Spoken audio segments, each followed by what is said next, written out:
backstory was grim. The guy who was called the strongest warrior died at the hands of the forces of darkness.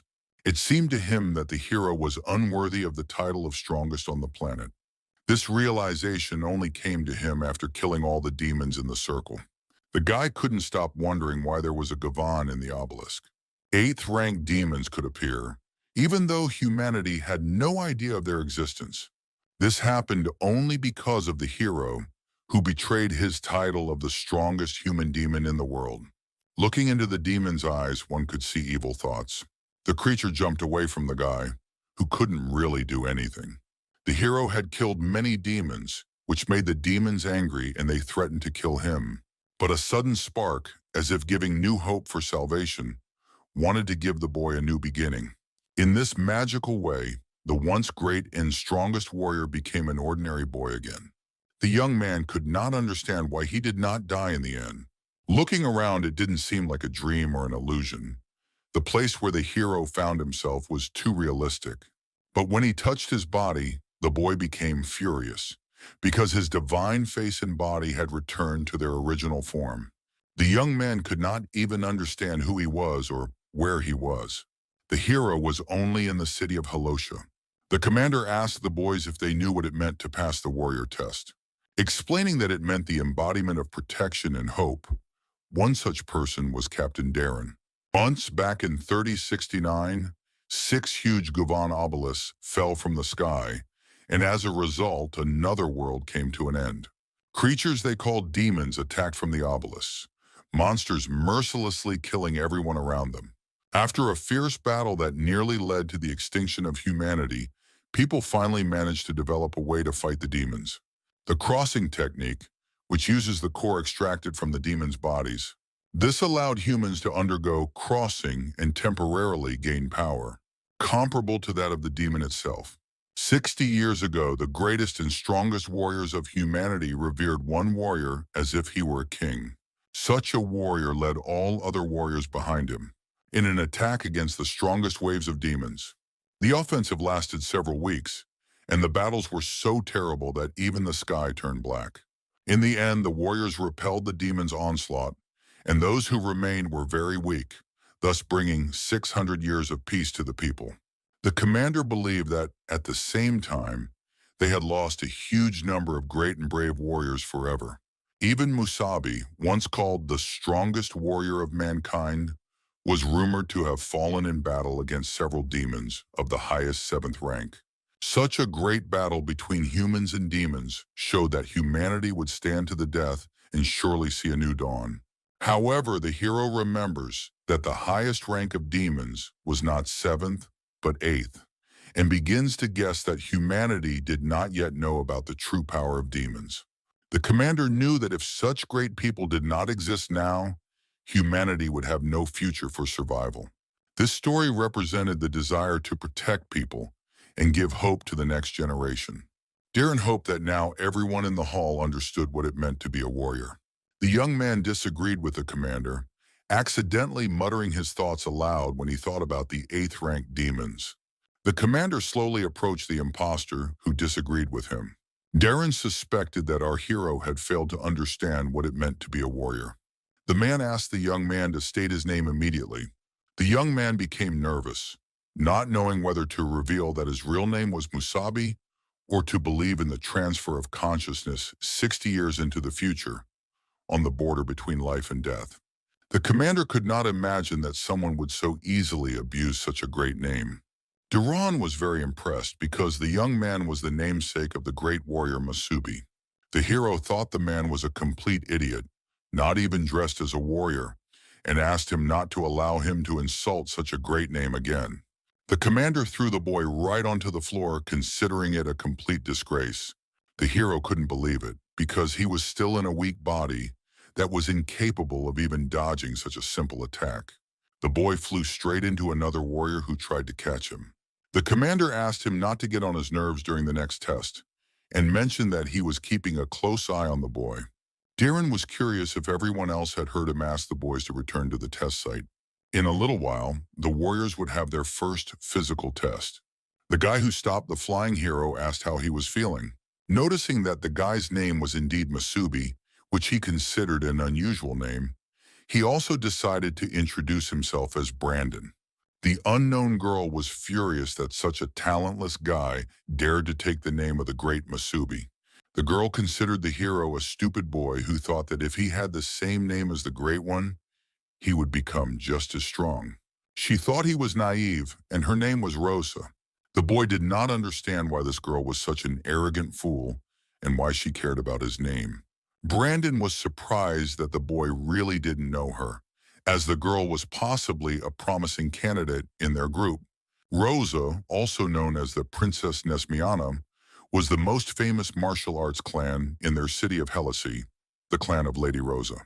The surname seemed quite familiar to the boy. Brandon helped the hero get to his feet after the fight, and the boy thanked him.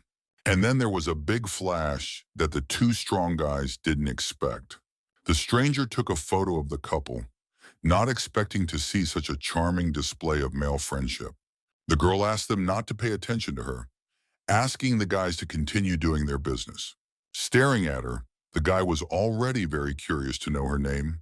Brandon thought it was strange why the girl took their picture, but he asked himself to focus on something else.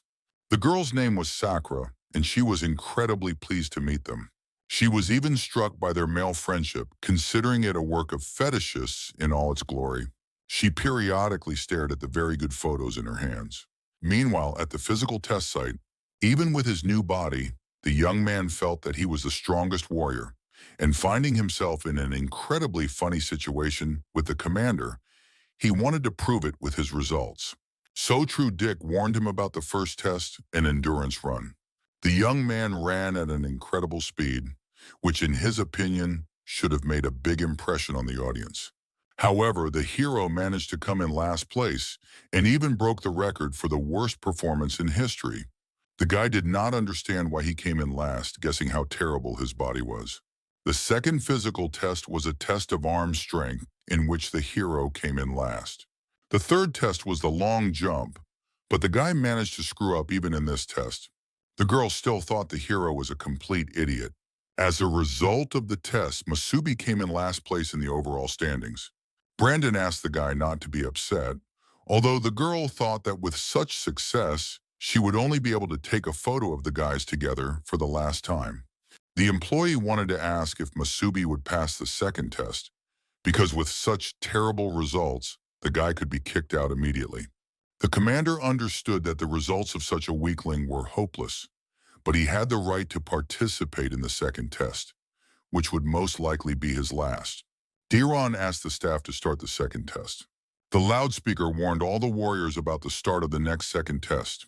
The test for compatibility with the crossing technique asked all participating candidates to proceed to the test site. Masubi understood that such a test did not affect physical health, but rather spiritual health, giving him a better chance of staying. 60 years ago, the hero had the best synchronization level, which was about 96%. Although his body was not in very good physical condition, synchronization depended on willpower. Everyone else teased the guy, but the hero would be able to prove what the synchronization level of the strongest warrior looked like. After a short lecture from the commander explaining how the synchronization level is tested, the young man did not expect such technologies in the future. The indicators among ordinary people were usually no more than 45%. Rosa from the martial arts clan had completely different results. The girl was beautiful both in battle and in appearance. While the boys wanted the goddess to be their girlfriend, the young man looked down on the preoccupied teenagers. She was able to get 39% of her willpower, and all the guys understood that this was probably the best result possible. As Rose walked towards the exit, the whole crowd loudly praised her spirit and wanted to get her attention. They called her an unattainable ideal.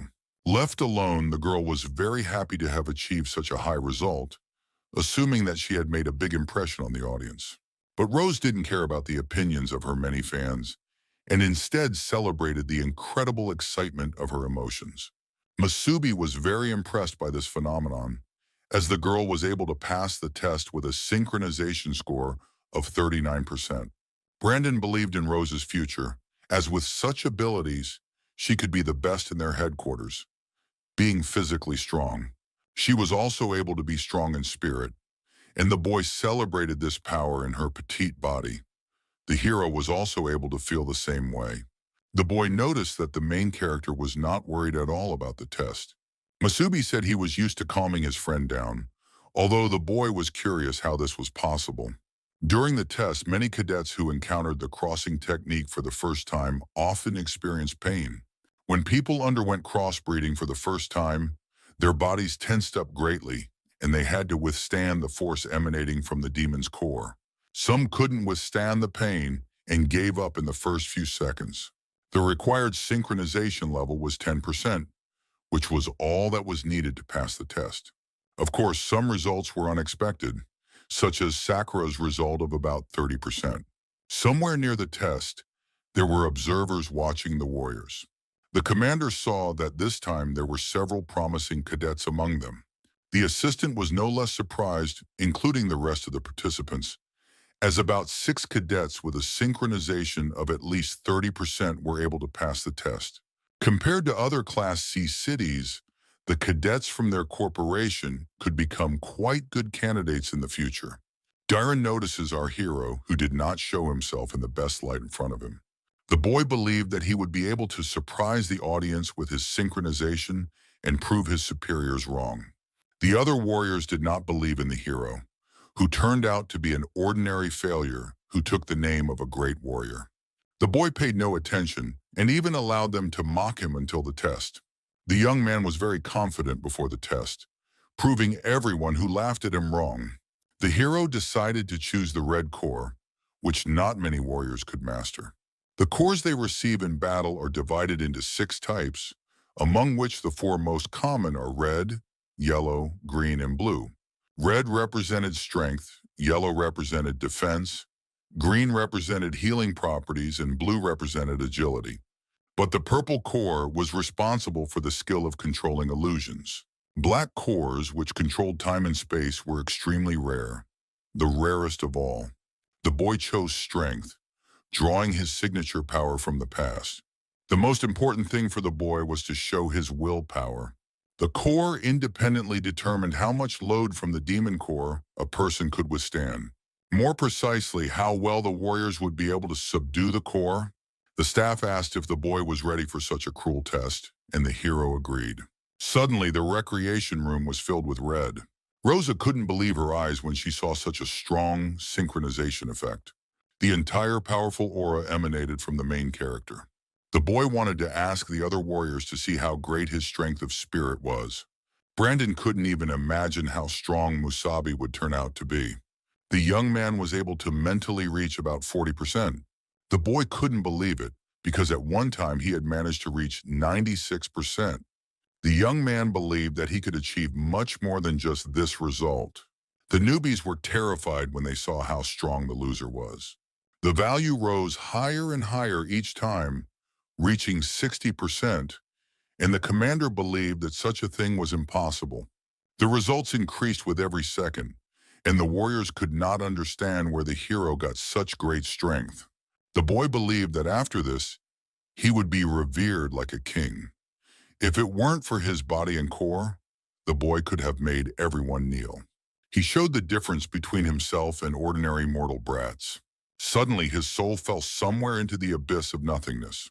The hero noticed that some creature was following him, draining his life energy. The boy did not understand how this happened, not understanding where all his energy had gone. The boy experienced an incredible feeling of pain as soon as his strength suddenly disappeared from his body. The young man asked to stop the process, his body unable to withstand such a load, and the entire staff did not understand that there had clearly been some kind of equipment malfunction. The results were not the best, rather the minimum required to pass the test, 10%. The assistant reported the discovery of a broken demon core, which may have been defective, causing an error in the data. The captain exhaled and calmed down, convinced that it was an equipment error.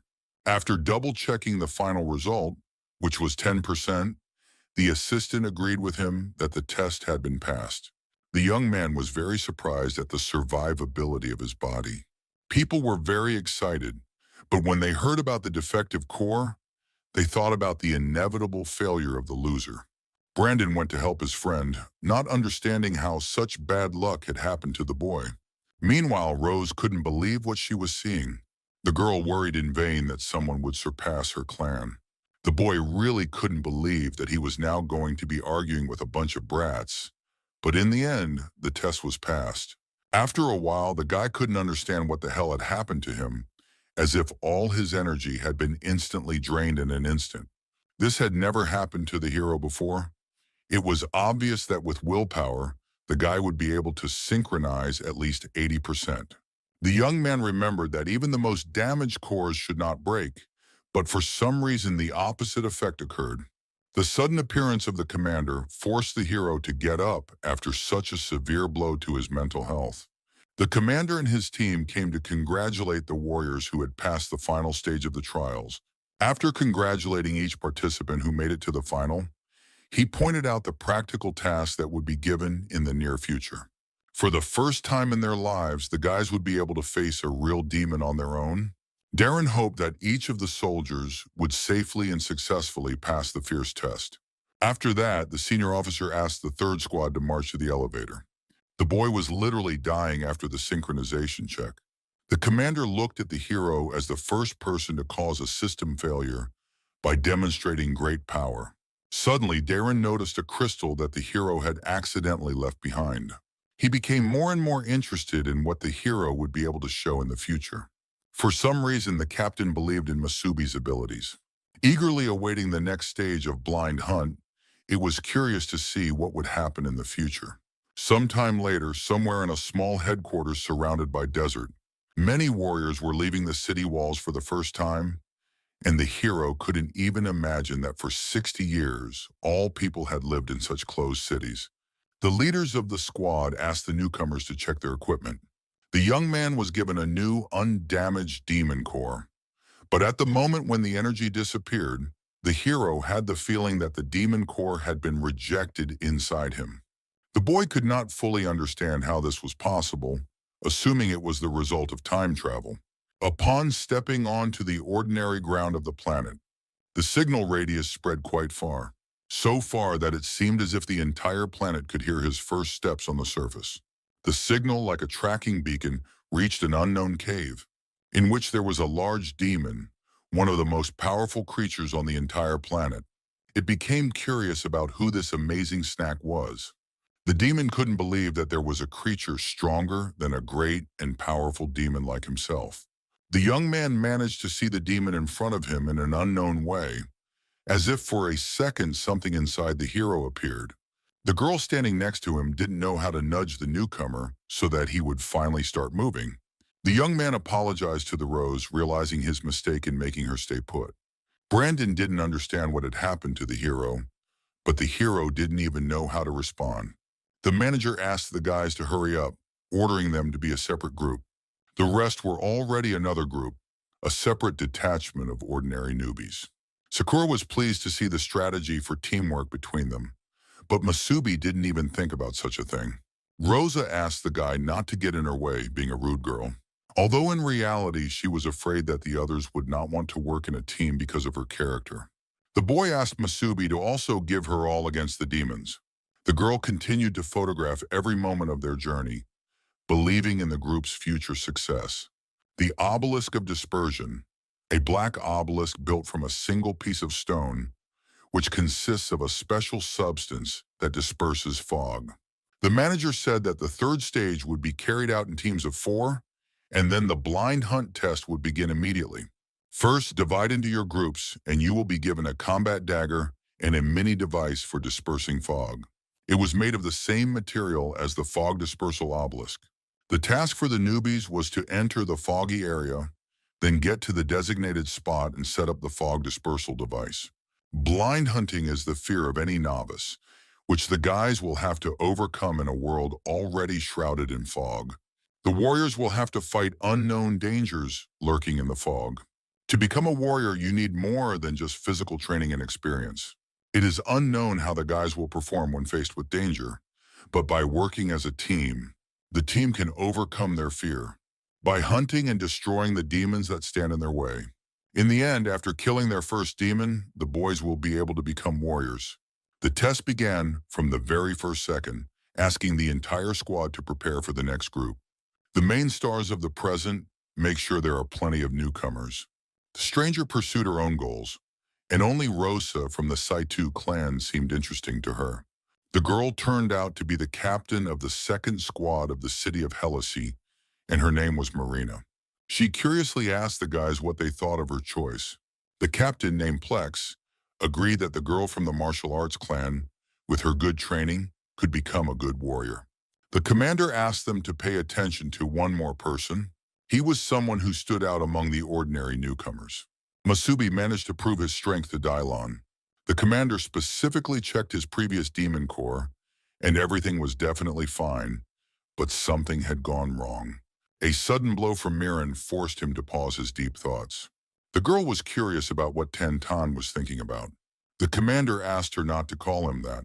She learned that demons were divided into ranks, and only lower-ranked demons prepared by them should be present in the test area.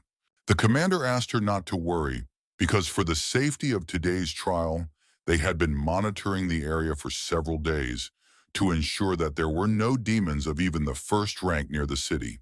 Plex even knew if such a demon appeared in the immediate vicinity, they would do everything to protect their future warriors.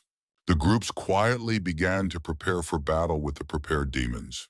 It was the main character's team's turn. This event could be called a stone-pulling relay race. However, as soon as the boy took the capsule, someone managed to take it from him while he was running.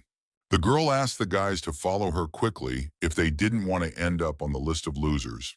Masubi only became more angry at the extremely insolent girl.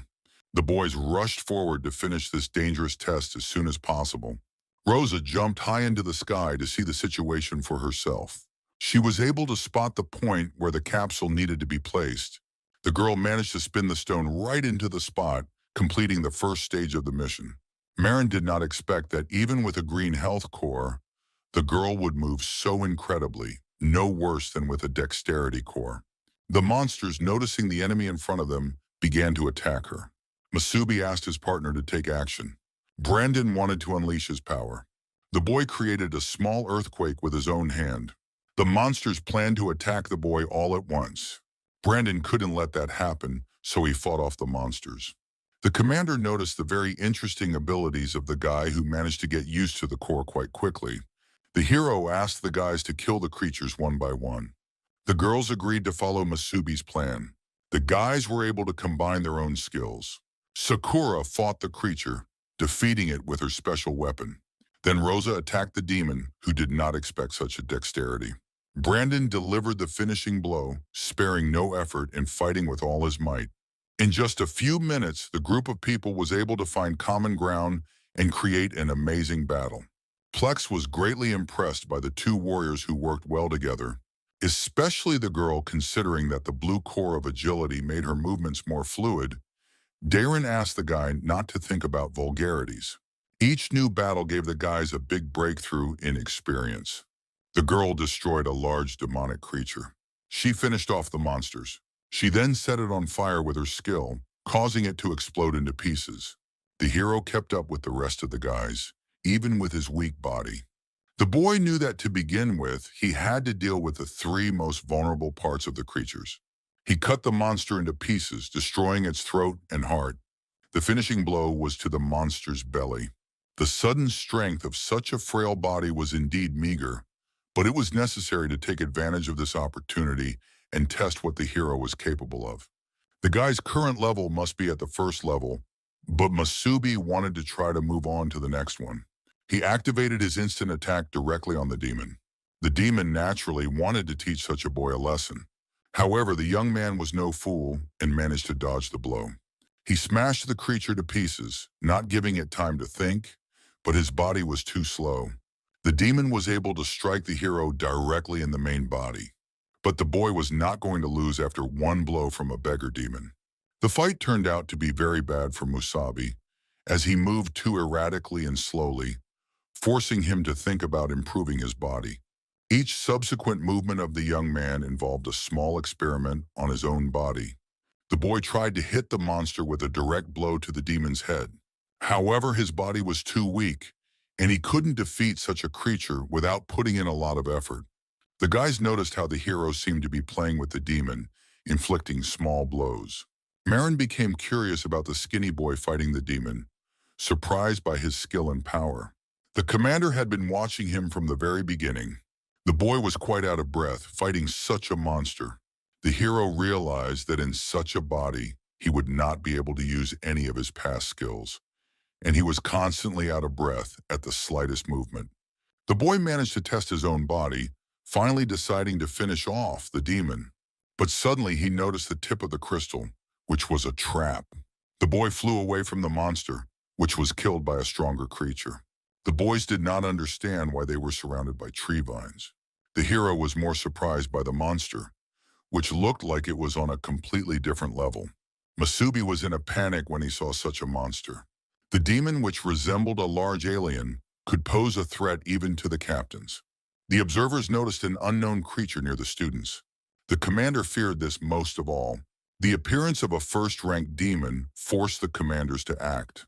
The ordinary-level novices were able to escape from such an unexpected arrival.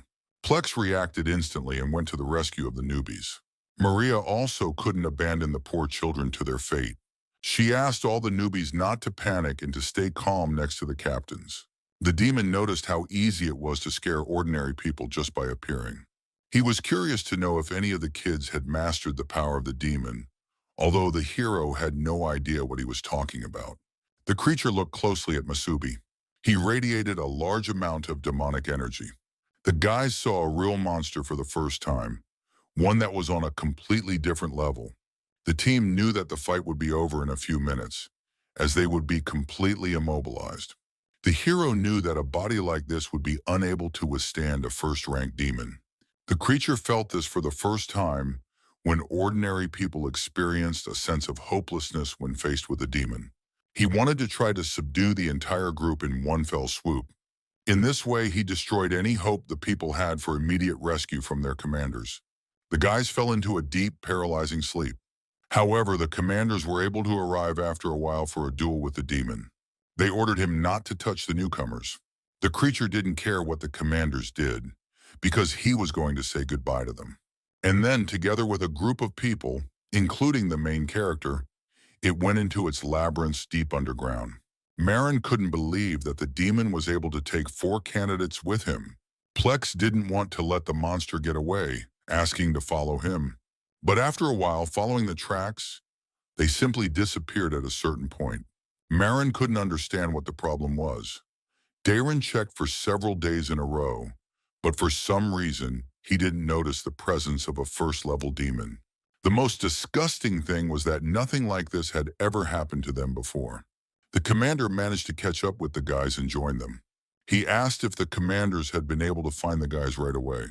Darren didn't understand why they were standing there like 2 pillars of steam, because they should have continued the pursuit. Plex asked Darren to calm down. For some reason, the tracks had stopped while the guys were chasing the demon. Marin assumed that the demon had gone even deeper underground. They didn't know for sure what horrors awaited them ahead, fearing to descend deeper. This event awakened a long-forgotten memory in Darren, who as a young man had failed to save his younger brother.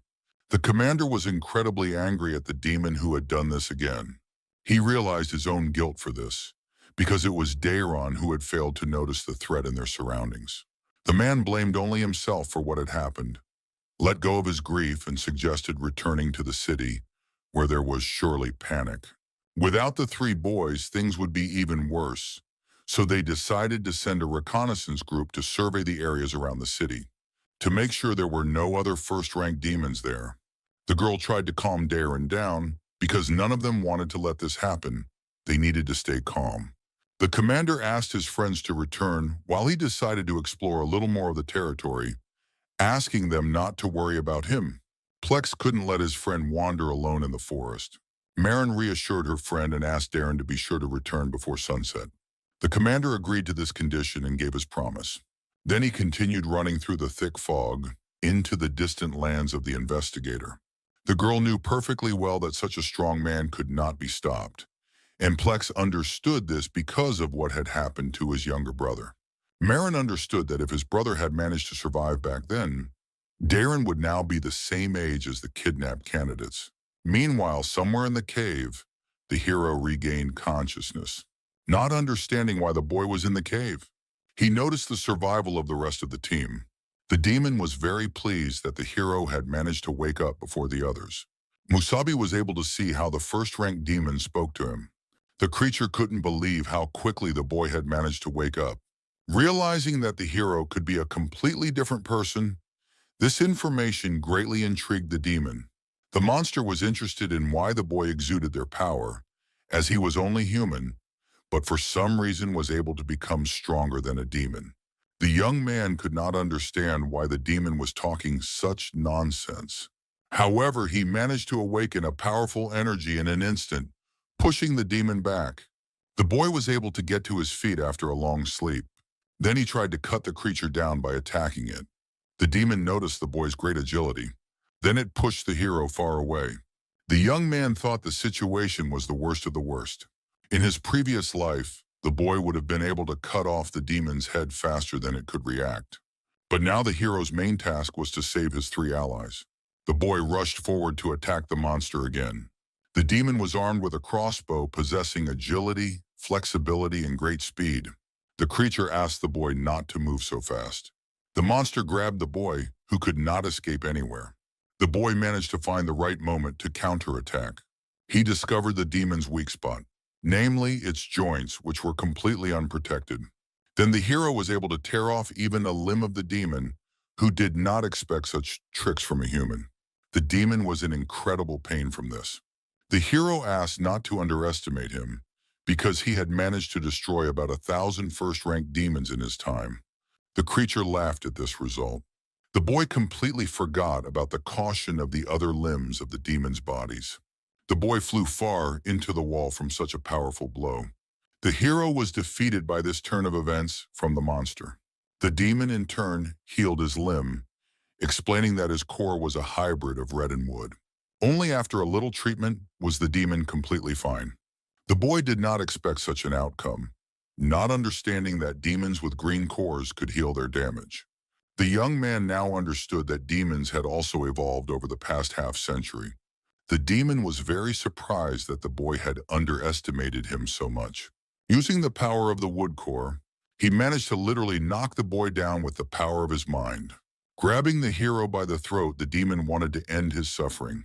Under these circumstances, the creature could not understand the potential of the boy, who attracted it with his superior strength. The boy noticed how the monster had damaged his organs, causing so much pain that it was difficult to breathe. The result of the hero's slight rebirth would be death. Like his comrades in his past life, the boy would also die fighting alongside him. The hero wanted to ask for forgiveness from his friends, who had been his loyal allies. The demon couldn't believe that a human being could be so fragile. However, the demon wanted to evolve by eating the boy. Only by consuming the boy completely would he be able to gain new strength. The more powerful creature just laughed at how a mere first-ranked being could devour him. The creature jumped back in surprise. An unknown voice asked the boy not to die, otherwise the plan would go down the drain. The great demon would never have thought that he would have to use his own powers for this. The demon couldn't believe he was facing a 5th or 6th rank. The creature was extremely dissatisfied to encounter such an eyesore. The monster was able to free itself at such a ridiculous moment due to a minor circumstance. It unleashed its own sinister and powerful aura around itself, from which a beam passed up to the heavens, destroying all the poor demons with its power of liberation. The great demon managed to awaken due to the weakness of its favorite, the main character. The monster declared that it was the only 8th-ranked creature, the strongest demon with a carrot core of power, like the king of all demons. The first rank could not believe what he saw, that the king of demons had appeared before him. The creature ordered the demon to kneel before him. It asked the fallen demon to say its name. With a trembling voice, he said his name was Chi-Chi. The demon looked at the situation with a very penetrating gaze.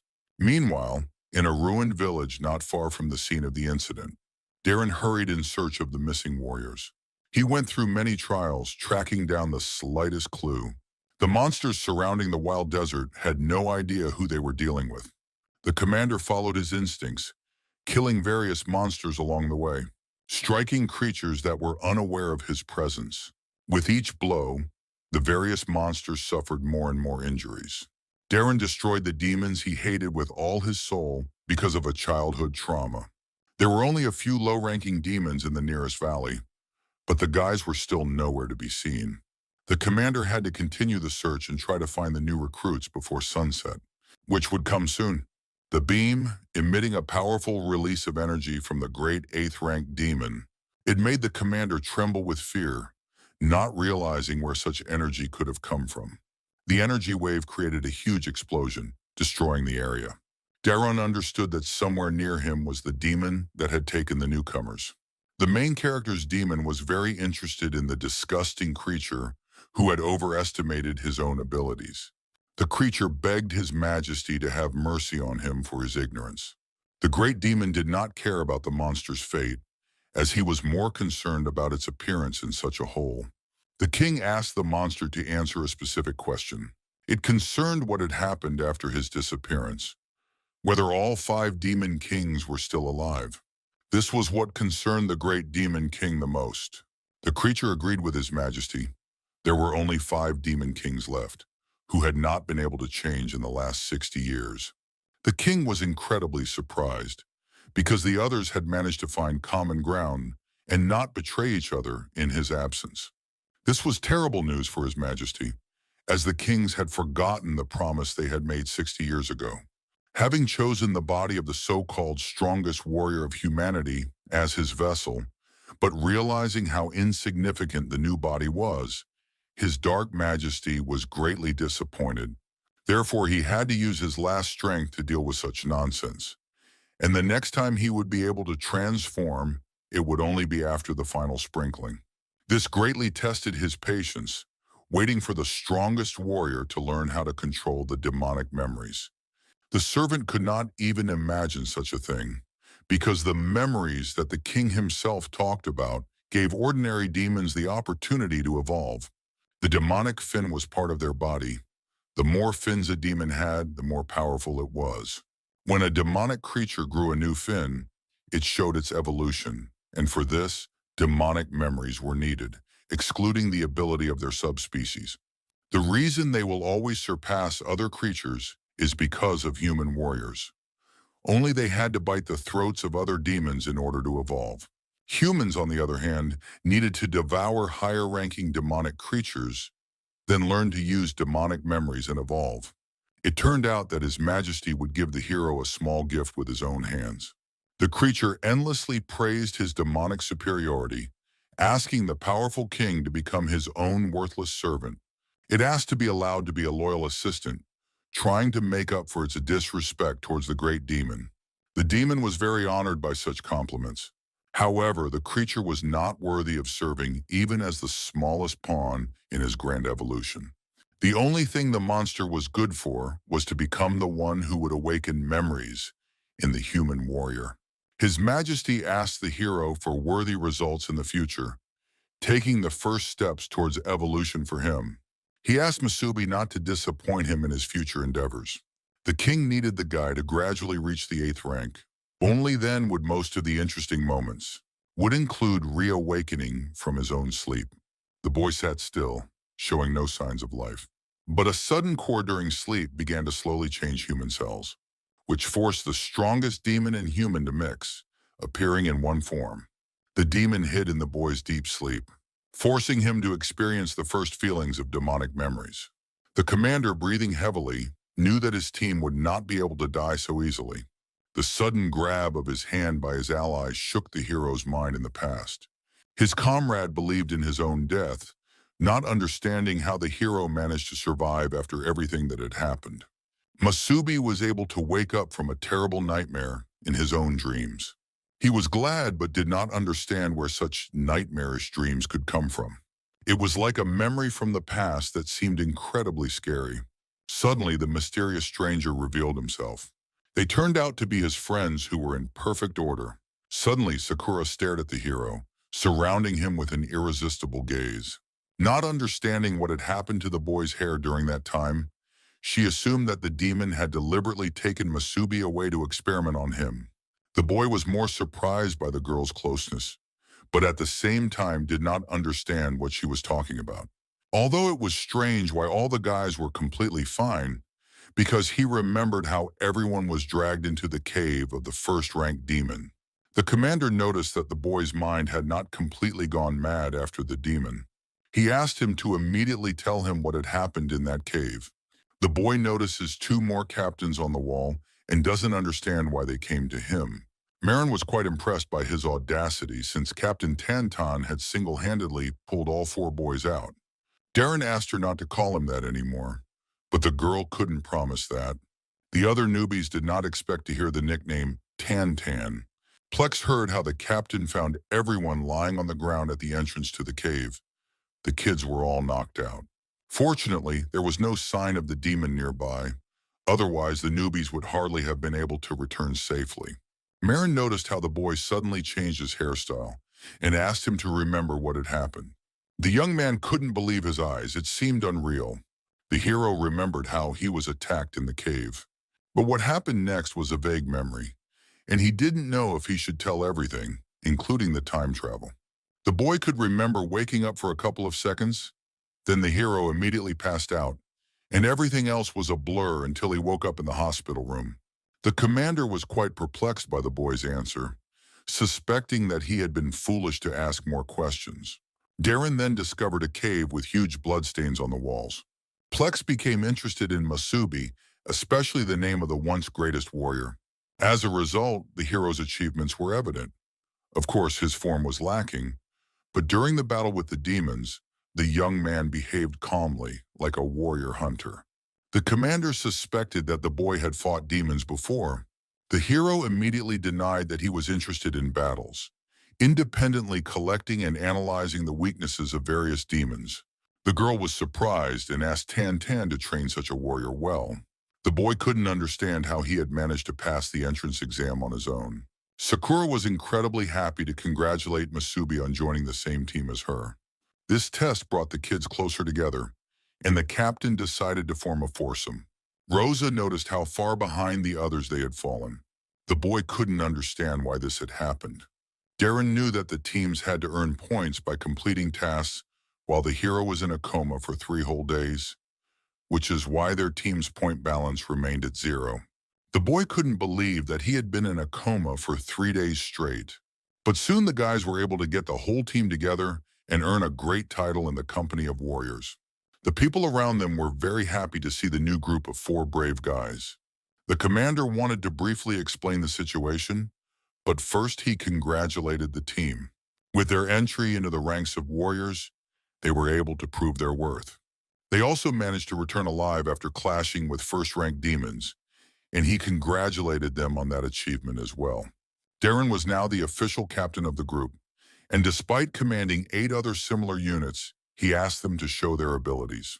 The hero was curious about how to do this, as he was unfamiliar with the nanny's rules among the warriors, which were much more troublesome than in his previous life. Brandon was surprised that Musabi had never heard of the junior squad rankings. They agreed that the hero, being a novice, knew nothing, and at the moment, the guys were the last team in the ranking. Demonstrating their skills meant moving up in the ranking table of new teams, and Dayron, as captain, was responsible for their squad achieving good results in the future. By completing various tasks, it was possible to earn different amounts of points depending on the level of difficulty, with 3 captains, including Darren, each month. The 2 best teams were selected for a total of 6, and prizes were awarded for first place in the duels. Similarly, the last team of each captain would be punished with a temporary demotion to the cleaning group until the following month, when the ratings would be updated. The boy now understood why everything was so clean around him. The commander insisted on order among the warriors. Competition bred development, and demons were also constantly evolving. Incidentally, the commander wanted to appoint Rosa as the team leader, as she had scored the most points in the crossing test. When asked if there were any objections, the guys were happy with the result, except for the hero, whose pride from the past was hurt. The girl stepped forward and announced the start of the first mandatory task. Inside, Rose was literally glowing with happiness. The commander was glad to hear that it was only noon outside, so the group could go see what tasks were left on the board. He asked them to pay attention to the other players and said that their new costumes definitely needed to be tested in real combat. He informed the whole team to ask questions if they had any, and then let the guys go. Rosa asked everyone to follow her to the task board, because they had lost 3 whole days and needed to hurry to catch up with the others. Sakura asked them not to rush, as they had forgotten something important. Turning back, Rosa couldn't understand when she had messed up, and began to blame herself for her carelessness. But it turned out that Sakura wanted to take the team's first official photo. The girl was shocked by this response to her excitement. The hero thought it was a good idea to take a photo of the whole group. In this way, the guys were able to capture their first team photo. The commander noticed a very suspicious look from the other commanders. Marin heard that there were no one-legged demons near the caves, and inside the cave itself, there were only pools of blood from an unknown force, which aroused suspicion. The matter concerned the children's hands. Darren suspected Masubi out of everyone in the group. His intuition told him something strange. Something was wrong with the guy. The commander felt a familiar, bad smell. Marin suddenly hugged Tantana, asking him to think less, because the main thing was that the children had returned safe and sound. The girl believed in the strength of the hero's team, asking Darren to train them well and try not to lose to her group. Meanwhile, the most level-headed of the trio wanted to speak up. He asked to observe first, and if Darren noticed anything unusual, he would let them know. The hero's thoughtful face made them wonder which task would be best to take on. Seeing 3 level A tasks in front of him, he could get a whole 10 points for each one. Brandon asked them to slow down. The hero apparently did not know that this was the most dangerous level they could access, but there was a risk of death. The team leader began to reason logically. Level B tasks were worth 6 points each, and level C tasks were worth 3 points each, for a total of 10 points. The level A mission was indeed a tempting offer, but completing level B tasks was less dangerous, while completing level A tasks often led to emergencies. The young man now knew everything. The boy understood that there was no other option. The 2 boys agreed to take on the dangerous level A task. The boys set off on a short journey to complete the task. The young man was able to experience new sensations after the skirmish in the cave. The boy notices nano wings in the suit that significantly accelerated the warrior. After running a short distance ahead, the boy notices that when the nano wings disappear, a weapon appears. It looked like the same dagger he had seen during the test. The boy, to be honest, did not expect to see nanotechnology, perceiving it as a great advance in 60 years. The boys formed behind a rock and began to prepare for the attack. Their target was 2 low-ranking demons that needed to be dealt with in one blow. The leader asked them to move forward according to plan. The boys flew out like a bullet, trying to achieve maximum speed. The monsters managed to spot the team of runners. Rosa understood that they still had 3 Class A tasks to complete, but they couldn't linger in one place for long. They got down to business immediately, with Brandon first covering their field of vision. The young man managed to cause a large flow of earth, after which the creatures were injured. Then Masubi and Sakura had to work together to neutralize the enemies. The guys acted exactly according to plan, without any flaws. The hero felt much more confident than last time, and all that remained was to watch them run. After cutting the demon's joints, the monsters did not expect this. Brandon was already ready to strike the creatures, having tested his own blow. He delivered an incredible double blow to the demons. Rosa wanted to finish the task with the monsters in an instant. Finally, to finish off 2 of them quickly and elegantly at the same time, passing through the demon with her blades. The girl celebrated her incredible confidence in her own plan. A sudden reload of toxins. It greatly inspired the leader's ego, who had done a remarkable job of completing the tasks. Sakura saw how the fog suddenly dispersed, and the device began to work steadily. The boy was a little tired, but the task of dispersing the fog in the wasteland was much more difficult than in the test, the most appropriate difficulty for a Class A task. The guys noticed red cores of power from the exploded monsters. They considered this a remarkable find. Rosa thanked everyone for the cooperation of the whole group, and the hero noticed how the tasks automatically disappeared, becoming more and more amazed by the new technologies. The tablet system was directly linked to the scoreboard, and upon completing the task, the scoreboard on the tablet automatically calculated the score. The guys had just completed the task: dispel the fog on the outskirts of the city. The girl noticed how the tasks became more difficult with each subsequent pass. They had 3 cores from the demons they had encountered throughout the day, and there were still 7 left. The girl suggested not to despair and to listen to the further plan of action. They would be able to complete 2 Class A tasks, then continue with the other Class A tasks and use these methods to get ahead. The guys were able to lift their spirits with the leader's rather ordinary words. Brandon asked what Morami thought. The boy was in agreement with the team. The other teams were also diligently collecting points, and if they didn't hurry, they wouldn't be able to collect the required number of points.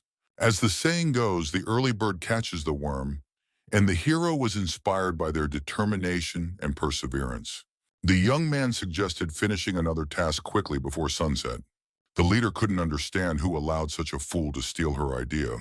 This adventure continued for a long time. The young man managed to finish tying up the big demon. The guys managed to catch 3 monsters in a relatively short time. The girl thought it was a great idea to use tranquilizer darts to catch lower-ranking demons, special ammunition for each team. The boy suddenly stared at the group leader without looking back. The girl, not understanding why, explained to the boy that the nanotechnology tranquilizer was a bayonet for destroying demons in one bottle, and that such a weapon was ideal for beginners. The boy noticed that the demons they had captured were already unconscious. In the days of heroes, they could only immobilize a demon by beating it up, and researchers always complained that they were too rough with these monsters. Brandon was glad to see the creatures completely knocked out, after which they could be transported, and the mission was successfully completed. The team had to destroy such a group of demons in order to capture 3 runners. All the warriors had to return to the city before sunset. This was a strict decision, and any excuses would be reprimanded. Sakura believed she would be home before dinner. The boy was confused by the word home. The hero did not know if he had such a home in this world. The leader also needed to return early, asking first to set up beacons for the research personnel who would come and take the demons away. And that would be the end of the task. Just as the boy was about to ask about the presence of outsiders, a sudden burst of energy nearly injured the entire group. It deliberately destroyed the demons, thereby ruining the task for the guys. The group was incredibly surprised by such a sudden intervention by other players. In this way, they warned that it was not worth taking on such a task. Looking around, the group could not understand where the unknown person had come from. The stranger recalls the team of newbies who took all the Class A tasks. Another team wanted to be the first to complete this task, and it was unclear whether he had permission to take someone else's. The hero became more interested in who they were. The strangers introduced themselves as a squad that had taken command of Dayron in the previous test and claimed to be snipers. Simply put, the guys became their predecessors, one of 9 other detachments. The guy even became curious about how many squads the captain had taken under his command this time. His girlfriend thought there were about 3. It was clear that the guys were definitely newbies who didn't know the local rules and didn't show the guys the respect they deserved. The leader was disgusted to see others taking all the Class A assignments. The young man wondered if our hero thought that they were brazenly taking advantage of their kindness. Rose didn't care about kindness, because the guys from the other team had ruined her team's work. They had worked so hard to catch such demons. The guy wondered who in Masubi's squad was the gallant one. The stranger didn't even know how to address him or her. Sudden anger took over Rose's emotions, and she rushed forward aggressively. The young man was able to dodge the blow, not expecting such insolence. He couldn't understand how the girl dared to behave this way with her elders, considering the boys to be ill-mannered candidates. The girl couldn't believe that such a boy would call himself a senior candidate. The boys asked their leader to calm down because they just wanted to talk at first. Sakura wanted an explanation as to why the other squad had come to them and why it was necessary to kill the demon, which they had been so eagerly pursuing. The boy only laughed harder at this question, blaming the competition and accusing the hero squad of being naive. Rosa couldn't allow her squad to be called such names. The guys had sabotaged them, and now they were calling them names. Brandon asked the hero to come to an agreement before sunset. The boy left in an instant. He understood that if he didn't get rid of the idiots, they would be late anyway. The young man sent the stranger from the other team away with such competition and talk. The guys from the opposing team couldn't believe it. The hero couldn't understand why they were bullying him. He had never heard such nonsense before, and the other guys had no idea how much time had been wasted. The rest of the team was shocked by Musabi's actions, but the leader liked what his subordinate had done. The boy was shocked, not understanding how one could treat their elders this way. The boy asked the entire sniper squad to prepare for battle.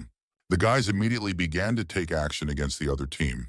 The leader of the hero's team had no intention of backing down and wanted to fight to the end. This minor conflict dispelled the small fight between the groups. Musabi could not allow his friends, who had worked with him for a long time, to be humiliated. The commander couldn't understand how anyone could be so stupid as to do something like this. Dyron stopped the fight, which could have ended badly. He scattered the two teams in different directions. The boy was just waiting for something like this to happen. The hero assumed that the battle would be canceled, although he would have been interested to see the level of the current generation of warriors. The commander was incredibly angry at his troops, who were unable to come to a normal agreement. Calling the guys names, he couldn't understand if the warriors really wanted to become an appetizer for the demons, since they were rioting at sunset. The boy reported that the hero's squad started first, and in the end, they took his mask. Rosa couldn't understand why the leader of the other squad was acting like a child, complaining to the captain. Sakura could provide photographic evidence of who killed the first 3 demons on the mission. Daron did not expect the newbies to be able to capture them alive while completing a Class A mission. The girl wanted to report that the mission was almost complete, but at the last moment, the sniper squad sabotaged it. The commander understood what was happening. Darren understood that the guys might have thought the others had gone too far, but the sniper squad had gone through the same thing when they were rookies. He asked them to sort it out among themselves. In the end, the squads were judged by their points, and except for intentional harm and threats to life, everything else was allowed. Each city had its own rules. Once they became soldiers, the squads would encounter more challenging situations, and then he would not be there to separate them. The captain intervened not because he was against their fight, but rather because of the approaching sunset. He was also ashamed of the other squad, which had decided to do the same, and it was even pitiful to watch the newbies kick the guys for it.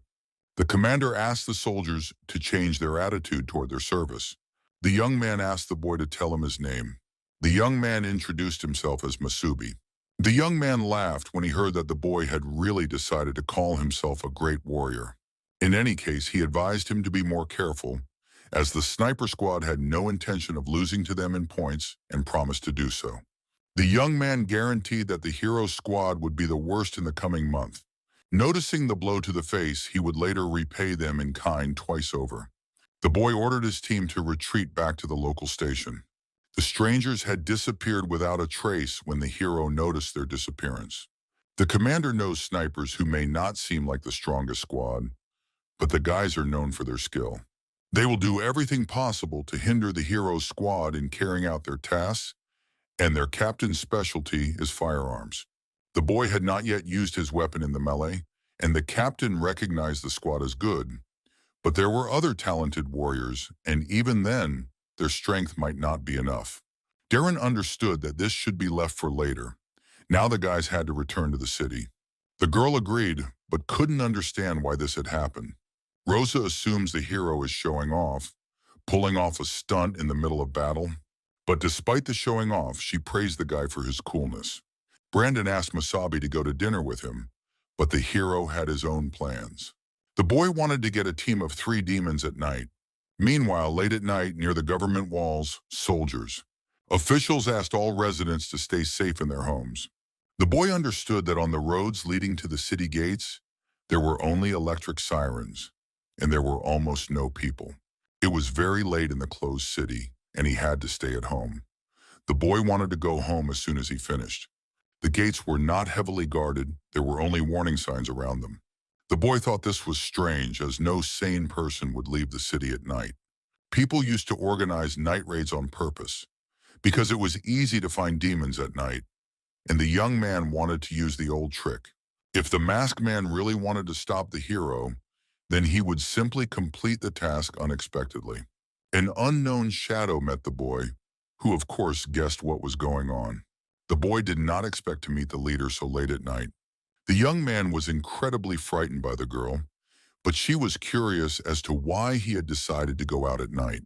The hero did not understand what she was talking about, because he just wanted to take a walk after a hearty dinner. The leader now knew that the hero was a lousy liar. The boy confessed that he wanted to surprise his friends tomorrow morning by completing a task at night that had been sabotaged by the masked boy's team. The boy understood that since the leader had figured him out, there was nothing he could do, so he asked her not to tell the captain and he would go back. The girl actually wanted to go with the guy. Rose was incredibly curious about what plan the madman had come up with this time. The young man asked again if the girl was trying to joke, but Rose was completely serious about trying to complete the task. The gate guards were very tired of watching the demons all night.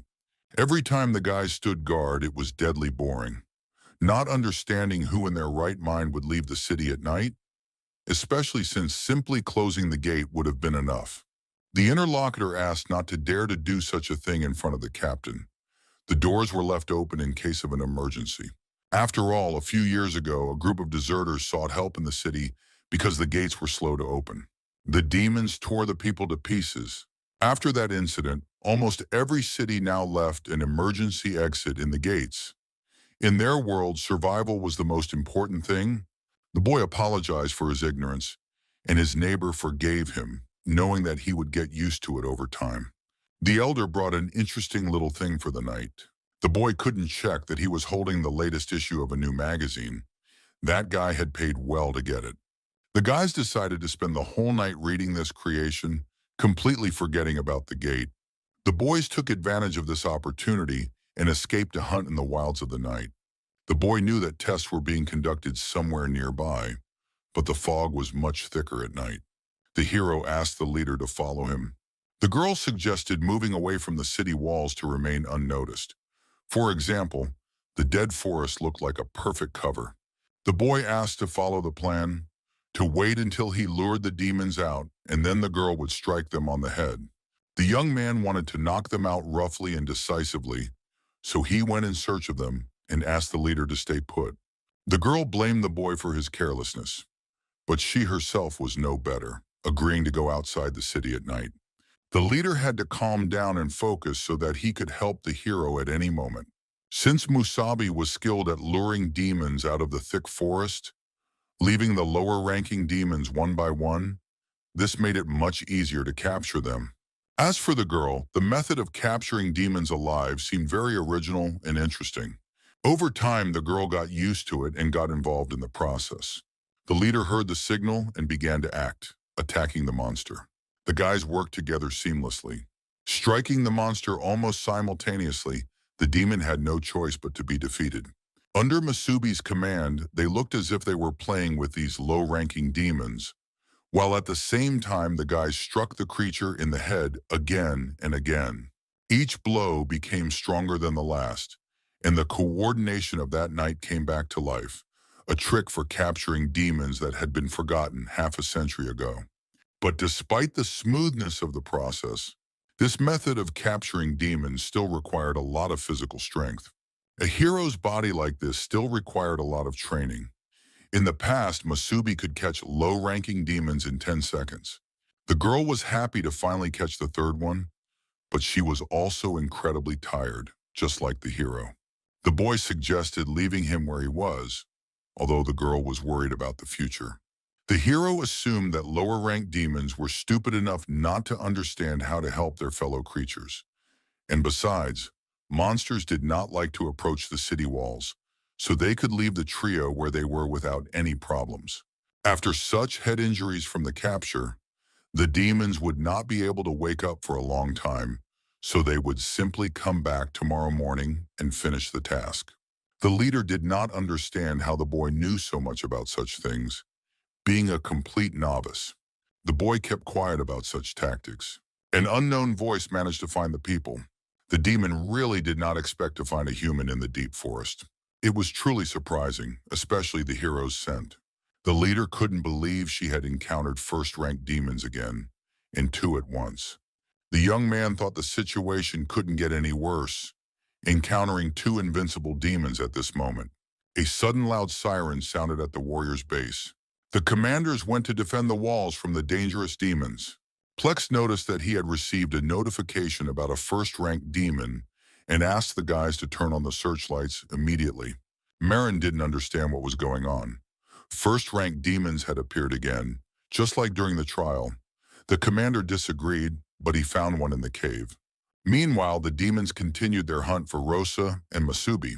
The searchlights were able to detect two first-ranked demons. Plex couldn't see it with his own eyes, but asked everyone else not to panic and to close the gate immediately. Gradually activating the hypergun, the captain asked to stop firing, noticing people wandering in the forest below. Darren noticed two idiots who, for some unknown reason, had been left behind in the forest overnight. The guys tried to come up with a plan of action. Marin couldn't understand why the two had been left outside the city. The trio watched what was happening, carefully analyzing the situation. There were three low-ranking demons tied up with the guys. The commander guessed who they were.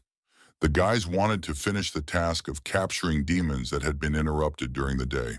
The guy considered the two to be madmen with slightly above average skills.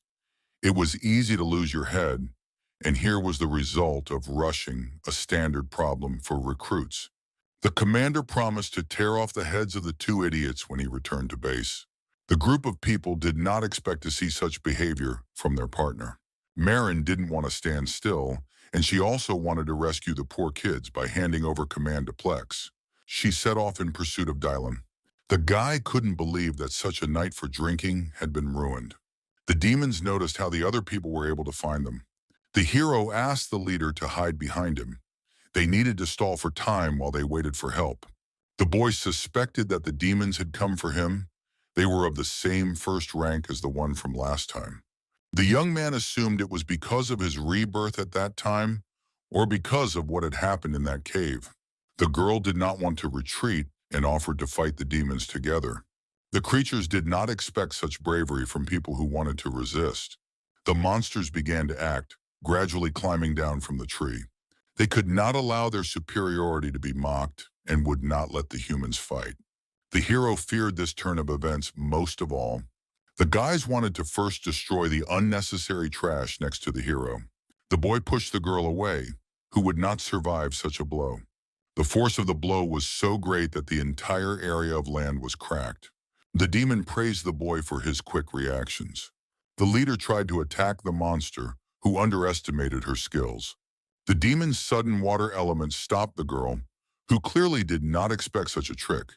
The creature was curious to see how pathetic the girl could be in comparison to him.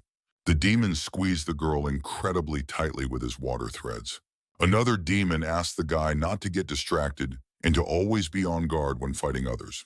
A blow that came out of nowhere struck the demon, who could not understand where such power came from. The commander ordered the creatures not to touch the children. Darren asked them not to worry, they had arrived in time to destroy the first-ranked demons. Marin began to look closely at the two hybrids, the blue core with water and the red core with earth. The blue core hybrids had agility with water knots, and the red hybrid had strength with earth bonds. The demon enjoyed this performance with excellent defense, after which his head almost exploded. The officers asked what instructions the commander would give for further action. The commander ordered to cease fire from the orbital cannons because it was impossible to hit their allies. One of the runners wanted to report that the radar had detected a large number of low-ranking demons approaching them. When asked how many there were, the girl realized that they were too numerous to count, assuming it was a wave of demons. a sudden phenomenon that turned the moon red. Such nights were very rare, causing many to perish forever. All the demons wanted to devour every living person under the red moon. The monsters could only be stopped by a full complement of commanders who were experienced enough in exterminating demons. Plex asked to sound the alarm and bring all the warriors to combat readiness. All the people who knew how to fight made their way to the wall as instructed by the commanders. Darren couldn't believe his eyes when he saw the wave of demons. He was already prepared for the inevitable, but everything turned out fine. The hero assumed that the monsters had passed by and were heading straight for the city. The girl asked him to leave her and hurry to the city for help. The demon covered the rose's mouth so she would talk less in his presence.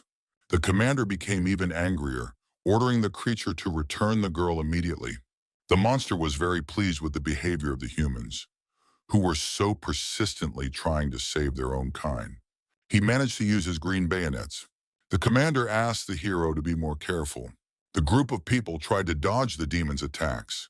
Marin continued to move forward, cutting down all obstacles in her path. Masubi wondered why the monster did not attack him. The sudden appearance of the creature asked the guy to wait a little while for his turn. The demons left the boy as an appetizer for last, interested in his scent. Darren did not understand why the creature deliberately ignored the young man. The monster promised to beat the captains to death until they stopped moving. Another asked the girl to go with them. Then he went to his own cave, taking the rose to some remote place. The boy did not understand whether this could be a trap to separate him from the captains. The commander asked the young man not to follow the monsters, as it could be too dangerous. Masubi thought about this, but he couldn't leave the girl after she looked at him for help. This was something the hero knew well from his past companions in his previous life. The boy simply could not allow himself to go after creatures stronger than him.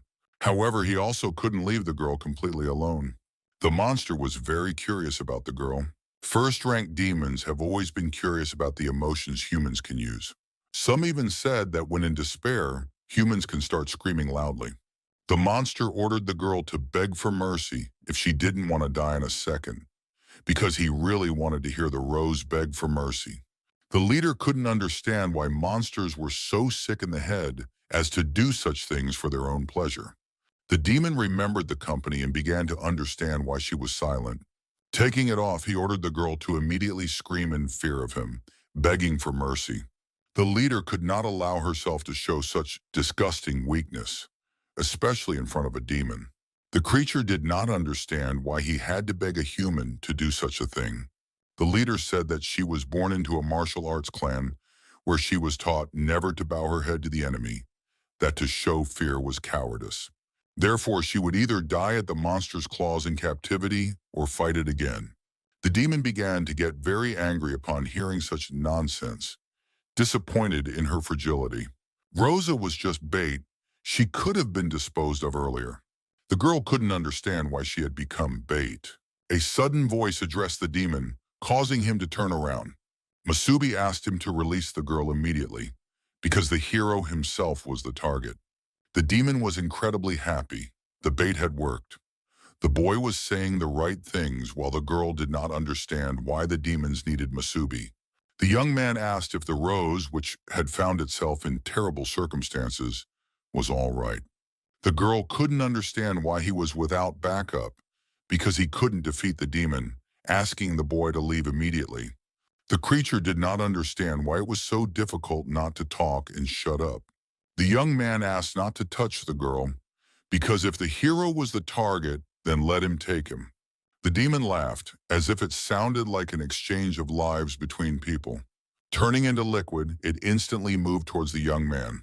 He asked them not to be stubborn, because people like these pathetic individuals would all die at the hands of demons. The young man reacted by trying to stop the creature.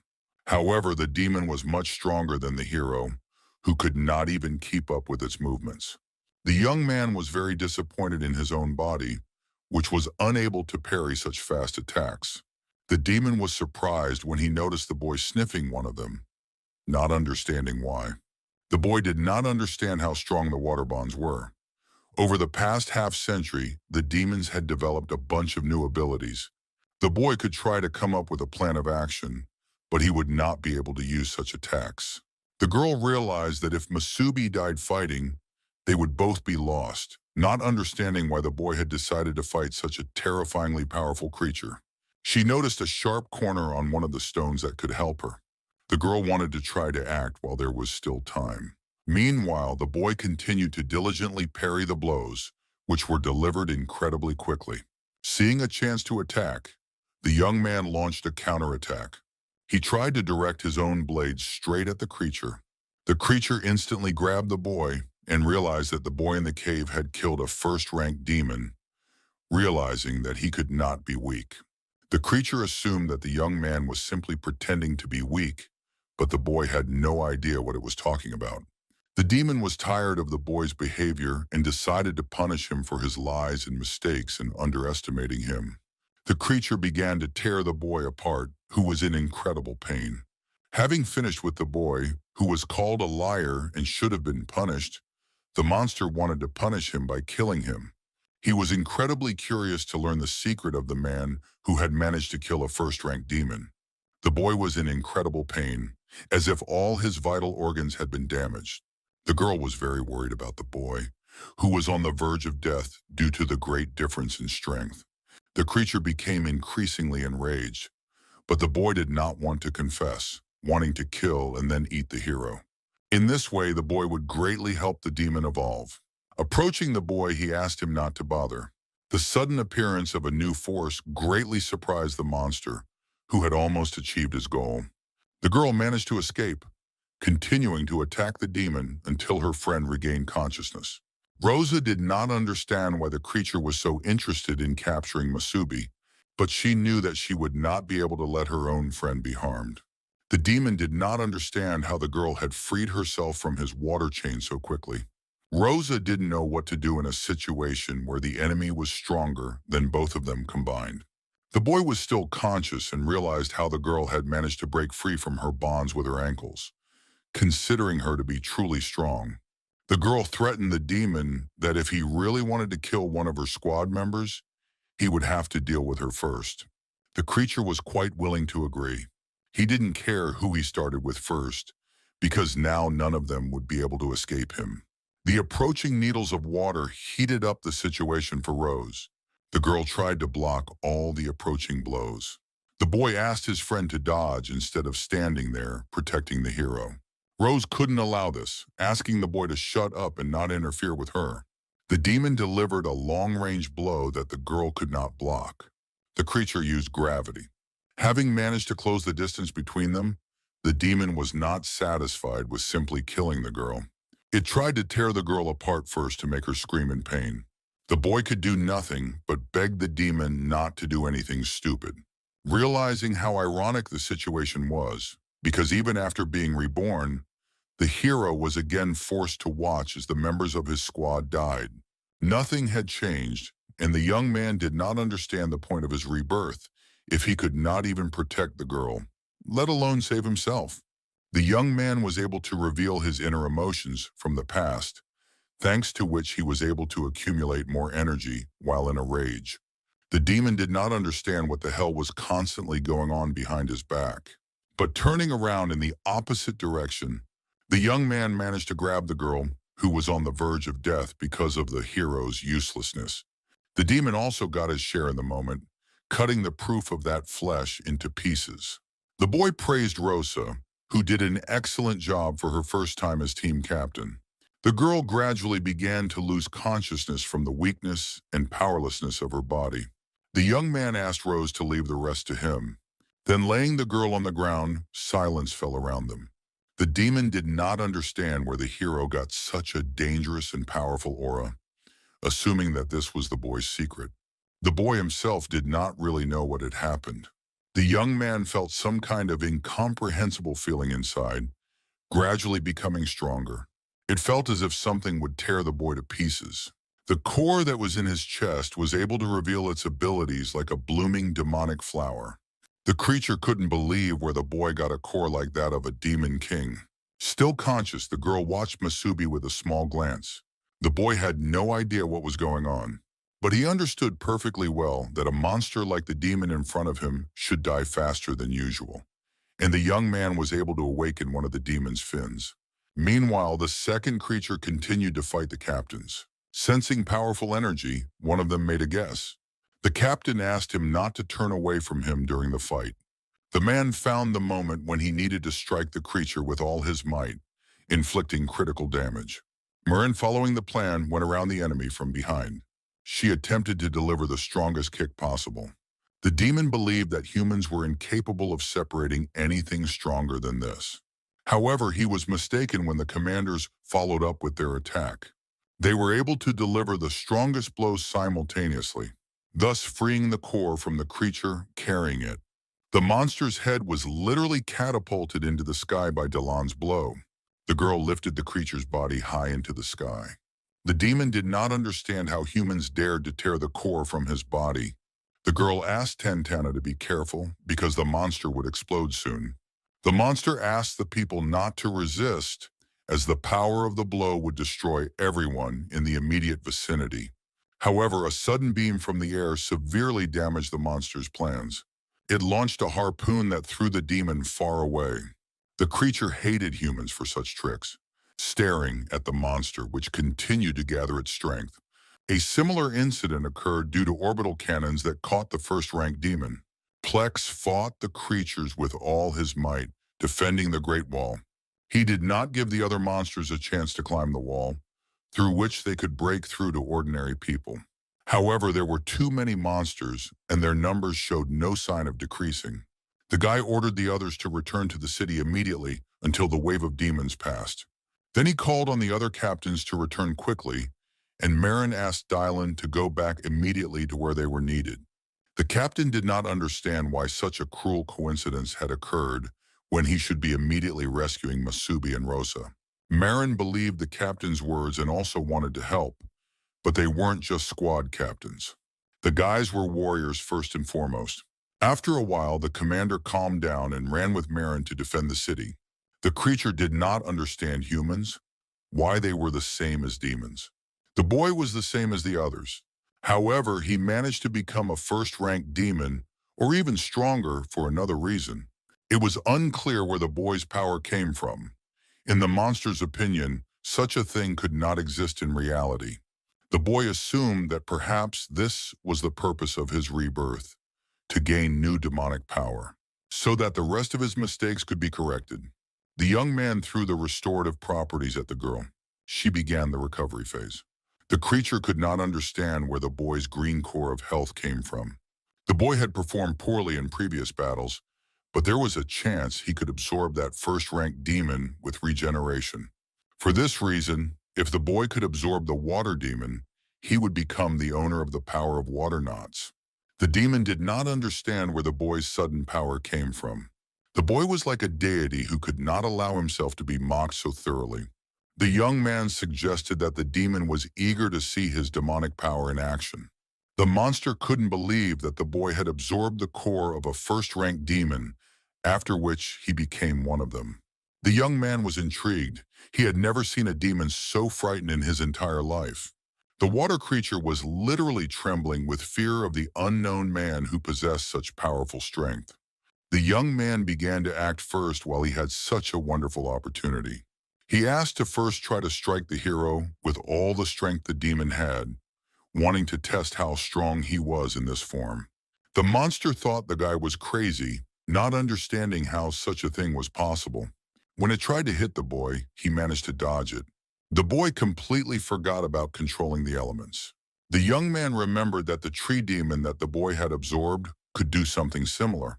The hero formed spikes from tree roots that had emerged from the ground. Then he pinned down the demon, who could do nothing, being weak in front of the guy. The boy realized that controlling the roots was not very difficult. The demon asked him to stop strangling him, trying to resist such a fate. The boy insisted that it try to escape the trap if it could. The creature remembered to use its own trick, which it possessed because of its powerful core. The monster turned into a stream of water moving straight towards the hero. The demon asked the boy not to doubt his ability to survive, justifying himself with the young man's wooden vines. They would not help to neutralize his body, which was capable of splitting apart.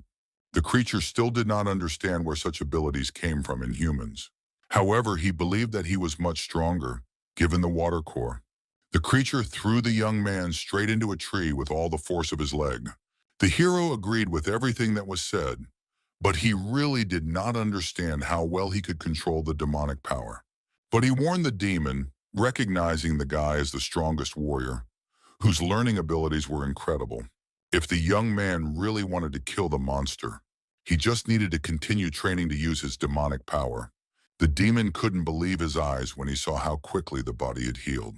The boy asked to see how quickly he could learn to control the power.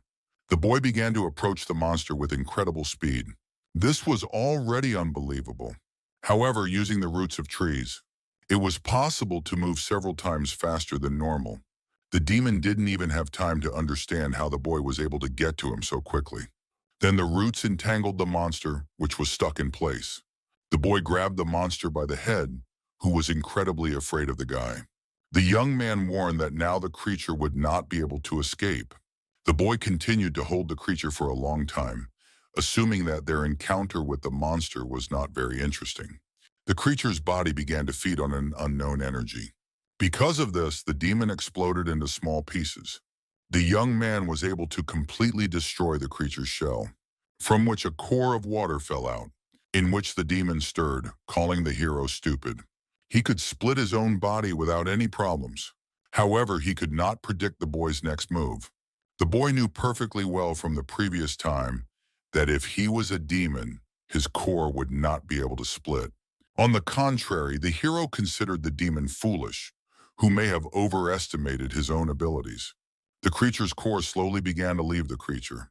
The young man took the core, which would now belong to him. When the core was destroyed, even a 7th-ranked demon would die. The boy would gladly absorb the ability to create water knots. With this method of combat, the creature found itself at a disadvantage against the hero, who had gained superhuman strength. The boy was going to absorb the power of the demon, who had misused his skills. He destroyed the core with his own hand. The boy greedily absorbed every last drop of the core, which gave the demon superhuman strength. The taste was quite good, considering the taste of monsters, which are disgusting to the taste buds. The boy really enjoyed pumping himself up. He noticed the girl who was under the regeneration dome.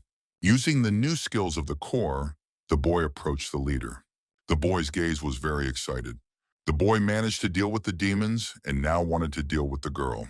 The boy absorbed the monster, but now he had to kill the girl, according to the hero. But the young man simply wanted to destroy a human being. However, he stopped just before committing the murder. The boy tried to stop his second self by calling him a scoundrel. The young man could not bring himself to kill a member of his own squad. He could not even raise his hand to do such a thing. The hero ordered the demon to get out of his head immediately. The demon did not understand how the boy dared to resist him. The king was curious to see what the outcome would be. Meanwhile, the rest of the guys were fighting the other monsters with all their might. The lower demons continued to attack the ordinary warriors in large numbers. The boy wanted to destroy as many monsters as he could. He activated his defensive barrier skill. Brandon wondered why Masubi and Rosa were not with them, as they were the only ones among all the troops who were not at full strength. As soon as the girl arrived, she heard from others that the two warriors had secretly climbed out of the wall and were then dragged away by two first-ranked demons. Sakura was very worried about the guys, suspecting the two who had escaped. The boy couldn't imagine that members of their squad would leave the walls. The girl asked not to be asked any questions. She knew that they had been dragged away by first-ranked demons, not understanding what they were thinking. Brandon doesn't understand why first-ranked demons suddenly appear. The young man thought he would deal with this wave of demons first. The commanders went off to fight the rest of the creatures. There was a great variety of monsters. The boy asked how the guys with nuclear charges were doing.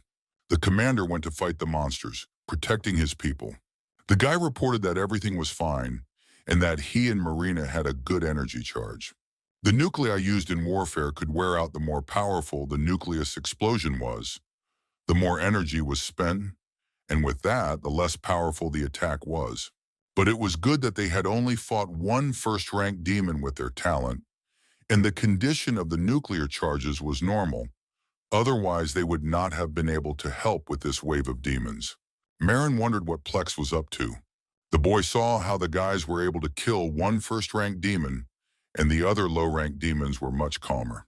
Besides, there were no first-rank demons left, and the pack of demons was disorganized and attacked without any strategy. The demons were afraid of death, and that fear made them fear the guys even more.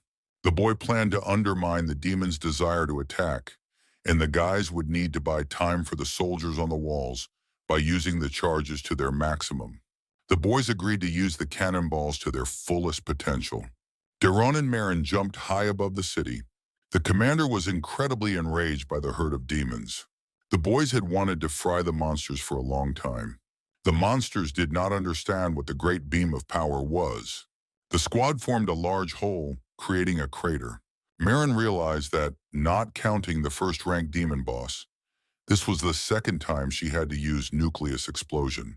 The guys could have destroyed them on a permanent basis if it weren't for the core's limitations. The explosion of the red core of power is still the most powerful.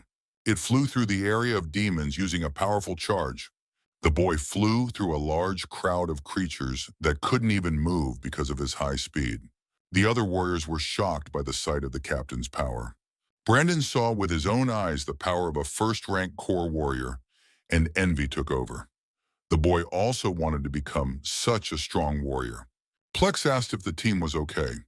The load on the others turned out to be tolerable. At least they were able to finish quickly. The guys were surrounded by a large number of demons. The boy laughed, asking to look at the herd of demons. The plan worked, and it was time to cheer up the other warriors. Plex shouted at the warriors to catch their breath and continue fighting.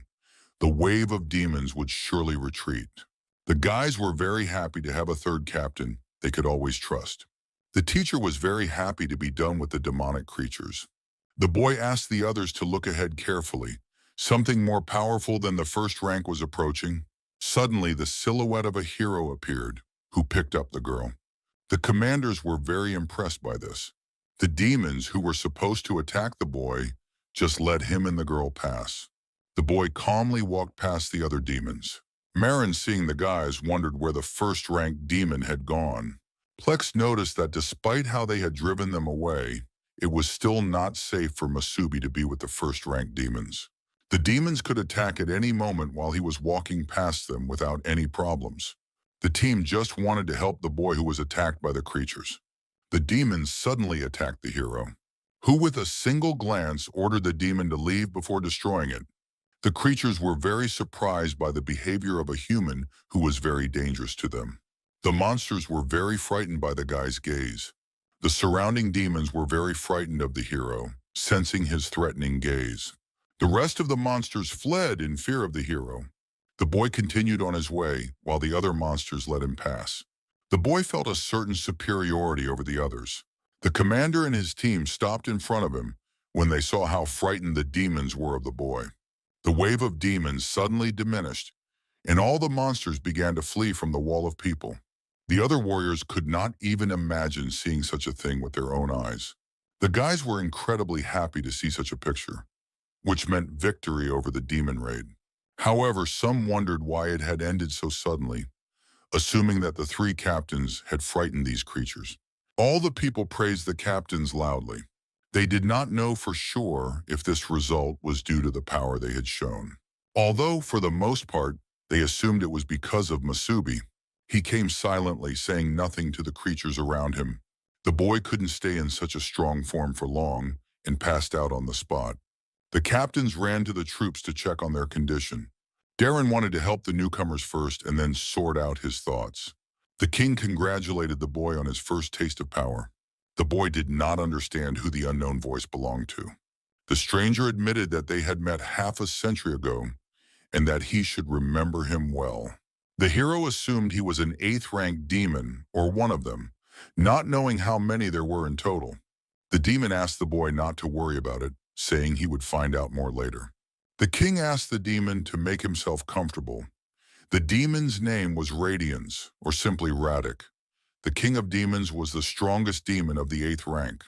Looking at the hero, the demon noticed that, considering the fact that the boy had not run away in panic, his mind was strong enough to resist the king's suggestion.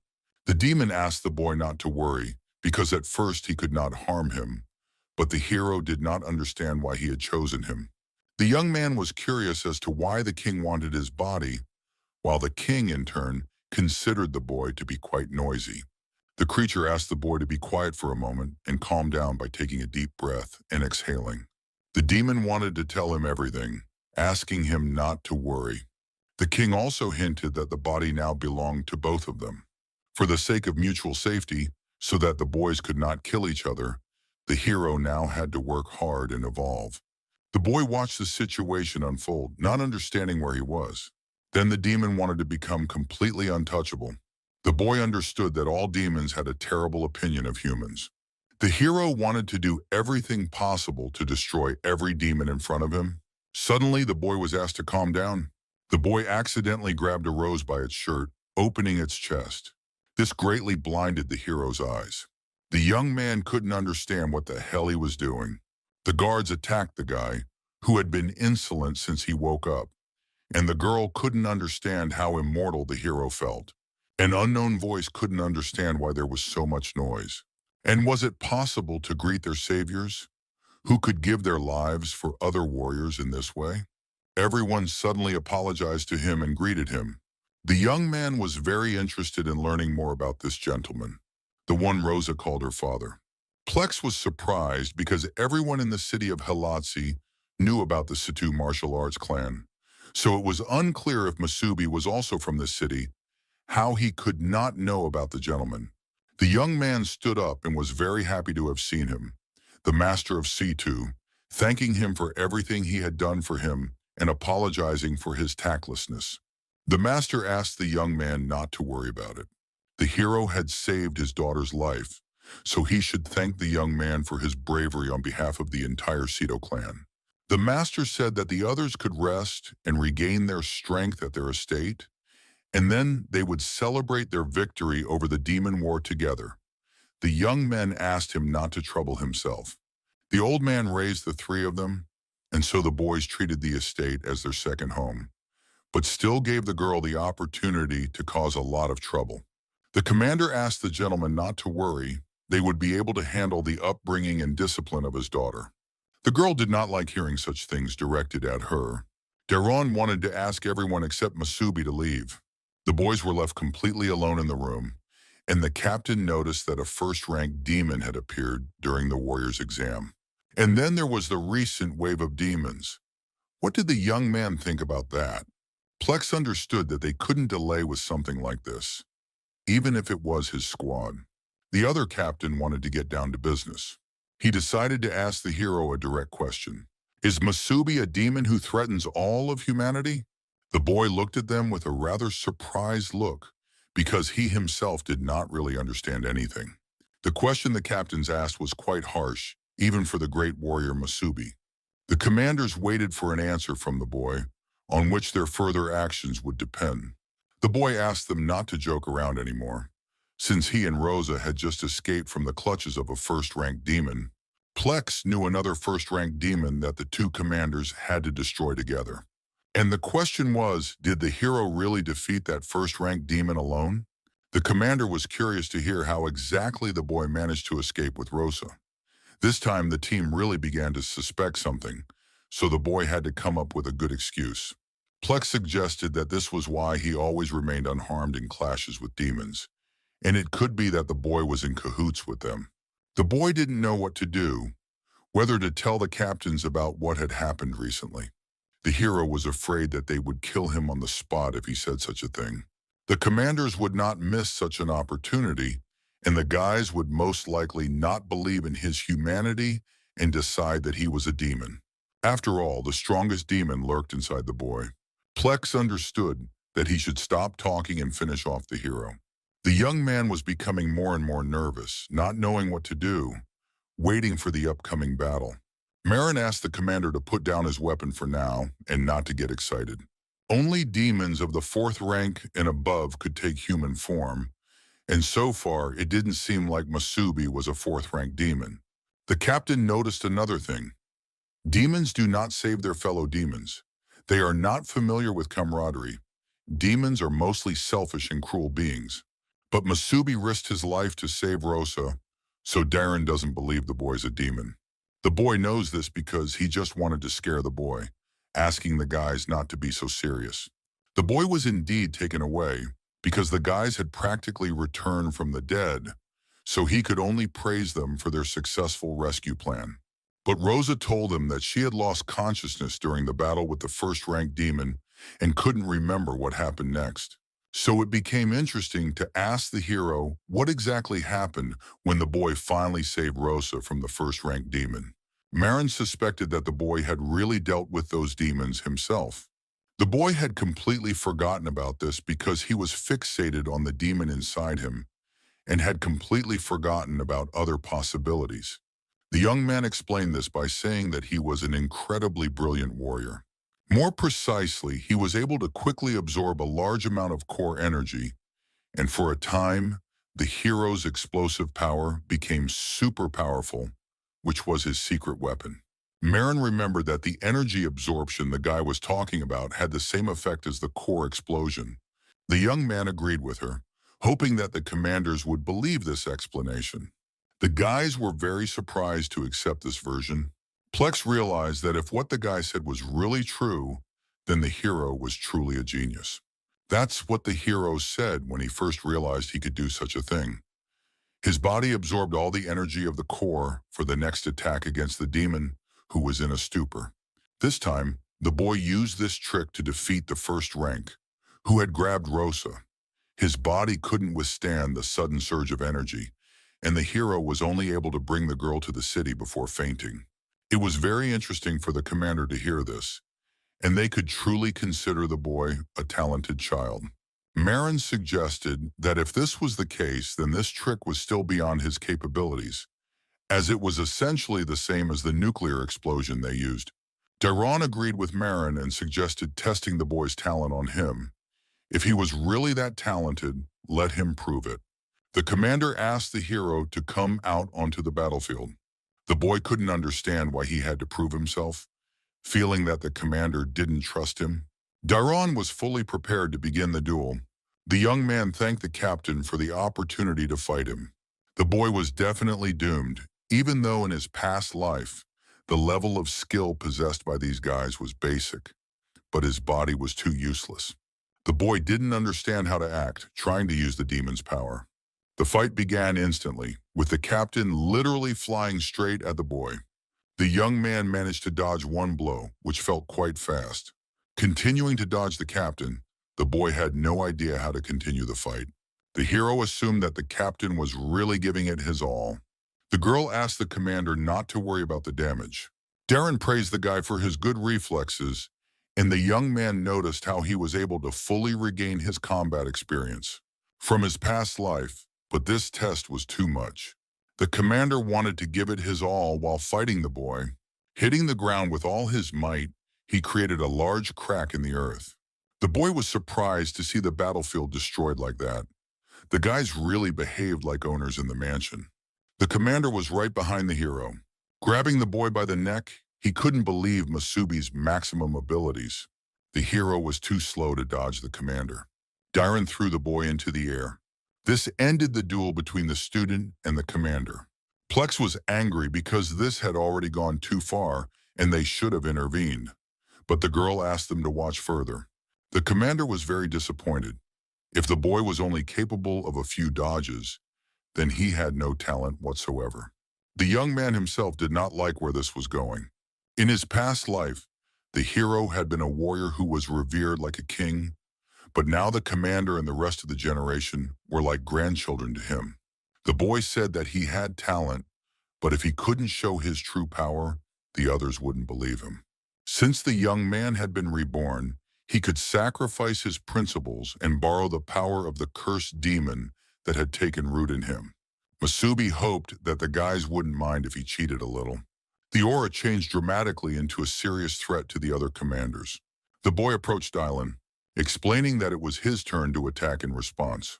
The captain couldn't understand where such a powerful aura came from in such a young boy. The power was incredibly great, not only for the captain, but for any living creature on the planet. After using the demon's power, synchronization, even with such a weak core as the boy's, was stable. One could even assume the discovery of a new power, and now the hero would be able to squeeze much more power out of his body.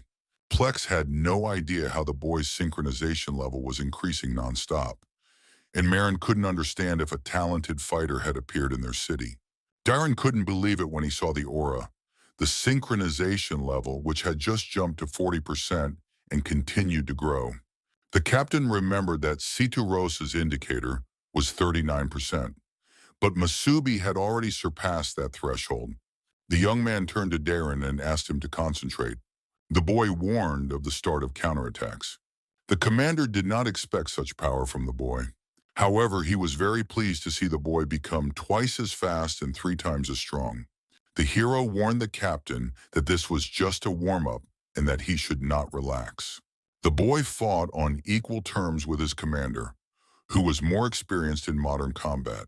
Darren praised the boy, who took advantage of his distraction with the block and immediately launched the next attack, which was indeed a skillful technique. The next attack was not long in coming for the captain. The hero was getting stronger and more aggressive with each attack, and they came one after another. Plexus couldn't understand where Masubi got so much combat experience. The elder realized that the boy was doing everything right, and that it was not worth letting Dylan, whose brute strength was much greater, get close to him. The boys did not expect to meet Master Situ. The squad did not expect to meet the master, so they asked for forgiveness for the sparring ground so that they could measure their strength against the boy. However, calling it a friendly sparring match, where the destruction was difficult to describe as such, the commander asked them not to worry. They would make up for everything. The master asked them not to worry about it, as he just wanted to see the hero with the name of a great warrior. It was interesting to see how Masubi would fare against Dairon. The captain noticed a certain carelessness in the boy's movements. Darren had been like that since childhood. If he was given a chance to counterattack, even if it was fleeting, he always knew how to take advantage of it. Not to mention that after so many years of battling demons, the captain had honed his sense of timing to perfection, and once he had that sense, it was not easy for the young man to escape. But in reality, the hero was one step ahead of the captain, catching him much earlier. The young man jumped up, delivering an aerial blow with his head. This was very effective against a man who could not expect such an attack. The boy managed to knock out the commander with his own head. The commander had mixed feelings about his defeat. The commander did not understand how it was possible to fight like that. The hero said that the human skull may be strong, but the facial bones are fragile. The young man asked the captain to immediately prepare for the next attack. The captain prepared to keep a close eye on the boy. Plex noticed that the commander had no intention of holding back. Darren destroyed a large area of the training arena. The boy noticed how the technique combined defense and attack at the same time. The young man wanted to try out his demonic power just a little. He split his own aura into physical and mental. The commander had no idea how to fight against such a powerful force. Not understanding how the boy was able to achieve such a level of mastery in controlling the core energy.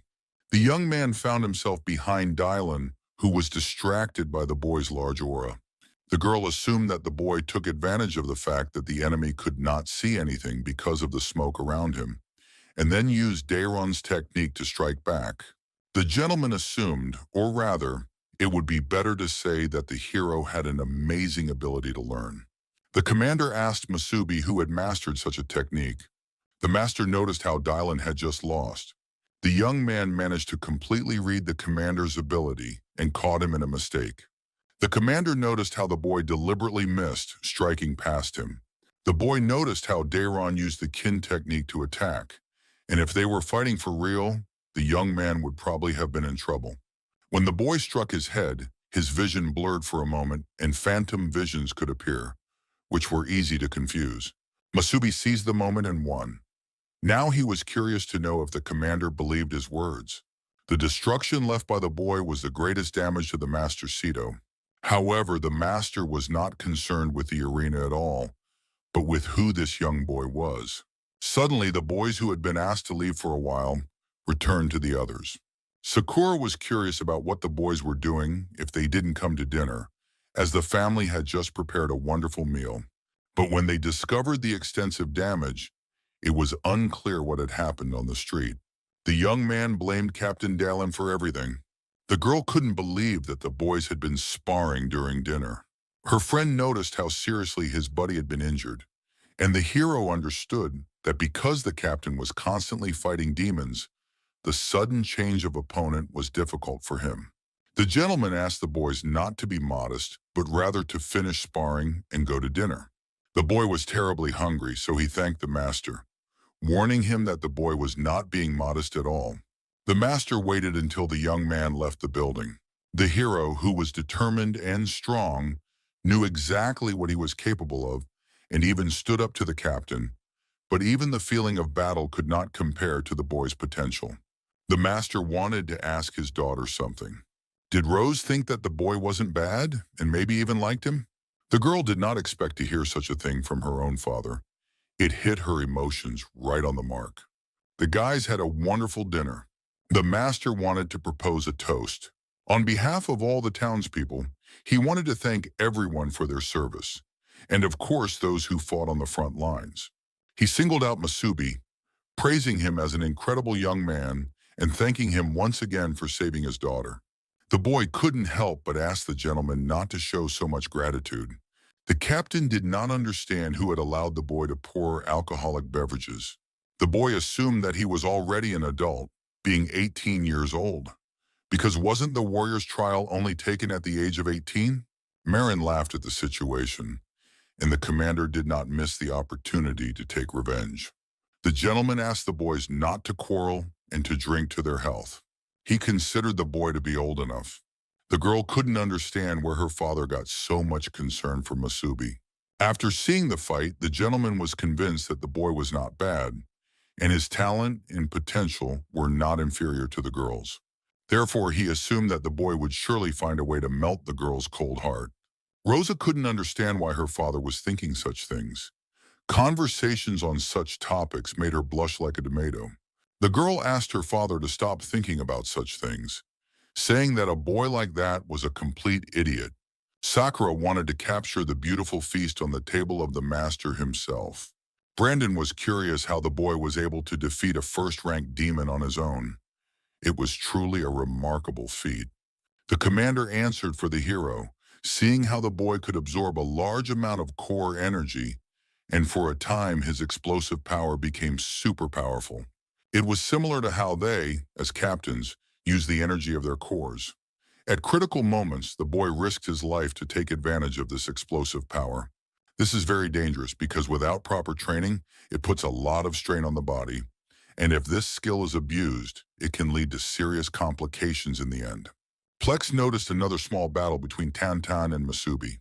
To prove that the boy could indeed use the explosive energy of the core, but he still had a lot of training ahead of him. Otherwise, his body would not be able to withstand such loads. If the hero tells the guys that he swallowed 2 first-class demon cores and can regenerate with the help of tree vines. Therefore, even if such a frail body cannot withstand the strain, the young man will be able to recover quickly without any problems. The boy will not be able to tell anyone about this, and it will be great if people think that he, like the captains, can use the explosive energy of the core. Brandon did not expect Masubi to be so talented, and he will definitely need to continue working on his training. The girl couldn't believe that the young man really had such a skill, so it was no surprise that he was able to save her at that moment. The captain had initially planned to punish Masubi and Rosa for their midnight outing, but considering the circumstances, the fact that they had already killed a first-ranked demon during the exam meant that everything was forgiven. Plex asked them not to rejoice prematurely, as the competition between the junior squads was still ongoing, and Moran also noticed that Rose's squad was lagging behind the most. She asked them to try to improve the squad's score, and the young man agreed because their goal was to take first place. The incident with the wave of demons had happened a month ago, and the battle between the squads for first place in the tournament table was reaching its peak. In order for everyone to get as many points as possible, more and more squads were striving to take on Class A tasks, and after a while, it became more difficult to take on any task at all. So the hero, after consulting with his teammates, made an important decision. They needed to find a victim, but the young man couldn't understand why they were fighting for points. The game for points was a plan to challenge other teams, and the first target was the snipers squad, who had humiliated them in the previous battle. The girl advised them to stop talking and put up 10 points in a one-on-one battle. This interested the boy, because the team really wanted the equivalent of a Class A reward, which seemed like arrogance to him. But he agreed, because this time the captain would not be able to separate them during the fight. The boy agreed to fight with the whole group. The guys lined up around the arena, waiting for a small one-on-one fight between themselves. A large crowd gathered, and the boy still had time to refuse so that later they wouldn't say he had started a hazing ritual. The hero asked them to wait before deciding who would be disgraced. The guy became curious as to why he didn't volunteer first as the captain of the squad. The boy noticed that a girl from Masubi's side had volunteered, so that they wouldn't complain later when they lost. The guys were lucky that their deputy captain was also a girl, so they wouldn't be too embarrassed. The hero found it amusing to hear. However, he advised them not to underestimate their captain, who was no ordinary girl. Sakura wanted to capture every moment of the battle. The girls entered the ring to show which team was the strongest in one-on-one combat. Rosa wanted to finish the fight quickly, giving her 10 points. The girl warned the young lady from the Saitu clan, also known as the unmarried princess. She really wanted to see a couple of the princess's tricks. The duel heated up, and the leader of the Masubi team went forward. Rose was fast enough for a green core recovery. Such speed seemed to belong to the blue core of agility. The girl noticed how the touch of the rose was approaching the opponent's body. The princess asked the bee to surrender immediately. After such a move, it was not surprising that the so-called seniors, although they had become fighters before them, still relied more on teamwork when fighting one-on-one, and their attacks and defenses were crumbling before their eyes. But still relied more on teamwork. Going out to fight one-on-one, attacks and defenses were destroyed before their eyes. The girl could not have imagined that the princess would think to direct her own energy into her muscles to cause convulsions. Rosa noticed that the bee's body was open, which was unforgivable in martial arts. The leader quickly dealt with the girl. The commander couldn't understand why the girl was striking precisely at the joints and muscles. In the end, Rosa defeats the enemy team, earning her team 10 squad points. The leader was still from the Saitu clan, which specialized in martial arts. Rosa wanted to end the fight there. The crowd was very surprised at how awesome the princess from the Saitu clan was, defeating her opponent in such a short time. Musabi asked the guys not to forget to add 10 points to their squad. This greatly angered the commander, who realized how good the leader Rosa was. The young man offered to go out on his own, asking the girl to decide to go out again and fight him, offering 20 points. The girl was about to agree to go out, getting a sweet 20 points. Musabi asked her to hold back, as the captain had just finished fighting and needed to rest. The young man offered his own candidacy for a one-on-one battle. The commander asked him to back off from the fight because the young man wanted to fight his captain. The young man understood that if their captain was a Rose, then shouldn't she have fought him first so that he could challenge the leader? The young man understood that if he was not even capable of such a thing, then fine, it didn't matter to the hero. The bee knew that such a cheap provocation would not work on the captain. The leader agreed, and when he was finished, even Musabi's own mother wouldn't recognize him. The guys were very happy to see how good their friend was in battle against his elders. The second round began, where Musabi fought against the leader of the sniper squad. The boy wanted to take a weapon from the spatial inventory. The boy managed to choose a training air rifle, which would not cause serious injury, so it definitely wouldn't hurt if he lost. The hero had no idea that there were even special training ammunition at that time. In his day, there was no such thing. The warrior shooter wanted to demonstrate his skill by shooting with real bullets, so the young man asked him to aim better. The boy knew that the leader would definitely be able to hit the target. The commander praised him with great confidence, saying he was good, and the young man wanted to let Masubi use any weapon. Asking not to complain if he considered the duel unfair, the hero wanted to return his own swords, which were the only ones of their kind, from all the weapons. The boy understood that it didn't matter, because he chose to go into hand-to-hand combat. The leader of the opposing team was very surprised to go into hand-to-hand combat with a guy with a gun. The other guys couldn't understand why he was acting so foolishly. The boy laughed loudly at Musabi, who really wanted to get into a fight, not understanding how cocky the newbies were in their time. The young man didn't understand why there was so much chatter. He even wanted to put on a muzzle. The leader wanted to make one thing clear: even if a lion hunts a rabbit, it does so with all its might. The commander wished the hero luck because he would quickly regain the points he had lost. Musabi agreed to let the squad leader show off all the skills he could demonstrate with a weapon. Brandon wondered how the guys would react if they found out that Musabi had single-handedly defeated a first-class demon and won over Commander Delon. The girl was a little jealous of the guy who turned out to be better than her. Even though she was the captain, she couldn't be weaker than her teammates.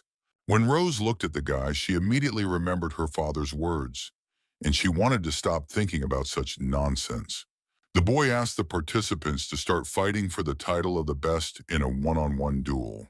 The leader immediately flew away to take the most advantageous position while the hero stood still. The boy wanted to show what he was capable of, to pierce Musabi long before he could get close to him. The girl was surprised to see that instead of starting to shoot, the boy decided to take up a position. There was no point in the hero hiding his full power because he had already used it against the captains, and his goal was simple: victory. Besides, if the boy wanted to subdue his inner demon, he had to regain his former form as soon as possible.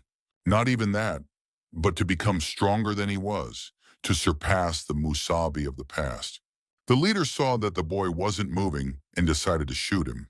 The young man promised the hero that he would show him no mercy. From that moment on, Musabi wanted to ensure that the demon inside him would serve him in the future. The boy dodged the flying bullet from the rifle. Then he accelerated, heading straight for his opponent. The boy's movements continued at an incredible speed. The leader was very happy when the hero began to show signs of life, asking to try out his induction cannon. Even a demon with blue agility cores would have difficulty dodging its rapid-fire shots.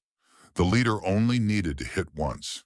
After that, the remaining shells would be magnetically attracted to the target. The hero was lucky for such a maneuver. The young man chose the commander as his opponent to test his abilities. The young man activated his water bonds, stretching his own body through the net. The guys couldn't believe how the kid managed to dodge the captain's bullet. The leader did not like this turn of events and did not want to use a secret technique in battle. The most interesting thing about the captain's weapon was that it used the energy accumulated in the body, and then this same energy could be used together with the projectile for a more powerful shot. The opponent was curious to see how the hero would dodge the next high-precision projectiles at point-blank range. The young man was not going to hesitate and continued to attack his opponent. The latter would not be able to dodge the blow because of the route that forced the target to wait motionless for the blow. The shot flew into the air, and all the accumulated energy was wasted. Musabi won the fight using all methods of combat. The young man took the blaster, gaining the upper hand. Then he knocked his opponent to the ground with a blow to the stomach. The squad couldn't believe how this could have happened.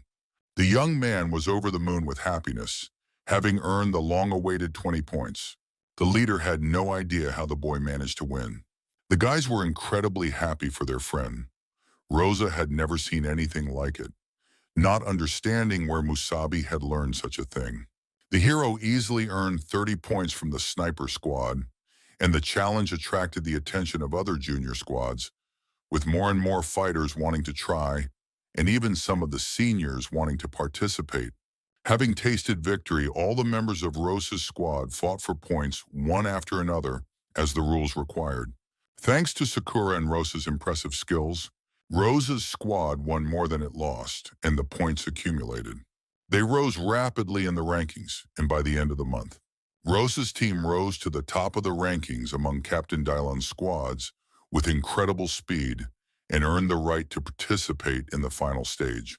It was a wonderful feeling to be in such a position at the end of each month, watching the squad grow and flourish. It took Rosa's squad only a couple of days to climb to the top of the rankings, but standing out from the 9 other squads was no easy task. Marin heard that the guys used points as bets and then fought other teams and mostly won. The girl was amazed by such methods, but she didn't see anything wrong with the captain trying to put an end to it. Darren knew that the guys had earned their points through their own strength, so there was no reason to forbid them from doing so. Musabi and Rosa had always been strong. The captain watched a couple of fights, and the 2 remaining teammates, Brandon and Sakura, also showed their abilities quite well. The guys made it to the gates of the great battles. For the first time in many years, their newcomers were in the finals of the junior squad competition. Daira was the first to want to open the door to the winners. The whole squad was curious to see who would win this time. The girl was impressed when she learned that some team without a name had managed to make it to the finals. Not understanding what the great squad of captains was thinking, the squad was Fola's team called Starflower. The boy assumed that Captain Darren's newbies had actually scored the most points, which seemed like complete nonsense to him, said John, the leader of the Dawn squad. The girl noticed how aggressive the other teams were. Brandon also noticed how the Starflower and Dawn squads, the strongest squads under the command of Captains Fola and John, were the most aggressive. There was even talk that the next of the 3 captains, the successor to Captain Darren and the others, would be chosen from among them. The hero was delighted to hear such wonderful news because then they would have to try harder, even though endurance was still his weak point. But thanks to his new ability, Musabi would at least be able to fight on equal terms with first-rank warriors like Captain Darren. Winning would not be difficult. The question was what their reward would be. The guys were happy to meet Captain Marana. They were ready to take first place with the Starflower squad and asked her for some kind of bonus to their reward, such as taking them to a Class B city for shopping. When the guys heard about going to the city for shopping, which was the great goal of the Starflower squad, they were able to impress the guy. John's squad wanted to go to a Class B city to meet stronger warriors so they could exchange experiences. The girl asked the guy not to judge her decision. For her, the squad was also a kind of training. Marin noticed how quick-tempered the young people were. The other captains arrived at the arena. Plex couldn't believe that the guys played so harmoniously. Darren turned to look at Rosa's squad from C2. The guys were able to come to an agreement among themselves and went to join the others. The captain assumed that all the players knew something about their opponents. Therefore, Darren did not have a strong desire to represent them. The final was divided into 2 stages, a group battle and an individual battle. And at the end, the winner was chosen based on the points received. The players would learn more about the rules as they went along, and to motivate them to achieve the best results, they would be told about the prize. Marin knew how much the others wanted to learn about her, but this time, she probably wouldn't disappoint everyone.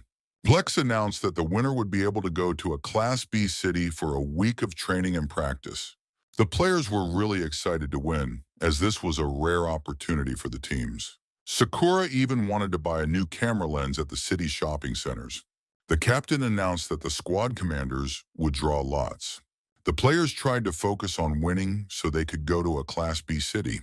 The young man himself was curious about what kind of city it was, but after his transfer to this time, he still couldn't understand much. What are Class B cities? During the hero's time, there were no such hierarchies between cities. They all had their own warriors and were independent. They said that this city belonged to Class C, the lowest, followed by Class B and A cities. The class of a city depended on the strength and number of warriors it had. Cities of Class C usually had warriors of the first and second ranks, while those of the second and third ranks belonged to cities of Class B. If a warrior had a third, fourth, or even fifth rank corps, he would be sent to a Class A city. The decision on the level of a city is made by the only Class C city, the City of Dawn. It is located right in the heart of the Land of Hope. They say that the City of Dawn is so large that it was home not only to warriors with 5th and 6th rank corps, but also several of the strongest warriors with 7th rank corps. That is where all the strongest warriors of humanity were now located. The only Class C city, the City of Dawn, was quite pretentious, and the young man was curious how it differed from the cities that existed in Musabi's time. The young man couldn't even imagine whether his city, which they had defended in battle 60 years ago, and his loyal comrades, who were now dead, were still standing. Suddenly, his deep thoughts were interrupted by the girl who had knocked the hero down. Brandon noticed for the umpteenth time that the young man liked to ponder. Sakura asked the guys not to get distracted because the duel was about to begin.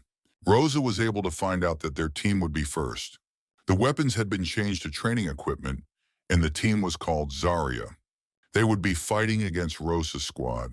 Brandon noticed that they were the only squad without a name, so he suggested coming up with something cool after the match. The young man agreed that it was a good idea, while the girl didn't understand that it was impossible to think about it later. John was curious how such a lazy team could hope to win first place. He immediately asked everyone to listen to him carefully. Each member of his squad would choose a target, and he would choose the captain. Darren gave the signal to start the fight. At the signal, the newbies rushed into battle. The teams split up and began to surround the Rose team. The girl noticed that the guys had chosen a one-on-one combat tactic, which was effective when there was a big difference in strength. But alas, the boys were the attacking team. Musabi noticed how their leader was able to understand the tactics. It would be better for the hero's squad to attack the enemy captain immediately. The disadvantage of the division tactic is that everyone is responsible for themselves, and if the captain loses, the rest will lose their fighting spirit. The boy praised Rose for her thinking. The opponents couldn't believe that the boys were going to attack their captain. The rest of the enemies changed their strategy, attacking Rosa, the leader, first. All three players were determined to eliminate the princess. The girl asked them to keep formation and cover her back. The boy did not expect the leader to want to fight him on her own. The fight between the squads was quite interesting. Rosa attacked the boy from above, while the other tried to activate his own skill in his hand. The young man thought it was a mediocre move. The boy activated a bright flash on the leader of the Musabi team. The girl asked the entire squad to immediately close their eyes and take up defensive positions. The boy concentrated energy in his hands to create a flash, even for his own squad. The commander understood that if fighting one-on-one, it was a valuable weapon, but in a group battle, its effect would also affect his comrades. Plex had mentioned this to the guys several times, but it was of little use. Some people won't learn until they get hurt themselves. The boy believed that some newcomer could not compare with his abilities. The young man wanted to deal with her as soon as possible, and then the squad would disband on its own. The guy didn't care if the girl was from the Shutu clan. The enemy only wanted to strike, destroying the leader, Rosa. However, the hero suddenly intervened with a rather sneaky flash attack. Musabi wondered if the boy had thought about his own comrades who trusted him. The young man wanted to destroy the leader who did not respect his own allies. He kicked him, breaking many of his ribs. Then he pushed his opponent far away with his flash. The boy did not understand when the hero managed to put on tactical water goggles. It seemed unreasonable to the young man to abandon his comrades during battle, and incidentally, the goggles had thick water frames that reflected most of the flash's rays. The flash was no longer there, so the leader of the enemy team was defenseless. The girl couldn't understand how the hero had managed to pull off such a feat. The young man would leave the rest to Rose after finishing with the commander. The leader didn't even understand when Musabi had managed to fight the guy. The girl praised the guy, who manages to do many amazing things. John noticed how the guys tried to attack head-on, and the young man wanted to use the flash again. But for some reason, his arm wouldn't move, because Musabi had injured the guy's shoulder during the fight. The girl was able to defeat the guy without any problems, as he couldn't defend himself except with the flash. The leader agreed with John, who was right. The fight ended quickly and easily. The boy suffered defeat because of his own stupidity. After that, Musabi hardly interfered, mainly just helping Brandon and Sakura in the fight by distracting their opponents. Although the guys were doing great on their own, and the longer the fight went on, the better they got. The girl announced that the captain of the enemy team had been defeated and asked them to surrender immediately. The team was forced to lose after such a fight. The fight was over, and Plex had expected as much. Marin was surprised that Musabi still hadn't used his ability. The commander of the other squad couldn't believe that the newbies had beaten the best team. She was curious how this had happened in the first place, because of some team called Rosa. The guys also couldn't believe their own defeat.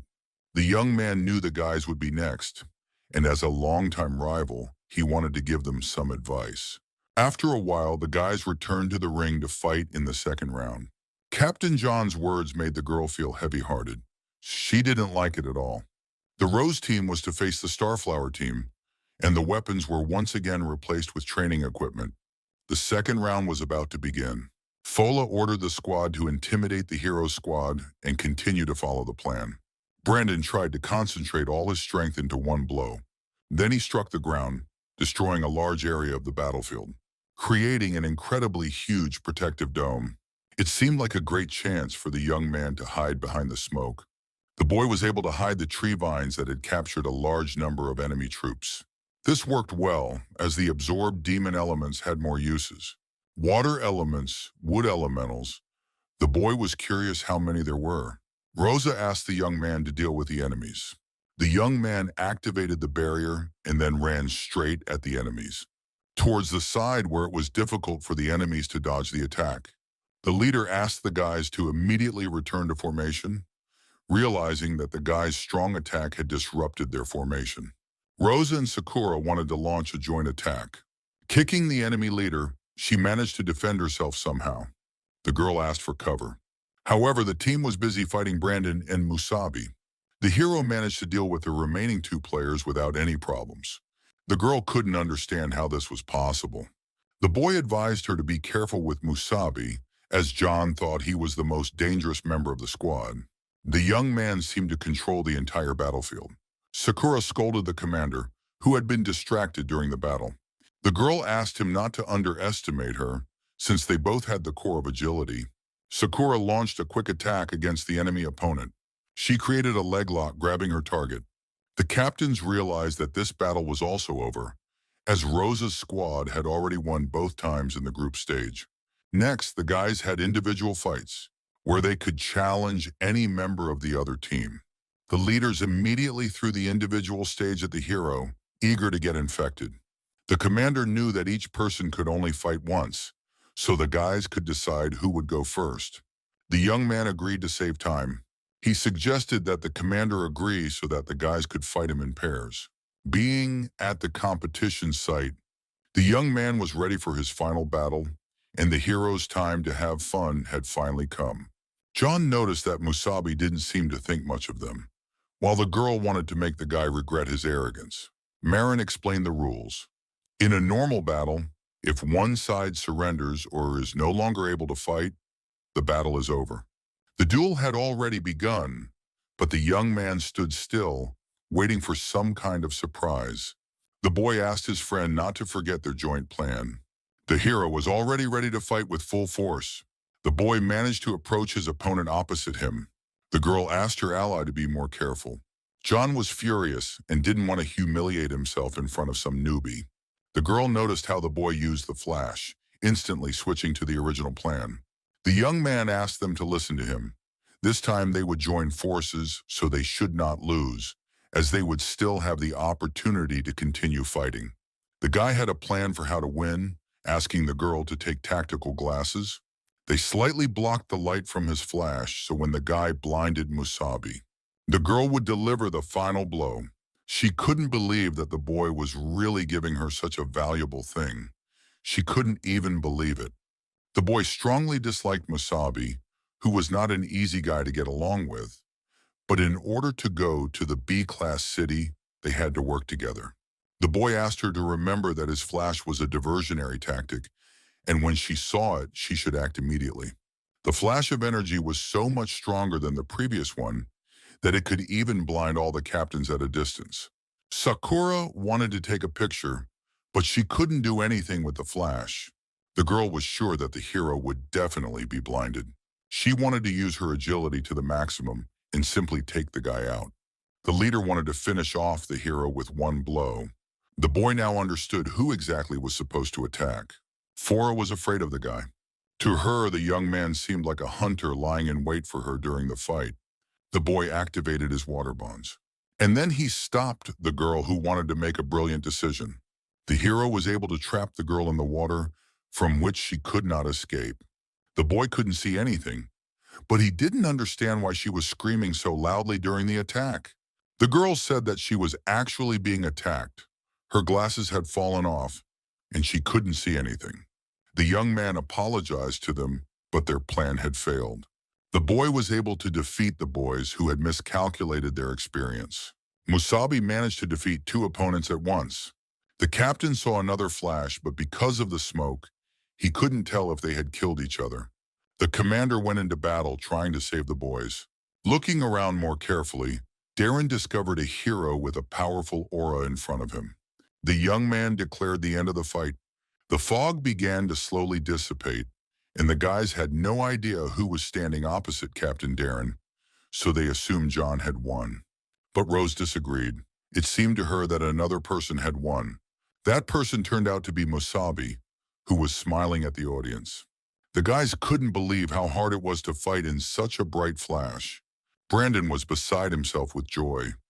The hero was so amazing, fighting two leaders at the same time, and during a bright flash of light. The boy managed to win when he took their points during the battle. The boy couldn't believe how cool his friend was. For some reason, the girl always had the feeling that the hero was hiding something. Suddenly, the commander called the entire Rosa squad. He asked everyone to line up quietly.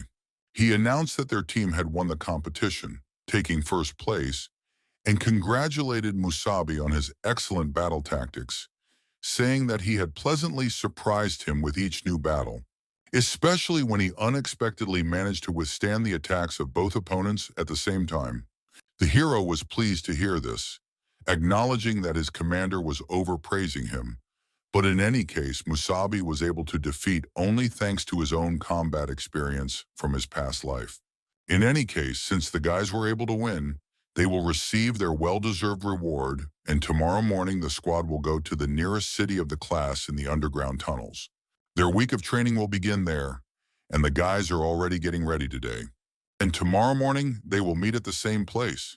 The guys were incredibly happy with the victory, eagerly awaiting the next morning. Plex has admired Musabi many times, recognizing him as a slightly intimidating guy who, even if they gave it their all, they still wouldn't be able to defeat. The commander understood that this guy had no place in their city. The young man would have to move on, climbing the warrior's career ladder and becoming stronger. The commander suggested that Daron accompany the guys through the underground tunnels, as it would be safer than going above ground. The girl asked him to remain vigilant, as sometimes lower-ranking demons would accidentally wander in. The captain asked her not to worry, saying they could handle any lower-ranking demons, as the four of them were strong even without his participation. The underground tunnels, once a thriving underground transportation system, represented a complex and confusing structure of paths, now abandoned and used for communication between cities. The sudden warrior tried to survive by running away from the monsters, who was chasing him, wanting to get his body. The demon thought the warriors were complete weaklings. The monster managed to get lost, not understanding how it happened. The second-ranked demon wandered through the dungeon, trying to find a way out. Sakura was incredibly happy to descend into the underground tunnels for the first time, which were of great interest to the girl. To her, the surrounding area seemed to have such mysterious and gloomy architecture, and it was unclear when it had been built. The commander wanted to tell her that the underground tunnel was older than Darren. Sakura noticed how abandoned the place looked, not understanding how people could have used such a place in the past. The loss of so many brilliant warriors made it impossible to expand their territory and carry out new missions, and the number of power crystals that the guys needed to live began to rapidly decrease. Without the support provided by the crystals of power, the vast network of underground tunnels slowly but surely fell into disrepair, as it had been built during the time of the great warrior Musabi. Sakura congratulated the hero in surprise, as everything had been built during the time of his namesake. The young man, being that very warrior, simply agreed with the girl's assumption. The commander was furious. The boy simply had the same name as the great warrior, but the achievement was not worth appropriating. The hero asked not to be scolded, and the other guys had a lot of fun with Delon's reaction. Rose found it amusing to hear so many interesting things from Masubi, considering him funny. The commander was too relaxed. He should have kept his temper in check. Darren asked the troops to keep formation and continue straight ahead. The once grandiose project was left to rot, being an unworkable place. It had been built according to Musabi's plan, but there was something the captain was wrong about. He thought it was a network of underground tunnels. In fact, the tunnels were designed for a huge network of underground cities, which in the days of the past hero united not only cities of various sizes. It was also the safest and most prosperous trade route. Still, it was strange when it was considered the greatest marvel of engineering. And after Musabi's death, it fell into decline. Brandon was curious if the energy crystals he mentioned were similar to their demon cores. Darren agreed that it was similar to a collection of demon cores, with one core capable of providing energy to all their warriors. The question arose as to what would happen if the cores were combined. After many unsuccessful attempts, they successfully synthesized large combined demon cores. Under the name Crystal of Power, which supplied modern cities with energy for work, they were now used instead of electricity. In cities of ranks A and C, large raids were organized to collect demon cores and synthesize them into crystals of power. They were then distributed down the hierarchy. Now the captain accompanied the boys to a B-rank city, not only to see it, but also to pick up a batch of power crystals that had been allocated to the city of Halosha. Sakura wondered what would happen if the power crystals of the city were not replaced. The city would be completely immobilized, said Darren in an ominous voice. The kids were very frightened and intrigued by this answer.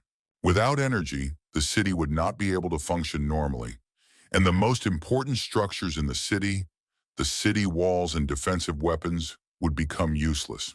After all, in a situation where the city is left without protection and all devices stop working, people will have no choice but to leave their homes and wander the empty land, which would be a real disaster for the city. The characters in the story understood the importance of the situation without the energy crystal that powered the city. The commander asked them to relax, telling the soldiers not to worry, because the city of Halotsi was not that big, and they now had enough of one crystal of power to last 3 whole months, while receiving more every month from the expedition to the city. Sakura was very angry with the captain. With such stories, he could scare anyone. Darren hoped that the soldiers were well prepared, as City B not only had several soldiers with second-rank demon cores, but also 2 third-rank warriors. Someone even told him that the synchronization coefficient of one of them reached an unprecedented 69%. The guys were very impressed with this result from another city of warriors. The hero couldn't tell them that there was a man standing near them who possessed a 7th-rank demon core and had a synchronization rate of 96%. The girl noticed a large red button, not understanding what it was for. After trying to press it, Musabi immediately asked Sakura to stop. The commander gave her a slap on the head and asked her not to press anything, but the button seemed very tempting to the girl. Darren explained that the button was an emergency passage closure button, which was only used in extreme situations to block off a section of the tunnel. The button was responsible for the safety of the underground passage. The commander asked everyone to pay attention to all the shutters. After pressing the top and bottom, large metal gates came out, instantly blocking the tunnel. This was an emergency response plan to secure other tunnels and cities in case of an emergency. The hero was pleased that the most important function was still working. Suddenly, the boy noticed a strong aura. It was moving somewhere in front of the boy, and something big was approaching them. The young man took his magic weapon before the captain could understand what he was doing. The boy told him about his sense of blood.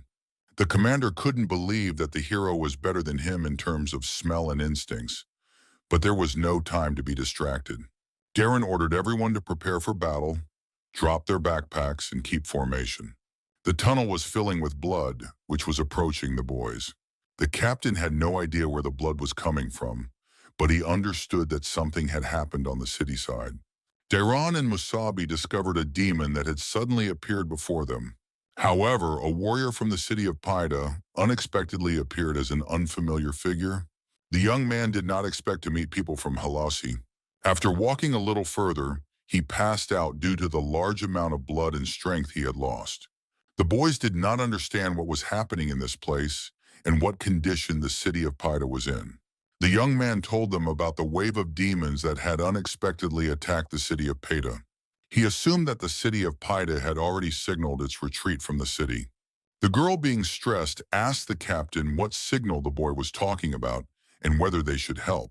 In any city, if a signal for complete evacuation was given, it meant one thing: the death of all the local warriors and inevitable demise. The guys couldn't believe that there was no way to help the city now. The young man understood that if the entire city was destroyed, he did not know how many people had suffered. The hero notices bright flashes accompanying the clanging of claws. An unknown creature takes its victim back with its ability. Musabi was distracted and did not have time to react. The monster was happy to find its prey after a while. He began to gradually wonder about other people who had interesting skin. The creature couldn't believe that it hadn't managed to destroy all the people around it, while the boy urged his friends to run away quickly. The demon tore off his head, saying that dead people couldn't talk. The monster really wanted to continue the massacre, while entertaining himself with the humans. The demon noticed many people who were thinking about how to react against him. While the creature was thinking about which person to hunt first, suddenly it decided to choose one boy. It unleashed a chain of fire directly at its victim. The creature chose Brandon, calling him Redhead. The commander prevented the sinister creature from taking one of the warriors. Holding a large flaming blade filled with energy in his hands was unpleasant. Then he sent the demonic weapon upward. The creature did not expect to take away the capable youngster, who was much better than the rest. The captain noticed a second-ranked demon with fiery abilities, who was stronger than expected, and he could not allow his new recruits to be in danger. Taking the boys by the hands, the commander wanted to escape from the second-ranked demon together with the boys.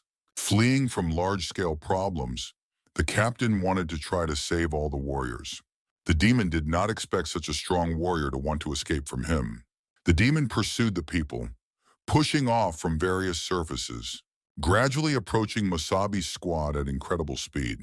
The girl noticed the button to block the tunnels and asked the others to run while she pressed it.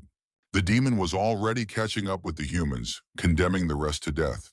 The hero threw the guys forward with an air thrust. The creature did not expect such tricks from humans. The commander couldn't believe that the boy had pushed them, trying to press the button himself. The monster found it funny because the boy had only delayed their death. The demon believed that the remaining people would not be able to survive under any circumstances. The young man managed to open the safety capsule containing the button that controlled the metal doors. Then he tried to do everything possible to delay the monster. He pressed that very red button. Rosa asked the boy to come to them immediately. The boy asked the squad to take care of themselves as he closed the metal gate. The girl who tried to help the boy couldn't catch up with him. She knocked on the gate asking if the hero was okay. As he ran, Musabi asked the captain to take care of the guys, and those were the exact words that Dairon remembered. The guy asked the whole squad to calm down immediately. He explained to the others that the hero had given them a chance to survive, and they couldn't let his kindness go to waste, asking everyone to leave the dangerous place immediately. The guys were panicking and couldn't bear to leave a member of their squad to die, fighting a second-ranked demon right behind the wall. The girl wanted to break down the gate immediately and save the hero. The captain explained that the shutters were made of a special material, a durable alloy, and could withstand at least third-ranked demon attacks. Something like this couldn't be broken. In addition, they were completely sealed, and they couldn't even hear the battle behind them. So unfortunately, the commander couldn't help. The guys were panicking, offering various crazy ideas and asking for help from the others. Darren knew there was no way, because even with their help, there was no guarantee that they could do anything. Suddenly, the captain remembered that there was another way, asking the squad to follow him. Remembering several tunnel forks, one of which led to the Class A city of Brain, they could try to go there and ask for their help. The guys ran into the nearest tunnel, fleeing into it with the incredible hope that the boy would somehow manage to hold on. If they went there, it meant they would not be able to do anything for the battle that was taking place on the other side of the door, so the commander had no choice but to believe in the hero's abilities. The monster was unable to reach the rest of the people who were running away. The young man held the monster back by keeping the gate locked. Then he threw the monster away, which dared to attack his squad like that. The boy was incredibly happy that he could finally stop pretending to be human. The demon did not understand how the boy was not a human, but a demon. The hero himself didn't really know how it worked. But if it had been any different, the boy would have been forced to transform in front of his comrades. But now the boy was very curious about how the monster controlled fire. The demon assumed that the young man was of the first rank, although he was beginning to have doubts. The hero possessed incredible regenerative powers. In addition to that, he had tree skills which could be used to easily catch demons. The monster took the guy for a first rank, realizing that the young man couldn't really do anything with his tree vines. The creature burned all the nearby tree vines, ruining the young man's entire plan. The young man was curious to see how capable the core in front of him was. The demon wanted to devour the hero, and then all his abilities would become his. The monster directed a stream of fire at the young man, who was just waiting for something like that. Gradually dodging the slightest fire charge, the young man managed to get behind the demon, who did not expect such agility. The demon was surprised that the hero had boldly chosen close combat, but asked him to desist because the young man would not even be able to touch him without being burned alive. Musabi still wanted to attack. He had a trump card up his sleeve that the demon could not expect. It turned out to be the water element, through which any fire would not interfere with a physical attack. The boy was curious as to why the demon had decided that he only had a wooden vine, as the demon could easily subdue him for such a mistake. The creature had no idea about water, thinking that humans possessed no more than one element.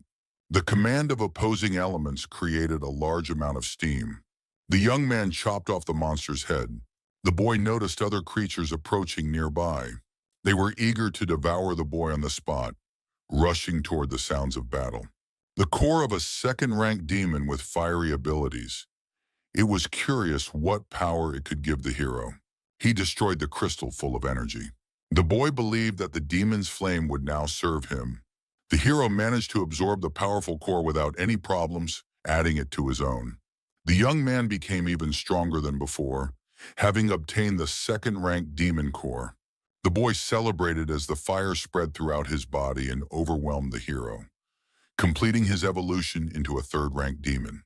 Lower-ranked demons were approaching in large numbers, which the boy had even dared to forget. The young man tried to activate a similar ability that the fire demon had recently possessed.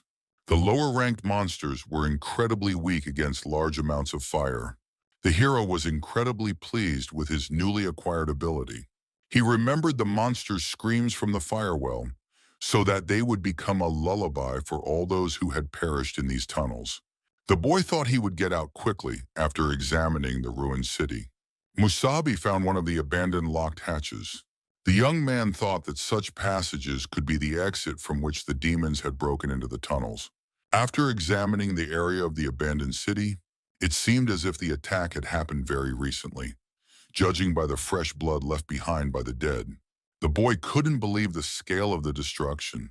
He realized that the city had been completely destroyed in a short period of time. A particularly strong wave of demons had descended upon all the inhabitants of the city. There were even demons wielding wooden vines. Such monsters always targeted ordinary residents and warriors. Such power and cruelty greatly shocked the hero, so much so that he was afraid to imagine it. It was difficult for the young man to watch the bloodthirsty third-rank demon work so diligently. The young man remembered how the captain said that there were two more third-rank warriors who most likely.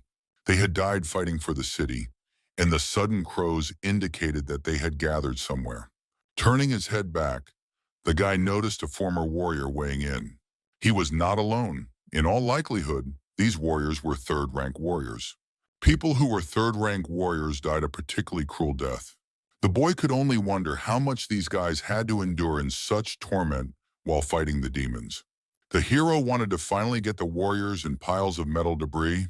The young man wanted to show his respect, believing that the men were valiant warriors.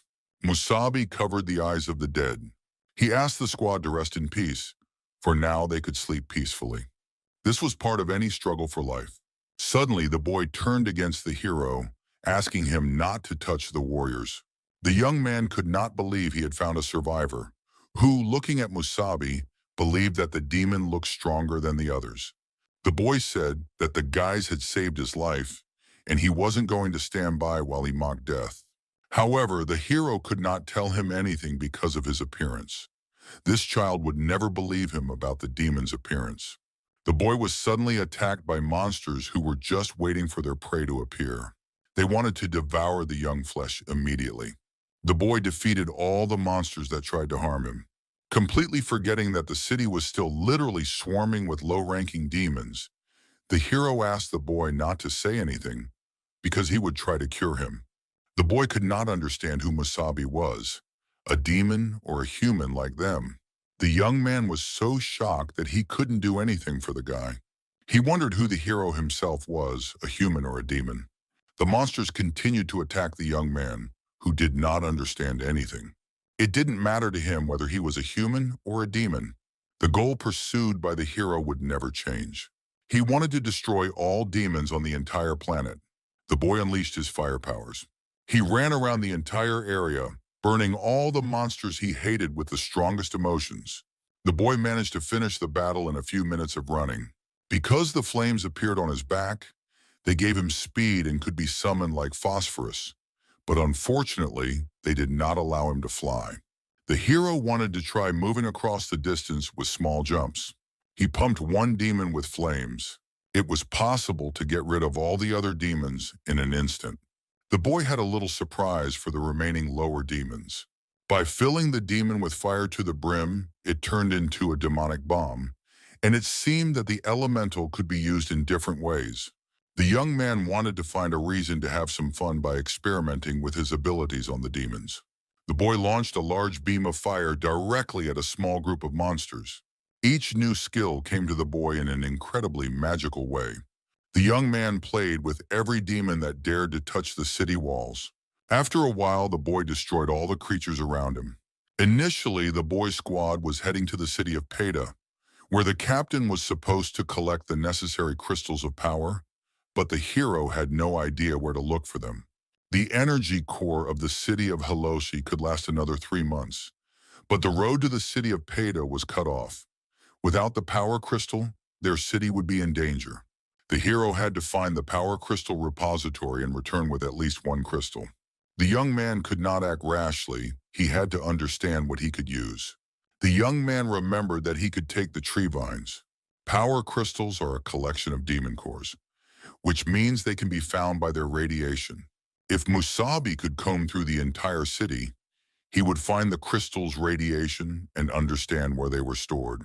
The hero actively searched for the nearest places where the crystals of power could be found.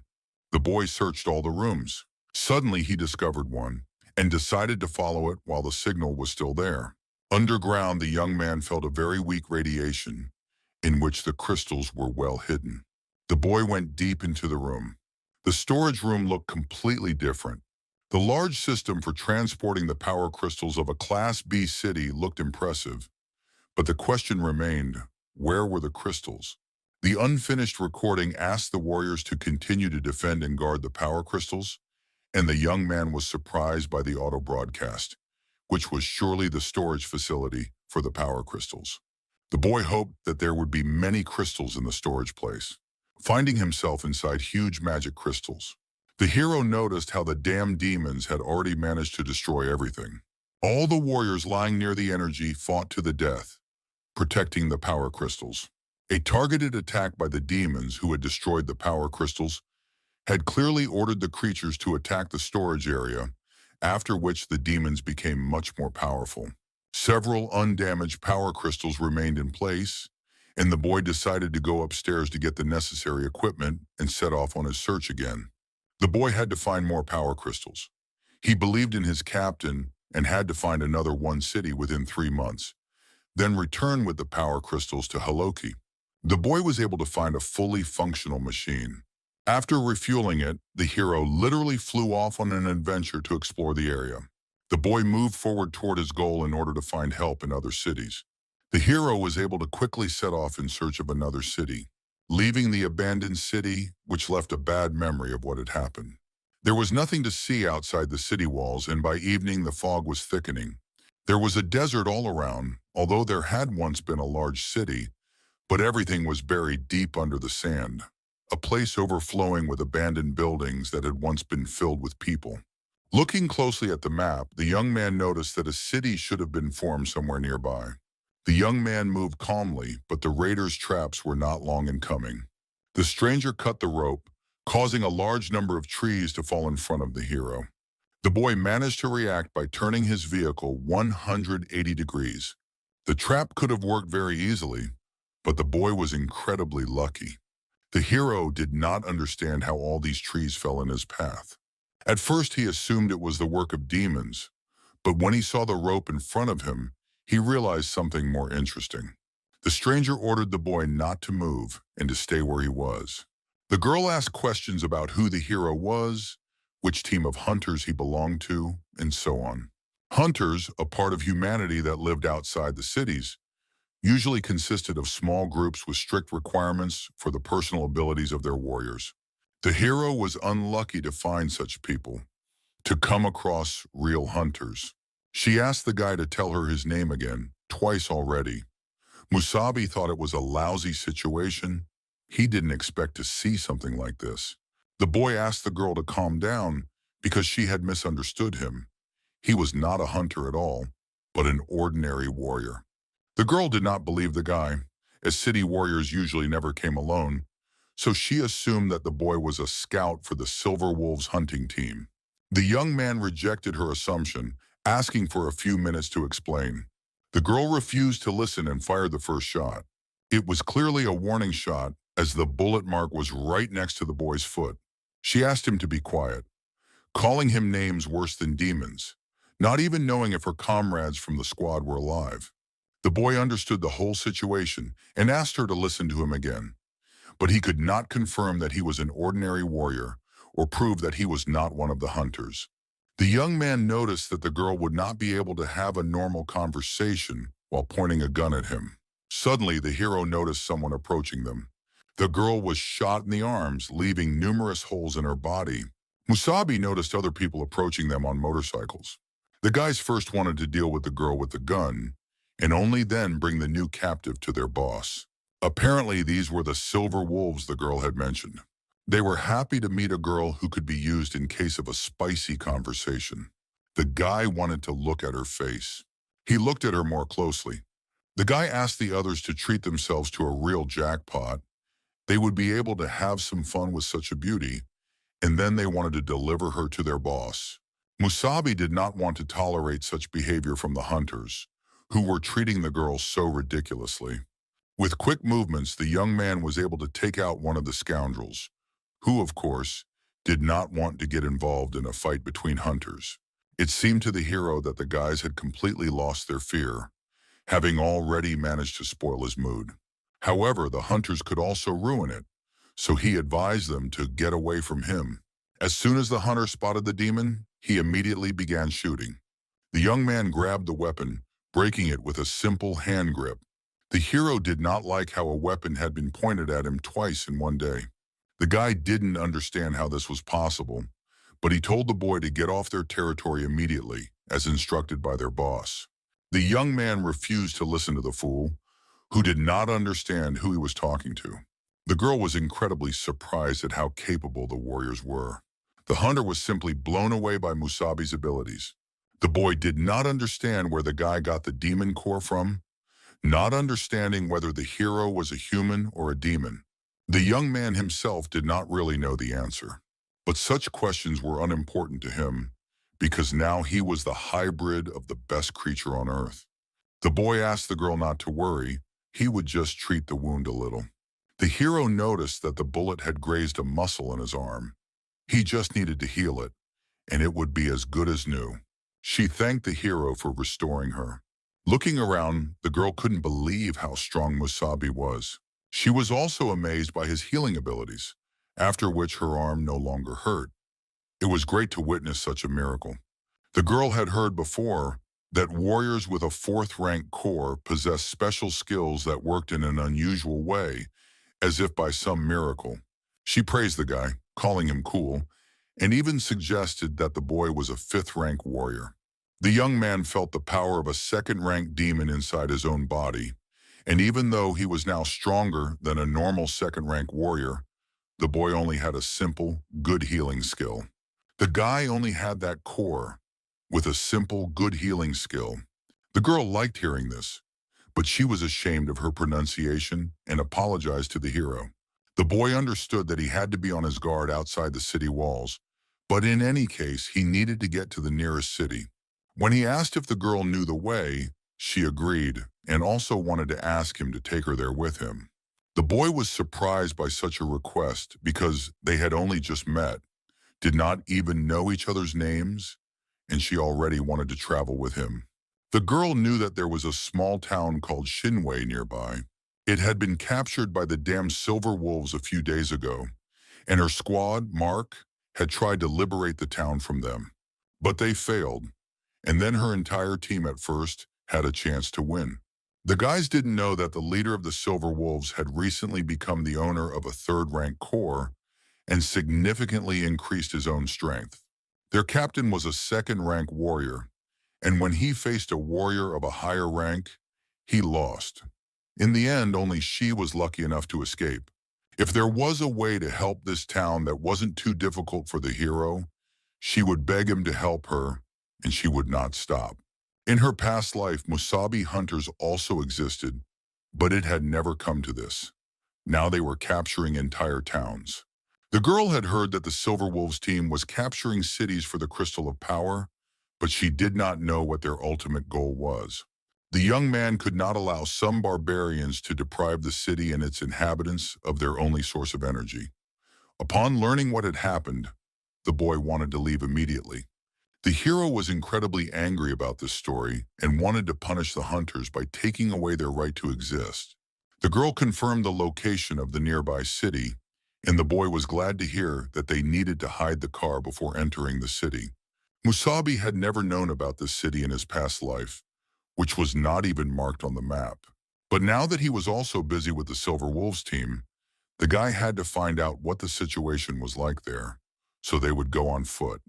The young man was tired of being pursued by a creature that paid him no attention. The girl warned the warrior about the demons behind him. The boy was just waiting for the monsters to approach so he could defeat them with one powerful method. Tying the creatures with tree vines, such creatures would have to lie quietly until they could prevent them from entering the city. The hero could not get rid of the demons in that very second. Otherwise, the smell of their blood would attract other demons.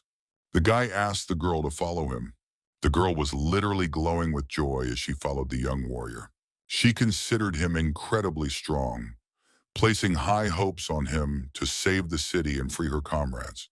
The guy found it strange not to see even the guards who usually stood near the main entrance, and the girl also found it strange.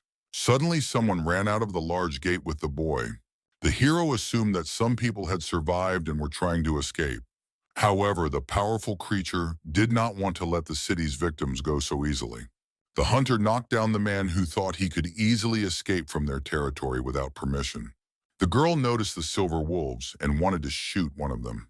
The boy stopped her, as the girl could easily reveal their location by deciding to go on her own. The demon's huge hand emerged from the city gates to take the fugitives back to the place where they should live. The guards obediently waited for their boss, serving him dutifully. The boys couldn't believe that a demon ruled this place. The young man understood that if there were demons on the other side, there was no point in developing a plan and preparing for an attack. They had to act immediately. Musabi wanted to laugh and try to save as many people in his immediate vicinity as possible. The boy dealt with the guards, instantly moving deeper into the city. The girl asked him to wait for her because she had originally come to save everyone. The huntress couldn't believe how easily the boy had managed to deal with the Silver Wolf's warriors. Suddenly she noticed one strange thing. The guards who had just been destroyed looked as if their skin had been peeled off, and they had been dead for more than a day. She saw that the city was full of Silver Wolf warriors. The hero fought each one with all his might, gradually dealing with each hunter. The boy notices that all the people are corpses controlled by a demon with special abilities. The boy couldn't delay and had to quickly put an end to the nightmare in the city. After a while, the young man noticed that the dead man must have tied the bodies together with something, and the demon with special abilities could make them move on their own.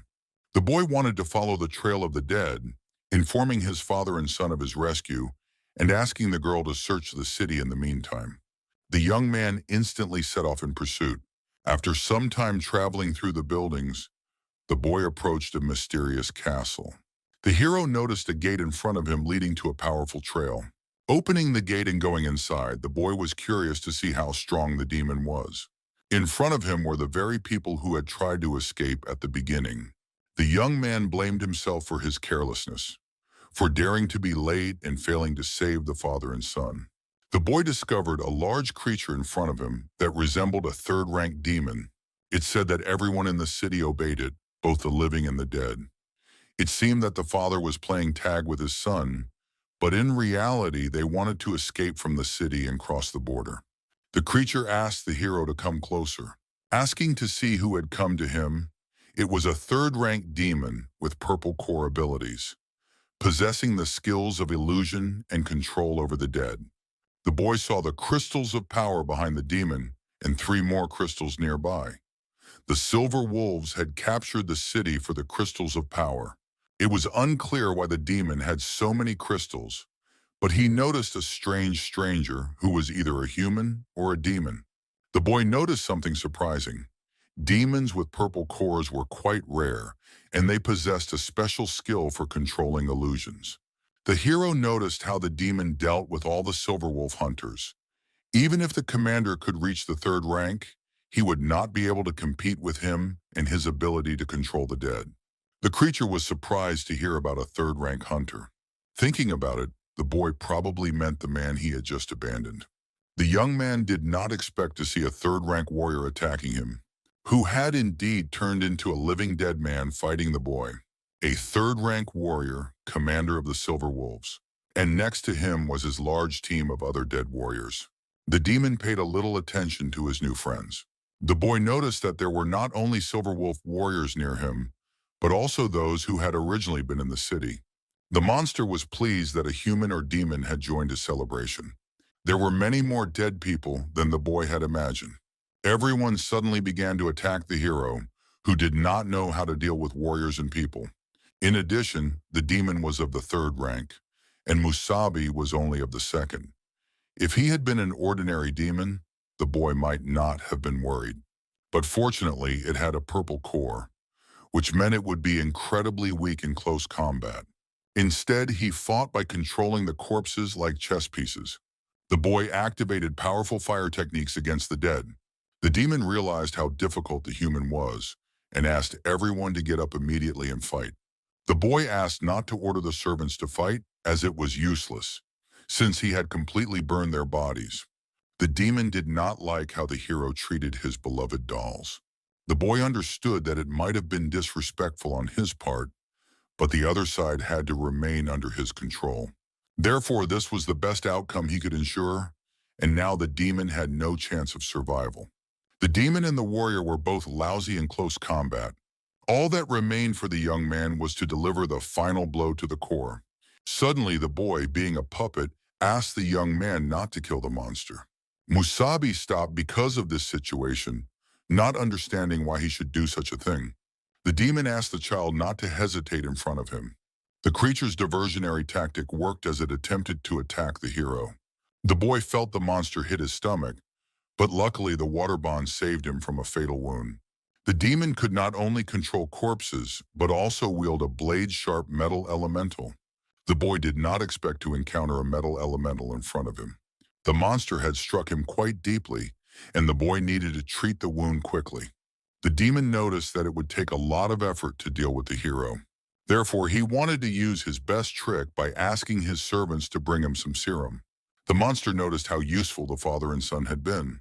Although Musabi knew what would happen next, his instincts sounded the alarm, and without healing the wound completely, he rushed forward.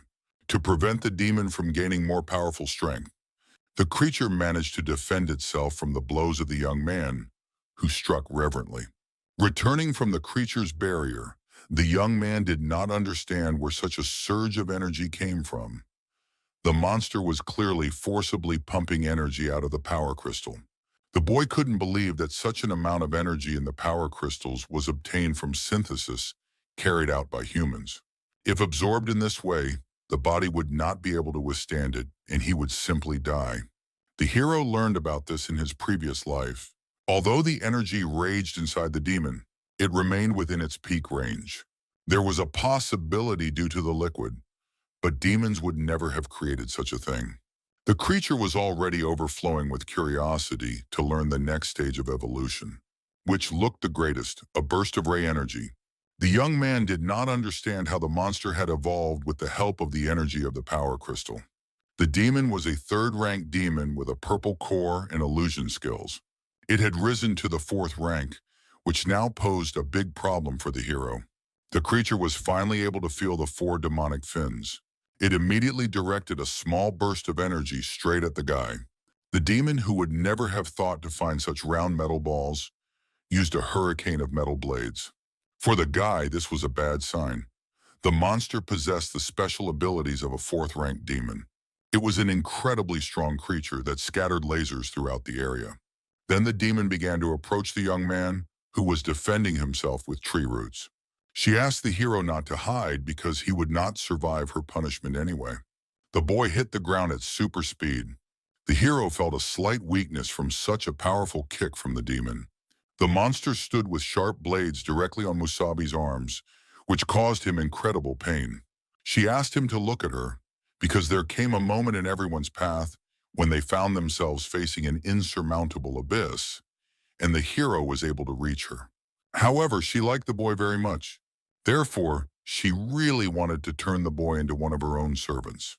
The boy could not allow this to happen, so he tried to find the slightest chance of survival. But suddenly time seemed to stop, and reality became distorted. A spatial gate appeared near the hero, which unexpectedly stopped the demon. The boy noticed how strangely space had distorted. The portals quickly approached the fourth-rank demon. A certain entity grabbed the monster, who had just felt victory over the hero, by the head. The girl did not want to allow such trash as her to ruin her future plans. The powerful demon queen literally made the pathetic fourth-rank demon disappear. She placed a distortion in space, destroying the very existence of the creature. Then she turned to our hero, who was slightly frightened by this. The girl took out the core of the fourth-rank demon, who died an instant death. She couldn't understand how anyone could trust a human who had taken some kind of trash.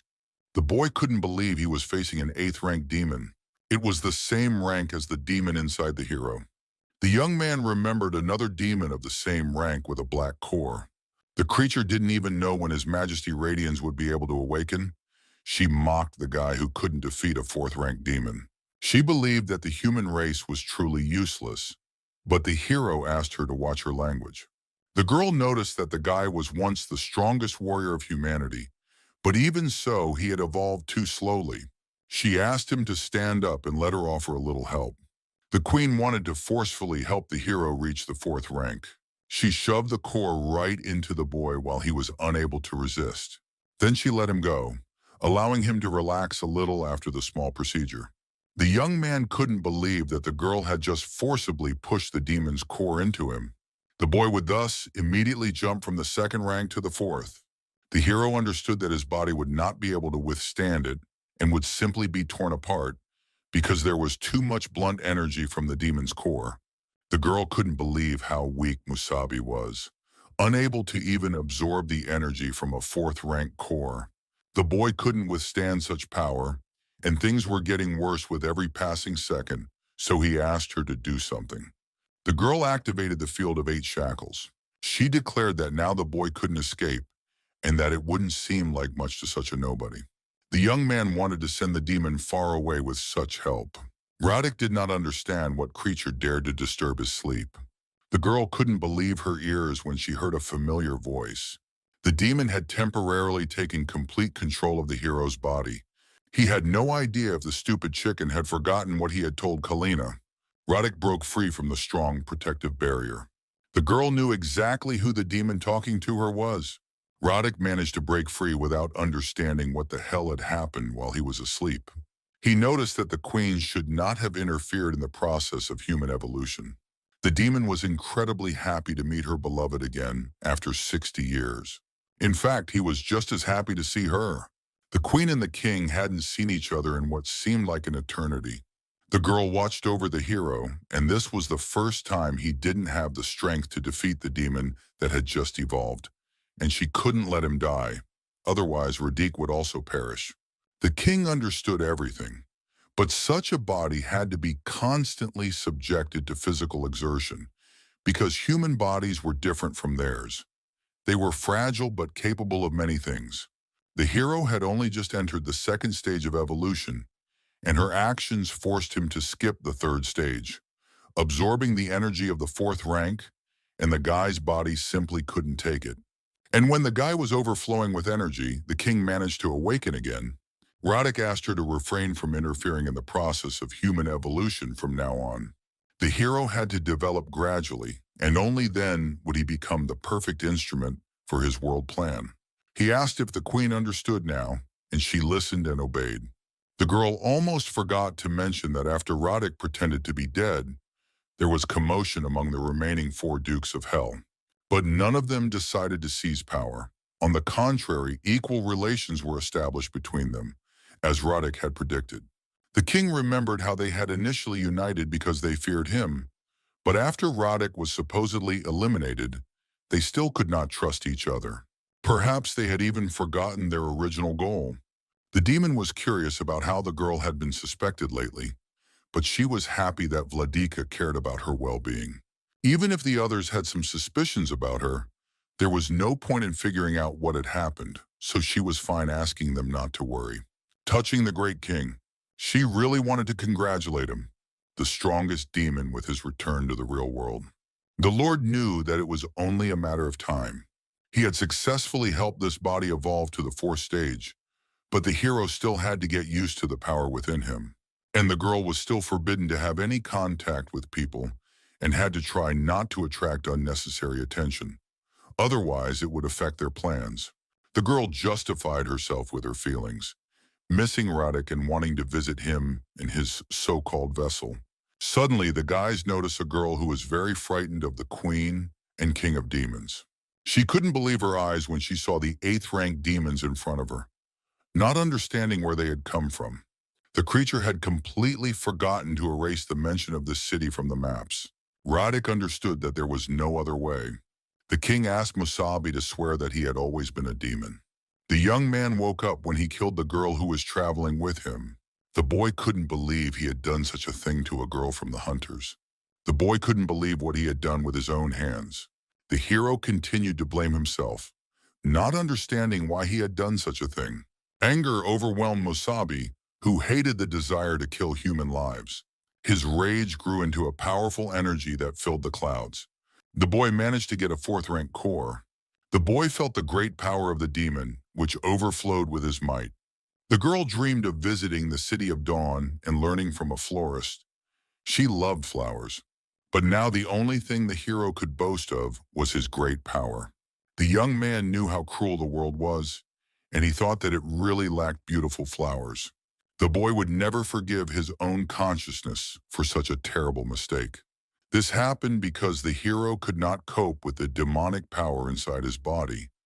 He dreamed of a flame that would cleanse everyone of the demonic burden, giving everyone freedom. Now the young man possessed the power of a fourth-rank demon, and now he had no desire to test it in action. The hero was not finished yet. He could not relax. He had to find out what connected the monstrously strong 8th-rank demoness to the boy's body. The boy's body had gone through the third stage of evolution, and the liquid the demon used was very dangerous. Demons couldn't create it. More likely, they had obtained it.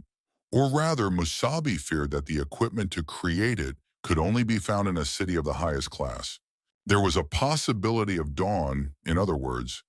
The young man needed to find a large city as quickly as possible and at least try to report the situation in Holosi to the captain. The young man was also curious about what had happened to the others. The hero hoped that they had safely made it out of the tunnels and calmly found another city, with another Class A city ahead. Pictia had to leave immediately, and from there, the young man had to try to contact the city of Holosi. At this time, Captain Darren and 3 soldiers reached their destination, arriving at the Class A city of Bryan. Unfortunately, the minister could not send reinforcements, as they had just received news that the B-class city of Paida had been attacked by a large wave of demons. He feared that their comrade Musabi was not very lucky, and it would be reckless to send fighters to rescue him, as they would only put themselves in danger. The commander stated that the boy possessed unique abilities, and there was even a chance that he could survive even in such a difficult situation. The minister knew that there were many talented young warriors in their Class A city, Bryan, but none of them could survive such a wave of demons. The old man knew that even in such difficult times, they should not neglect a single life, even though he could not send reinforcements. But their reconnaissance unit was nearby, ready to assess the situation.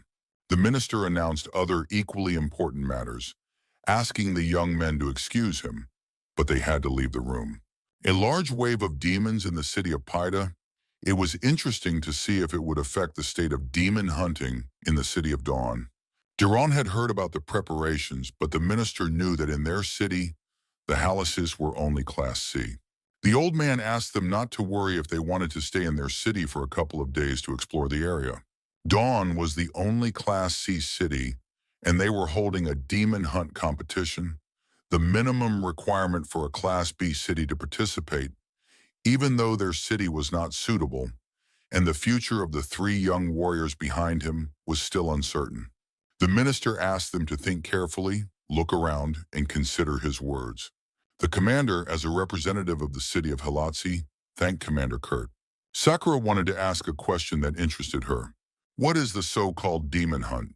It was a competition held only in the city of Dawn, roughly speaking, a hunt for demons of various ranks. As a result, the strongest warriors were determined and awarded. This was a special award from the city of Dawn. It was a grand event held regularly, and every warrior dreamed of participating in it. Unfortunately, to participate, one had to be at least a Class B city warrior, but the commander believed that the boys would have a chance to participate in the future. Brandon missed Musabi, who would surely have wanted to participate if he had been with them. A large wave of demons descended on the city of Paida, and he hoped that the hero would survive and be able to wait it out. Rosa believed that Musabi was in this situation because he wanted to save them. She believed in the best, hoping for the hero's survival. The commander asked them to wait for news from the scouts, who had already reported on their situation in the halo from the local information tower. He suggested that while in the city, they should look around, because it was not every day that they would be able to visit such a place where they could see so many talented fighters. The Class A city, Piketia, was stunning. Inside the reception area, the stranger confirmed her words, saying that the rest of the Class B city had been destroyed by a wave of demons. They were able to contact Halasi about her squad, and she thought the answer would not be long in coming, paying attention to her request. The girl was very sorry to respond in this way. However, she couldn't give the guy the crystals of power. Since the decision on the distribution of crystals was not made by them, as a rule, it was decided between the higher class cities. And also because the city had been destroyed, Musabi could ask Dawn to review the distribution of resources. The boy had no idea how complicated the crystal distribution system was, so in that case, the hero would have to go to the City of Dawn. At the same time, he could find out what new equipment they had. But would the hero be able to get to Dawn, given his current situation? The boy thanked the girl for the tip, but wondered if he could get to Dawn City as a representative of Halosi City. She rejected the young man's guess. Unless Musabi was one of the commanders of Haloshi or had a special assignment, no one would let the boy in, and the delegation could not consist of only one person. The hero realized that in order to obtain permission from his city's representative, he would have to return, and the young man cursed the bureaucracy. The girl also pointed out that there was another way to get into Dawn, if someone from the upper class of the city vouched for the boy, like her, for example. The young man asked again if the girl really wanted to offer her own help. She agreed with the suggestion, but the boy would have to help her on one condition. The boy asked her to spell out the conditions, and the girl told him that a competition called Demon Hunt was taking place in the City of Dawn, and that he had surely heard of it. If the young man agreed to join her team as a volunteer and become their scout for the duration of the competition, then the girl would be able to vouch for him, but she said she couldn't promise that he would stay alive. During the demon hunt, each squad had so-called scouts whose task was to determine the level of the demons and gather information. They played an important role in assessing the situation. However, because demons of various ranks were encountered during the hunt, being a scout was dangerous, so they were considered cannon fodder, and during the competition, all warriors sought to avoid this role. The young man noticed that no one in their department wanted to take on this responsibility, so the hero agreed to do so, because it was not for nothing that he had started the tradition of demon hunting in the past. The girl asked the guy to be their scout because they had no other choice, and now no team chooses an important member of the squad for this role. Because scouts had been getting a lot of flack in recent years, she immediately said that she could not guarantee the hero's safety, but she was able to provide the guy with the necessary equipment and asked him to take whatever he thought he needed from the warehouse. The boy laughed because it would be fun to look around and see something interesting. The girl couldn't determine the boy's core yet because of the damaged core, but she had a feeling that the boy was completely without a demon core. It was possible that the boy could not exceed the second rank, but he was too confident, and it was unclear what the hero was thinking. She couldn't believe what kind of weapon the boy dared to take out. Musabi found a nanoblade that could transform into a sword. Although combat knives were convenient before, they were not suitable for power attacks. The leader asked him not to use the sword because a young man had to be at least a third-rank warrior. If he took it, he could accidentally hurt himself. The boy managed to activate the weapon, surrounding himself with a bright light. The young man noticed that the blade was as sharp as before, even being a little heavy. The girl couldn't believe how the young man was able to do this, suspecting that he had some special technique for using nano equipment. There were warriors with a special talent for using equipment, who could easily use even the most intricate weapons, but she had no idea she would ever meet someone like that. Musabi asked the leader if she had a place where he could train. The girl wanted to take him there, but she was curious about what the boy was going to do there. The hero wanted to try out his new sword on demons, breaking bones. The leader wasn't sure about letting the boy go alone, even though they had prepared this place for competition, but from time to time first-rank demons appeared, so she offered her help to the boy. The young man asked her not to worry about him, as he could handle first-rank demons. The girl still found him quite interesting, as confidence and courage were rare qualities among the current warriors. She wanted to trust him, asking him to be careful, as she still had to deal with 4 other warriors. And she noticed that if the others were as brave as the hero, it would be much easier. That would make things much easier. The girl said goodbye to the boy until evening. The boy couldn't let the girl follow him because he was going to do more than just test his new weapon. The guy had a slightly more important task. He had to test what abilities he had acquired with the 4th-rank core, somewhere in the cleared area. The preparation of this area was already complete, and the fog was receding. The young man was where he needed to be. The boy noticed the sudden approach of a demon. Dodging the creature, Musabi drew his sword and then cut the demon into pieces. The boy thought so, and it was a pleasure to fight with a large sword.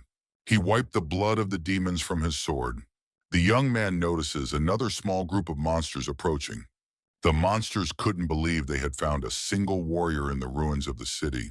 The boy was very lucky to encounter so many monsters. He had even feared that they would not appear during the day. The young man was now able to get used to the sword and at the same time get rid of many surviving demons, a way to let off steam. The young man attacked the monsters who were so eager to fight him.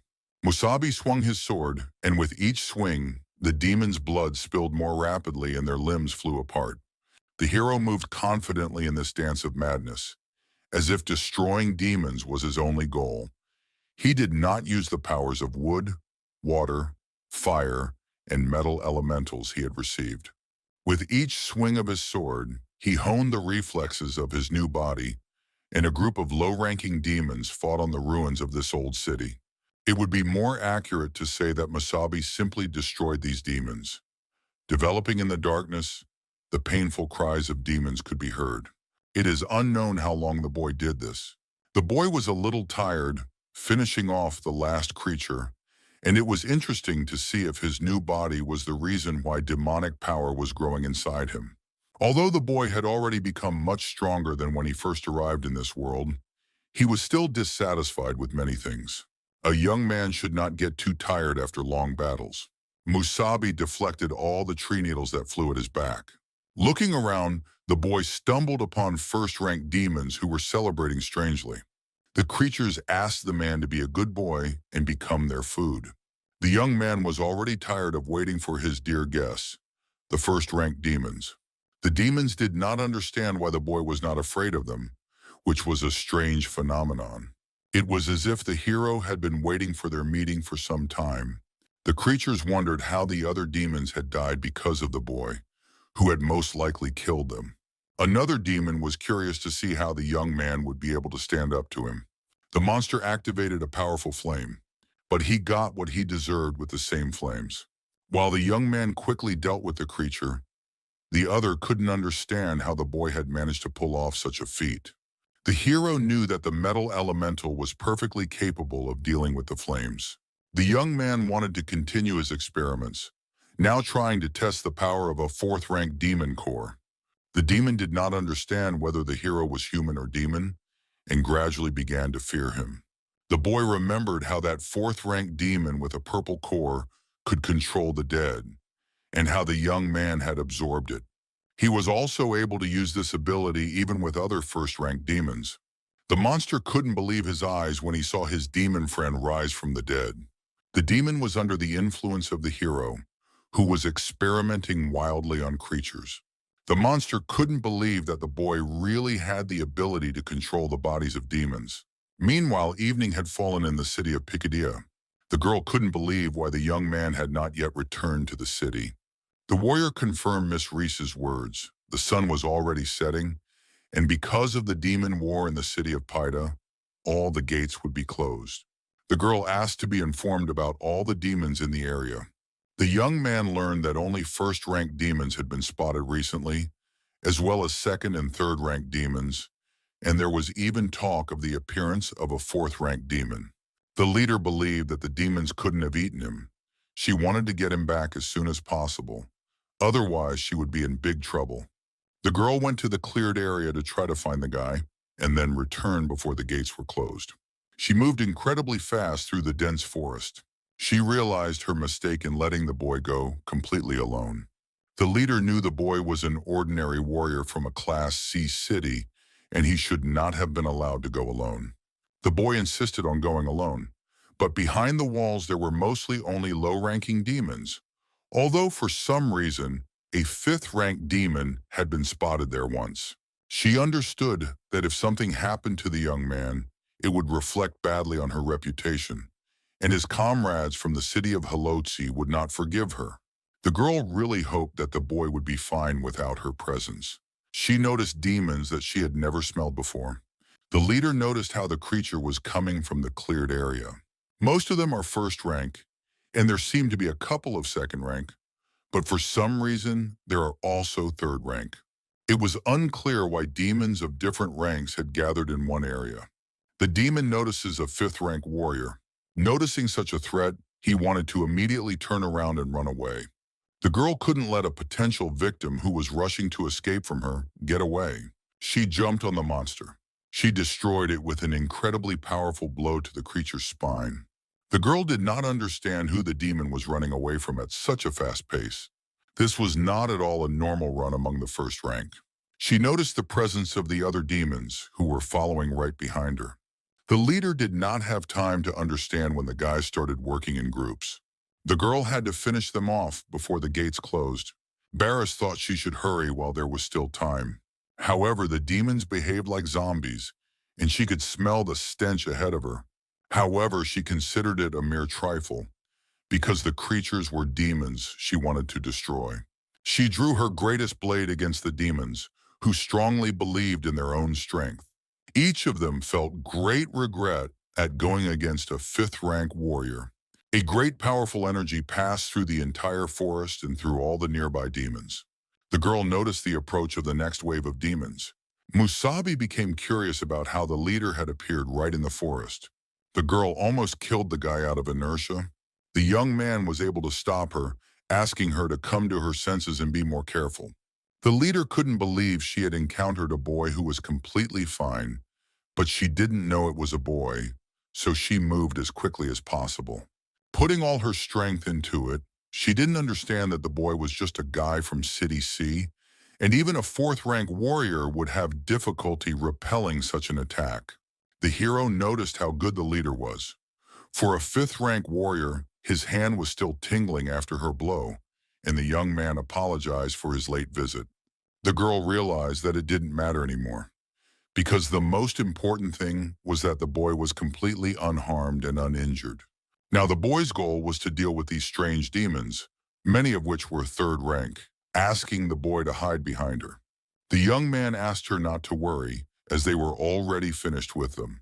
The boy snapped his fingers as the guys lay on the ground. The girl couldn't understand how the young man had managed to defeat all the demons in one fell swoop. Musabi said he was done with everyone and asked them to return immediately. The girl nudged the guy because he seemed incredibly strange to her. The leader noticed how the boy had been controlling them all this time. She clearly saw the red core of power, not understanding where he got such an ability.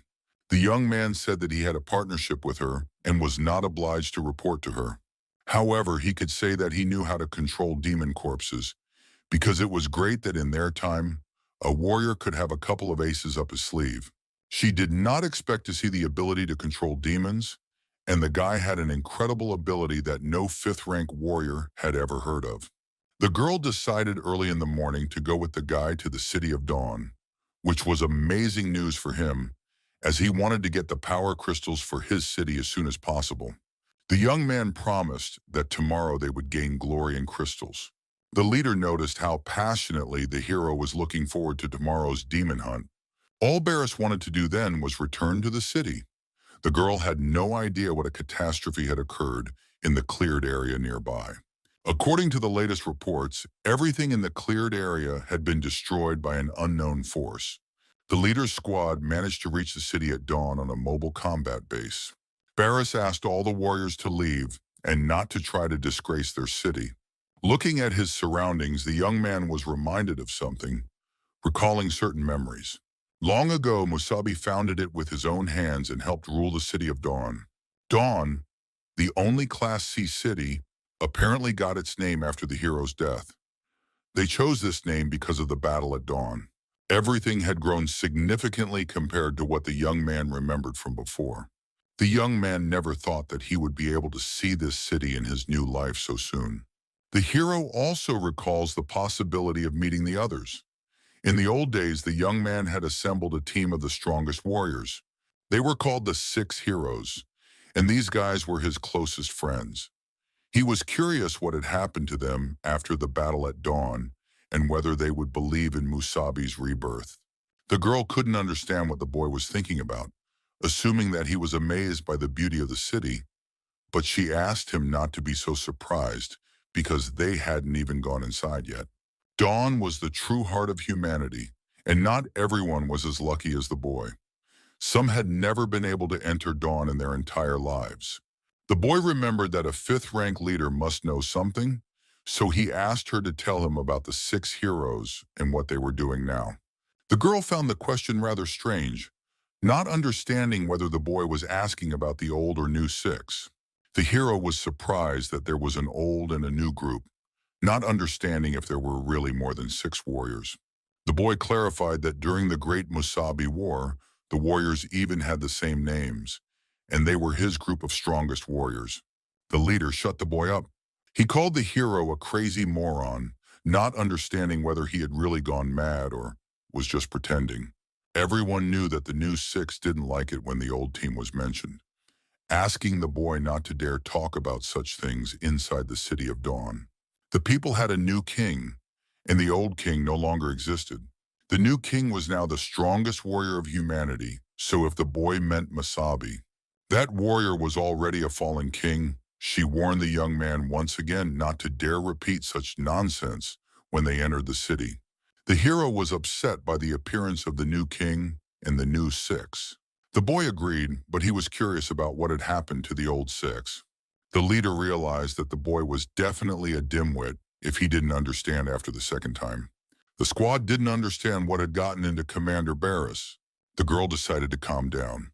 She gave a final warning never to mention the old king and the 6 within the city limits at dawn. The young man could talk in a Class C town where they were still considered heroes, but in Dawn it was completely different. This was especially true of the old king's feat. He was no longer very popular in the city of Dawn.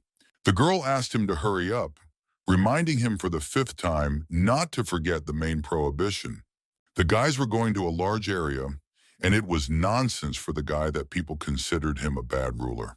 Not understanding how humanity could call the hero's death in vain, it was unclear what kind of upheaval had occurred after the guy's death. Musabi led the 6 and the other warriors in their fight against the demons. He dared to go alone and explore the Guvan obelisk to understand the secrets of the demons.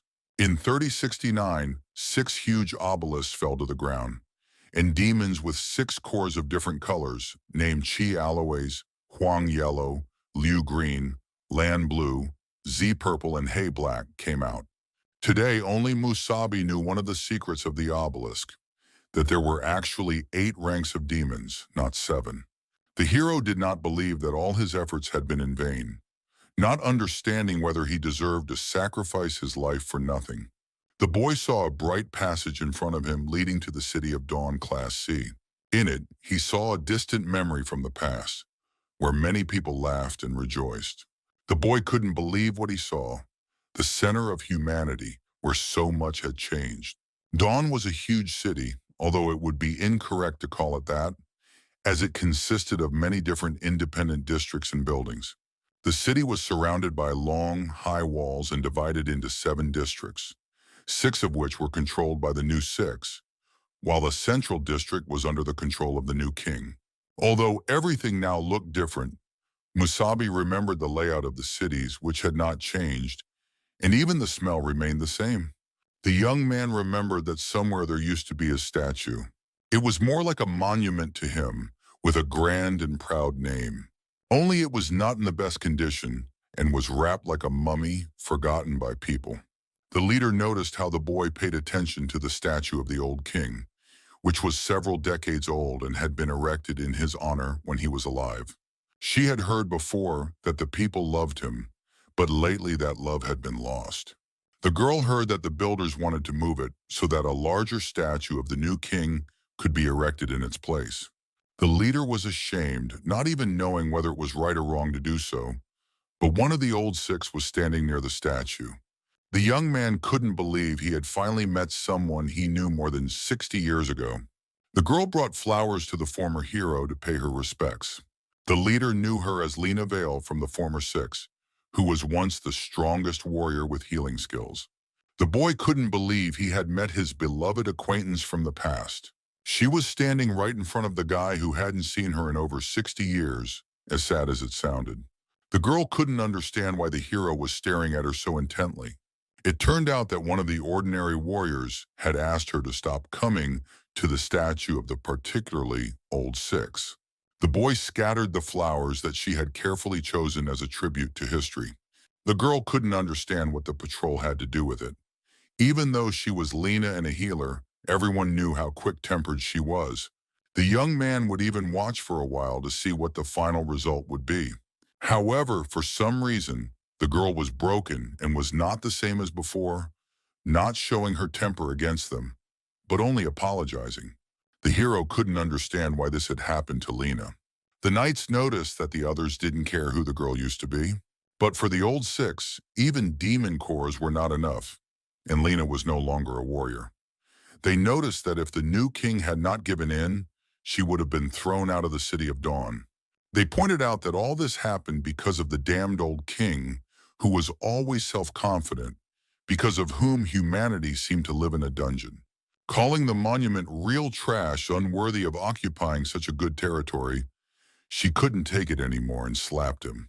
Suddenly there was silence which surprised both sides.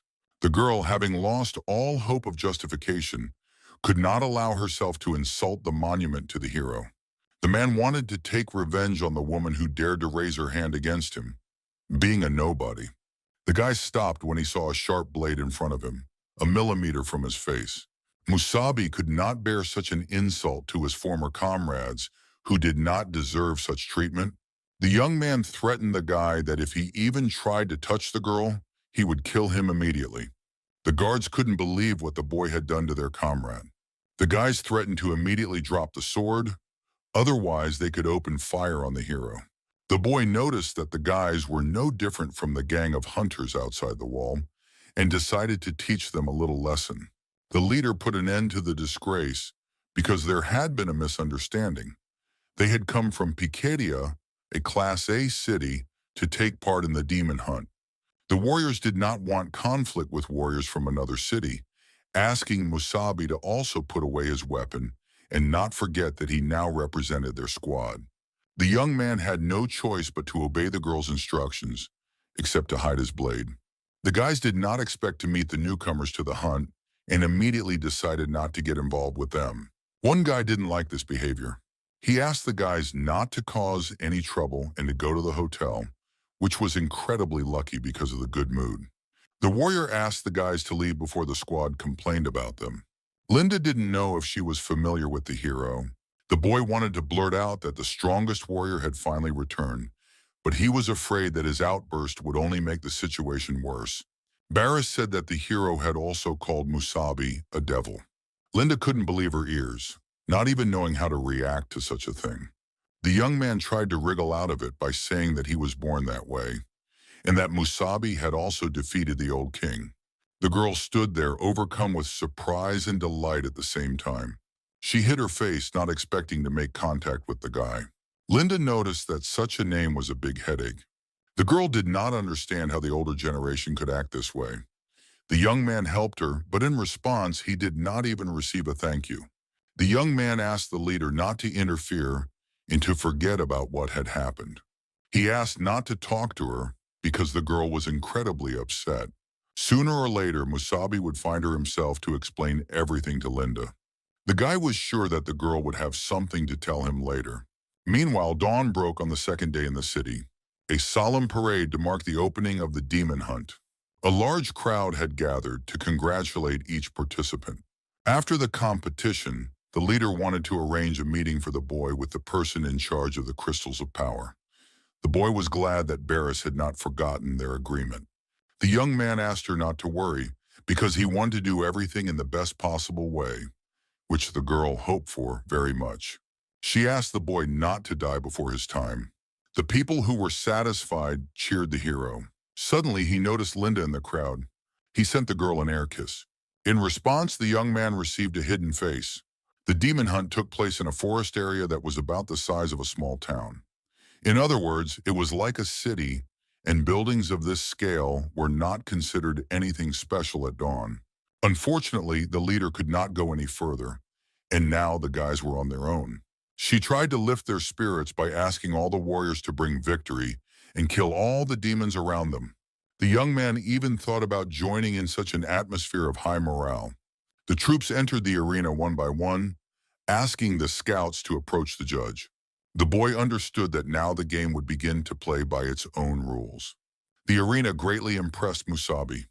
In just a few decades, the demon hunt had turned into such a grand event, whereas before it had been a modest local competition. People were eager to see how the elite squad of scout warriors would fight the demons. The guys sincerely thanked the guy for his participation in the reconnaissance. They completely relied on him in reconnaissance, and they would forever remember his invaluable contribution to the common cause, as if they had decided to bury the hero in advance. The guy asked them not to worry, promising to survive and do everything possible.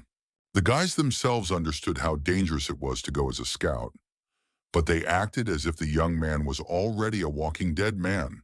For the squad, becoming a scout was equivalent to a death sentence, and it was painful to look at their eyes extinguished by despair. The girl asked all the scouts in the squad to get ready to go, but first she wanted to express her sincere admiration for the guys, who were heading into mortal danger. But despite this, they were bravely ready to go forward. The girl wanted to tell them more about the mission, which required them to go deep into the competition zone. She gathered all the information she could about the demons for their squad. The host strongly recommended that they be extremely careful, because it was unknown what rank of demons they might encounter.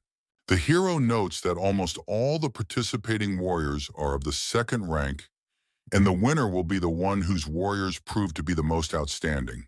The girl asked everyone to welcome a very important guest, who was the highest-ranking judge of one of the well-known six. The young man could not believe he had discovered one of the new six. The host asked the audience to applaud the strongest warrior with healing cores. People were very surprised to meet a warrior with 2 demon cores. The man turned out to be one of the great new 6 warriors with 2 7th-rank cores, Fan Dylan. The boy with 2 cores could be incredibly strong, but it was not known how strong. The audience shouted greetings to the new hero, who looked incredibly strong throughout the arena. The entire arena congratulated Dylan, who fiercely greeted all the fans with a smile. The hero noticed the suspicious 2 cores. Previously, this technology had only existed in theory. 2 cores meant double the power, although the guy had his doubts because, with high synchronization, it was difficult to predict the level of possible power. Usually, the carrier drew strength from the demon's core, and the better the synchronization, the more likely it was to achieve the power of real demons. Not everyone was able to withstand such a blow to the body. The feeling was as if the energy could tear the carrier apart, which is why many warriors with weak physical data or poor adaptation levels had low synchronization.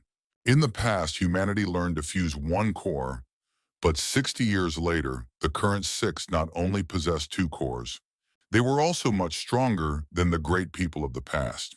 The girl was happy to see Dylan, who was honored by his presence. The hero took into account the outrageous attitude towards the old 6 and did not even intend to grovel before him. The warrior sincerely admired all the scouts who were ready to accept the mission despite the terrible danger. So for them, the guys turned out to be great warriors. He even wanted to reward them for their bravery, and after the competition was over, each of them would receive a 3rd-rank core as a gift, awaiting their return. The scouts thanked the great warrior for giving them this opportunity to improve their skills. One of them noticed how the hero stood motionless, not understanding why he did not bow before such a great man. The young man apologized, but he had rheumatism, which bothered him greatly. The young man was afraid that he would not be able to move afterwards. Dylan noticed a certain boldness in the boy.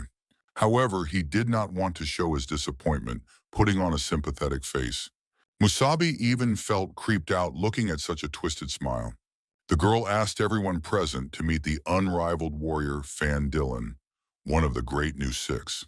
She notes that Dylan, as a successful demon hunter, has prepared a deadly performance featuring a rank 4 demon, especially for the audience. Everyone was incredibly excited to capture the battle with the demon on camera. The host asked the scouts to follow her to the edge of the arena, giving way to Dylan. The hero understands that the deadly performance with the fourth-ranked demon was strange to watch as the six demonstrated their authority and power in this way, which was quite a difficult task. Dylan apologized to the host but asked if it was her first time working as a judge. She confirmed the gentleman's words, grateful to meet him. The young man moved closer to the girl. He suggested that she leave immediately while she still could. Dylan asked her to stop talking about the new six because the word new really annoyed him. The warrior threatened that if the girl was from another city, one careless move, and instead of a bunny, she would be minced meat. The girls watching from the sidelines saw how elegantly the gentleman treated the girl without hearing the conversation. The guy asked them to get out of his sight immediately. The young man overheard the conversation. Dylan decides to put on the show himself. Representing the audience on behalf of the six, he prepared a deadly performance for them with fourth-ranked demons. Dylan wanted to wish all the participants a safe end to the performance, wanting to wish the brave scouts luck in the competition. The audience did not stop talking and was very happy for the host, while Musabi analyzed his behavior. The host asked to raise the secret treasure test. A great solemn gift emerges from the dungeons. Dylan asked to release it, asking the announcer to explain in more detail about the creature and its essence. To catch this demon, they had to send a squad of 3 fourth-rank warriors, asking people to witness its terrifying power. Presenting before the eyes of the audience a rare specimen of bloodthirstiness, even for him, a fourth-ranked demon, a merciless killer of elementals with a red core. The demon did not understand what was happening around him. Not knowing what the foolish humans had in mind, he did not understand why they had left him alive, surrounded by a large amount of meat. The creature used its growth skill and began to prepare for an attack. The demon literally ignored the host Dylan, who was a little humiliated by such behavior. People were terrified of the terrifying monster that tried to devour all the spectators. The demon noticed the protective barrier surrounding it. Dylan wrapped up the insignificant creature that thought it could scare the audience. He threw it back into its place in the performance. The young man asked the demon to understand who in the arena was a mindless creature. An ultra-strong dome had been installed over the arena in advance. It was installed by one of the Great Six, who was the most skilled among the warriors with illusion abilities. Touching the barrier, the children confirmed the words of the great warrior, discovering a protective screen in front of them. The boy wanted to ask the monster for a favor, to be kind and die in front of all the frightened people. The demon asked not to be killed. Out of fear, he used all his powerful energy to prevent the war from approaching him. He cut through the most powerful attack in his arsenal. Dylan didn't care about some pathetic demon's ability, who wasn't even capable of doing anything. The guy found it funny to watch how demons had not developed their minds at all, let alone their manners. The demon tried to destroy the great warrior's protective barrier. However, he regretted it greatly when he lost his arm to Dylan's abilities. The boy asked the creature not to even try to contradict him. The monster did not understand how a person with a green core could attack so aggressively. Usually a green core indicates healing abilities, so such warriors did not usually take an offensive position. The demon wanted to defeat the boy standing in front of him even with one arm. He felt incredible regret for what he had done. The warrior captured the monster, which was as harmless as possible against him. Dylan noticed a slight correction to his core. Even though it was a green core, he would not have become a 6 for his pretty eyes. The creature did not understand where the man got his hyperblast. The monster gradually absorbed the incredible pain from the great warrior. The young man noticed how much the demon talked, so he shut its mouth, which needed to be shut. The creature was like a puppet for the host, who was putting on a great show of superiority over the demons. After a while, the guy took out a core, which then self-destructed. The boy wanted the demon's blood to mark the beginning of the competition, allowing him to officially declare the demon hunt open again. People idolized Dylan for his incredible abilities. The hero noticed insane power. Considering his skills, there was an assumption that, in addition to being supplied with double strength, both cores fed off each other, which was not as simple as the boy had initially thought. It was curious how strong the so-called new king was, who infuriated Musabi because of his treatment of Lena. The audience thanked Mr. Dillon for the wonderful performance and asked the scouts to finally enter the arena. The scouts also wanted to bow to Mr. Dillon for his warrior skills, except for the hero, who wanted to put as much pressure as possible on the new warrior of the six. Dillon asked the guy to hold off for a while. Musabi became curious as to why such a pompous warrior as Dillon would pay attention to some scout. The warrior noticed how strangely the hero was staring at him, not understanding how he had offended the guy. The young man disagreed with him because he was just getting ready for battle to stay focused, and the warrior knows that scouts take great risks. Dillon found the conversation strange, but he could well imagine the horror. The handsome man notices the hero's interesting character and even wants to root for him. The warrior asks the young man not to disappoint his expectations. The young man, a handsome guy with a beautiful face, trembled greatly just from his presence, remembering the old days when he used to cut open demons' guts and the warrior used to crawl under the table. The leader asked all the scouts to line up and listen to the rules. The scouts were the first to go, their main task being to become the eyes of their squads, taking into account the strengths and skills of their comrades. The guys had to find the best combat route. Within the allotted time, the squad would have to kill demons and thus earn points. The young recruits may encounter not only lower-level demons, but also stronger ones up to the third rank, which are scattered throughout the forest area. The territory is huge, so scouts must be careful when directing the squad along the route. Musabi notices how the guys, being second-rank corps, considered even lower-ranked demons dangerous. Noticing such commotion, it was unclear why the scouts were so far behind in strength. Synchronization directly depended on a person's willpower, and the scouts were good at it, as they did not yet bear the burden of responsibility as squad leaders. Therefore, they were so weak that those like Daron, who only had a first-rank corps, were far ahead of the young ones. In a situation of scarce resources and daily struggle for survival, skills and a certain consciousness were developed, but some began to break down immediately. The organizers wanted to add a final result, so every year they introduced a special condition. The year has come when a fourth-ranked demon will appear, and they have surely heard that somewhere in the forest area, a fourth-ranked demon will be sharpened. If the scouts are brave enough, they can try to deal with it. As a result, if the demon fell, the hunt would automatically end, and the squad that killed it would be considered the winners. The hero couldn't believe that after 60 years, the tradition had retained its original meaning, in which a fourth-ranked demon gave the most points. The host announced the start of the demon hunt, and all the scouts except Musabi scattered throughout the forest area. The guy thought it was a great opportunity to destroy the fourth demon, making it his main goal for the pass. After stopping, all the players set out to map the route, as always. It turned out that none of the scouts dared to look for a fourth-level demon.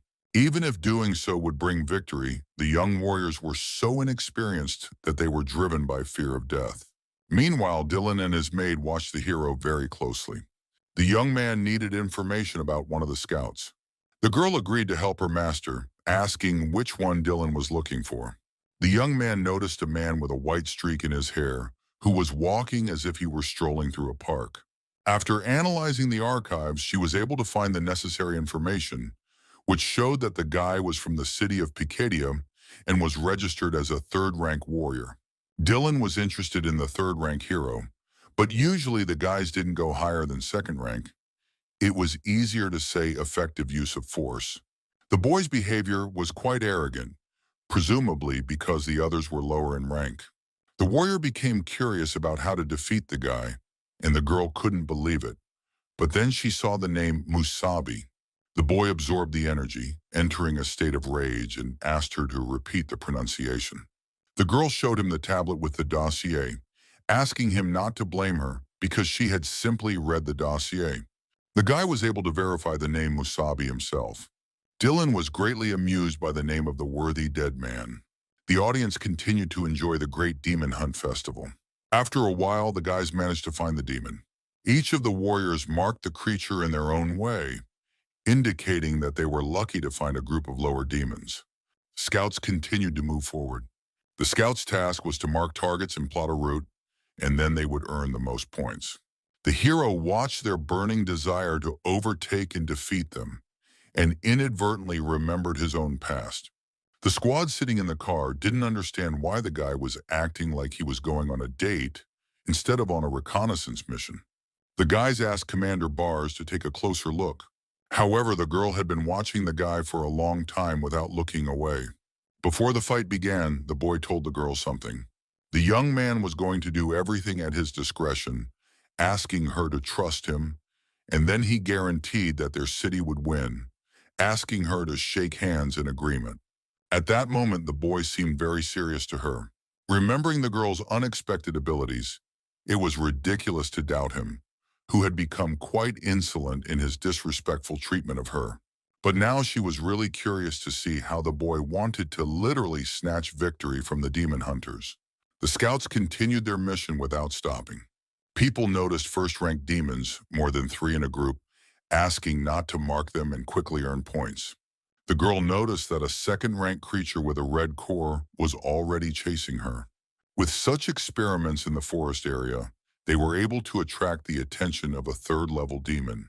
They notice the hero and ask him to immediately move aside if he doesn't want to die. Noticing the third-ranked demon, the boy understood which way to go. The demons did not spare a single capable warrior who perished from his abilities. The creature, noticing the boy, was incredibly pleased with the hero's persistence.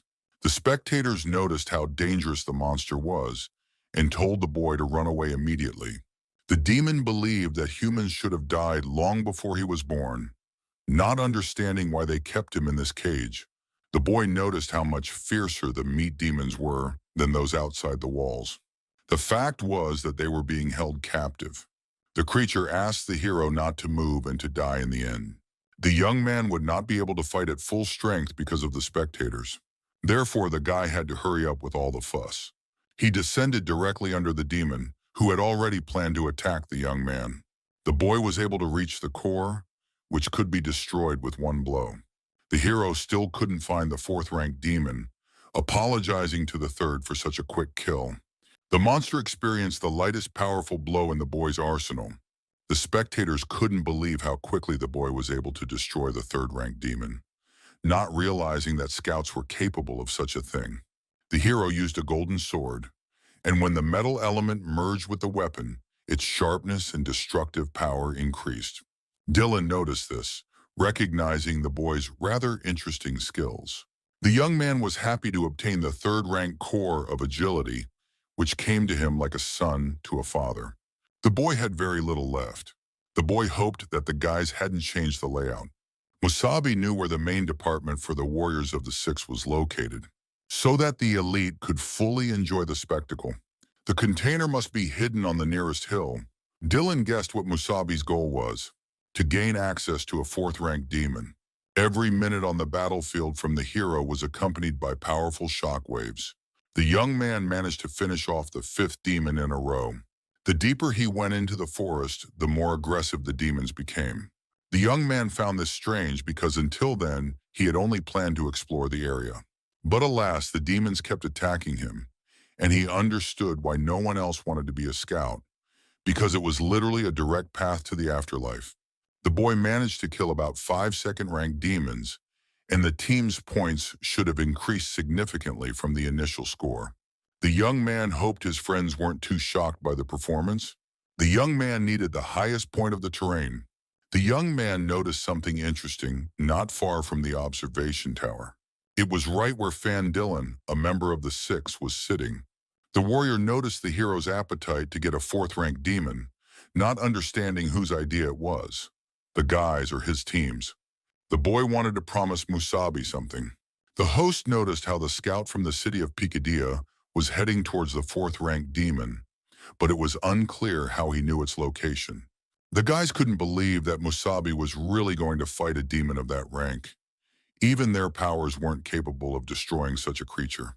The girl also had no idea what the young man was thinking, but she had hope for him, even though their team was not capable of killing a fourth-ranked demon.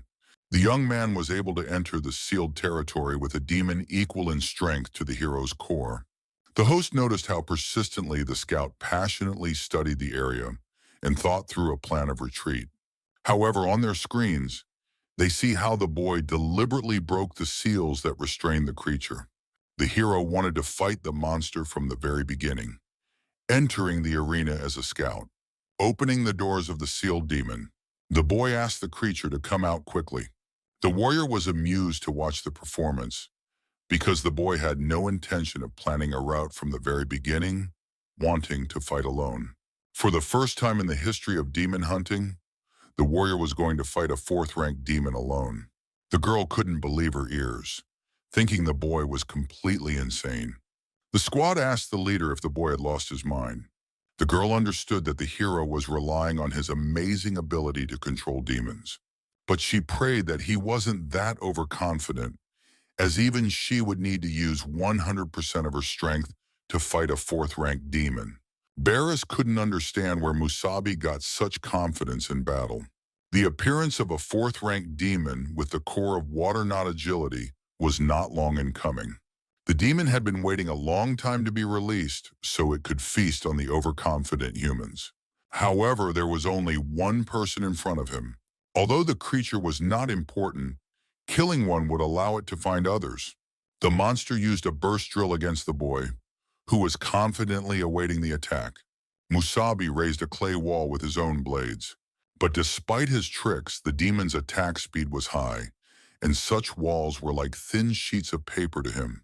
The demon couldn't believe he had encountered such a foolish boy who really wanted to fight alone. The creature wanted to punish the boy by tearing him to pieces just like the wall. The young man used his ripping abilities, summoning a demon he had prepared earlier, which emerged from underground. The hero couldn't understand why the demon assumed that the boy would fight alone. Dylan discovered the demon that the boy had recently killed in the arena. The number of opponents against the fourth-ranked monster was replenished with a fairly large number each time. The attacks continued with a variety of abilities summoned by the hero. Each such phenomenon was no longer as easy for the mighty demon as it had been at the beginning of the battle. The demon celebrated the smell of death, not understanding where it came from. He assumed that the boy knew how to control the corpses of creatures. The young man confirmed this, and the skill was very similar to their special skill, but the hero was not in the mood to explain it to the creature. The girl remembered that very ability to control dead demons. The audience completely lost the point of looking for a logical explanation for how the warriors were capable of such a thing. The young man ordered all the demons to attack the pitiful creature. He did not understand why the dead demons were attacking him, but he wanted to try using the super-fast water cannon. Dylan stood up against the fourth demon. He tore it into small pieces. Even for a hero, tearing such a demon apart with a single kick was difficult. The warrior was extremely dissatisfied with what was happening in the ring. Dylan apologized because he was extremely interested in the hero's abilities and skills, offering him a little sparring. The handsome man had never heard of anyone being able to control demons before. He found it amusing and was sure that the young man could easily defeat a fourth-ranked demon. However, he now asked to try to defeat him himself. The host couldn't believe his ears, but the great warrior Fan Dylan himself wanted to test the young man personally. The audience literally screamed with joy at the chance to see the skills of the two strongest fighters. The squad was furious when they saw this scene before them. The boy thought the handsome man had lost his mind because he considered sparring to be beyond the realm of possibility. With this method, the warrior was deceiving the audience, but not the hero. Dylan noticed that the boy was not at all surprised, being surprised to discover the stance of an experienced fighter. The hero said that he had undergone special training courses, and because of his unique fighting skills, the captain demanded more from him than from the others. And he was very grateful because it made him much stronger than his peers, adding several advantages to all his talents. Of course, this was obviously a lie, but Dylan believed it, and it was funny to see the guy's great curiosity. The more the warrior learned, the more entertaining the guy seemed to Mr. Dylan as the battle began. He asked the hero to show everything he was capable of, asking him not to hold back. For the boy, the shards were like bullets. The force of the impact and the speed of flight amazed him.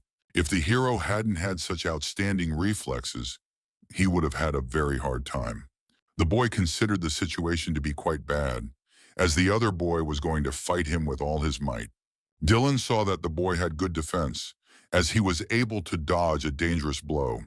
The warrior found the boy so interesting that he managed to whet his appetite during the battle. The young man wanted to dare to ask, assuming that the gentleman did not particularly like him, asking him to understand why. Dylan had 3 reasons for wanting to fight the boy.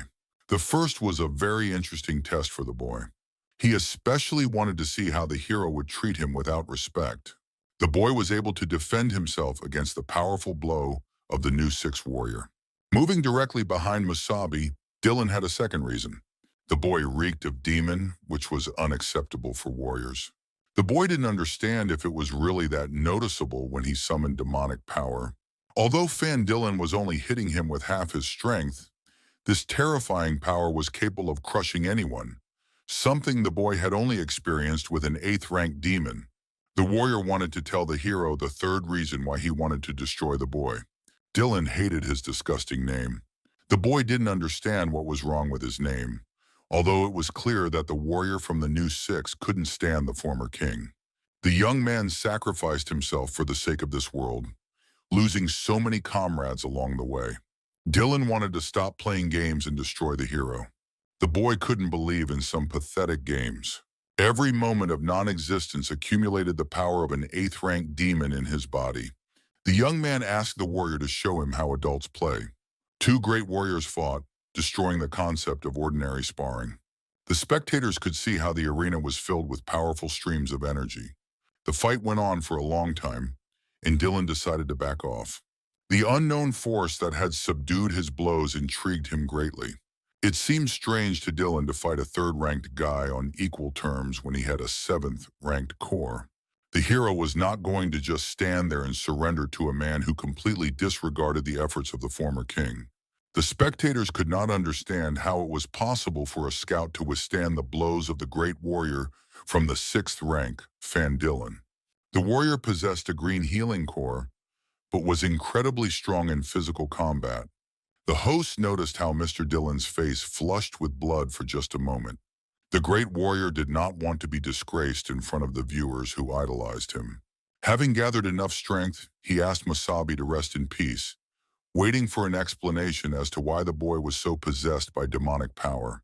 The people were greatly impressed by the great power of their lord, who decided to use most of his strength against the scout. Dylan went after the young man who aroused great suspicion of using demonic power.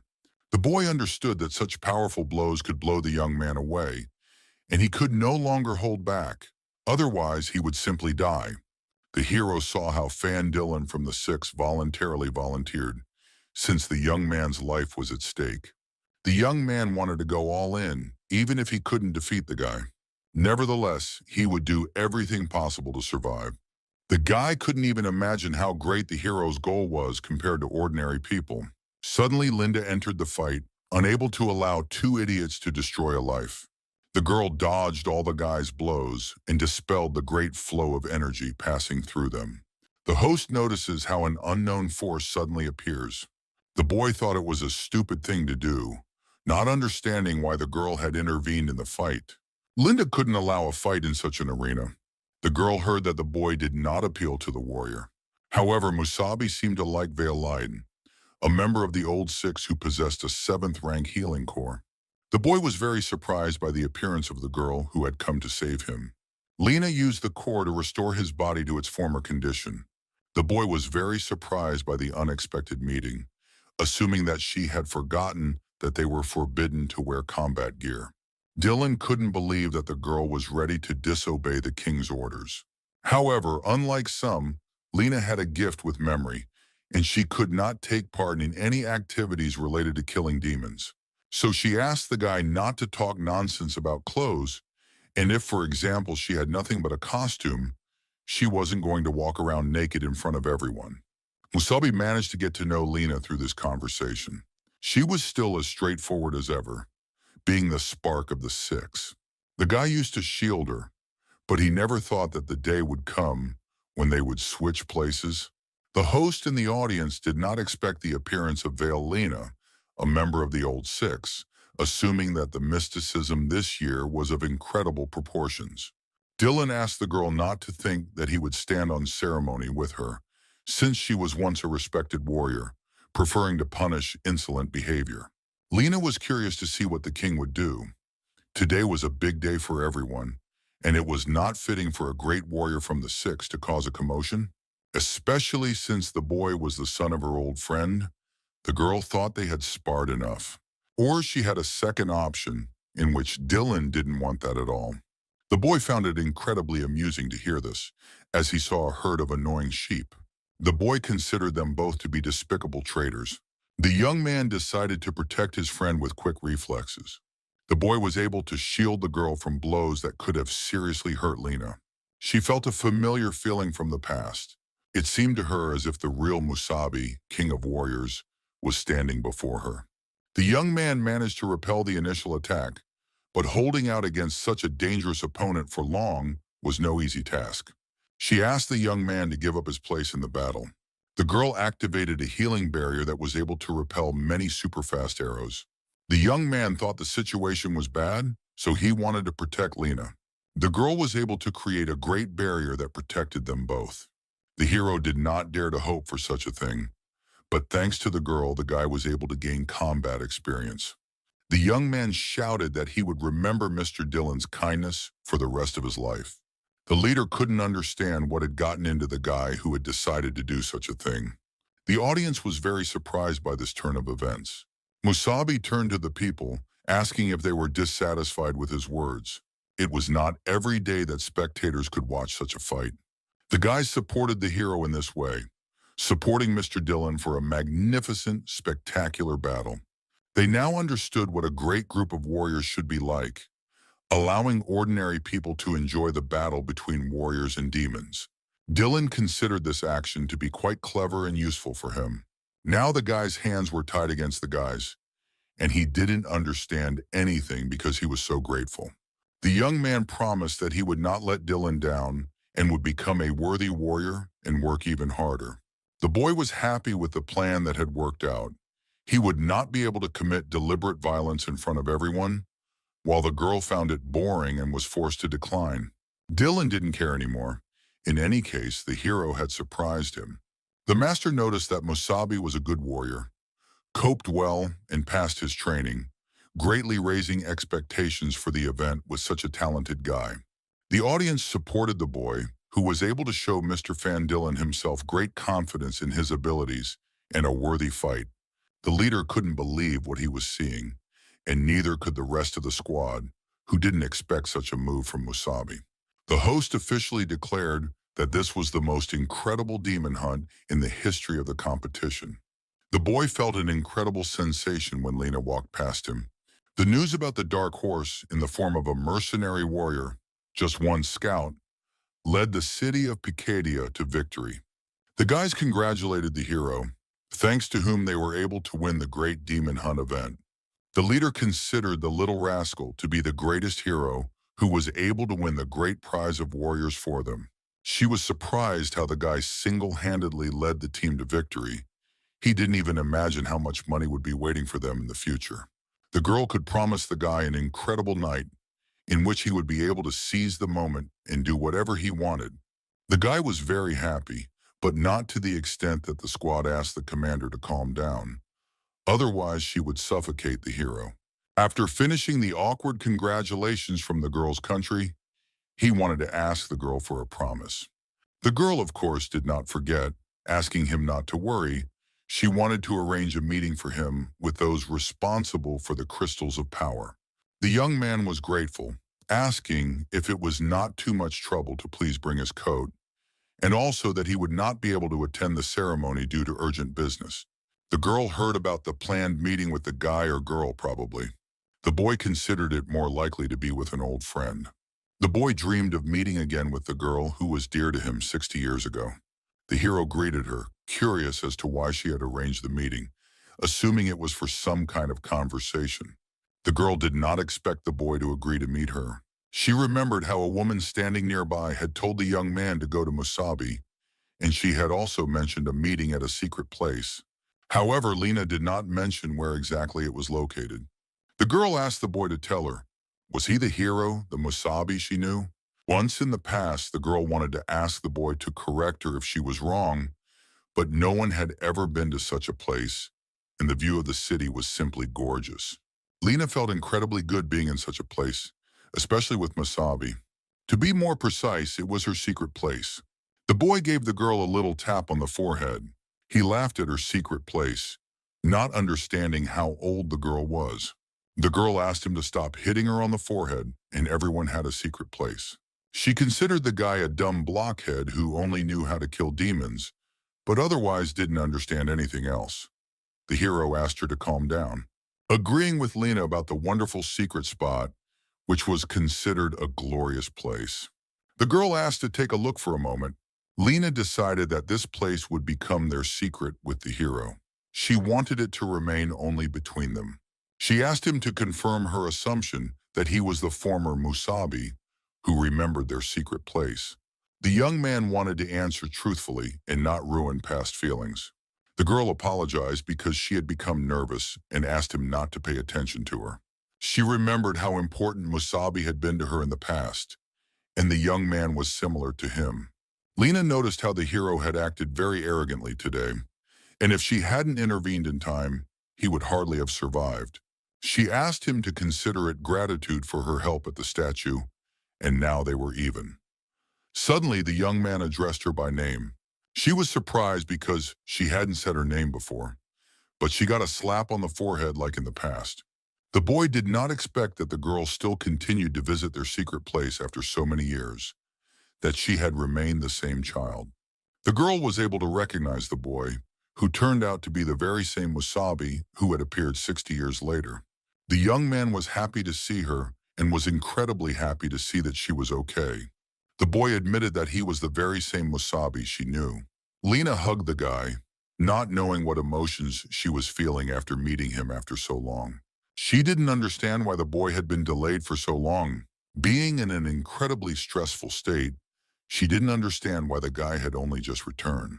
The hero understood her suffering, because for him, 60 years had flown by in an instant.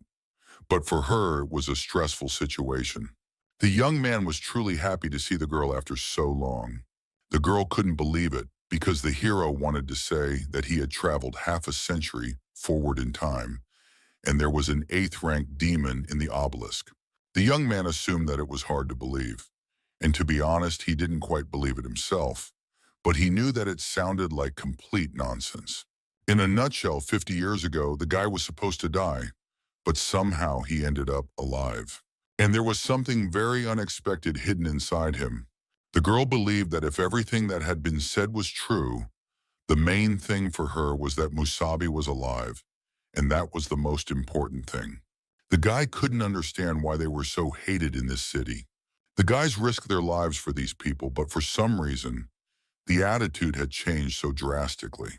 The girl admitted that this had happened because of the hero when the battle began. He led one of the obelisk Gavan squads, asking if he remembered how they tried to convince him not to take risks. Even people from the rear made their way to the front lines to stop him. For many, it seemed like madness, and now everyone was trying to protect the balance that had been maintained. At that time, the hero did not want to listen, simply saying, "Wait for the squad," taking the squad with him and going into the obelisk. Then they received the news that the guy had died. This hit everyone hard, and people's morale started to drop. Since the strongest warrior or king had died, humanity lost all hope. After that, the demons launched a large-scale offensive, repelling and occupying vast territories, leaving only corpses behind. According to statistics, 9 out of 10 warriors died, and many believe that this could have been avoided. If the hero had listened then and not gone to the obelisk, it is quite possible that the number of deaths would have been reduced many times over.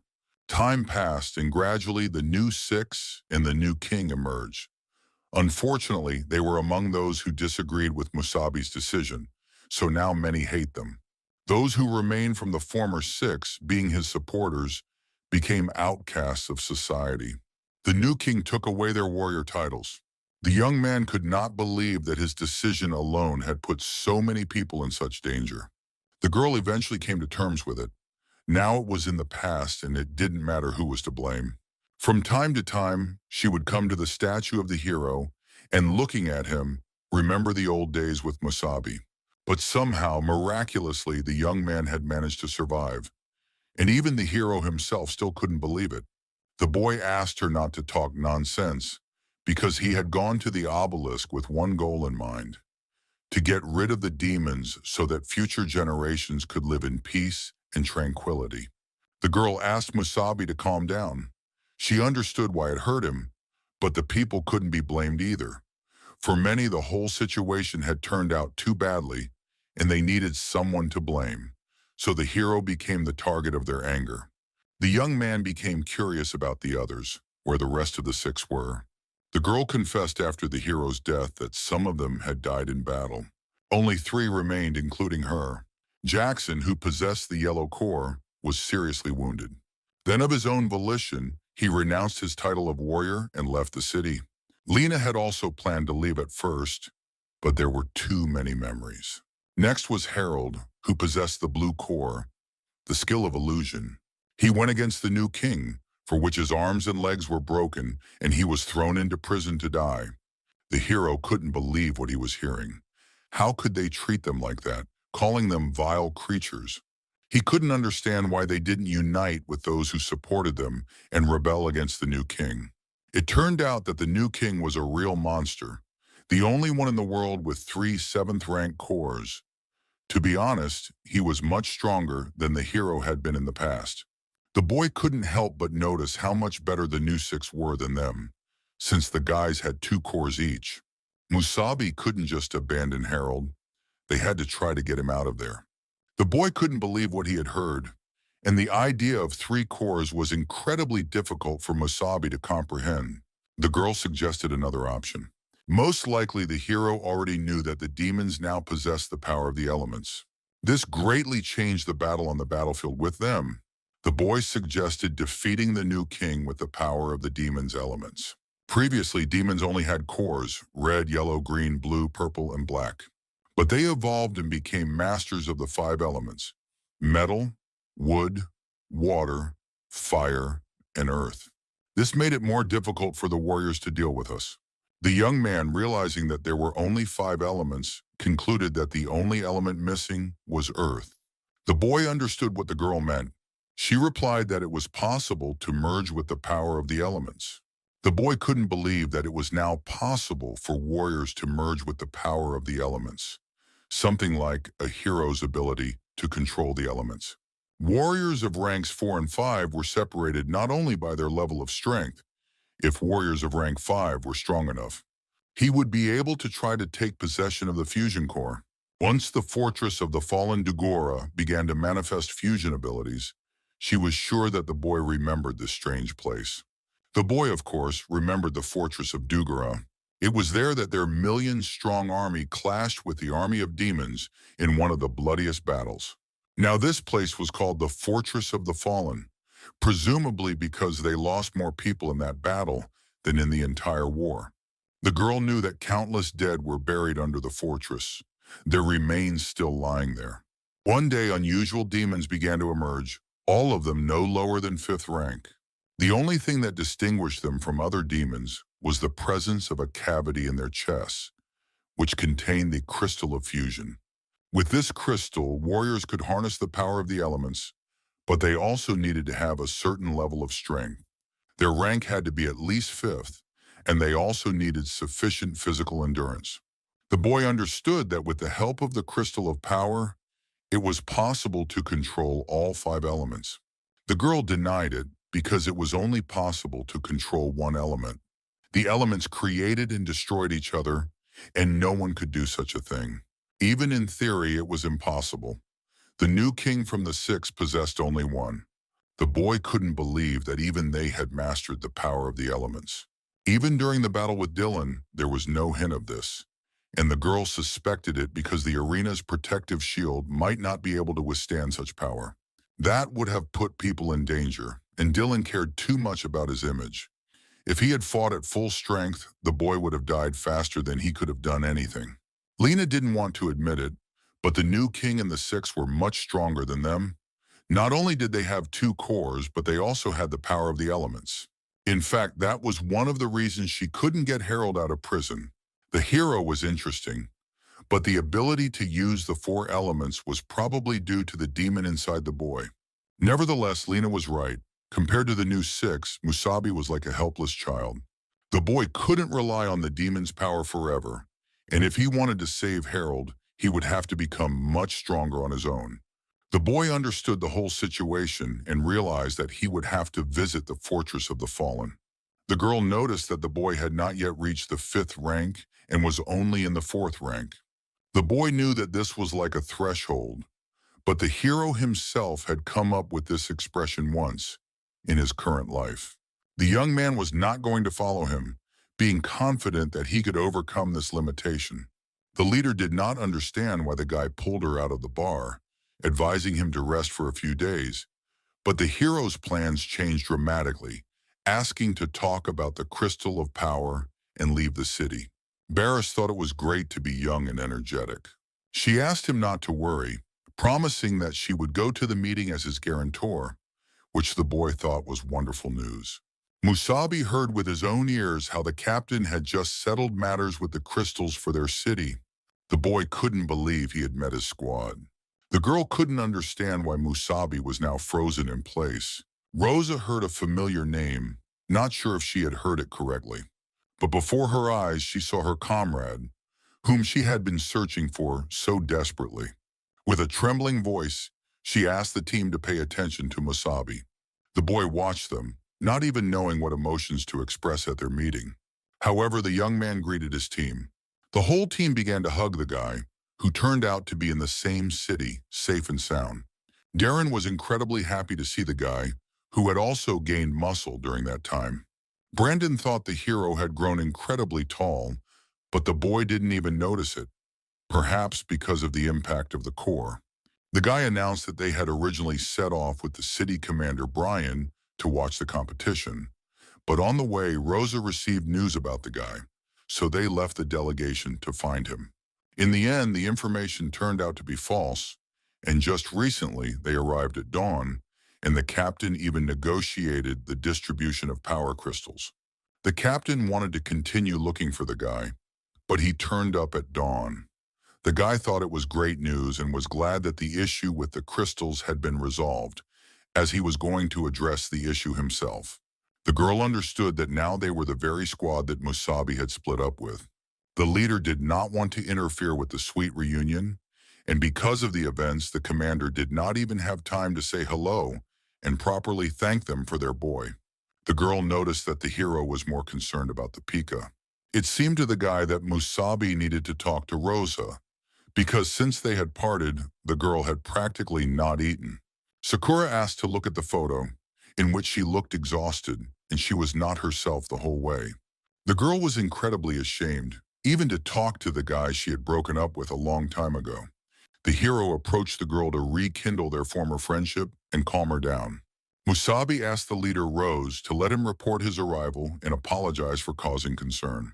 The girl wanted to express her feelings, but instead she just felt embarrassed. She really wanted to kill the guy who dared to behave that way in that situation. From now on, Rosa wanted to forbid the hero from leaving the squad alone. The young man agreed with the leader of his squad. The guys cheerfully discussed their reunion while Lena watched Musabi.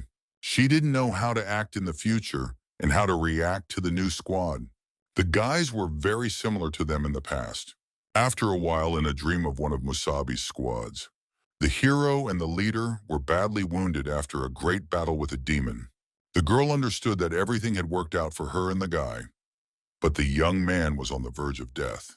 She asked him not to fall asleep under any circumstances, otherwise he would never wake up again. The girl begged him not to close his eyes and to keep them open. Suddenly, the demonic stone that was needed to control the elements fell out of the young man's hand. The crystal of the elements merged with the power of the elements. The demon could not understand who he had for dinner, and with the crystal of the elements, but alas, the end awaited the young people, which meant death. The girl was wounded by a creature that suddenly attacked them.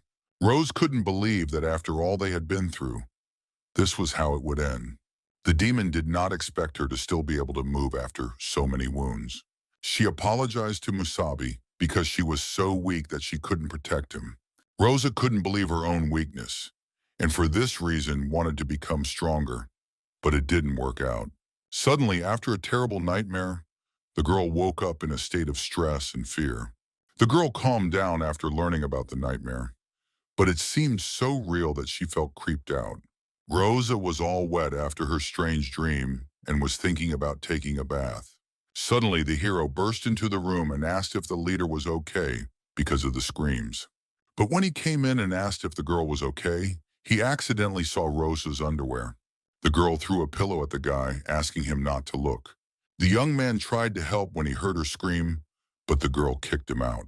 The guy stopped at a hotel in one of the C-class cities, and they were able to quickly get ready to walk around the city. She also asked the guy not to call her by her name from now on, but only as leader or captain. The boy heard the captain asking if she had managed to get some sleep because they had a long journey ahead of them. The girl slept like a baby except for a terrible nightmare, and the guy annoyed her by pretending that nothing had happened. The boy noticed that this city was on the way to the Fortress of the Fallen, and if they followed the plan, they would be there by evening. He had even heard that upon arrival at the fortress, the city guards would test their strength. There was no way to avoid it, otherwise they would be considered trespassers. This was bad news. Everything turned out just as their captain had said. The place where outstanding warriors of the 5th level and above could obtain elemental crystals was surrounded by a wall, and troops of high-class warriors were stationed around the entire perimeter. The fortress was heavily guarded not only against unauthorized entry, but also against the possible appearance of demons. The young man was curious whether the girl was really not afraid to go with him, even though it was a request from her superiors, but he did not expect her to agree so quickly. After all, not every 5th level warrior was willing to venture there. As a captain, she was worried about him, and he always found trouble for himself. Besides, it was too dangerous to go alone. The girl asked the hero to remember that she was going there not for him, but for the mission, because the captain had ordered her to raise her rank, and he hoped that this mission would help her grow to the 2nd rank. The hero understood her point, remembering how others like Brandon and Sakura also had difficult training ahead of them. The guys were full of enthusiasm and moralizing. The girl was still the captain, and she couldn't let him go alone, as she had done last time. The young man, remembering their reunion, also did not want to see bitter tears shed. Rosa couldn't understand why the boy suddenly smiled for no reason. She called it a vulgar smile, assuming that the boy was remembering the recent incident at the hotel. The boy, of course, disagreed with her thoughts. Meanwhile, the commanders wanted to find healers in the squad no lower than the 5th level, as well as other warriors. All the warriors were near the Fortress of the Fallen Dugura in the warrior inspection zone.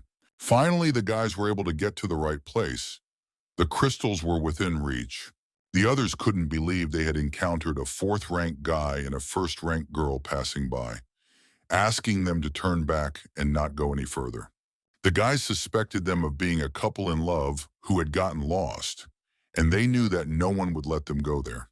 The boy noticed how the guys were completely ignored in a place like this, so he asked Rosa to demonstrate something she had prepared in advance. The boys turned to the couple of newcomers. They assumed that someone had decided to show off in front of the girl. He didn't understand how such fools could exist, not realizing who our hero was pretending to be.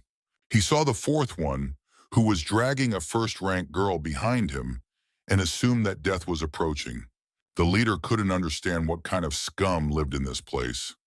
Musabi asked to ignore them, because it wasn't worth paying attention to such low-grade provocations. The people standing nearby noticed how the Lord of the Mir clan himself became interested in this, and it was interesting to watch. Behind him was one of the best mercenaries, a 6th-rank warrior. Some had even seen frightening information about him.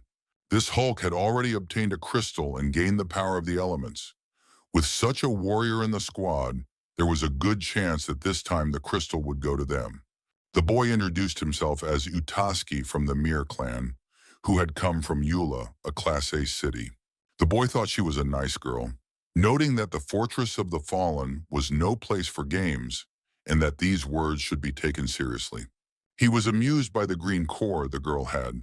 The boy suggested that, fortunately, he had another free hand for another healer, and as an exception, could take Rose in. Rose and Musabi completely exhausted this squad, which did not attract their attention at all. The boy couldn't understand the girl's audacity, who didn't hear which clan he belonged to, even giving the girl a chance just because of her beautiful face. The girl yelled back, because she had given him a chance by allowing him to open his mouth. The guys were very surprised by the stranger's audacity. Rosa noticed how Utaski constantly talked about the clan, but he himself was not worth a demon's litter. The boy couldn't stand her, calling her a witch in response and throwing his healer to the ground, saying that he could easily defeat her with one little finger. The girl realized that she may have lacked strength, but she never backed down in the face of adversity. The boy considered the leader a pathetic nobody. He wanted to teach her a lesson for her words. Musabi stood up for the girl, not understanding how anyone could be so loud. The hero effortlessly stopped the boy who was boasting that he could destroy the girl with one little finger. The boy ordered Musabi to let go, or he and the girl would both end up in the trash. The hero asked again what his name was, Utaski. He himself provoked the situation, and if he continued in this vein, there was a danger that rumors would spread quickly. The hero was sure that the Mir valued their reputation. Moreover, such a place was not the best for a showdown, and he truly believed that after this, the guards would be happy to let him into the fortress. Musabi asked the boy to use his head and think carefully about his actions. The boy didn't want to think, because everything was already obvious to him. Suddenly, the mercenary asked Mr. Utaski to calm down. The hero was partly right. They had arrived at this place as respected and strong warriors, and if the clan found out what he had done, he feared the consequences would not be pleasant. The mercenary understood that he wanted to teach the boys a lesson, but this was not the right place for it. The priority now was to successfully enter the fortress. And once inside, anything could happen if the gentleman understood what he was talking about. Suddenly, Utaski had no intention of wasting his time on such rubbish. He ordered his squad to go inside. The mercenary and the hero locked eyes. The bruiser used the element of earth. They were aimed directly at the unsuspecting boy. However, the hero easily collected all the small traps from the bruiser, removing them with his ordinary hand. The girl couldn't understand what was going on, but the boy reassured her that nothing had happened, just some gnats. The young man asked her to go to the checkpoint, lest they bump into someone else. The hero was able to use his metal element with tough skin, collecting some pathetic attempts to harm them. The mercenary understood that the boy had stopped his hidden attack, realizing how terrifying his reaction speed was. The warrior turned to Mr. Utaski. He asked to make changes to the list of strong competitors, because he thought this recent guy was dangerous. The most dangerous opponent, who was much stronger than the fourth rank, he couldn't even say for sure what his real level of strength was. So much so that it was worth eliminating the guys first. The mercenary had a bad feeling. The girl discovered that the guy had 52% synchronization and the girl had 42%. Rosa understood that since there were no restrictions on rank, with their level of synchronization, they would pass the test. The boy noticed that Rosa had initially had 39%, and not only had she grown to the first rank, but her synchronization had also improved to 42%. The girl noticed that one fourth-rank warrior with a core of strength and one first-rank warrior with a core of healing wanted to fight for the elemental crystal. The Fortress of the Fallen was inhabited by demons of at least the third rank, and after that, the guys were really confident about participating. The hero confirmed the proposal because they had good self-defense skills, and there was a healer in their small squad. In addition, the girl was very quick-witted, and they had already made their decision. The girl was annoyed by how the guy had acquired a healer. The leader warned that no one below the fifth rank had ever dared to go to the fortress. Of course, there were no external restrictions, but the guys had the lowest rank in the history of local battles. She wanted to remind them that the elemental crystal was inside the body of a special elemental demon, and only one such creature could appear at a given time. After killing one, another could appear after a certain period of time. The girl said that in addition to demons, they could encounter other strong warriors and they would face a test of survival. Despite all the danger, they agreed to the damaged one. The hero agreed, adding that they wanted to go much further than just surviving, but thanked her for her concern. The girl then asked them to move on. Rosa was finally able to enter the fortress, where, according to rumors, only 1 in 10 survived, and it seemed to be a senior place. However, for some reason, she felt calm, and the thought that Musabi would be nearby gave her confidence that everything would work out. Somewhere in the Fortress of the Fallen, Dugora, the demons were just waiting for people to devour. The leader noticed how this place was teeming with demons, and the hero didn't like it much either. Although they called it a fortress, it was actually a city. Rosa probably noticed that in terms of size and population, Dugorma was no different from the current Dawn. This city was located in the very center of the continent. It was once the most densely populated city, but after the demon invasion, it gradually became deserted. And then it turned into a battlefield, and eventually the vast territories around the city fortress. These creatures had taken over, and people were afraid to return. So in the end, it seems that the place was renamed a fortress, perhaps so as not to remember its former prosperity. Rosa was surprised at how much the boy knew, although he wouldn't say he had just heard all kinds of stories since childhood. The boy asked to move on. They needed to find the demon with the elemental crystal, avoiding unnecessary encounters in order to save their strength for the main battle. The girl asked him to pay attention to how someone had already been unlucky by offering Musabi to help them. However, he asked them to refuse, because unfortunately, the fortress was no place for altruism. The hero noticed that Rosa was too kind. Having grown up in Halosi, she had not yet had to deal with the treachery of strangers. The bunch of scoundrels the guys had met earlier were the only exception, as most people in such places are selfish and malicious. Therefore, he asked her to forget about kindness for a while, for their own safety. Musabi notices how suddenly the demon wanted to kill her. Instantly, the boy took the leader who the demon tried to attack. The battlefield is an incredibly cruel place where you have to be on your guard. The boy managed to take Rosa, who did not have time to understand why the boy took her. But looking back, she saw the demon who had tried to kill her. The demon was very surprised at how they dodged, even though his attacks were completely silent. This demon was a 5th-rank water elemental. The young man was surprised when the demon managed to get close, assuming that such a beast had turned into a liquid state. The hero suggested that Rose quickly finish him off. Otherwise, a crowd of demons would soon reappear and attract the attention of other troops. Therefore, he suggested acting quickly, and the girl agreed, not wanting to be a burden to Musabi. The demon couldn't hear, but the guys really wanted to finish him off, even though one was 4th rank and the other was 1st rank. He noticed how the guys completely underestimated him, but he set out to prove the opposite in battle. It was very pleasant for the demons to defeat such inattentive humans. The creature used water needles. It scattered what looked like a crystal hail of needles right onto the squad of warriors. It asked all the guys to die immediately for being so cocky. The hero noticed the attack on the area and asked the leader to take cover. Water needles were a very dangerous weapon from the air. He could only laugh when he saw the 4th and 1st ranks, thinking they could rest easy because their corpses would not disturb him. He descended to the ground after a short barrage of needles. He was able to detect a tree with metal in front of him. The young man was able to create a shelter using the elements, which worked very well together. The demon was curious to see how the young man could control 2 elements at once, even though only 5th-rank warriors could wield the power of the elements. The hero set out to destroy the curious demon who was learning too much. The creature wanted to kill the boy, who was surprising him more and more. The boy saw the element of water and noticed similar abilities. The monster could not understand how this was possible, moving so fast on top of that. The young man noticed how the creature suddenly fell asleep, asking him not to sleep during the fight. The demon just laughed, saying that the boy would not surprise him, asking him to use water bonds in combination with his agility.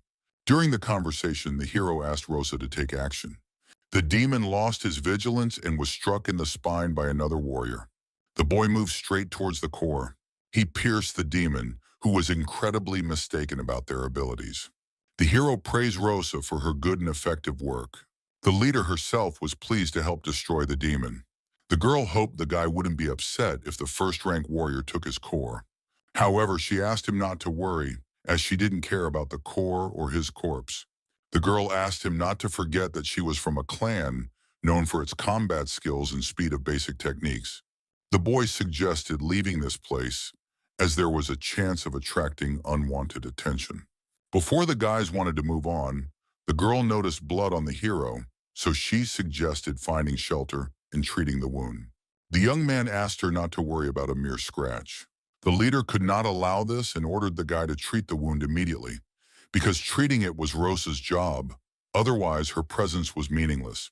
The young man agreed to treat his wound on the way. Suddenly, the girl noticed a target approaching them both.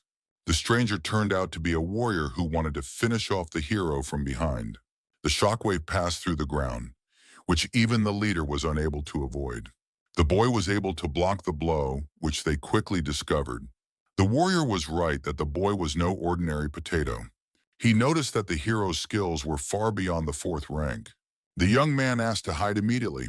The bruiser, a 6th rank warrior possessing the red core element of earth, was furious from the battle. The girl wanted to help the guy who had suddenly fallen into danger. The nurse should be more careful next time, but now she was in her hands. Rosa was under a special paralyzing technique. As a healer, the girl should understand what was happening to her. Initially, this technique was used to treat wounds, but with its help, it was possible to completely immobilize a person. The hero did not understand why the guys had reappeared. They abandoned their precious master and ran to him. How could they do that? Uda didn't understand how the guy had the courage to dare to defy him, even in the face of death. The master found it amusing to watch the hero fear losing face in front of his girlfriend. Rosa did not understand what girlfriend he was talking about, assuming that the guy was definitely looking for death, not the demon's crystal.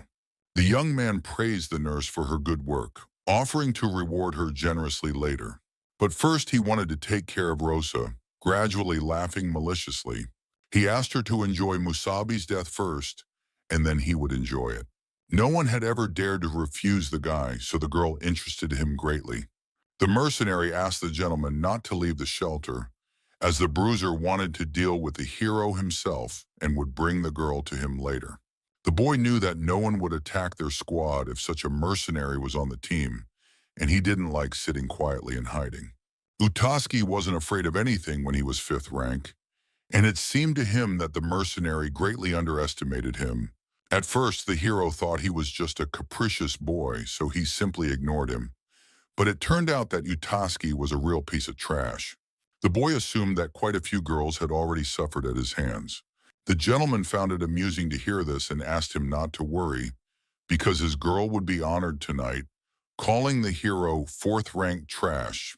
Even the mercenary knew that the young gentleman was a spoiled ignoramus who was nothing special, only able to brag everywhere about his 5th rank. In reality, he only got the position thanks to his father's numerous connections, and had never even fought a demon one-on-one. Once the young master came out of hiding, he could follow his instructions, asking him not to act on his own. The hero wanted to kill the cocky boy without hesitation. The warrior asked him to be careful, noticing the aura of fire emanating from the boy, not understanding where the 4th rank's elemental power came from.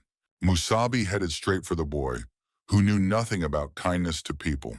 He knew that fools like him tarnished the valiant title of warrior, which had no place on this planet. The gentleman was very frightened by the impending blow from the guy. Asking the hero not to approach him, he did not even understand why he did not even try to attack. Although the boy was higher in rank, he was afraid. It was as if the devil himself was attacking him, and there was no way to defend himself. Asking for help, the warrior intervened with a sudden attack on Musabi. He asked the young man to say goodbye to his arm, cutting it off with his sword. However, the boy was able to dodge the blow faster than it came and parry the mercenary's attack. The old man did not expect such a clever move. Then came the power of fire, without fully understanding where it came from. After the fire element, wooden vines followed. The warrior tried to dodge all the approaching attacks. Being in a state of madness, he was still amazed at his control over the element of wood. The boy turned out to be more curious than usual, able to control two elements at once. The old man was very interested in how the boy had achieved this. The warrior wanted to try to master another element, and then he would be able to become even stronger. The boy gave him only 10 minutes to tell him everything. The young man was quite surprised by this proposal. He suggested fighting for control over the fallen enemy behind the mercenary.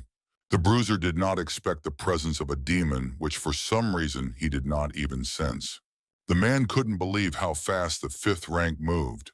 Suddenly, the creature dropped its weapon and turned into a liquid state. Then turning back, it attacked the warrior, who did not know how to protect himself. The man suggested that the young man postpone their fight, offering to weaken his powers and fight together. The young man did not understand why they should wait, asking him to think carefully about why the demon had attacked only him. The man was very surprised when the demon, under the young man's control, tried to kill the warrior.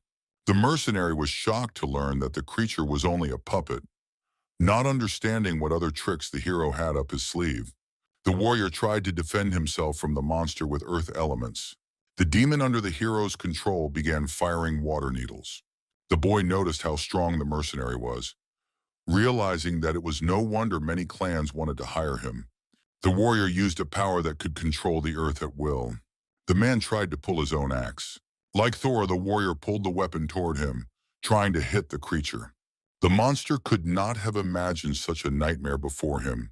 However, the hero could control the demon under any circumstances, noticing the approaching attack in advance. The warrior was amazed at his ability to dodge, even after increasing the speed of the axe's rotation. The man understood that it was not the demon, but rather the boy. The warrior even wondered if the boy was of the 7th rank. The mercenary thought he should deal with the demon first. Suddenly, something grabbed the boy, preventing him from moving. The wooden vines had done their job. The warrior defended himself against the demon, not realizing how many more surprises the hero had in store. If the mercenary had been facing an ordinary demon, he would have dealt with it in an instant. But with this guy, he didn't know what to expect. The boy did not understand why the warrior could not deal with an ordinary demon, so he asked the healer not to stand still and go help.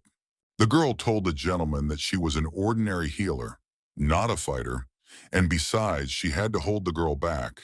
Rosa noticed how the body was slowly coming to its senses. The boy asked her to forget about her, because if he suffered even a little, he would not pay a penny to either of them. The girl killed the healer, who had lost his grip on the leader. Rose sincerely felt sorry for her.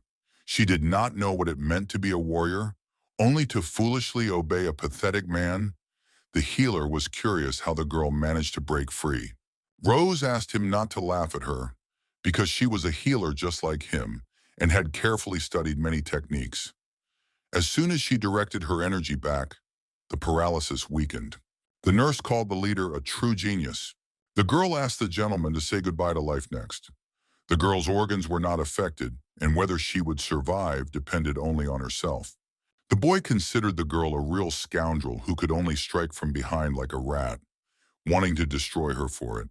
Rosa heard the words of a stupid boy who had no combat experience, one of 3 warriors who were nothing special but raised the prestige of the clan because of their rank. The girl called such people ordinary spoiled dandies, and the boy was not worthy of being called a warrior. Uta didn't understand why the girl thought he had no difficulties. His father hired strong warriors to pump his core with energy, which was so painful that he wet his pants. But even that wasn't enough. For the sake of the fortress of the fallen, his father spent a fortune to hire a famous warrior and a good healer. Thus, the boy was able to obtain the crystal of the elements without much effort, recreating the perfect plan. But the damn girl and her nasty friend ruined everything. The boy complained about the warrior who was supposed to protect him, but instead couldn't even deal with the demon. The boy ordered him to immediately stop shirking his duties, quickly finish off the demon, and come to him.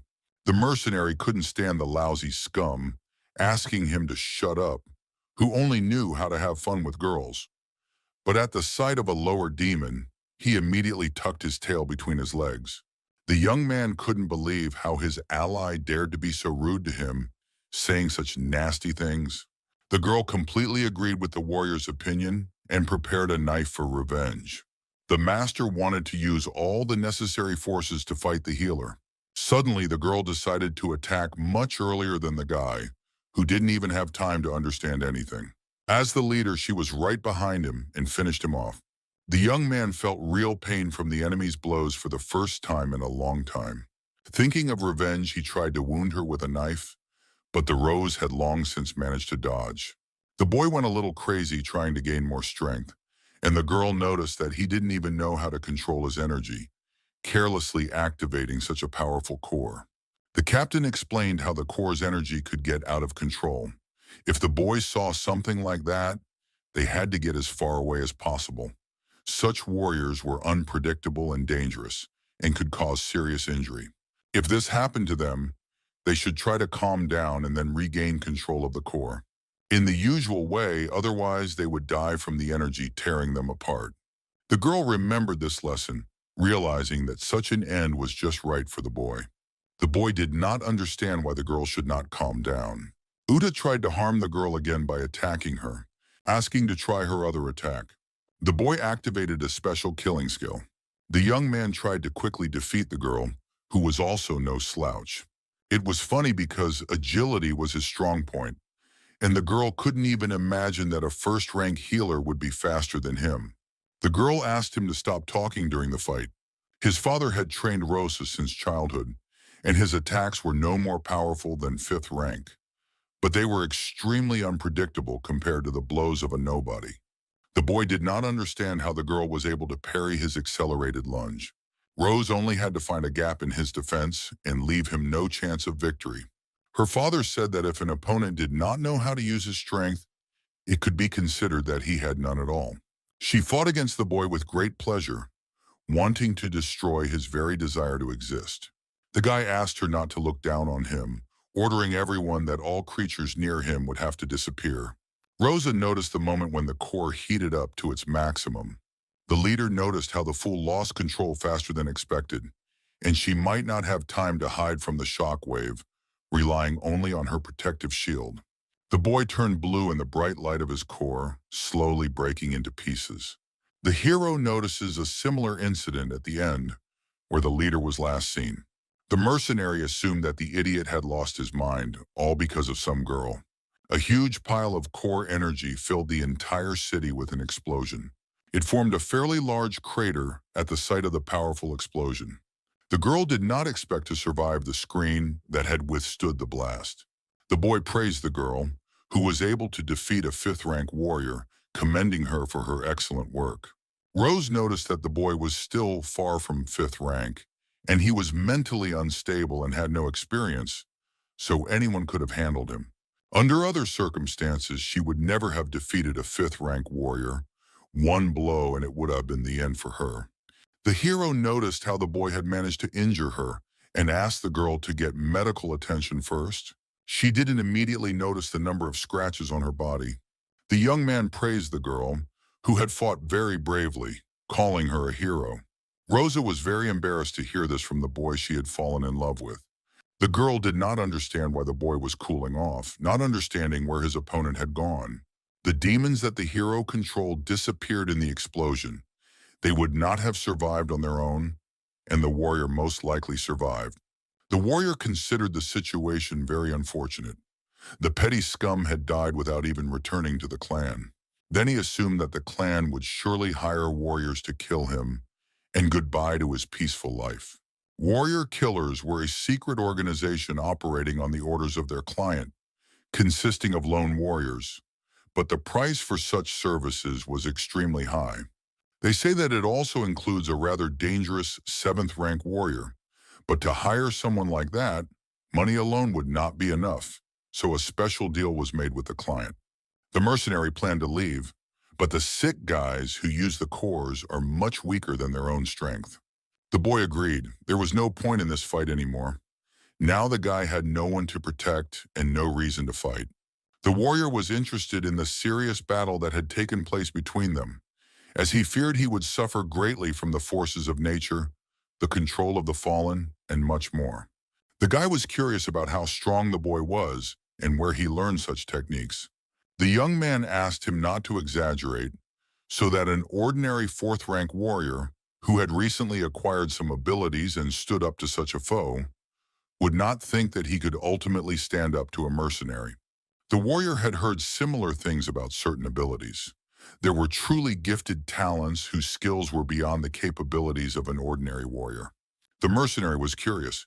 Since the young man already possessed elemental power, why did he need the elemental crystals, which were meaningless to him? The young man preferred not to answer that question. Everything seemed right. The crystal could give the warrior the power of the fifth rank, but the boy wanted to try merging with this power if possible. He was curious what would happen if he gathered all the elements in one body and merged with the help of the crystal. The young man had to find a way to become stronger. Harold was one of them. They did not hold him back, as it was easy to escape and save him. He had to stop relying on the demon's power inside the hero, because he might have to face the new six and the king. Gromala understood that it was worth ending the conversation by asking the guys not to linger in this place, because due to that idiot's explosion, demons or wars would soon come running to them, and in any case, they were all enemies. The mercenary wished the guys luck one last time, then Musabi's squad set off to explore the area. They fought demons periodically. In the evenings, they even approached the warriors' camps to spend the night. They were able to agree on a temporary truce. The girl was curious to see how much more interesting Musabi would seem after some time. Rosa suggested that the boy get some sleep. The boy suggested that the girl sleep first while he kept watch for a while. The leader noticed the boy's abilities, his skill in dealing with people, and his fighting like an experienced warrior, even though he was not much older than them. She was curious where all this came from. The young man suggested that it was just common sense.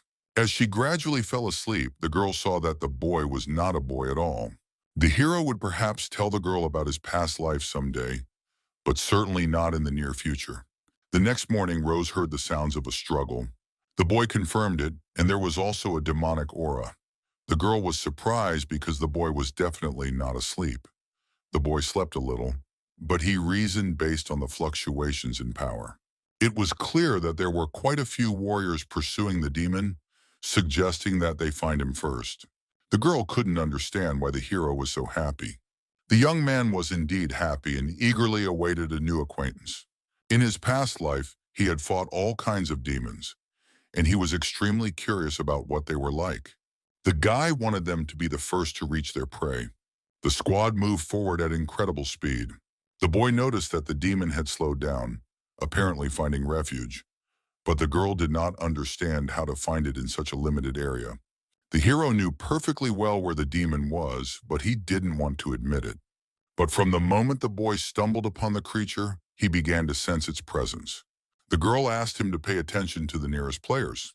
They had the same goal as Musabi's squad. The young man did not expect to meet other groups already at the location, but they would need time to find the demon. The hero wanted to close the distance, asking the girl to hold on to him. She didn't understand what kind of plan could be devised in their case. The boy rushed into a deep ravine, trying to get to the demon directly. The boy asked the girl not to worry, as the monster was under the fortress, and this was the shortest route. Lately, the young man had been regularly practicing the power of the elements and had long wanted to try something. The boy used tree vines. They were supposed to block the path and soften the fall to the bottom. The boy was able to descend with the help of the trees, absorbing life force into his legs even faster. The young man was incredibly happy, having mastered the control of the elements. In the end, they managed to climb down to the bottom, but the girl did not understand where Musabi was. The boy insisted that he was below. After apologizing and asking if the girl was very scared, he also asked her to get off him. The girl, indignant at such an awkward situation, gave him a good slap. The boy could not even imagine that there was a whole city hidden underground. The boys were able to reach the main goal of their mission. The hero noticed how the demon slept after a long journey through the dungeon. The girl said that not only was this an unusual demon, but he was also of the 5th rank, and he had a very powerful aura. The young man knew that such a fight could attract the attention of other strong troops, so Rose needed to finish him off before the others arrived, took the crystal, and left. Musabi knew they had no more than 5 minutes, so he counted on her help. The girl was worried, but she wanted to help, so she asked what exactly needed to be done. The boy told her about the energy control step. She didn't understand where he knew so much from, as she had never heard of such a method. The boy believed that the girl would do an amazing job. Then, without wasting any time, he went off to fight the demon. The creature was disturbed by some kind of warrior. According to the boy's observations, many strong warriors capable of sensing the demon's aura had arrived at the fortress. The young man had to kill the monster before other troops arrived. Otherwise, it would be difficult to get the crystal. The demon was very surprised at how quickly the boy had found his hiding place. After observing the hero, the monster realized that the boy could control several elements at once.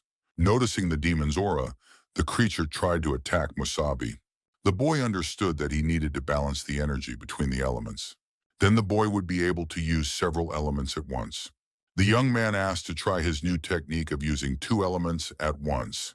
The boy combined the elements of water and fire into a single stream, creating a steam trap. The girl shielded herself with a screen against the incredible battle between the 2 strongest creatures. The boy warned her not to be too surprised if he changed, simply considering it his special ability. He asked the girl to remember that he was still the same Musabi as before. She did not understand what kind of special ability it would take for his aura to feel like that of a demon. The 2 personalities fought fiercely, using large reserves of their cores. The demon did not understand how the boy could repeat what he had seen only once, not understanding how a human could use 2 elements at the same time. The young man insisted that such abilities were not the limit of his capabilities. The demon tried to dodge the hero's blow, which frightened him greatly. The creature ultimately sensed some danger in fighting such a person. Gradually healing his wound with a wooden vine, the monster saw the use of metal.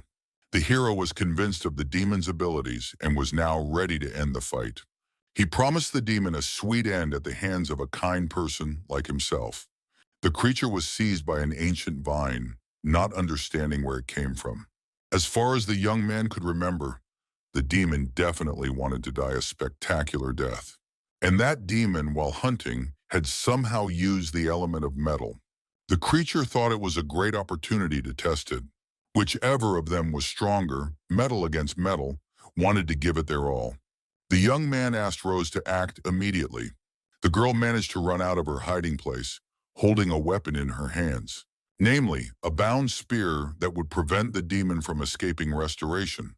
The boy showed the leader a special technique, gathering all the power of the core and trying to feel it, to feel the energy that flowed in her heart. Then he had to try to shape it and turn it into a weapon, which could be used as a finishing blow. The girl was supposed to deliver the final blow. However, she was doubtful about how she would be able to defeat a 5th-ranked demon, and not just any demon, but one that was not stupid and could go into a defensive stance. The boy reassured her, saying that he would provoke him to gather all his energy for one blow, and when he concentrated on the attack, his defense would weaken significantly. It was at that moment that the girl had to attack unexpectedly. The demon couldn't believe how unexpectedly the boy had managed to outplay him. Rosa acted as Musabi had said, managing to extract a large amount of energy from the core. However, she did not expect to be able to pierce through it, which meant that he had not thought about defense at all. As soon as the hero saw how the demon had been defeated by the girl, he immediately moved towards the creature, which was unable to heal the wounds from the spear. In an instant, the young man took the elemental crystal from the monster, ending the fight between them. It was a mystery to the demon why he couldn't heal his wounds. The hero explained that it was because he had been struck by pure healing energy, and when attacked by a carrier of identical energy, the body began to reject its own. The monster was incredibly surprised by such knowledge from an ordinary person, deciding to praise the boy for his excellent skill in calculating the plan before his death. The girl was incredibly happy to see that the boy was completely fine. The young man agreed with her because thanks to the girl, they now had the core. They had done a great job, and the boy was right to consider the girl talented. Rose asked him not to say anything unnecessary, although deep down she was glowing with happiness. The boy asked how she was, because most likely Rosa had used up almost all her energy, but the girl felt fine. At least she could walk on her own. Suddenly, the leader heard footsteps. As expected, the guys had quickly found them. Musabi knew that there were warriors with a good level of perception. They could accurately determine their location by the fluctuations in energy emitted during battle, and there were many such warriors in the fortress. The boy asked the leader to leave immediately with him. The young man listened to the sounds of footsteps coming from the left, which meant they had to take the right path. Suddenly, the boy felt an incredibly complex feeling of heaviness. The hero stopped, falling to his knees, spitting out his own blood. The girl couldn't understand what the hell it was. She asked the hero what had happened, not understanding what was going on. The girl did not know how to help the guy. Musabi was in incredible pain, as if something inside him was tearing him apart. The guy continued to suffer for a long time, while the girl was at a loss as to what to do in such a situation. It was clear to the hero that his body was unable to withstand the strain. It had been quite weak from the very beginning, and although it had grown stronger physically, its synchronization had improved. Too often, the boy resorted to the help of demonic power. This produced an incredible load, and in the end, the body could not withstand it. Without understanding why it happened now, Musabi asked Rosa to take the crystal and leave before the other warriors caught up with them, asking her to get out on her own. The girl asked the boy to be quiet and wanted to get out with him, despite everything. She really didn't understand what curse had befallen the guy, but there was no time for explanations. The girl didn't want to hear anything about escaping alone, because she didn't want to abandon the man who had protected her for so long. Rosa noticed the way to the upper floor and asked the guy to hold on, saying that they would be able to get out and the hero would feel better. After a while, Musabi even stopped talking and passed out, losing consciousness. The leader managed to get out together with the guy, who was not feeling very well. They managed to get out, but was the exit really ahead of them? Rose found it strange that the building looked so much like the one she had seen in her dream. She noticed that the warriors had followed her out. The people accompanying the girl turned out to be a large detachment, and it would be useful to join forces with them for a while, as they really did have a great sense of energy. The boy asked them not to thank him. They couldn't believe they had found their true goal. Rosa couldn't believe there were 6 fifth-rank warriors present. The boy noticed the first rank, wondering about hallucinations. It was unclear how there were only 2 of them. The boy was wounded from the battle with the demon. Suddenly, the boy noticed a crystal in the guy's hands. He asked the group to pay attention to the fact that the stranger was holding an elemental crystal in his hands. The squad did not expect these 2 to actually be able to defeat a 5th-rank demon. Such an event was a wonderful outcome for them, as it seemed much easier to simply take the crystal by force. The girl understood that the 5th-rank squad could quickly deal with her, and the situation was as bad as it could be. Suddenly, the boy came to his senses, having rested a little on the girl's shoulders. The young man asked Rose to take the crystal, being in terrible condition. The hero declared that it was the main target. It was lousy, but they definitely wouldn't leave them alive. The girl understood that the boy's body would not withstand such a load, but the young man did not care. He could somehow stand on his feet. Musabi was a warrior and wanted to fight to his last breath, as long as it was possible. They did not expect the wounded man to survive, considering him a stubborn little boy, although it was strange to see how the boy wanted to fight in such a state.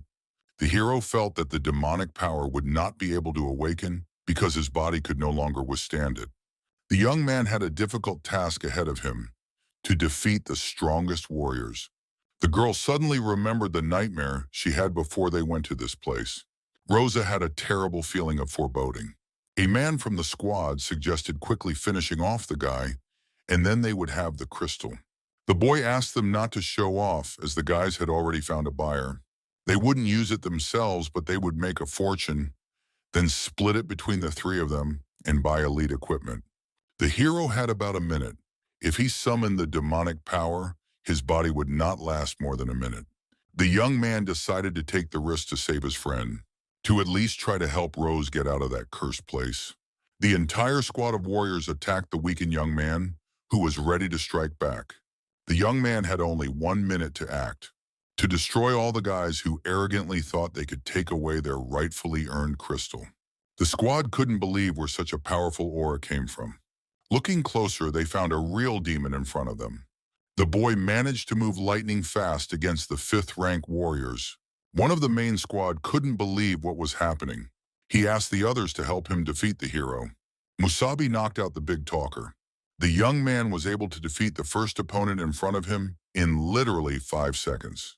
The rest of the guys were already worried about how dangerous the boy was as a warrior. The leader of the group was furious at being defeated by some weakling. They wanted to kill the demon and avenge their brother. It was only to the young man's advantage when the others tried to destroy him. This way, the boy could destroy the entire squad in a matter of moments. One of the squads noticed something strange in the battle. The boy used the element of metal, taking advantage of the sea of spikes. A multitude of metal spikes sprang from the ground and suddenly attacked the enemies. This proved to be a very dangerous technique for the guys, instantly killing 3 of the lunch squad. The hero couldn't let the rest survive before the boy's last minute was up. The warrior understood that the triplets might have less experience, but the 5th rank died in a matter of seconds. The man suggested they join forces, otherwise the hero would kill squad after squad. The boy asked not to delay and to attack him immediately. Sudden pain struck the guy's internal organs again. The boy couldn't maintain his demon form for long and fight the 5th rank warriors. The hero's organs were about to burst from the strain. The girl understood that Musabi's body could no longer withstand such a load. The guys remembered how badly the boy had been wounded earlier, and they had to quickly take the crystal from the little girl. The leader decided to kill the boy while he was still in terrible shape after countless wounds from the demons. The young man could not give up so easily in front of people like them. The boy used a barrier that made a big impression on the troops. However, they did not understand why he would create a normal protective shield and immediately tried to break through it. Using physical techniques, the guys realized that the techniques were useless, as they had already expended a lot of energy. The leader noticed how the screen suddenly began to narrow. He suddenly realized that this trick was a clear trap and asked them to stop attacking. It was already too late. The warriors had expended a lot of energy, and then the young man wanted to bring them back. The guys were blown up by the technique they had created. The powerful explosion was so large that it affected the entire squad of 5th-rank warriors. The other squad saw the beam and thought about the crystals. The leader of another squad asked the boys to go there immediately. The boy was able to completely destroy the squad that was a threat to Rosa. The girl ran to help the boy, who was holding on with his last ounce of strength. The boy was glad that he managed to contain the explosion and not hit the leader. She was not affected by his antics before her body finally shut down. Rosa couldn't leave the guy in that state. The young man asked the girl to leave him immediately and run away, as he was sure that other warriors and demons were already on their way. The girl asked him to be quiet because the boy had never left a comrade to die. Rosa knew the young man's strength, and he had already done the impossible by asking the rest to leave it to the leader. The events that followed were terrible because it seemed that everything was starting to happen just like in that nightmare, in which the boy and she died at the hands of a demon. Moving further into the hall of the building, the girl stumbled upon the aura of demons. Most of them had died, so she asked the hero to hold on and not lose heart. The leader believed that they had almost succeeded. She just asked the boy not to fall asleep. It couldn't be allowed to happen. The girl begged the boy not to fall asleep, to open his eyes and try to wake up. They had come so far on such a difficult journey. The crystal fell to the floor, just like in a nightmare. The girl was incredibly afraid to pick it up. The event happened a little earlier than it did in her nightmare. Everything was happening exactly as it had in her dream. And that meant an unexpected ending awaited them. Demons who wanted to kill the kids would be waiting for them. The girl wanted to try to run away from them as far as possible. But the demons, being full of strength, could easily catch up with the girl dragging the hero.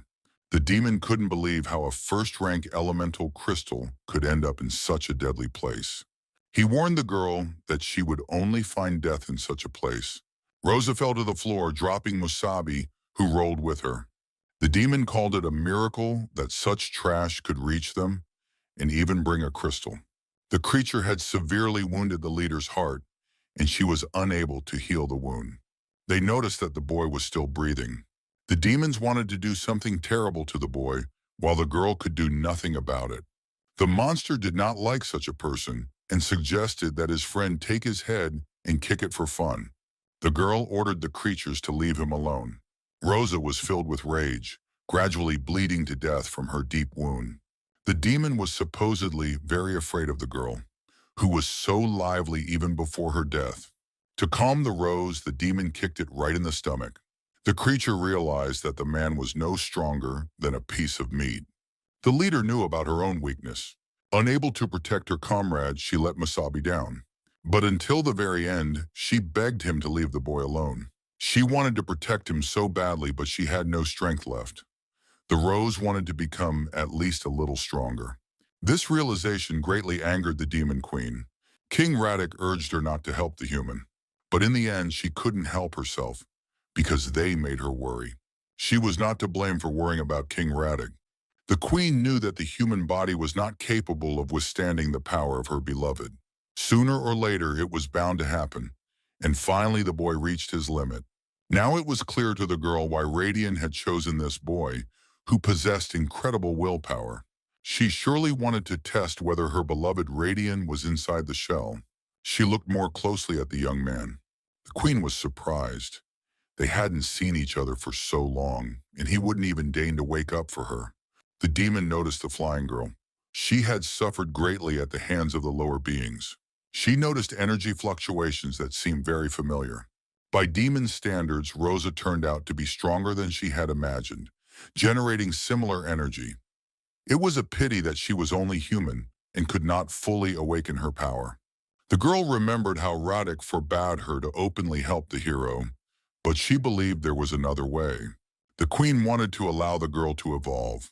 The demons celebrated the fluctuation of time inside Rosa, considering it an excellent result.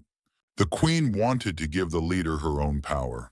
The girl's genes gradually began to change, transforming into a different species. Thanks to the demon, Rosa was able to raise her core to rank 4, possessing the black core ability to control time and space. Such an event should greatly help Rosa in the future. The queen was surprised that the girl's body was able to accept so much energy, considering it an excellent result, which meant that her strong heart desperately desired this power. The demon was counting heavily on Rosa in future adventures. Then she left the scene of the crime as if nothing had happened. The leader landed on the ground after rolling over several times. The demons wanted to cut off the hero's head immediately. An unknown hand suddenly stopped the insolent demon. Another demon asked to pay attention to the girl. They couldn't believe that Rosa had survived. However, the leader had previously said to get away from her, Musabi, immediately. Thanks to a little help from the queen, the girl was able to fulfill her dream of becoming stronger. The demons couldn't believe what had happened, not understanding where such powerful strength had come from. Rosa threatened all the demons with instant death if they tried to harm the hero. Then she released the creature's dagger. They did not understand what the hell was going on, assuming that the girl was also a demon. The leader asked them not to compare her to them, such pathetic creatures. The creature, confused by the trick, spat on the girl, wanting to kill her. The girl noticed the demon's foolish behavior, which showed no understanding of respect. Rosa thought it was worth dealing with the monster, who didn't hear her the first time. The creature noticed the spatial cube, which destroyed her abilities in an instant. The demon couldn't understand how this was possible when the girl had learned to control space. However, she asked him not to underestimate her with such a weak attempt to kill her. Rosa then suggested trying to oppose her against such a large amount of space. The leader decided there was no time for pathetic creatures. She decided to destroy the demon, who was unworthy of living on the planet. Another monster could not imagine that the girl could punch such a hole with space alone, and not even a claw remained of the demon. The girl suggested quickly dealing with it with instant death and ending it there. Although Rosa looked like an ordinary person, she had an oppressive aura about her. The demon was extremely puzzled, not understanding who the two of them were. From her power, he could sense that they were kindred spirits, and she could also control space. The girl's companion also had an aura that made him feel uneasy and uncomfortable. The creature was completely confused about who these people were. Rosa confirmed that they were humans, ordinary warriors. The demon went mad upon hearing this. Unable to comprehend how such a thing was possible, the boy asked her to believe it herself first, as she was the first rank. She had just used her fourth rank power, and he was only fifth rank, clearly unable to defeat her. The girl asked him to stop talking nonsense. Then she looked at the hero, deciding to finally get to the bottom of things with him. Rosa understood perfectly well that Musabi had always saved her. But now it was her turn to save the guy. The girl tried to pull the elemental crystal with gravity. Once she had it in her hand, all that was left for the guys to do was to get out of this terrible place. The squad of warriors waited for the rest of the people to return. The guys noticed that it wasn't demons approaching, assuming that the warriors had returned. A girl and a hero stood in front of the gate before the exit. The guys were very surprised how the guys from the first and fourth teams managed to survive this apocalypse. Rosa was happy to tell the guy about their arrival at the place of rescue. Then, due to lack of strength, the girl fell to the ground with the guy, while the guys wanted to urgently take them to the infirmary. But looking behind the guys, her partner asked only to look at all these demons. They had never seen anything like this in their lives. Such a large number of creatures attacking the survivors. The queen had not been mistaken in her choice. The rose perfectly matched her energy. In addition, she had not yet awakened her gift of foresight, and the demon was eagerly and impatiently waiting for this event. The girl suddenly woke up after a long blackout. She assumed she was in the infirmary, and apparently someone had helped the guys. The leader had a strange dream, not understanding who it was. The girl remembered her wounds, which had completely healed, although it was strange that such serious injuries could not heal so quickly on their own. Rosa did not even know what had happened in the fortress, having no memory of the events whatsoever. The leader's head was splitting, as if all her memories were shrouded in fog. The hero believed in the girl who had managed to pull him out on her own. Rosa couldn't believe she was standing in front of Musabi. The young man had heard from the guys who had helped them that the girl had dragged him to the very gates, so he wanted to express his deep gratitude to her. What had happened was a real nightmare for the hero himself. The girl immediately asked how the boy was feeling at the moment. The young man was doing great and would soon be completely recovered. He apologized for his stupidity, which had put them all in danger, and they had almost died because of some crystal. The girl remembered his crystal and wanted to ask where it was. The boy asked her not to worry because he had it with him when he woke up and found it in his clothes, assuming that the girl had hidden it, and thanked her again. Rosa had already forgotten about what had happened. The boy said that they had managed to accomplish what they had set out to do, and now they needed to find a safe place and test the crystal. The leader agreed with him, asking to talk to the staff first. The girl wanted to get the paperwork done first, and then they could move on. The boy agreed with her, not understanding what had actually happened in the fortress. And what exactly had happened to Rosa? For some reason, she had an aura similar to that of the hero. The kids set off on an adventure in a rented car. The leader realized they needed to find a secluded place. Musabi agreed that it was a place where he could concentrate, and besides, he needed time to study the crystal better so that the fusion would be successful. As far as the boy remembered, the demon could use all the elements, and this crystal contained the earth element he needed. If all the elements were depleted and then the crystal was used, the result would be interesting. The girl remembered how her father once said that in Class B cities, halls were rented out, usually used by warriors for their training. Perhaps it would suit the boy as well, and the hero was glad to hear it, because there was a Class B city nearby. The guys arrived in the B-class city of Salamanca, known as a historic trading city with modern infrastructure. The boy noticed how popular the city was, and the girl confirmed his words, saying that many visiting warriors called the place unforgettable. Rosa noticed many hunters. The young man did not expect that even such a delicate girl would know about them. The leader knew the universal fact that hunters were warriors who lived outside the wall, wandering from city to city without settling anywhere. They mainly explored the area and robbed people. Their groups were small, and their requirements for newcomers were very high. They were truly organized groups, armed to the teeth. Although Salamanca was a B-class city, it was one of the few trading cities, and the hero now understood why there were so many strong warriors in such a place. This city offered great opportunities. Musabi hoped to find a suitable haul, but there were incomprehensible combat points in front of the guys. The man couldn't believe that the boy didn't know about the universal currency of warriors. The man explained that it was a special currency for warriors, which they could use to make any purchases. The seller saw the boy as a warrior of even the fourth rank, but he seemed to have fallen from the moon, or maybe he was cosplaying. The girl explained that combat points were tied to the warrior's identity, and it was easy to find out how many points the boy had in his account by simply touching the scanner. The boy now understood, but in the past there were no points. All goods were honestly shared among citizens, and if something was missing, a request could be submitted. Now times had changed, and everything had changed quite quickly for the boy. The scan was successful, revealing that the main character had 0 combat points. The guys started laughing at the poor warrior who really wanted to rent the hall. The salesman was very angry because the boy was homeless and thought he could get away with wearing a warrior's uniform to get in for free. The hero understood that in this life he was indeed a homeless person, although there was nothing to be surprised about. The girl scanned her remaining points and had 1,200,000 points. She asked for the largest hall that was currently available. Everyone around her was very surprised at how rich she was. Rosa asked for the room to be given to her as soon as possible. Rosa's father was the richest man in the village. The hero would have to pay for this, but the girl asked them to forget about it. The servants asked the lady to follow them. In their eyes, the leader was a beloved, irresistible, and most precious guest. Musabi knew, of course, that the girl was from a wealthy family, but he did not know that they were truly rich. The girl would not have said so because her father always taught her modesty. She had to show off so that they would not make fun of Musabi.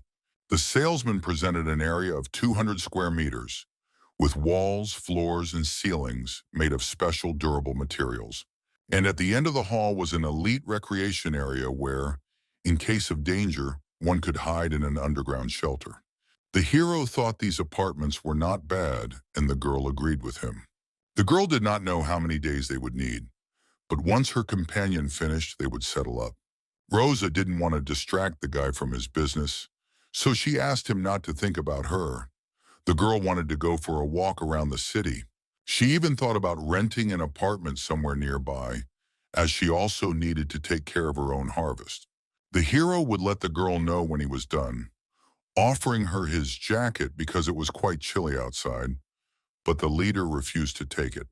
The boy had to become stronger and save his friend. Harold possessed the blue core from the old six. The new six and the new king will regret what they have done, and when the time comes, they will all pay for everything with Musabi's power. The boy wanted to put an end to all the suffering of his comrades. The fortress showed that the boy could not rely solely on the power of the demon. The young man must become stronger by extracting the element of earth, and then unite all 5 elements. The boy asked the core of the elements to respond. After a while, the girl began to slowly remember something. As if there was some kind of power, she was able to abruptly reach the 4th rank, wielding a powerful but unfamiliar force, celebrating an insatiable thirst for battle. She heard someone's insistent whisper growing stronger. The girl thought about another personality inside her body, not understanding whether she really wanted to obtain this powerful force. The incomprehensible power that was inside Rosa could not completely control her. The leader noticed spectacular battles in the arena where all seats were limited. The worker handed out tickets to the townspeople to watch the spectacular battles between the warriors. Warriors of completely different levels participated, which is why the arena's rating attracted so many spectators. The girl stopped, realizing that perhaps this was a good opportunity for her to learn to control her new power, and it didn't matter what the voice inside her whispered. After all, Rosa wanted to try to fight and become stronger. However, if the girl was going to participate, she had to take care to hide her identity. The girl noticed a shop selling masks, where there were many people. Rosa wanted to become much stronger so that she would no longer be a burden to others. And she didn't want anyone, human or demon, to look down on her if a mysterious power had truly awakened in her. The time had come for Rosa to use it. The old man enjoyed the event, and in one day he had gathered a good haul. The leader suddenly turned to the owner and asked to participate in the arena. The man was always happy to welcome new warriors, asking for their rank, name, or call sign. The girl reported that she was of the 4th rank. Her call sign was Rakshas. The owner was very grateful, introducing the Salamanca arena and asking if the lady would participate that evening. The girl was straightforward, wanting to be ready at that very moment. The man was pleased to hear this. Because there had been no new blood in the arena for a long time, the average level of strength was set for men, and women very rarely participated in fights. The owner called a young boy to quickly show the girl the way. The young man was happy to greet the young lady. He asked her to come with him and showed her the way. The boy managed to register Lady Rakshas, asking her to allow him to explain the basic rules of the fight. The girl asked not to be called madam, to do without unnecessary politeness, and simply call her Rakshas. The young man was pleased to hear this from such a perceptive person. She thanked him and asked what the highest rank of participants was usually in this place. The boy knew that at the moment it was 5th, but only among men, asking her not to worry, as among women it was 4th, like Rakshas. The leader suspected that men and women fought separately, which the boy confirmed, and that it was mainly men who participated, with a shortage of women in the arena. Rakshas wondered why they didn't have mixed fights, and the young man confirmed that this had been the case before, but the men refused to fight the women. It was shameful to lose, and winning was not honorable, so in the end they were separated, and then gradually fewer and fewer female participants began to come.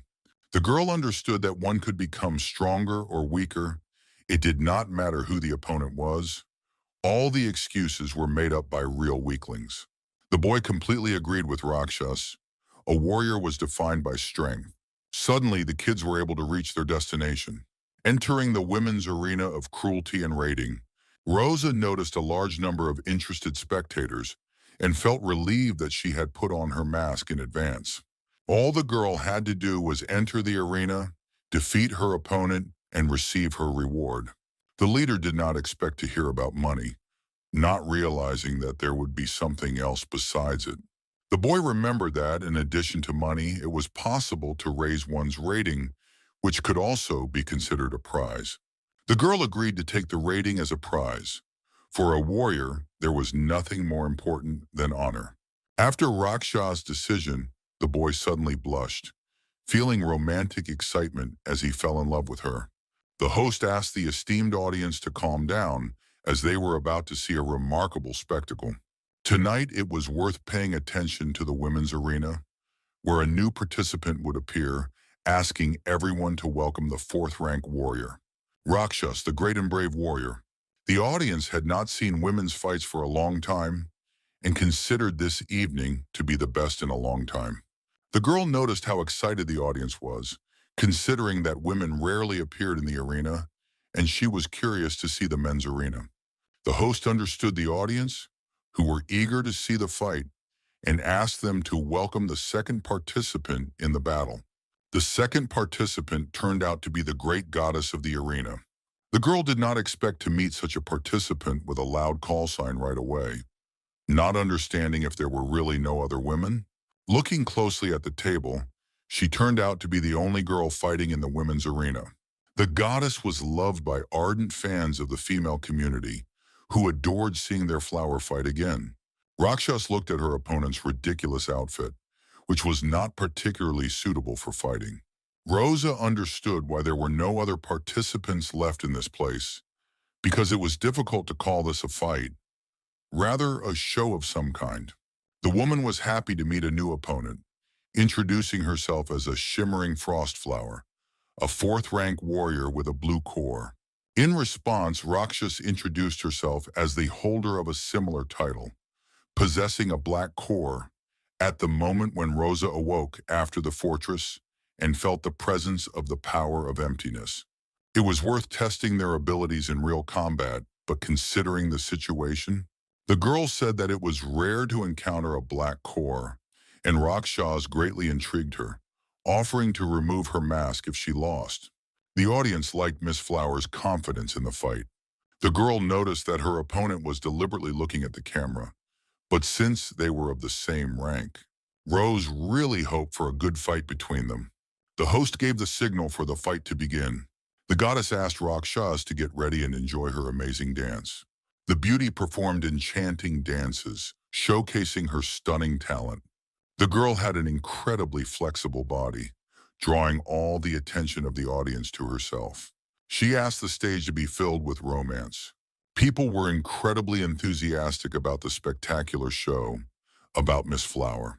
They noticed how Rakshas froze in one place, assuming that she was not going to repel the attacks. The girl was interested in Rose's opinion of her blossoming dance. Rakshas did not stand on ceremony because she came to the arena not to dance but to fight. The audience couldn't believe such rough treatment of their flower. The girl was able to knock out the goddess of dance with a single blow.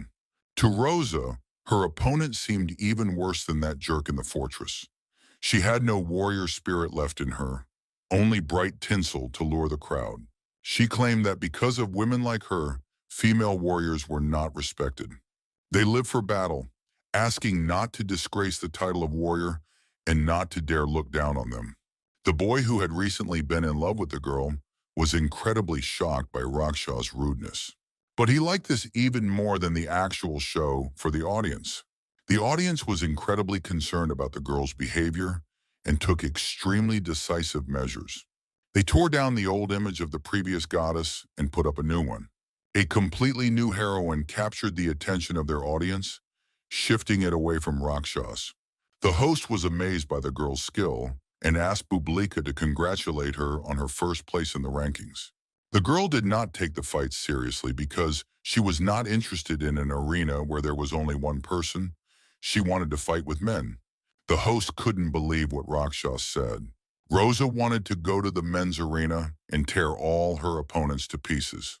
Meanwhile, somewhere in the Salamanca market, passers-by notice a very unusual couple, assuming they are on a date. The boy told the girl that they had arrived at a rather famous market. She looked around with sparkling eyes. She wanted some ordinary tasty treats. The young man noticed what the girl wanted, saying that it tasted both sweet and sour at the same time. The girl imagined their fruit, which was the sweetest in the whole city. The boy noticed how much the girl wanted these sweets. The boy realized he should have bought the whole assortment at once, but the seller was very busy. The young man asked the girl to take one of the delicious caramel-coated fruits.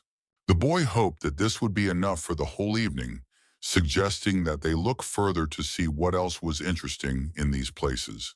The girl, recovering from the shock of what she had seen, asked the man to pay for the fruit immediately. The young people stopped in their tracks, not understanding why there was such a fuss over ordinary sweets. The seller demanded payment in a furious tone, threatening to take revenge on the buyer despite his height. The young man was upset to hear this, realizing how annoying people could be. He immediately used his mind control over the seller to try not to cause a big fuss. Then he ordered her to return to the counter. The girl noticed that all the captains and their deputies had left the city. The young man agreed with her, asking to try to kill a couple of warriors to cheer up the people a little. By his standards, humans turned out to be fragile and cowardly creatures. And as soon as he finished his task, they would be able to slaughter everyone around them. Meanwhile, the master wanted to introduce a new participant to the men's arena. Rakshas, who was able to stand out among the participants in the women's competition, crossed over to the men's group. The audience was incredibly happy to see a female representative. They wanted the girl to beat all the men. The master said that no one agreed to fight against their participant, and he had to spend a lot of time persuading them. The host introduced the first opponent in the arena, a fourth-rank warrior named Iron Rays. The boy noticed a girl of the same rank as himself, but the owner's core was black. The young man was pleased to meet the girl, although he would not have agreed to fight her if he had not been promised an additional reward. The boy immediately wanted to discuss something. The boy suggested putting on a good show and then ending in a draw, noting that everyone would be satisfied and he would be able to maintain his reputation. The girl looked at the guy with a rather skeptical expression on her face when she heard the agreement. The boy assumed that the girl was deaf, or so it seemed to him. Rakshas had no intention of shaking hands with an idiot like him. Hearing this, the boy spat on the rules and wanted to finish the girl off immediately. Rosa was able to react to the blow and then dodge it. The young man was surprised by the girl's incredible flexibility. However, he wanted to smash her in half at the end of the fight. The host noticed that the girl was unable to dodge the blow. The audience watched the sad scene from the sidelines. They hoped fervently for the girl's well-being. Razor was able to strike with all his might, with the likelihood of killing his opponent. But for some reason, he notices a strange feeling of inadequacy. The girl was able to hide part of her body in the fog by approaching the guy from behind. Her opponent managed to dodge the attack, not understanding how this was possible. One part of Rakshas was on one side of the portal. The other part of his body was in a different place. Rosa was able to understand the obvious things about her opponents. She understood how right her father had been, because true potential could only be revealed in a hopeless situation. People were able to see the ability to control space. The boy found the black core amazing, and it was clearly unfair to ask him to give it away. The girl noticed a feint to the left, then a hook to the right. The leader wanted to try to dodge it to the side. She analyzed the subsequent left punch with all her strength. The boy noticed how the girl seemed to know how he would move next. The boy was furious, not understanding how amazing her strength was, even though they were of the same rank. Rakshas was able to strike the boy straight in the heart. She asked him to be more careful next time. Razor noticed how she paralyzed his left arm, which was a healer's technique, with a single attack. The boy assumed that the girl was going to defeat him in hand-to-hand combat. The master was greatly impressed by the battle when he saw Razor decide to use nano gloves. The young man wanted to end the fight with Rakshas with one blow, but the girl was smart, grabbing the boy with her hand from space. The spectators noticed Razor's mistake, who lost his balance. The girl remembered what this power was, namely the control of space and the advancement of the future. The master noticed how Rakshas' synchronization had increased dramatically with the portable device. With the detector, the master was convinced of the growth of a powerful force to 42%, which was rapidly increasing. The synchronization helped the girl remember everything that had happened in the fortress. The leader received this power from the mighty demon, who was now sitting inside her. The boy had no idea where the sharp increase in synchronization came from. Then he noticed the looming threat from the girl. She pinned him down, causing him to lose completely. The audience was very surprised at how strong Rakshas turned out to be. The boy was ranked 10th, and he couldn't lose to the girl, considering death to be the best outcome. The young woman noticed how courageous the boy's words were. Rosa wanted to offer her help in this difficult task of getting rid of the shame. At the moment of battle, the girl seemed like a very scary person. The young man asked for forgiveness, saying that from now on he would be called not Iron Razor, but Plush Razor. The master confirmed his opponent's defeat, asking for applause for the superior Rakshas. The audience was incredibly surprised by the girl's strength. The master asked if Rakshas wanted to continue fighting or stop there. The girl asked for the next opponent to be brought forward. The people watching their ideal desire could not help but rejoice at her skillful behavior. That night, the arena blossomed with new colors, filled with a large number of fireworks. Meanwhile, in the training hall with the main character, Musabi noticed that he had already spent half a day training, but to no avail. Breathing exercises were useless. In the past, the guy had no elemental crystals, and this was the first time he had encountered such a scale of mysteries. The guy still lacked the earth element. If all five elements were combined in one body, he would be able to recreate powerful techniques. The boy assumed that if the demon's power awaited the power of the elements, it could not be detected by human methods. The hero then had to use his demonic form, coming to an initial irony. He wanted to become stronger so that he would not have to rely on this power, but in the end, he could not achieve anything without it. The young man managed to activate the fifth rank of his own core. The boy began to be surrounded by the element of earth. Then he turned a small demonic throne. Musabi was finally able to take control of all the elements at once. Having obtained the element of earth, he now honored it with his heart. The young man noticed a majestic flow of energy not far from them. The girl couldn't understand what Now was looking at. The boy asked the girl to forget about it, assuming that he had imagined it. He was more interested in whether the girl was ready to put their plan into action. The boy called her Bean, whom he had been watching since she reached the second rank. The boy asked her not to disappoint him, and then after the mission, they would be able to reach the fifth rank. The girl was ready to perform an incredible celebration for the demons. Bean began to use a powerful technique while hovering above the city. People were incredibly shocked by the new participant in the arena, who was nicknamed Rakshas. Many people rushed there to see how talented the girl was with their own eyes. The master was told that, by his standards, the whole city had gathered, and there were no seats left in the halls. The owner was incredibly happy because it meant he had made a huge amount of money. All the spectators were willing to pay even more money if they could catch even a glimpse of the great Rakshas. Many spectators could not help but admire the now famous arena participant.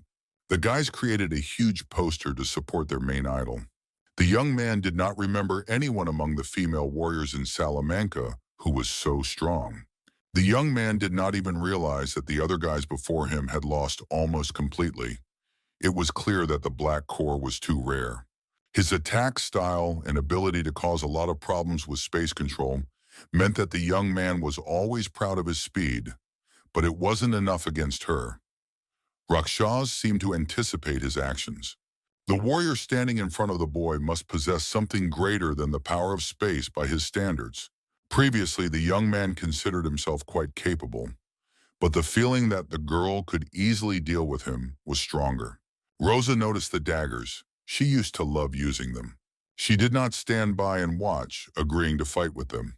The girl went on the offensive directly against her opponent. The young man notices how she has significantly reduced the distance with the help of the power of space. The young man asks the girl not to underestimate him. The battle was accompanied by a large number of blows from both sides. The warrior managed to block one of the girl's blows. Then he was able to throw her weapon far away and gain the upper hand. All the boy had to do was choose the right moment to parry and win against the pathetic girl.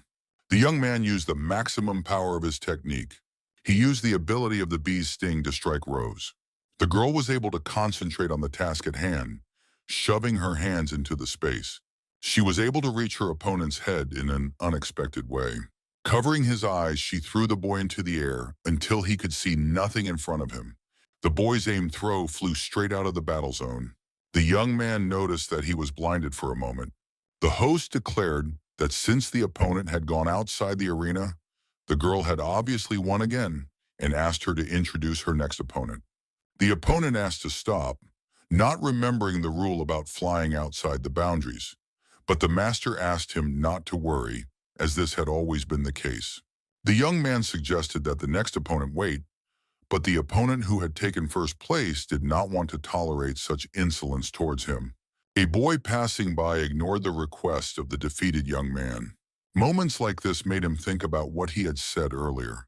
The host asked the audience to welcome the winner of the men's ranking, who had been undefeated for 6 months.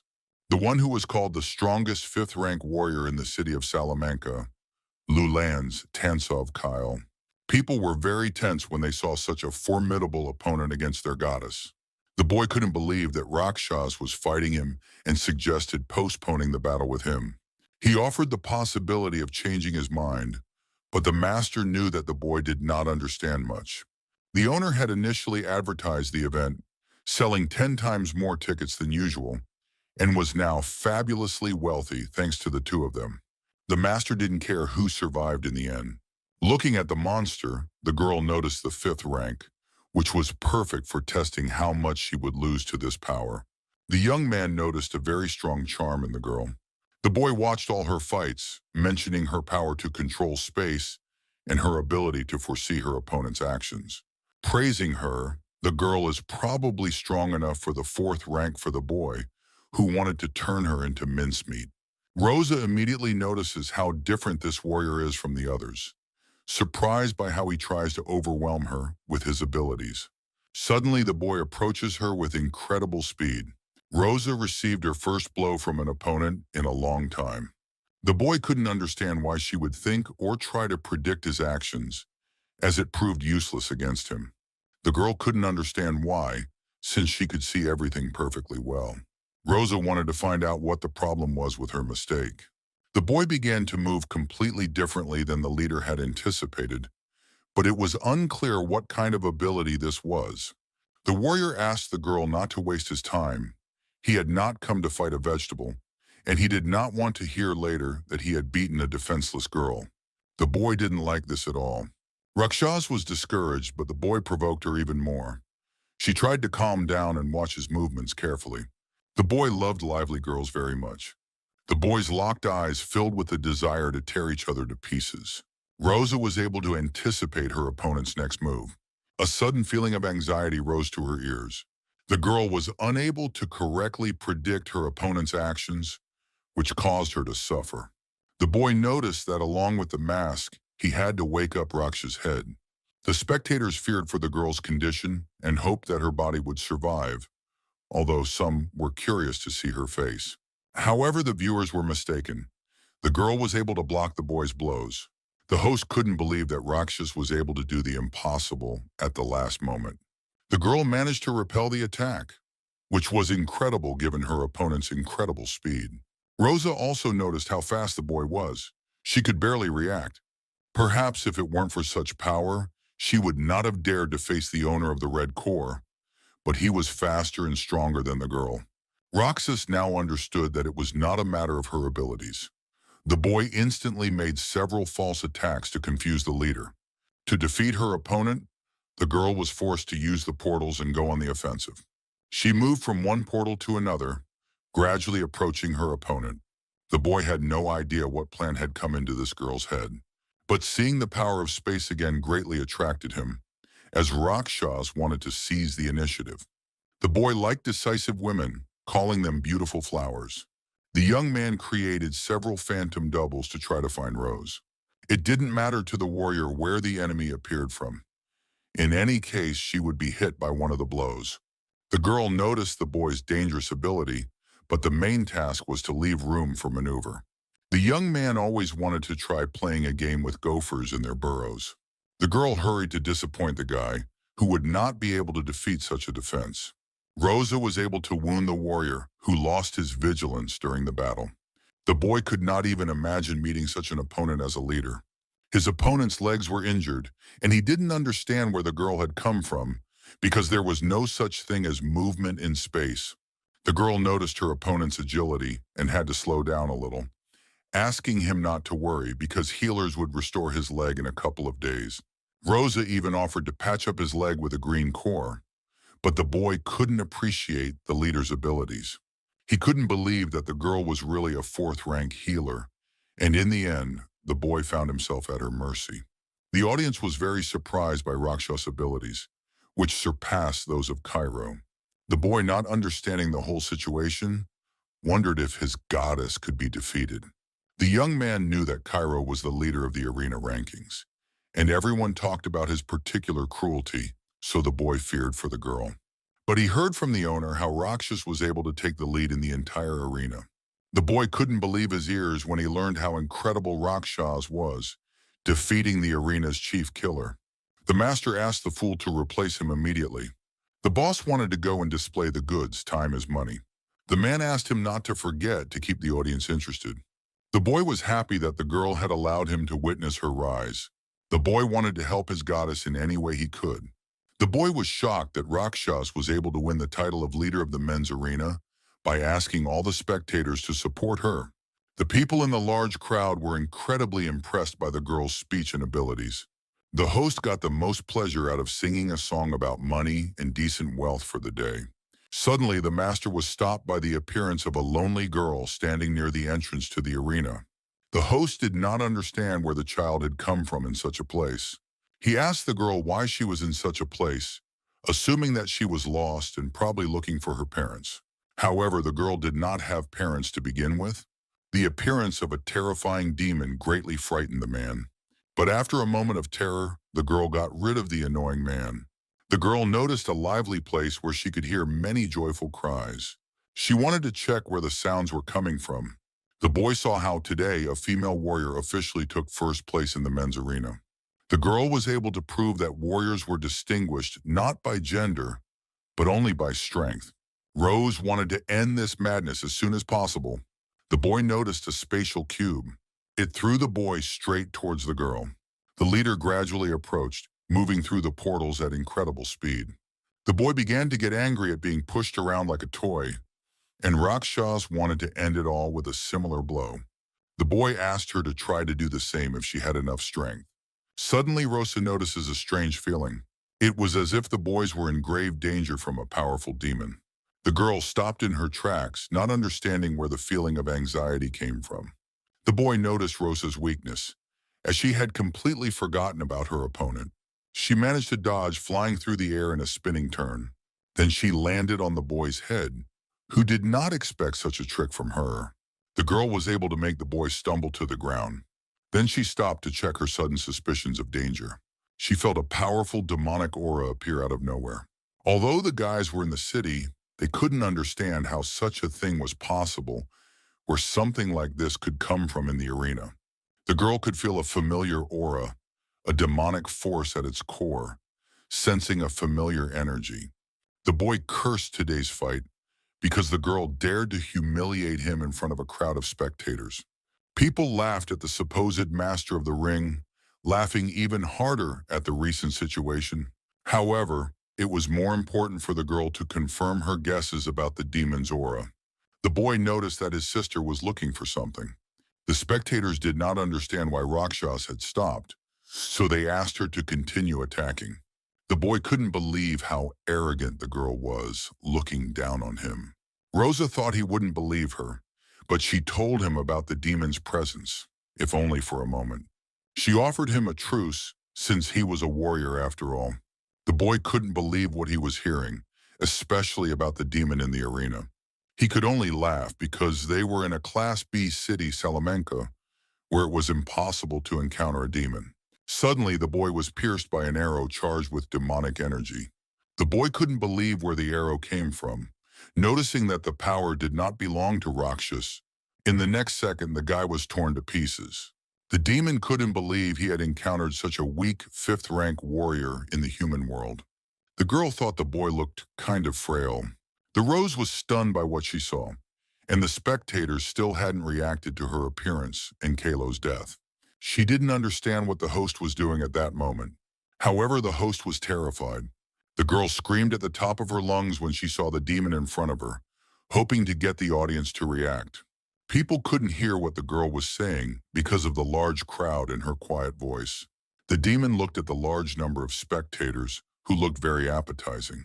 They noticed the demon's presence and began to gradually leave the place.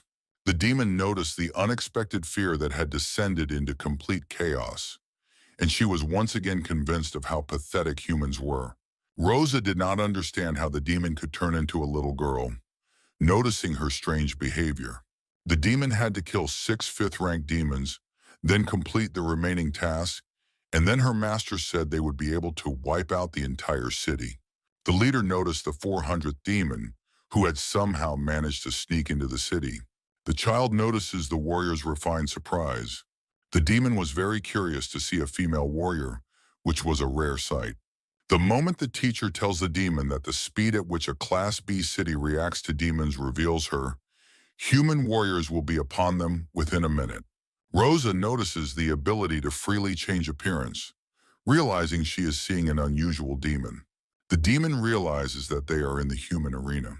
The creature wanted to fight the sensational personality just recently. The hero felt a strange presence not far from the body. The young man notices that something strange has been happening in the city since yesterday. He found it strange where two such unusual and powerful auras had come from. The boy had perhaps become too sensitive lately. The young man did not attach much importance to his feelings. For him, it was important not to get distracted and to focus on his goal. The reason the core could give the warrior the power of the elements was that it contained the pure energy of the five elements, which was initially uncontrollable.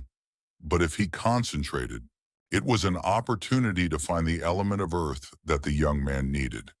If he could fully feel and extract it, all five elements would be present in the body of the hero. The next step would be to combine these five elements and see what happened. The emergency exit of the arena was crowded with people trying to escape, their cries filling the air. The demon heard these delightful cries demanding even more. She celebrated the incredibly beautiful mood in which the master said that man is a lowly creature prone to fear. Fear was a useless emotion that caused one to lose self-control and common sense. They, on the contrary, did not succumb to it so easily, calling themselves superior beings. The girl understood that she could not allow this childish appearance to mislead her. Rakshas noticed a very powerful demon in front of her, who spoke and thought completely differently from previous demons. The girl asked which master they were talking about and how many of their kind had infiltrated the city. The demon asked her not to forget that they only had 1 minute for the duel. She attacked the man, who managed to escape the attack. The creature notices a spatial ability. The monster was able to notice an incredibly strong smell filled with energy, not understanding which demon had given it such abilities. The demon noticed a black core, manipulating space, suggesting the existence of higher demons. Rosa felt the incredible speed of the high-level demon, who immediately guessed that her power had been given to her. But the question was what creature the demon was referring to. The leader wanted to try to extract at least some information, agreeing with the creature that they were on the same side, not understanding why she had made her way into the city. The monster announced an evolutionary quest. Rosa couldn't understand whether the demon had evolved by devouring its peers of the same level or higher, not understanding what the creature was talking about. The demon looked at her with great surprise because the human knew nothing about it. She wanted to explain that low-level demons acted in this way by devouring their own kind. The problem was that demons had more than one way of evolving. The girl couldn't believe what she heard, assuming that the other fighters knew about it. Rose needed to get more information about what kind of creature this was, so she suddenly took the human by the hand. The demon explained that if she was on their side, how could they not know about it? The leader had lied to her. Rose sensed danger and, having relaxed, did not have time to move. The leader attempted to dodge the monster's beam. Rakshas managed to dodge the inevitable blow aimed directly at her head. She noticed more destruction, seemingly from the monster's small laser. Suddenly, the demon brought her claws right up to the warrior. The demon activated 4 burning beams at once. Rosa began to activating the space. The leader was lucky that she was already familiar with some of the abilities thanks to the tournament. The girl had to get around the enemy and simply cut off the back of its head. The demon was able to protect its body from the blades, as Rosa was still too weak to attack such creatures. The girl noticed the self-destruction and jumped back into the portal, wanting to get away from the creature. Rosa noticed a large flow of energy being released from the demon. The creature noticed how well the girl could control space. She even had to use the next stage. The girl asked not to worry about self-destruction. She planned to use only the original form for this mission. Rose did not expect to encounter the original form.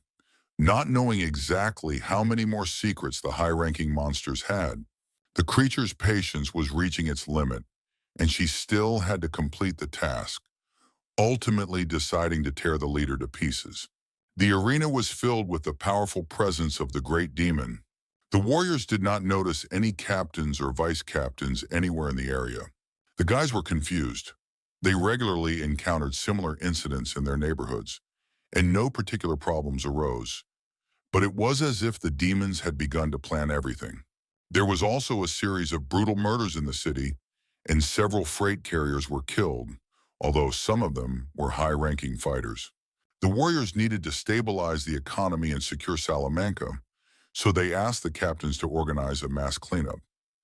They never imagined that on the very first day, someone would report an invasion of demons in the city. The guys wanted to see the demon. As vice captains, they believed that no ordinary demon could defeat them. The man noticed a very strange event among people and decided that from now on, it was better to be more casual. The demon found the humans strange, paying attention to what they should, coming up with strange ideas where they didn't belong. The monster was curious about how Fossilinka was doing. Meanwhile, Rosa was fighting her in a very serious battle. Every moment of the battle seemed very unpleasant for the leader, who tried throughout the battle not to be drawn to the blue flame. Even from such a distance, a terrifying inferno raged before her. The monster did not spare any demonic energy in the battle against Rakshas. The demon believed that by dodging attacks, she was only wasting her precious time, calling her sister a female warrior. Rosa asked not to be called sister, gradually approaching the demon. She was furious at how this monster had gotten so good at mocking and being an arrogant fool. The leader pushed the demon right into the space, and the creature noticed that Rosa wanted to send her away. The monster considered it useless. With her human abilities, the girl would not be able to send the demon far enough away. However, the creature's assumptions turned out to be false. The demon couldn't understand how an ordinary person was capable of such a thing. The two of them were able to fly so high, and it was unclear what level of spatial abilities Rosa possessed. The demon had only seen a few warriors capable of carrying someone other than their owner, and it was unclear how a human warrior with such a level of control could exist, assuming that she really possessed the power of superiority. The girl got burned from the slightest touch, which was tolerable because the demon's power also affected the body. Rose should have taken advantage of the fact that her agility was not particularly useful in the air. Initially, her movements were simply a technique for fighting on the ground. She used her body weight to fight her opponent, but now the leader could use her spatial abilities to take her movements to a new level. The guys descended at incredible speed due to the great height. The girl was able to make the demon fall face down on the ground. Controlling space like that was not difficult to do. Rose ordered them to immediately tell her how many more demons like her had infiltrated the city. The demon understood that the one who had given the girl her spatial abilities was one of the great lords of the Black Queen. Otherwise, she would not have such a high-class ability. Rose remembered the woman who appeared in her memories, the one who was called the Black Queen, which most likely meant some kind of title. The girl did not understand. Wasn't the highest level for them the seventh? And what level was the Black Queen then? The demon hated the damn humans who used the power of demons, but lived such a slow lives. The creature now understood the words of the master, who was right. Humans were a worthless and disgusting bunch of insects. Rose did not expect to encounter a purple flame from the demon, who was clearly angry. The girl's body seemed to freeze from the mental attack of the purple core. The leader, examining the enemy, could not understand where the demon's fifth horn came from. The demon knew that her master would be angry with her in this state, so she asked, "How dare a human force her to use all her demonic power?" She turned out to be the owner of a two-core demon with horns. This demon was noticed by the defeated warriors. They were incredibly surprised to encounter such a powerful monster, and one of the commanders ordered them not to hesitate. Even if the demon was stronger than usual, the three of them could defeat it. The entire squad set out to attack the demon, who considered the others even more foolish than the girl. The girl asked the guys not to come closer to her, but it was too late. The whole team was already flying to attack the creature. The demon considered them ignorant people who were not even worthy of being the target of her mission. The squad did not initially notice the dual-core demon, as she had her back to them. The girl activated voice control. The demon was able to easily subdue the warriors, who had completely forgotten about their own safety. The monster ordered people to kill each other. Rosa couldn't believe how cruel an event she would witness with her own eyes. The demon noticed how different the girl was from the nobodies in the squad. The creature knew that the girl would be more experienced than these insects. The monster considered the girl the perfect candidate for her goal as an exam task. They were high-level demons who could evolve and develop through trials. The demon only needed to kill 6 fifth-rank warriors and destroy the city. To make the task easier for the creature, the master lured more difficult opponents, captains and vice captains, out of the city in advance. If these human warriors had joined forces, they would have caused the demon a lot of trouble, but there were still 5th-rank warriors in the city, which was enough. Although the girl was only a 4th-rank warrior, her strength had already become the demon's target. The girl thought about the best course of action, as the 5th-rank dual-core entity greatly surpassed Rosa. But at that moment, she was only thinking about Musabi. The demon realized that she had spent too much time on her. The monster thanked the leader for the fun on the battlefield, simultaneously concentrating her power. Activating the blue flame of acceleration inside her hand, she asked Rosa to die. The girl had nowhere to hide from such a powerful blow, which was aimed straight at her face. However, the queen could not do much for her little sister. They both had to protect their existence. That is why the leader of the Black Corps gave the girl her power. Rose had already mastered spatial skills. How far the girl could go depended only on her desire. The girl believed that she was facing some kind of demon that the leader wanted to defeat with all her might. Suddenly, the demon noticed a strange phenomenon in front of her. Rosa was able to become even stronger than before by raising her synchronization level. The creature did not expect such an action from its victim. It noticed some kind of supreme aura that came from the queen. The monster could not understand who the person really was, although it already doubted whether she was human to begin with, and was just an ordinary traitor to the demons. Rosa wanted to ignore the limits of the demon's essence. Wanting only to accept power without question in order to protect him, she had to become stronger. The leader was able, like the demon, to evolve into a supreme being. The creature asked her not to think that if she accepted the power of their race, she would be able to deal with them, but to understand the queen's intentions. She would only get an answer when the person was decapitated. The girl agreed to try, even if it meant risking her life. She would definitely kill the dual-core demon. Who would perish at the hands of the great princess? The arena was filled with the 2 most powerful demon auras. The boy hated bad weather. The young man heard a terrifying roar in front of him. The warrior suddenly stopped the boy, not understanding what the hell he was doing in the middle of the street during a demon attack. The boy ordered them to quickly go to a safe place. The young man did not expect to hear that a demon had entered the city, assuming that the guys wanted to visit him. The boy apologized, but the soldiers were going there to get rid of him. The young man heard that the attackers were mainly humanoid demons that looked very similar to humans. They asked where the boy's home was, but he turned out to be an ordinary, modest traveler, asking them not to worry so much. The boy wanted to get his ID to the soldiers as proof. The boy showed them a heart symbol. The guys couldn't believe why he was mocking them at such a time and decided to kill him. This symbol turned out to be his ID card. The boy snapped his fingers, directing his abilities directly at the soldiers. The group of people was covered in countless liters of blood. The boy thought it was a terrible abomination, although it would have been better if they hadn't bothered him. The demon considered the squad of warriors to be stupid little people who did not know how to analyze the situation correctly. The monster noticed a fairly large training hall. That was where the source of energy, that strange sensation, was located. The demon became curious to see who was hiding in the house. Meanwhile, the hero was able to fully concentrate on his search for the earth element. Now the earth element could be extracted. The boy was happy, as he was going to stabilize it in his own body, thus gathering the 5 elements: gold, wood, water, fire, and earth. It was time for Musabi to impoverish them. He had not thought earlier that he would spend so much energy absorbing the earth element if the boy lost his concentration. Then the energy of the elements would be interrupted, and the boy had to stay focused. Otherwise, all his efforts would be in vain.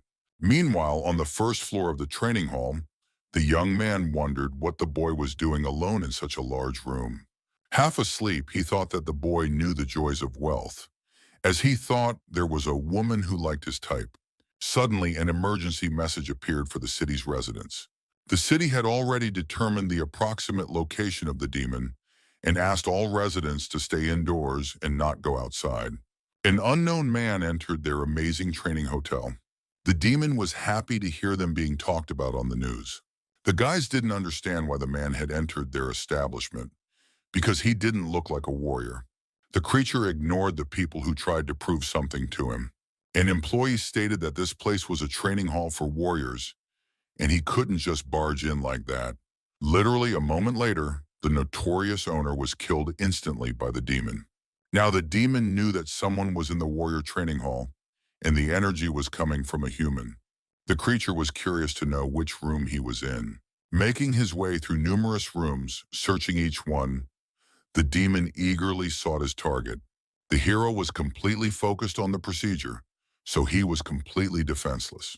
Musabi concentrated the entire time, thinking of nothing else. The young man had almost completed the task of merging the elements. The demon found the last room, which seemed luxurious enough to him. The demon was already impatient to meet the human warrior. The creature wanted to say hello first. Suddenly, something incredible stopped the young man's ability. For some reason, the door remained in place, and he did not understand what he had touched. Looking closer, he discovered someone's hand in front of him. Roddick did not understand why some creature interfered with his plans every time. The demon did not expect a red high-ranking creature to appear out of nowhere. The monster asked him not to make any noise, because his friend was very focused on the elements. Roddick threatened to kill him instantly if he made any loud noises. The demon told him about the guy's concentration. Even he was looking forward to it. The king had to quiet down by creating a dome that blocked out noise. The monster did not expect to meet the legendary Demon King. Roddick was very honored by such tales, not expecting to become a legend, saying that demons live too comfortably on the planet. The demon was one of the servants of the Purple King, and the king asked him how he thought they lived now compared to before. The creature confessed that he was his loyal servant and that he had always been the strongest and most feared. And of course, the Red King was no exception. Roddick was very surprised because now he was not at that level of power. The servant was not bad, probably even on par with the Purple King's right-hand man, and the creature honored another demon in the city who was his companion. The boy admitted that she was his student, and they had come to this place to test her abilities. The demon noticed the sadistic missions and massacres, the rules that Roddick had established earlier. It was incredibly fun. However, times were changing, and the king was not very comfortable with this, and he did not want Musabi to be disturbed. He concentrated intently, quietly making his way to his goal. The demon initially thought that there were only human warriors in this place, and the guy did not understand who exactly His Majesty was talking about. The king revealed that this person was his personal secret. Roddick, who was like a purple servant, could not allow him to return and tell the other higher demons. The guy asked His Majesty to stop, because he would never say a word.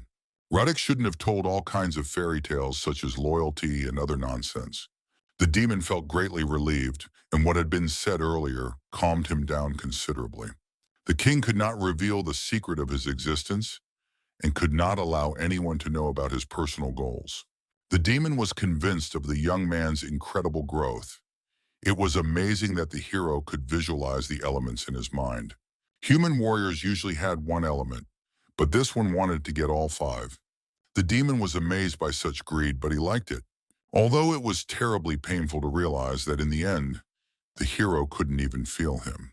He forcibly inserted 5 incompatible elements into His Majesty's body, and it was fortunate that he did not explode from it. The demon noticed how Musabi had completely immersed himself in his own mind. For human beings, this type of mentality was very good. The king was right to choose the hero as his vessel. Having decided to return to his body, he forced the boy to come out in a state of soul so that no one would disturb him, which took a lot of strength from the king. But it was worth it, as the boy will experience a huge leap in physical development which is good for both of them. The demon noticed a very interesting detail in the form of lightning around the elements. The boy was able to create something ionic in the understanding of humanity. The city was overwhelmed by a sudden surge of foul weather. The king had no idea he would see such a thing, being such a powerful being. The building was filled with lightning. The energy was so great that it collapsed in half. A piece of the building was badly damaged by a powerful surge of electrical energy. The demon did not expect such a thing from the hero's powers. Radek was amazed at why Musabi had gotten lightning. The young man was overflowing with the energy of all the elements, including lightning. The demon couldn't believe that the boy was trying to combine the 5 attributes into one, not understanding if such a thing was possible. The elements enveloped the hero, who experienced an incredible sensation. Musabi's body absorbed a tremendous amount of energy in one go. The boy was undergoing a powerful test from nature itself. Radiku felt as if this man was somewhat underestimated in his eyes, as the hero was not only transforming into a high-ranking being, but also demonstrating his superiority in fusion of the 5 elements. Musabi was the man who created this unique element, white lightning. This was an inconvenient and repulsive phenomenon for the king. The girl also noticed the split between thunder and energy. The monster asked not to be distracted during their fight. The creature was surprised by the power of the girl who had mastered the 4th rank, considering her worthy of the power of the Black Queen. Rose was afraid that she would not be able to hold out for long, even if she awakened all her power again. She would not be able to cope with a 5th rank dual-core demon.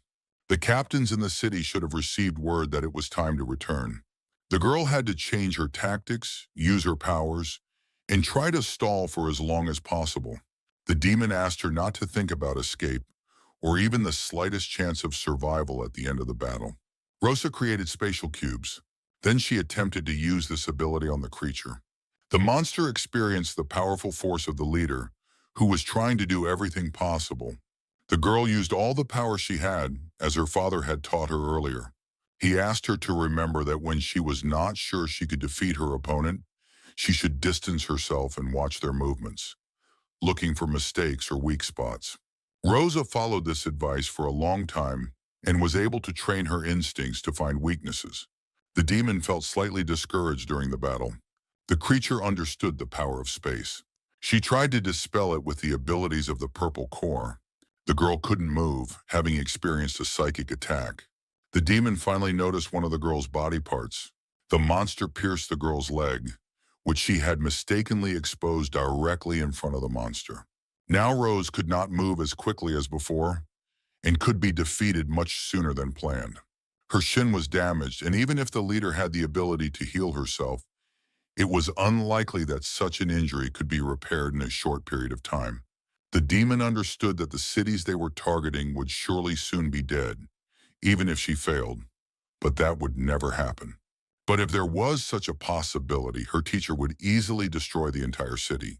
In any case, the people would not survive the night, so she advised them to resign themselves to their fate and to begin surrendering to such a powerful human warrior.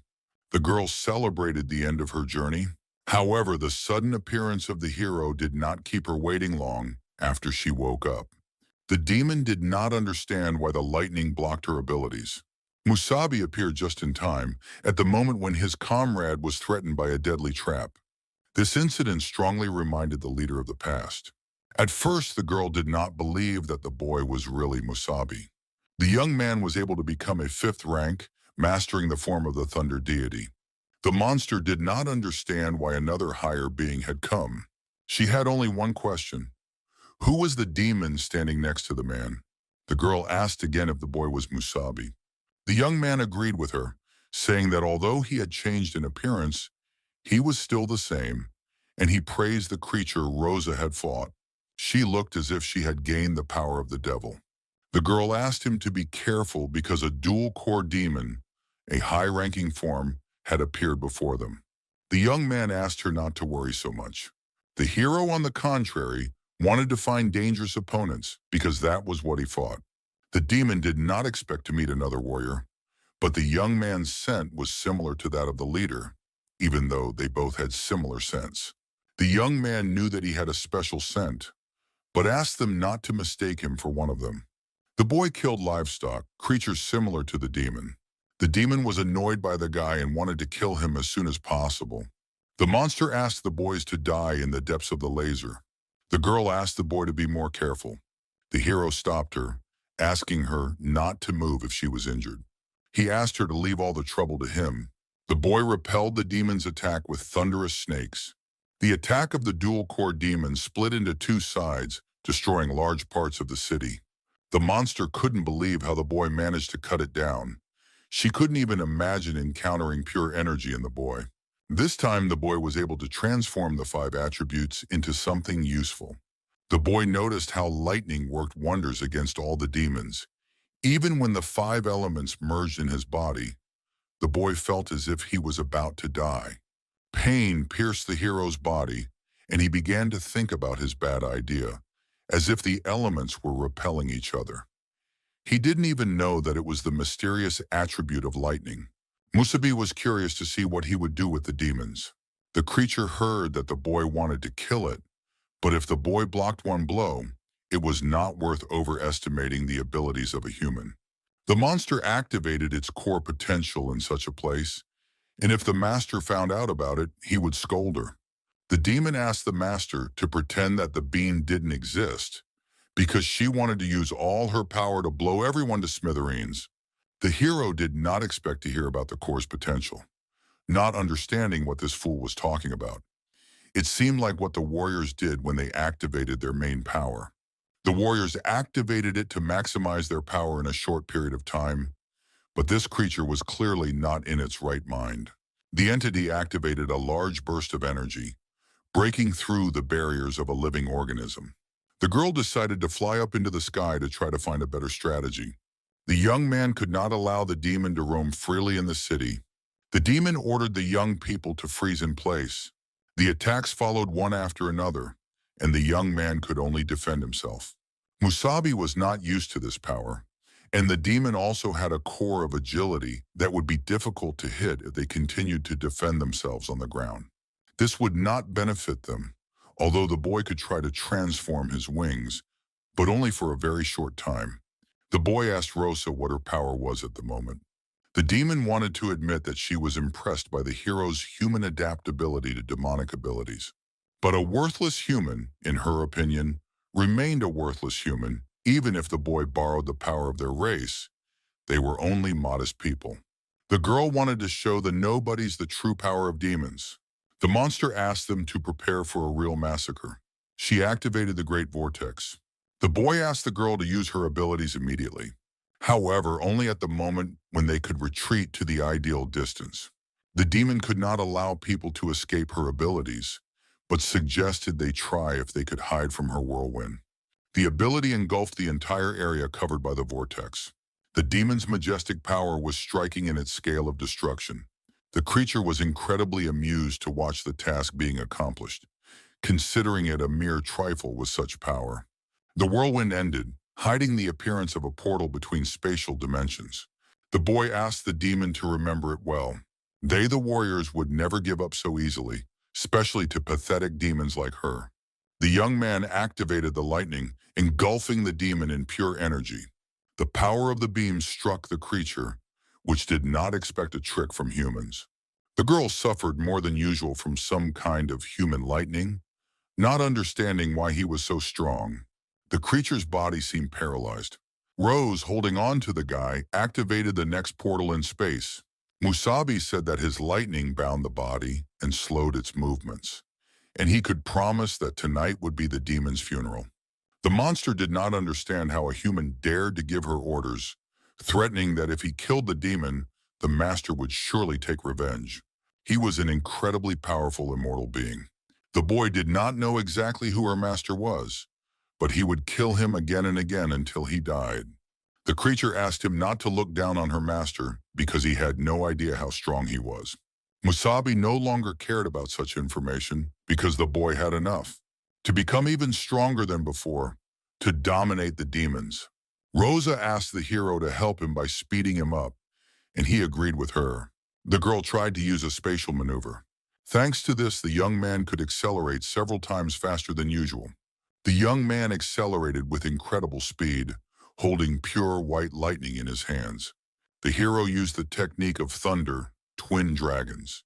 The explosion from the powerful ability was not long in coming.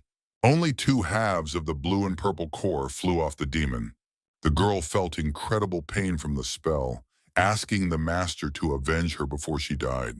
Previously, the master had always been fond of the little two-door girl, wanting to teach her to disguise herself and trying to help her evolve. The girl studied with him, becoming stronger, and she knew how to enjoy killing. The demon knew the feelings of fear and anger, ordinary instinctive emotions characteristic of lower demons. Once the girl asked what sadness was. The master knew that she was unfamiliar with sadness, and he wanted her to never experience it. However, the girl let the master down. She only had to think about not meeting him after death.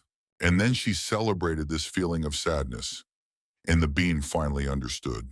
The hero was glad to be done with her. Rosa did not expect high-ranking demons, still developing but very dangerous. Musabi noticed that the girl was strong enough to fight them, even as a fourth-rank warrior. Rosa had gained the power of a demon, and Musabi didn't know if that was good or bad, but he definitely wanted to look after her. He completely forgot about his friend's bloody leg, asking how her leg was. The girl was able to stabilize the wound using the power of the green core, but this time there was a more serious problem. For her body to fully recover, she would need a place to do so. The sudden surge of energy greatly surprised the boys, and the boy recognized the aura of a warrior, and a very strong one at that. The girl also knew such sense. The captain-ranked warriors who had left the city on a mission were already returning. The attack was carried out by the demon they had killed, and her master had planned everything, deceiving everyone in order to lure dangerous opponents out of the city.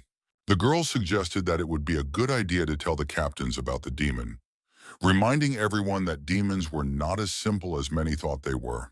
Rosa knew that among them were powerful beings, perhaps even above the 7 apostles, and there were those whom humans had yet to discover. Musabi was surprised at how much the girl knew, as humanity's knowledge of demons was still limited to the 7 apostles, and their hierarchy was not entirely clear. Citing the example of this high-level demon, despite the fact that she was still growing, the power she demonstrated was already beyond the capabilities of an ordinary 5th or even 6th rank warrior.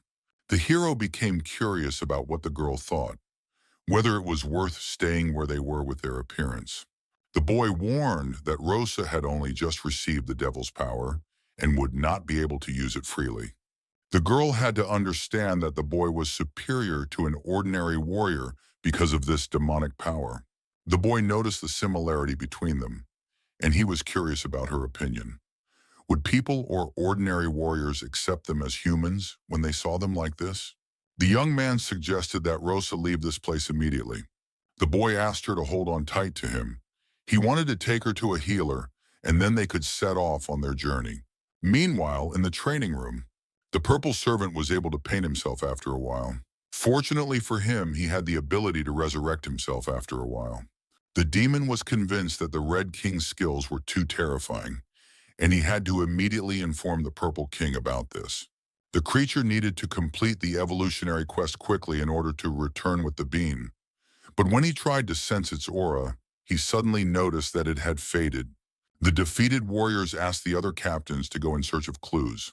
The girl turned to the senior captain, and they were able to find fragments of the cores. Experts assumed that it belonged to a 5th-rank demon, but all the energy had been depleted.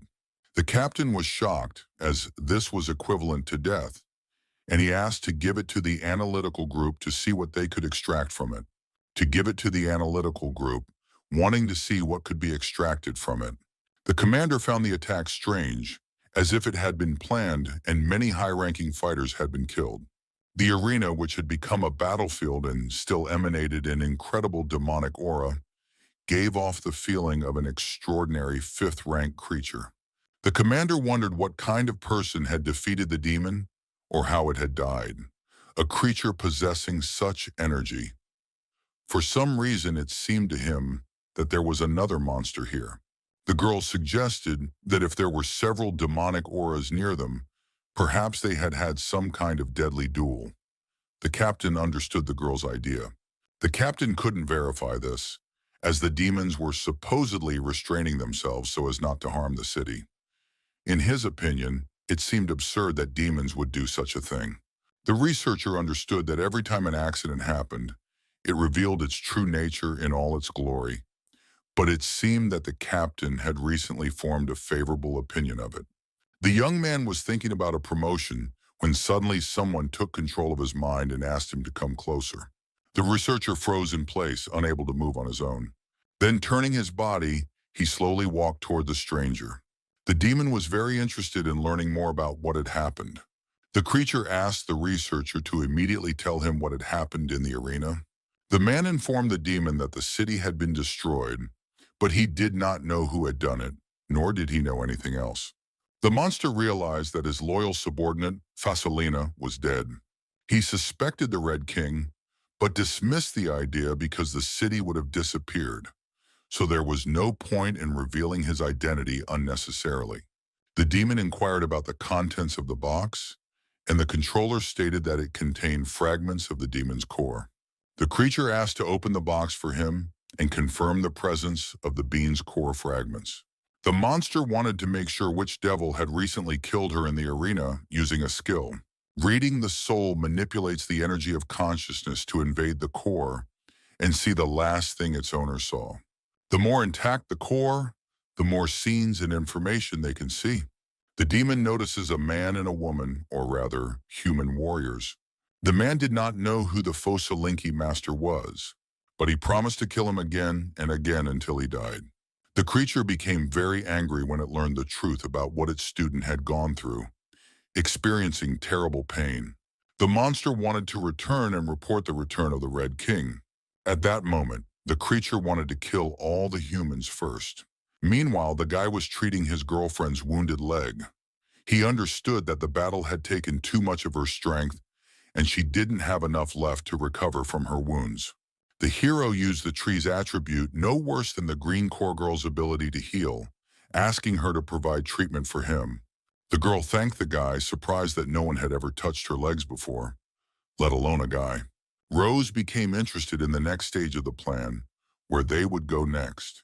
The young man decided that the original goal of this journey was to find the crystal of the elements, which would help unite his attributes, and now that he had achieved this, in order to continue the journey, he would need to gather a lot of information that he needed. The girl became curious about what information Musabi was interested in. The boy understood that almost no one knew about the secret of his rebirth.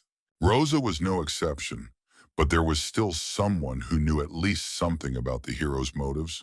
This kind of frank encounter with the new king and 6 new heroes. The boy was curious whether Rosa and the others would support him if they found out about it. Musabi didn't think it mattered, because he thought it would be easier to act alone after that. The girl's true power was now greater than that of the 4 ranked warriors, and she was quite capable of dealing with the captain of the Hall of Highest Glory. The girl couldn't believe that the boy would go alone, so the young man agreed. But first he had to return with her, wanting to discuss something with the captain of the Hall of Highest Glory. The leader's injury had been healed, but he warned of muscle restructuring, which would cause pain, asking him not to overexert himself for a while. 3 days later, the guys arrived in the city of Chilos, Class C.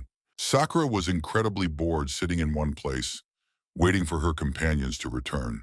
The girl did not know when Rosa and Musabi would return, but without them, she was not having any fun at all. Brandon suggested that the guys were probably working on their skills in the city, and they also had no right to slack off. Sakura understood this perfectly well, but she was incredibly bored and wanted to go somewhere to train, but there was nothing interesting in their town. A familiar voice suggested that if there was nothing else to do, she, as captain, would take them to training. The guys did not expect to meet their leader, who appeared as if out of the shadows.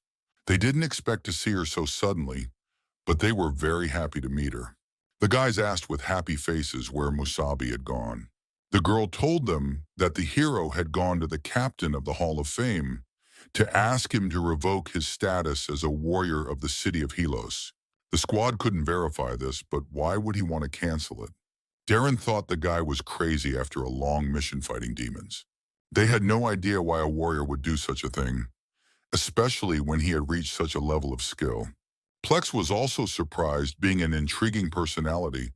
The guy had been gone for a long time, and now he claims that he is not suitable for Helos. The young man asked them not to twist his words, especially after what they had done. He was very grateful to all of them and to this city. The hero was going to do something interesting and didn't want to involve the captains in it, and at the same time the entire city of Helos. Marin couldn't understand what he meant, asking the guy to be more specific because losing his warrior status would greatly affect his reputation. The hero didn't really know how to explain it. Even talking about such a crime was a big hassle for him because he couldn't just tell them that he was the reborn Musabi and that his task was to overthrow the current king and the new six.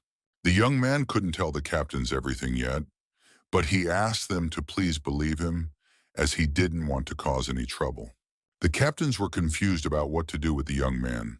Plex thought he was an interesting boy who resembled him in his youth. Marin asked him not to talk about his troubled past, especially since he agreed with everything. The girl asked Tantana to say something, because suddenly the boy would get into such trouble that he would not be able to help. The captain would never have believed him before, and now his feelings were torn between agreement and disagreement. Darren suggested that the boy try to defeat the three of them, and then he would agree. To tell the truth, the hero admitted that he was incredibly strong and asked for a different approach. The captains asked to call it a test of the hero's qualifications after a long absence, suggesting which of the three the boy wanted to train with. Musabi suggested that to make it easier for everyone, they should all attack together. Brandon couldn't believe it because the leader was trying to say that the hero was not only leaving Helos, but also giving up his status as a warrior of the city. The boy didn't understand what would happen to their team next. Sakura understood that the boy must have had some reasons for this. The young man didn't tell the girl any more details. When the guys were returning to the city, the hero was going to do something that was probably forbidden in their time. This was similar to Musabi's past. He was going to challenge some powerful forces to save his old friend. Therefore, in order not to involve the leader in this in the future, the boy was returning to Helos with her this time to revoke his status as a warrior of the city. The girl couldn't understand why it was so sudden. The guy didn't have to go through with it alone. She offered him the help of their squad. The hero refused, saying that even if they found out what had happened and wanted to help him, with the strength they had now, it would be pointless to even try. Rosa was able to find out very little information, and the rest was unknown. They could easily become a burden. Brandon had always considered Musabi a brother since they met. He was a guy who would always take care of his comrades, sacrificing his life for others. The guy always had something to learn from him, and if he wanted to do so, it meant that the hero had his reasons and believed in him greatly. However, the boy was overwhelmed with emotion when Brandon couldn't be counted on and couldn't be trusted, and it felt awful. Sakura noticed that Rosa was always the one who didn't like to admit defeat, which is why she liked her, and it was unclear why the leader suddenly gave up this time. It was interesting whether the girl was going to save face in front of them. They deserved to be a little selfish. The girl couldn't believe how much the squad didn't want to let Musabi go, suggesting to act against his instructions. Sakura couldn't allow the team to fall apart, because they consisted of 4 people without one of them. The guys couldn't be the same as before. Rosa agreed with the squad, also not understanding why the hero suddenly decided that they would leave him alone. The leader asked the squad to follow her immediately. Meanwhile, the captains really couldn't believe the audacity of the young man who had declared that everyone should fight at once. The boy seemed to not care about them, and as guardians of Helos, he asked them not to underestimate their elders. After a while, the charming trio descended from heaven to earth to fight the boy.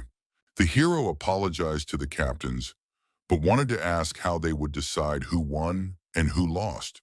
Darren thought it was a silly question because the enemy team had to be defeated. The captain noted that if the boy insisted on renouncing his status as a warrior of their city, then he should consider it a kind of test. The young man understood that all the captains were angry with him for underestimating their strength, but he wanted to ask for one favor. Plex couldn't stand it and wanted his team to dampen his enthusiasm. The whole team attacked the hero, who could only watch the interesting show. Marin understood that this was a test, and even if Musabi was his subordinate, he would not give in. Darren understood the captain's dissatisfaction perfectly well, asking the guys to take the boys seriously and see if he had enough strength to defeat them. Tantan wanted to take the initiative into his own hands by attacking the student first. A huge surge of energy was directed at the hero. However, the boy was able to stop the captain's tiny power by stopping his hand. The captain had no idea how this was possible. The young man spoke again to the captains, who would have been better off attacking as a trio. The guys couldn't understand what the hell had happened. The boy had literally blocked the blow with one hand. Tantan had just delivered the blow, and she had no idea how much the boy had grown.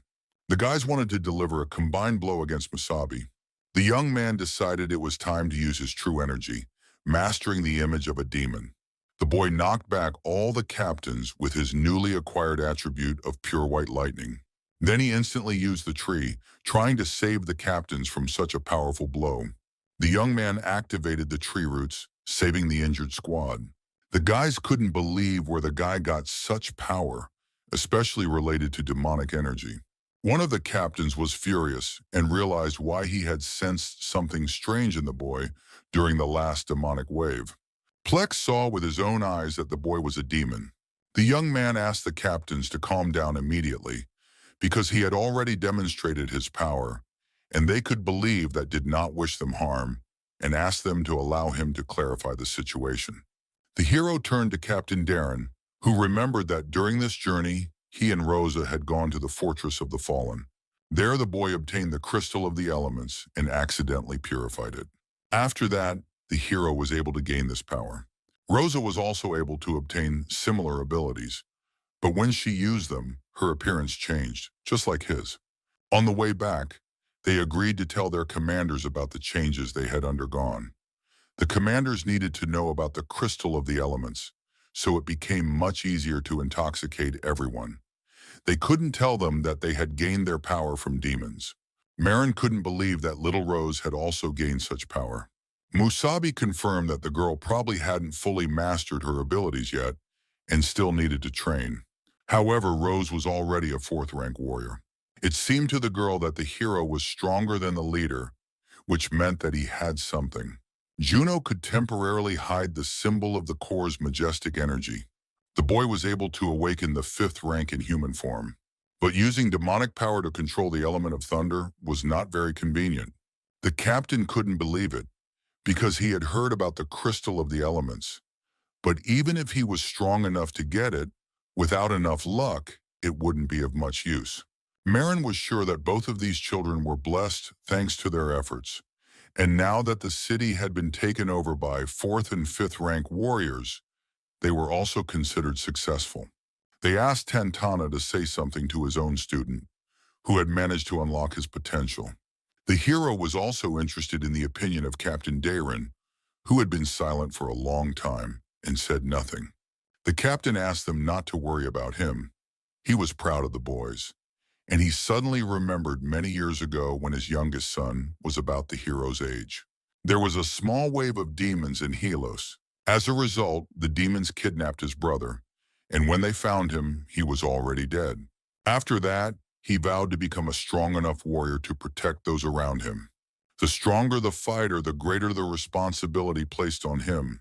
The hero noticed that the captain had such a story, so it was not surprising when their team was captured by the devil.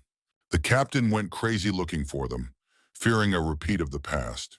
Daron didn't know why Musabi wanted to renounce his warrior status, but he could see that Musabi had not only resisted this power, but had complete control over it. The captain could only be proud of the hero and Rosa as captains.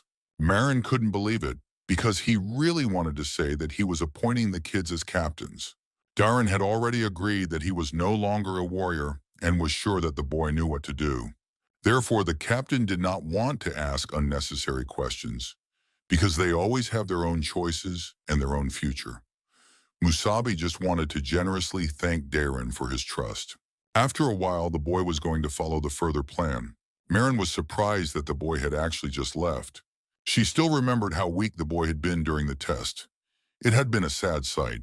The girl asked the guys how far the hero would be able to go this time. Plex didn't know how to answer that question because they couldn't keep him in the city, and maybe he shouldn't even talk about it. But for some reason, the hero reminded him of a great man who emphasized his current name. The captain even suggested that Musabi's future achievements would surely surpass even the greatest warrior in human history. The guy had to reach at least the 6th rank, which was the only way to achieve his goal.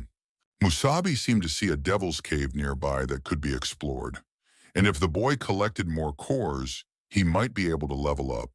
The boy noticed that for some reason, the container was poorly secured. Suddenly, the lid flew off, and the hero didn't understand what the hell had happened. Musabi's entire squad ended up inside the container, where they nearly roasted from the heat. The guys were lucky that the girl told them everything. She couldn't believe that he had gone back to his old ways, abandoning them without warning. The boy was even more surprised when the guys got into his car. After driving for a while, the guys were able to stop, and the boy wanted to ask the leader what had happened. As the captain of the group, the girl had to respect her team's decisions. The boy didn't understand why, since they had discussed what would be best for everyone. Rosa couldn't allow the boy to harm himself in any way during the plan. She also didn't want the team to fall apart. The young man didn't understand why they were doing such a stupid thing. The guys really agreed to go on a mission that threatened everyone's lives.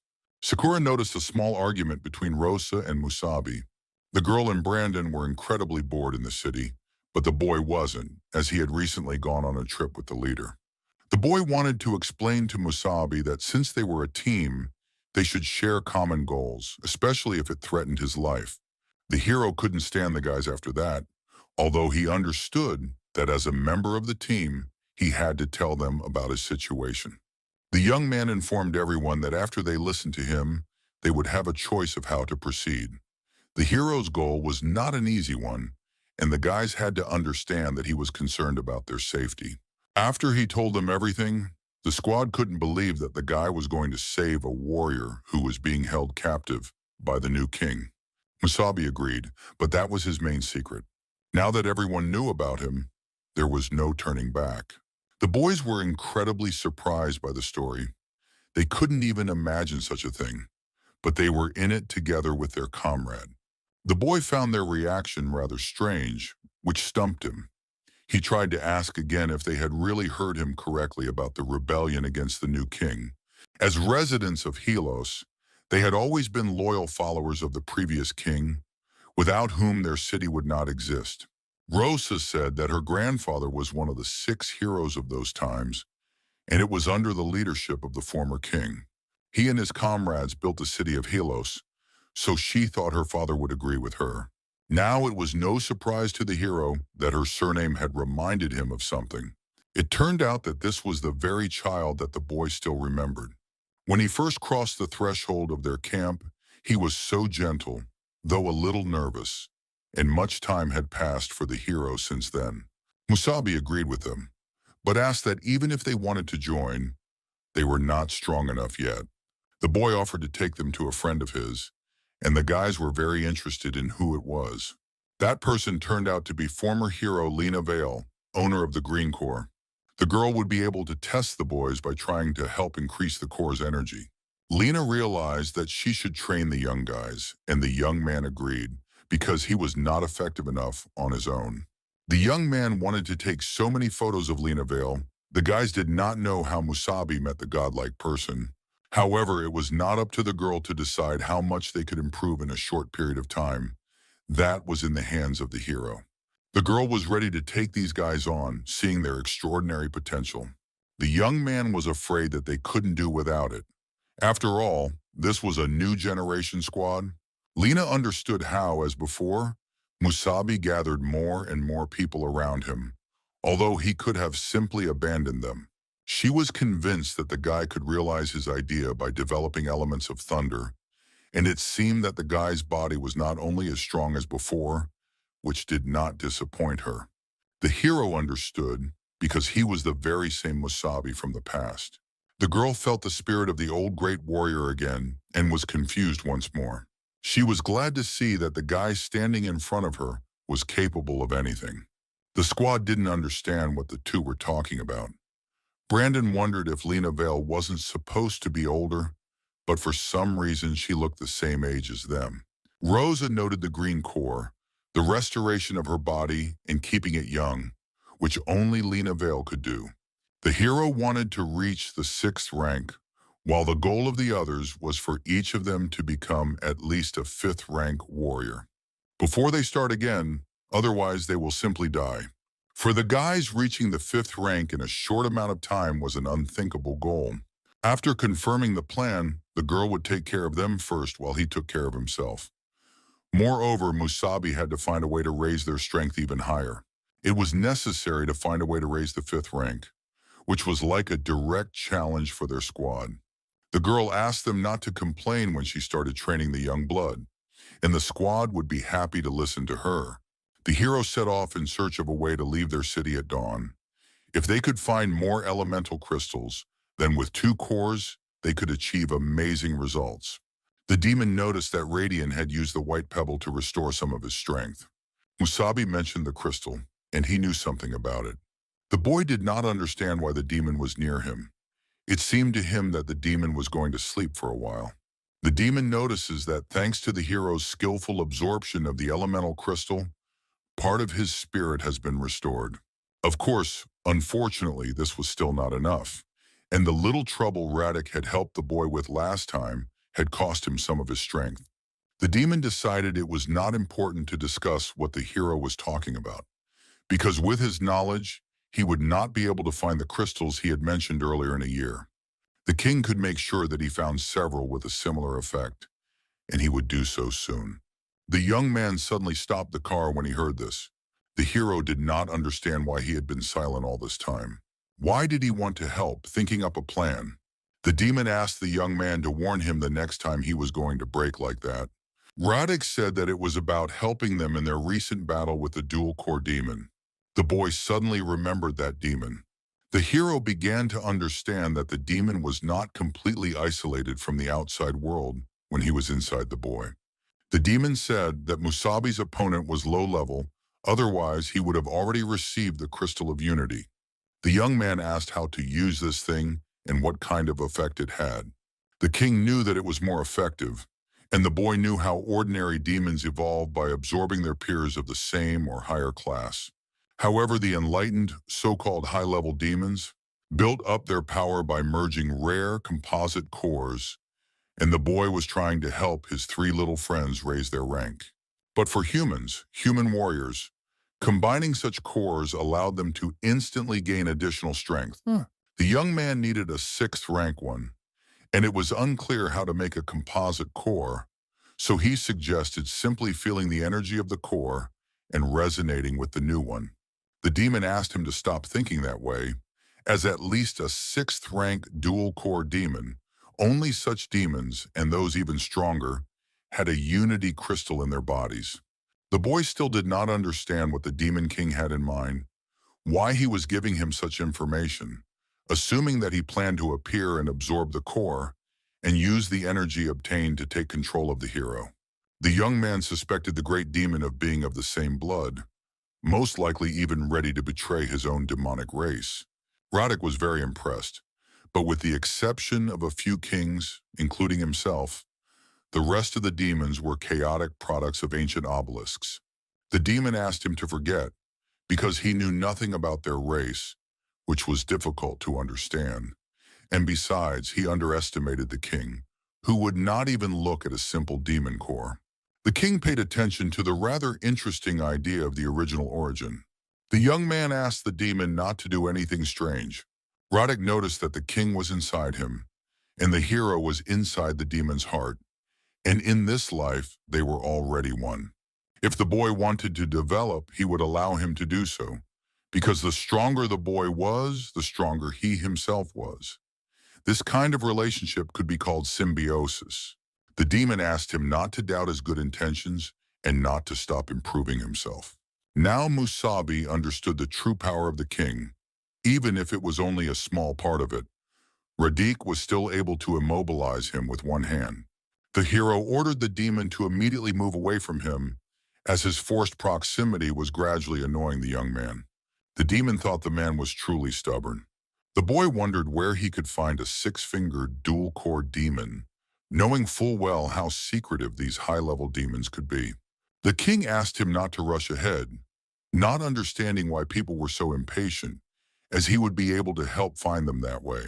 In order not to attract unnecessary attention, which the guy could not handle, they did not need any extra problems, so he could give some hints. Asking the young man to decide, he understood that such demons with special powers were an important target for the hero. Musabi agreed with the demon, even though he didn't like it very much, and going there was quite dangerous. But if the king was telling the truth, then the risk would be worth it. The hero decided to return to the city at dawn to seek help from his team. By evening, they had reached the main gate. The young man decided to stop near the stones for now, staying in the blind spot. The demon would not appear for some time until he received the crystal of unity, as it took too much energy to materialize his body.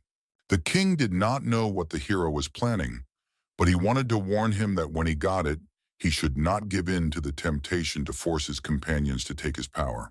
This would only lead to them being overwhelmed by energy and dying. Stopping, Musabi suddenly asked the demon to do him a small favor. The demon couldn't believe that the hero had asked him for a favor. The boy asked to change his appearance. This time at dawn, he would try to find a way to join high-level missions, and he didn't want to appear in the same guise as last time. He also wanted to ask for a good weapon, a sword, which he already had, but he felt it would not be enough. Radiq understood that since he and Musabi were on the same wavelength, he wanted to help with a small favor. The demon turned into a small spark of energy as he approached the boy. The king pierced the boy through and through, and he experienced an unusual sensation. The boy's hair began to thicken, and his body shape slowly changed. The boy celebrated the very powerful changes. The demon also decided to lend the boy one of his own swords. It was called the Red King's Tide. The young man thanked the monster. The hero was now ready to go, even to battle at dawn. The boy headed west toward the training ground, which invited outside warriors to sign up and join them. To assist in the mop-up operation, a minimum rank of 4th was required, and in case of success, a huge reward awaited them. The boys were asked to keep their distance from each other, and mostly a wide variety of people signed up for the mission. But when it came to fighting demons, the more people, the better. The captain welcomed all the people who decided to take part in the mop-up operation. He immediately thanked everyone for their help. The person responsible for carrying out the operation was Captain Ray the Fierce Witcher. All the guys knew that if such a person was personally involved in operations, it meant that something serious had happened. The captain wanted to explain that this week, their reconnaissance team had disappeared in the forest 3 kilometers north of them, and none of the 6 team members had returned. The leader of the reconnaissance group was a 5th-rank warrior with a blue core, his longtime comrade and a good fighter, and the rest of the team were outstanding 4th-rank fighters, and in all these years, nothing had ever happened to them. However, judging by the last message from the reconnaissance group, they most likely encountered a powerful demon. At the very least, 5th rank could not be ruled out, nor could the possibility of 2 core individuals. Perhaps there was an even stronger option, which was a higher-ranked demon, but in any case, there was a threat to transport around the Aurora. Since they couldn't leave the city without their main forces, this time they would need help from outside fighters. The hero understood that in this case, they might encounter an even higher-ranked demon. The young man hoped that the Red King had said that in order to obtain the Crystal of Unity, he would need a dual-core demon of the 6th rank or higher. The captain pointed out that as warriors, the boys must always be ready for self-sacrifice. He was going to get rid of the demon and do so at any cost. The leader was able to explain the situation. If the warriors really wanted to stay and help, they should respond, and they would quickly assemble a team and set off. Including our hero, many warriors were not afraid to go on a mission to destroy the demon. Of course, there were ordinary citizens who could only support the warrior defenders. The squad had to walk a little over 3 kilometers, and on the way they could encounter many demons. All the warriors had to stay close to the group and try not to make any noise. Otherwise, if they fell behind, they would definitely be attacked as a separated unit. The hero confirmed the man's words as soon as they left the city gates. Their group had already attracted the attention of a group of demons. One of the warriors asked the captain not to treat them like novices, because according to him, there were only experienced warriors in their ranks. But just as the captain was about to warn him to speak more quietly, the young man was pierced by demonic energy. The squad confirmed the presence of sand demons, a unique species inhabiting the desert. They like to hide in the sand and ambush passing creatures. The guys couldn't believe there were so many of these monsters around. One of the warriors couldn't believe that they had been ambushed by these creatures. The demons heard many cries and jumped out of the sand, attacking the group of people. The captain noticed that the creatures were targeting the rear guard, and the number of monsters was like a targeted raid by small demons. Ray asked the fighters not to fight alone, but to group together in squads. The warriors fought against the powerful demons, not giving them a chance. The captain understood that they were facing only a handful of third-rank sandmen. For him, such a danger was nothing. The leader could not give the demons any chance of survival. Suddenly, the guys split into different small groups of people, trying to find the entire squad in a short time. One of the warriors was attacked by several demons at once, which he could not cope with. However, the hero would not tolerate their presence, and he destroyed all the creatures nearby with bright flames. The warrior was shocked by where the guy got such power. Musabi was able to destroy a crowd of demons in a matter of moments without breaking a sweat. The hero asked the boy to return to the group immediately and not to relax. The boy didn't understand. He really wanted to stay, even though the squad was moving further and further away. But there were an incredible number of creatures. Another warrior asked him not to think about his actions and to return to the group quickly. The young man could not allow himself to deal with a bunch of restless demons who had conceived such an outrage. Besides, it would be easier for the hero if he remained alone. Meanwhile, another person was already in great danger fighting a demon. A sudden blow from the side saved the warrior's life. The captain asked the young man to stay close to the group and fight alongside them. Ray was an excellent warrior who wanted to reduce the number of casualties with all his might.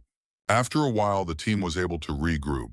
They suddenly noticed 2 more fighters who had managed to return. Ray was happy that the guys were the furthest away, so he asked if there were any other survivors. The young man agreed, because there was another eccentric warrior who had managed to save himself, but was then left completely alone. The commander did not understand why this warrior had not retreated with them, wondering if he really just wanted to die. The boy understood that if he stayed there, he would have to face a cloud of sand demons. Of course, he tried to persuade him to go with them when they retreated, but he remembers saying something and leaving. Rhea was surprised at what that reckless fighter could have said. The boy thought he heard something about it being easier to destroy the creatures alone. The boy standing nearby thought he was just another chatterbox who would be lucky if his corpse remained untouched. The captain was afraid to imagine fighting such a large number of enemies. If the hero had not stayed behind to distract the remaining demons, their team would not have recovered so quickly. The fighter understood that, alive or dead, he remained their comrade, so he asked to go check on him, telling the warriors to prepare to fight the demons. The captain asked the whole squad to be on alert, and his partner noticed how close they were. The sand demons, however, were quickly losing ground because they were divided. They saw some kind of demon, and Ray asked everyone to get ready. The young man was able to hide the demon's appearance, also removing the blades stained with the creature's blood. The commander had no idea who the boy was, who seemed to be unharmed against the crowd of demons. The boy noticed that this guy was the only warrior left. The boy did not understand why the team was doing this, although he thought they were going to leave, and he was just about to catch up with them. The commander sensed something very dangerous in this guy's aura, assuming it was because of the blood of those creatures. The boy did not understand how he had managed to survive, because he himself had seen how the hero was left completely alone, not understanding where the remaining demons had gone. Musabi warned that all the remaining demons were dead. The commander couldn't understand how the boy had managed to deal with so many demons on his own, not even imagining what level he was at. The hero said he was 5th rank, but hid his mastery of lightning with potential power. The young man was much stronger than a typical 5th or 6th rank warrior and could even fight a 7th rank. The captain did not think that he was a 5th rank warrior, but even with his 6th rank, it would have been difficult for Ray to deal with a crowd of sand demons, just like the hero. Juno admitted that he was a good runner and tried not to get in the way, and he killed them one by one, so the others' doubts about him were completely understandable. The commander was pleased to hear about such training, and now he understood how the young man was able to defeat all the creatures, even deciding to praise him for such combat talent. Ray was glad to meet the young foreign warrior, thanks to whom the group had enough time to recover. They began to return to their original plan, and the guys were able to get to the place where the reconnaissance group had disappeared. However, the captain found it strange, because earlier there had been 2 entrances marked on the map. But for some reason, there were now 3 passages into the Forest of Corruption. The boy understood that they would not have enough time to explore another entrance, because the Forest of Corruption was not that small, and they could not split up either. The number of people in the group was originally calculated for 2 entrances, so he suggested splitting into 2 sub-teams, thus maintaining sufficient combat power, but leaving the 3rd passage unguarded. Ray understood that it would be safest not to deviate from the original plan if the reconnaissance group ended up in the 3rd direction. Suddenly, the hero asked not to think too much about going alone. The captain couldn't believe his ears, but the boy really was going to explore the entrance alone. Musabi's determined gaze showed his confidence in his actions. The warriors sensed a strong demonic energy in the middle of the passage. Hearing a strange sound, the fighter asked the captain to leave immediately, as there was almost no time for discussion.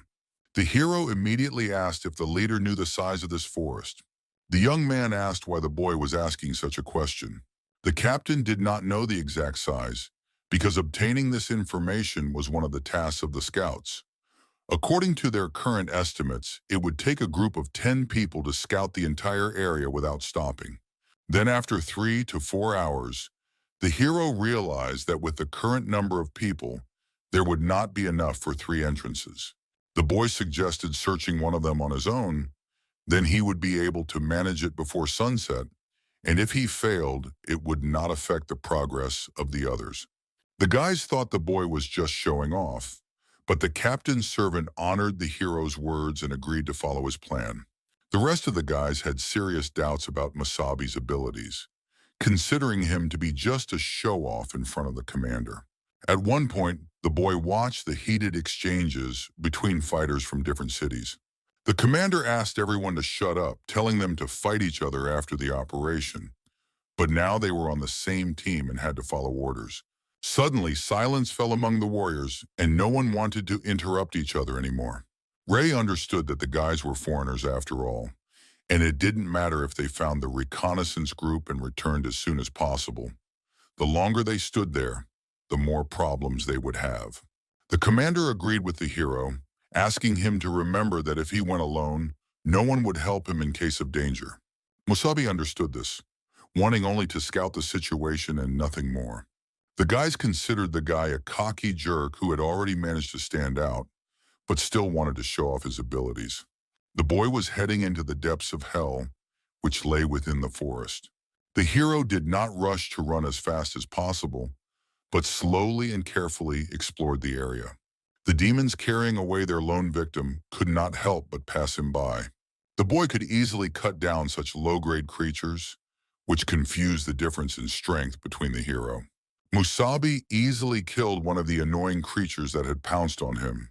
The boy felt that the rest of the journey would clearly be more interesting. Bright demon cores lit up in front of the boy, wanting to try to feast on the hero. The young man knew that in a forest of this size they surely moved in packs and could not resist the charm of a lone traveler. But the reason he remained alone was so that he could use all his power for experiments. The hero ordered all the demons to run as fast as they could because he would kill them until the strongest one appeared. It turned out that even during the day, the forest covered large areas of land, creating the appearance of night, and it was also an eerily quiet place. The subordinate asked to look around. They could not afford to be careless, because as long as their team stayed together, the demons would not attack, and everything would be fine with them. Some fighters believed that the hero was already dead, while others assumed that if he was still alive, then the demons were surely still hunting him. Suddenly, the guys noticed a man. Looking more closely, they recognized the uniform of their scout. For the warriors, finding the scout was excellent news because their team had found them. The young man wanted to run up to the victim to let him know he was safe. They asked their friend if he was okay and asked him to come with them. Looking closer, the soldier noticed that the man was digging something. Suddenly, the terrifying face of a two-headed demon appeared before the soldiers. Frightened, the boy fell to the ground, not understanding what was happening. The demon thanked the humans for coming, as she had already eaten one of them. The guys did not expect to encounter a 6-ranked creature with a double core. The creature was incredibly pleased with the arrival of a new drinking trough for her. The demon possessed a blue and purple dual core, a 6-ranked demon. The squad had to inform Captain Ray about the presence of a dangerous creature. The guys were able to get a signal fire. The servant released a bright flash to signal the great danger to his squad. The monster noticed a bright flash of light not far above her. The flash blinded her, and it was unpleasant for her to look at it. The creature jumped sharply upward from the engulfed warrior. It was able to close the bright thing that was greatly interfering with its meal. They couldn't believe how powerful the demon's blue core was, which had gained incredible speed. The guys couldn't believe that it would grab the projectile with its bare hands. So the commander's servant asked everyone not to slow down, but to run away. The squad was clearly no match for such a demon. They should immediately join the captain. The girl asked the guys not to rush, assuming that they had probably already lost their way. The demon suggested that the humans play a little game. Meanwhile, the captain noticed a very quiet place, and the surrounding fog seemed painfully strange. The girl did not understand if something had happened to the captain. The guy noticed that the forest of decay was not huge at all, but they had not heard anything from the other team since they entered, as if they had been cut off. The warrior thought everything would be fine with the other squad. Moreover, under his leadership, the foreigners became very cooperative, even realizing their shortcomings and correcting themselves little by little. It was also interesting what happened to the guy who was instructed to go alone. The captain noticed a strange feeling behind his body. They saw that the warriors were dead for some reason. Suddenly, the girl began to change her appearance, asking if this guy was the commander. The demon was curious to see if she had played the role of a human well. The girl wanted to save the captain for dessert. The guy naturally tried to destroy the demon. The hero rushed to help stop the captain. A large burst of energy was recreated during the battle. The captain did not expect to encounter a boy who still managed to stop his blow. Ray didn't understand why the hero was protecting the demon, so the young man asked him to calm down, because the shock wave had dispersed the fog. A moment later, the boy asked the captain to see for himself.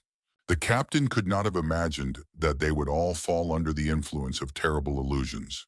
Ray now understood that all their actions were under the demon's control, while the hero understood that the demon was much stronger than an ordinary demon with a purple core. The boy understood that if he hadn't stopped the captain, he would have torn his team apart. The girl also saw how everyone seemed to have died, and the demon attacked her using his weapon. Musabi suggested that everyone had their own illusion, and they manipulated them so that they would either kill each other or simply wear themselves out. Only now did the captain wonder where the boy had come from, because they weren't connected, of course, but in any case it was lucky that he was nearby and intervened in time. It turned out that the hero had a certain ability, and this illusion did not affect him. Although the boy had also been attacked very recently, he realized that the demon couldn't kill everyone. Then he assumed that it was all because of the fog, which could cause people to hallucinate, and they, without realizing it, could get lost in the forest. The captain did not understand where this ability came from, how a boy could resist this illusion, not believing that he was really of the fifth rank. The hero explained that he was not his warrior, that he would help, but he would prefer that the demon not ask about him, and that the demon might turn out to be the very dual-core, sixth-rank demon he needed. Ray now understood not to divulge or ask him anything. Suddenly, a warrior asked the captain for help. The man noticed the cries of another squad. He asked all the soldiers to follow him immediately. Meanwhile, the demon became curious about someone who was not affected by the illusions and all this burst of energy. The creature wanted to see this person, to see which warrior was capable of even slightly approaching its power. Musabi found a sixth-rank blue-purple demon, which turned out to be a very problematic creature, but he was afraid of falling into its trap if he rushed. However, the hero couldn't just leave them behind, deciding to follow the team and figure it out later. The guys didn't understand how many warriors had died, and it was getting darker and darker with each passing moment.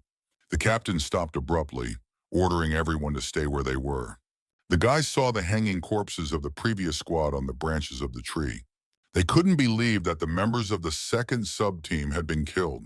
The commander asked them not to panic, because they were forgetting about the demon with the purple core, and most likely it was just another illusion. The hero insisted that it was no longer an illusion. And indeed, there were guys who had died at the hands of the demon.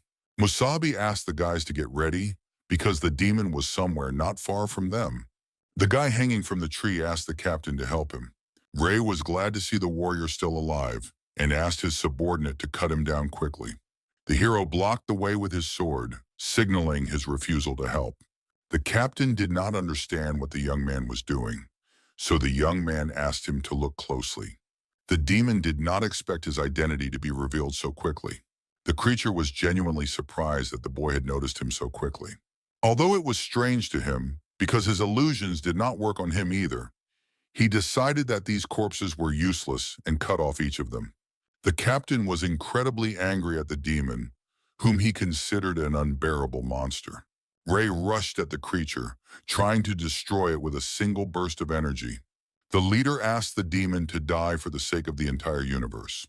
He activated a high-powered technique, cutting through practically the entire forest.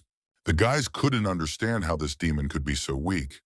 The demon did not expect to meet such a vicious person. The creature noticed that the blow was nowhere near complete, considering him a weak warrior. The commander wanted to attack the demon until it knew real pain. The hero tried to stop the guys, but they didn't listen and continued to attack. Musabi understood that they were clearly in a bad situation. The warriors were blinded by rage and a desire for revenge, striking down the demon. The monster suggested that everyone play an interesting game. The captain tried to destroy the demon by cutting it in half.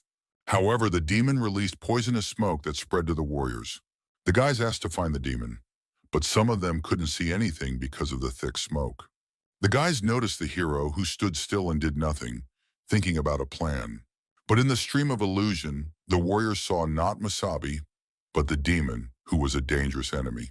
The demon stood right in front of the guys, who thought it was right to kill him. All the warriors were under the influence of the illusion of fog, and the hero understood that it all came down to this.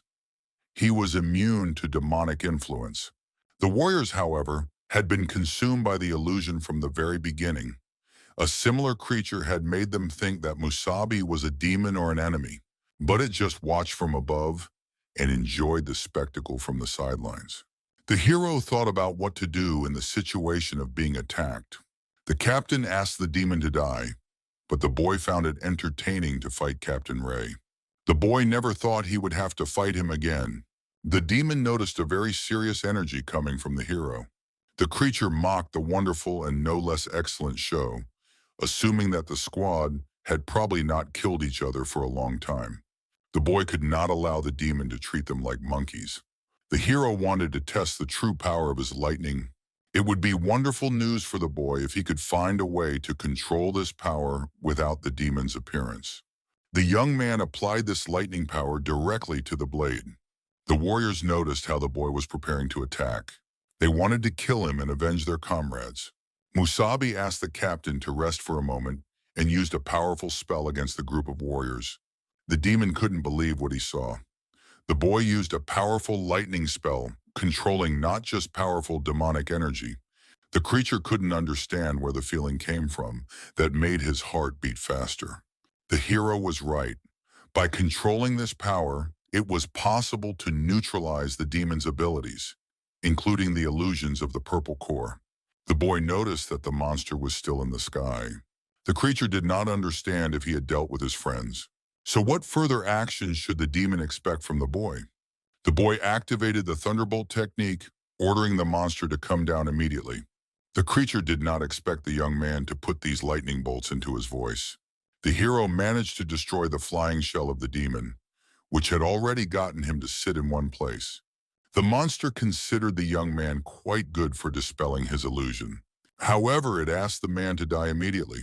The young man asked not to confuse their origins at this point in the battle. Musabi repelled the dual-core demon with his sword. The monster managed to block the blow, but for some reason, the advantage was on the human side. The hero notices a dual-core, 6th-ranked demon, which he needed for his higher purpose for humanity. The creature noticed that he not only possessed a strange element of lightning, but also, upon seeing him, felt not the slightest fear. On the contrary, he was very excited, as if the hero was a demon and the monster was just prey. The boy asked him not to move and to end this disgrace. The demon managed to escape the incredible speed of the boy's lightning. The monster asked the man to pay attention to him. Musabi was able to repel the attack from the annoying demon who used illusions. And perhaps even more, he managed to create copies that were similar to illusions. The boy had to deal with one first. The boy should have quickly determined the location of the real demon. After confirming the combination of illusions and dexterous movements, only one real body could be divided. The boy activated his lightning gaze. The hero had to carefully follow their movements. Then after a moment, Musabi was able to identify the real demon. The monster suffered an incredible defeat against a human. The creature understood that lightning was very dangerous for it, and its techniques proved useless against the hero. The monster noticed that the man had disappeared somewhere for a moment. The young man asked him not to struggle and to finally accept his fate.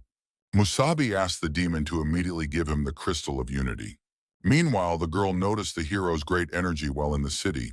She realizes that only Musabi has possessed such pure, white lightning so far. The girl was badly beaten during training. Sakura was able to land right next to Rosa. She did not understand why the leader seemed sad. It turned out that the girl was honoring Musabi. Sakura couldn't believe how this was possible. She also noticed that something strange was happening with the lightning. Brandon wondered where the guys were looking so intently. Sakura said they were looking at Musabi. The two of them didn't really understand where exactly, but Rose said she was honoring the guy. The teacher didn't understand what the three of them were doing during training. Lena understood that the training was probably hard, but they had to train so as not to let Musabi down. So she promised that if they didn't get stronger before the hero returned, they would be a real burden to him. The boy said that while he was busy, he asked Lena to train the guys. They would have to become stronger, otherwise it would be very difficult for them. The hero asked as seriously as he had in his previous life. The girl promised Musabi she would do everything he asked, but she only wanted him to return safe and sound. Lena asked the boys to return to training, only this time they would have to hold out for a full 10 seconds against her. The young man wanted to destroy the dual-core demon as quickly as possible. The creature considered the guy a complete freak, because only she could appear behind the backs of others. The hero refused to listen to the annoying demon, who should have died at his hands long ago. The boy did not understand how one could try to outrun lightning, considering it a dull-witted, 6th-ranked demon. For some reason, the creature felt an ominous feeling again. Now he was completely unsure whether the boy was even human. The boy's blade pierced the demon's body completely, and the boy announced the end of the cursed monster's existence. The creature understood that he was so powerful because of the strange lightning, but he could use half of its core power. The demon asked the boy to die with him, because even if he was so strong in attack, it didn't mean he was the same in defense. The hero kicked the monster far away into the sky. The boy noticed the demon's desire to destroy, and he only wanted to help him do it with lightning. Musabi strongly energized the demon's cores, which could not withstand such energy from the lightning. The creature did not understand who the boy was, a human or a demon. The young man heard this question again from another monster who did not understand the difference in their powers. The boy turned out to be an ordinary warrior who wanted to take revenge on all demons. The creature suddenly recreated a large explosion of lightning energy. Two cores were able to break free from the demon's shell. The young man was able to take possession of these long-awaited attributes. The boy saw what the crystal of unity actually looked like. Meanwhile, the injured warriors were broken in the forest. The commander woke up, not understanding what had happened. Looking around, he noticed that the others were also unconscious. The hero was very happy to see that at least the captain had regained consciousness. Ray noticed it was nighttime, so he asked where the dual-core demon was. The hero asked him not to worry because he had already killed it and cleared the area of all demons. The commander, in shock, couldn't even think. The young man asked the leader to drink some water first. The captain couldn't believe that the young man had really defeated the dual-core monster all by himself. The hero could say that he and the other team members had done everything possible, but the captain did not understand where the young man got such strength. Musabi was able to defeat the demon only thanks to this power, which was capable of stopping it, and the most important thing was that they survived. The young man would check to see if there were any other demons nearby, but it was the middle of the night, and the captain and the other warriors needed to rest a little. Ray looked around. He noticed that the guys weren't going to wake up anytime soon. Now he knew that it was difficult to defend against this demon's illusions, and even he, without realizing it, had succumbed. The hero explained that dual-core demons were considered the best in a way. With two different cores, they not only doubled their strength but also combined their skills. The young man considered the captain incredibly strong for such an early awakening, while Ray understood that she was a six-core warrior and the best fighter of the dawn, but he underestimated the demon and wasted his strength. He promised that as the person in charge of the operation and as the captain, he would not pursue the one who saved him.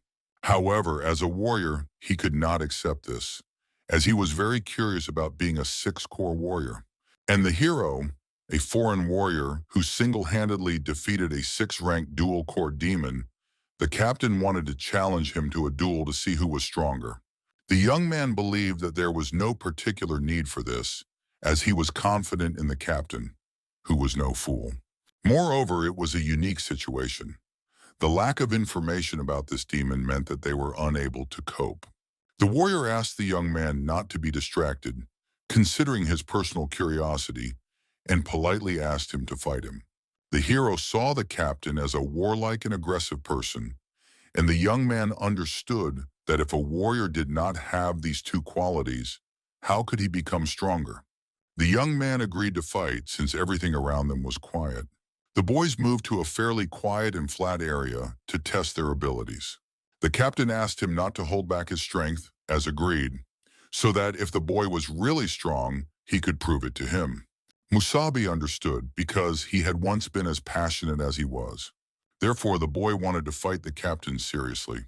The boy went on the offensive, trying to do everything possible to win. The captain used a technique called wild territory cut. For some reason, after the technique, the boy seemed to disappear from his field of vision.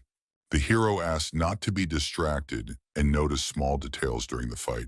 Ray knew that it was impossible to dodge during flight. However, when he tried to attack, the boy was able to easily repel the captain's attack. Then he was able to stand directly on his opponent's blade, thereby frightening him. The boy used the maximum permissible strike during the fight. The young man was able to immobilize the captain, who lost the fight without any problems. It didn't matter to the hero how many times the commander attacked, because he would always find a gap in any blow and immobilize him. The young man was interested in whether the leader wanted to repeat the duel. Now Ray could see with his own eyes the absolute superiority. the power of which could not be measured. The boy was able to demonstrate it. The boy suggested that the captain should not lie on the ground, and suggested that they stop there for now. The captain noticed how the boy was completely unlike the new six, more like a pleasant old man, sometimes turning cold and warm at the same time. The captain thought the boy was a truly mysterious warrior, and in the end, he surrendered with a smile on his face. However, he did not understand why, with such strength, the boy had joined the temporary team. He was definitely a great warrior, perhaps on par with the new six. The young man felt a certain rage, asking why he was on the same level as them. The captain knew that 7 cores were the peak for a warrior, and the gap between 6 and 7 cores could be greater than the gap between 1 core and 6. The new 6 are incomparable to a warrior like the captain. No one has ever seen their full power. There were rumors that one of them once single-handedly infiltrated the monument of an ancient king and returned unharmed, something they could not even imagine. The hero did not expect to hear about the ancient king's monument. It was unclear how this was possible, Musabi, because he had gone there in his past life. The boy sensed the warrior's dishonesty, noticing that they were hiding something else. The captain noticed that it was almost dawn, assuming that the other warriors had already woken up, and that the boy would probably return with them at dawn. The young man thought about agreeing with him, because it so happened that he had some business to attend to. It was time for the hero to see what the Crystal of Unity was capable of. After a while, dawn broke in the city. One of the new 6 couldn't believe his ears when he heard about the 2 cores, one of which was purple, and the 6th rank, which was quite a serious problem. The young man had heard from some of the fighters that there was a foreign warrior who possessed incredible strength and was able to stand out from the rest. The commander knew him as an ordinary warrior with a 5th core who left the team immediately after the mission. He was able to help a lot, but the other team members were no worse, not to mention those who died. The warrior was the chief strategist of Dawn, Price, who had mastered 7 cores, a warrior with a yellow core. The man thought that this was a powerful foreign warrior, and if he was right, then he needed to meet him and find a way to recruit the 5th core warrior. The chief decided that since nothing special had happened, he should go and recover his strength, and he could find out the rest of the details in the report. Many employees heard how they lost a lot of people after this operation, but in the end, they were able to get rid of the 6-core, 2-core demon in the city. The captain was able to do everything the hero asked him to do. Musabi asked Ray, as soon as they returned, to humiliate the guy in the report, even though he had joined the temporary Dawn team. But the boy did not want to attract the attention of the leadership. That was the hero's only request. The commander asked him not to joke like that anymore, because the young man had saved their lives and he couldn't have done otherwise. But it was interesting whether he was interested in the reward. Asking who the hero really was, he himself was not entirely sure. The young man was able to settle in one of the hotels in the city of Dawn. The boy was happy to finally wash the blood of demons off his body after so long. The boy couldn't figure out how to use the attribute he had received. The young man had to find a way to activate the item. The Crystal of Unity, as originally expected, was completely different from an ordinary crystal.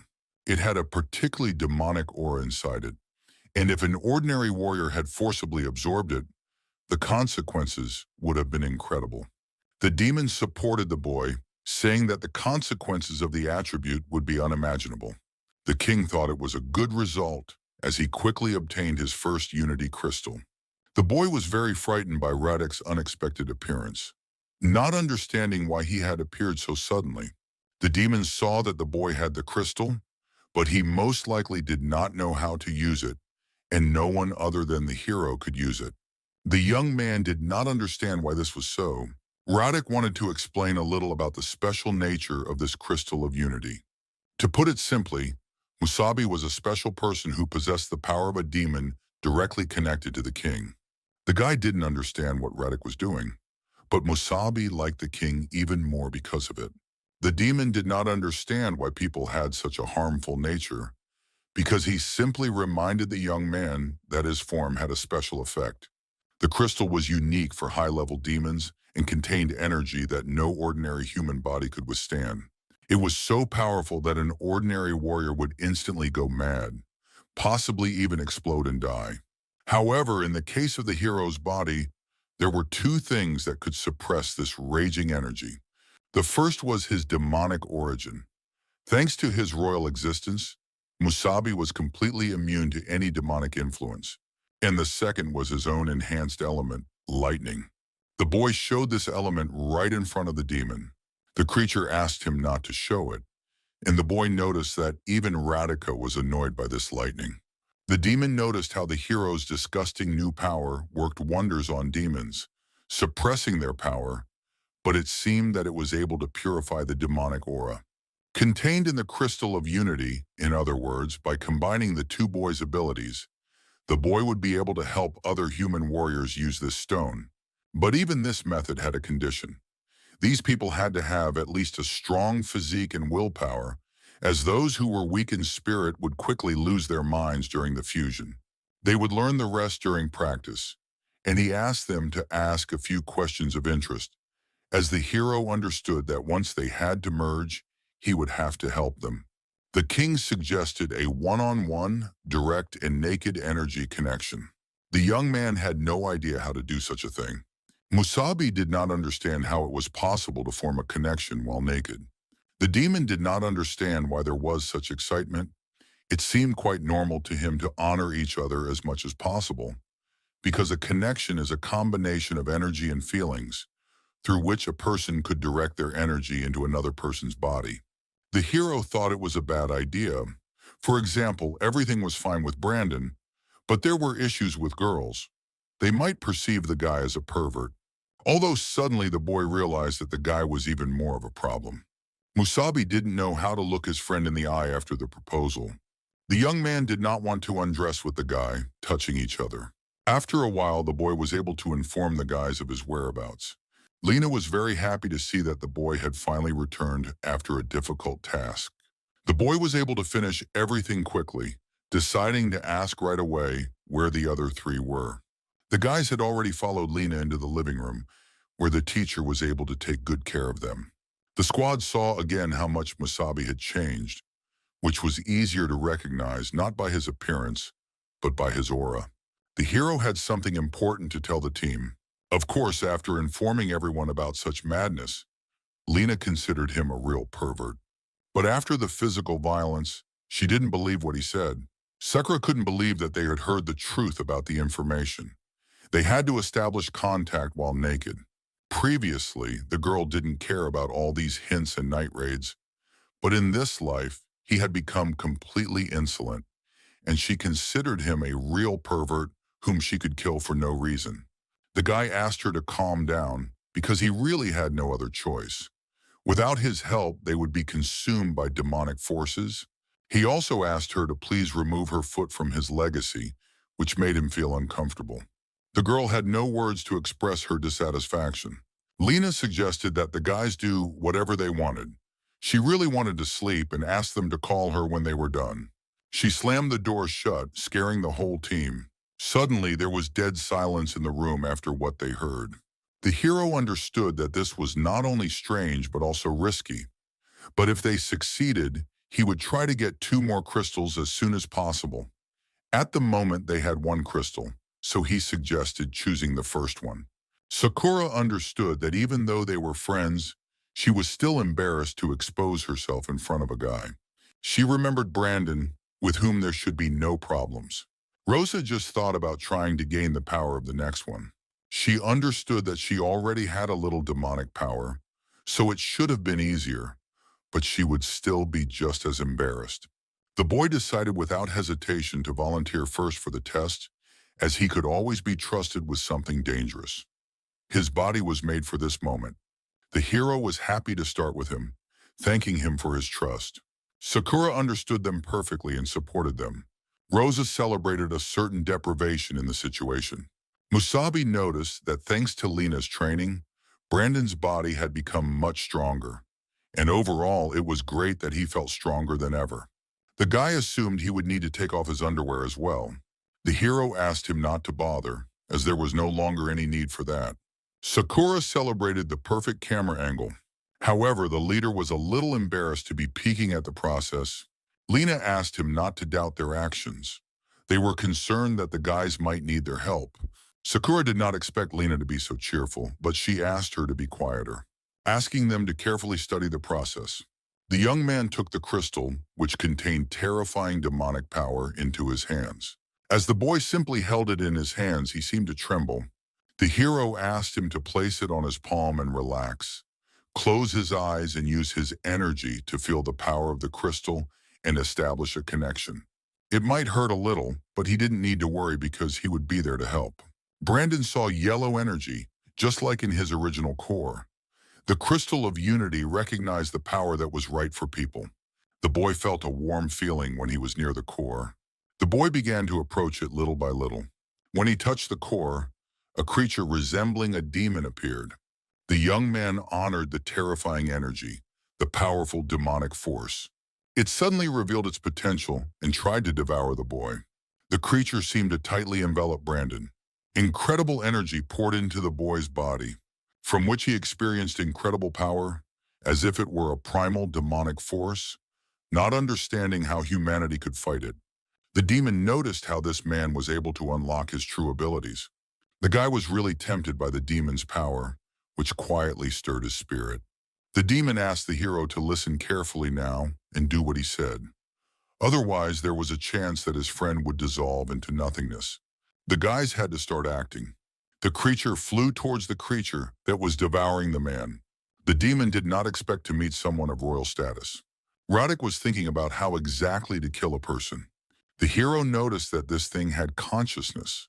Although he initially thought it was just an illusion, the demon considered this thing to be the source of demonic power, and it just so happened that it was most similar to him, which is why he sensed it. The king should have intervened, but he had no right to do so. If the hero wanted to help his friend, he had to do everything as quickly as possible. Otherwise, he should not blame the demon if the boy went mad. The boy went to help his partner. The creature noticed a disgusting aura coming from Wasabi.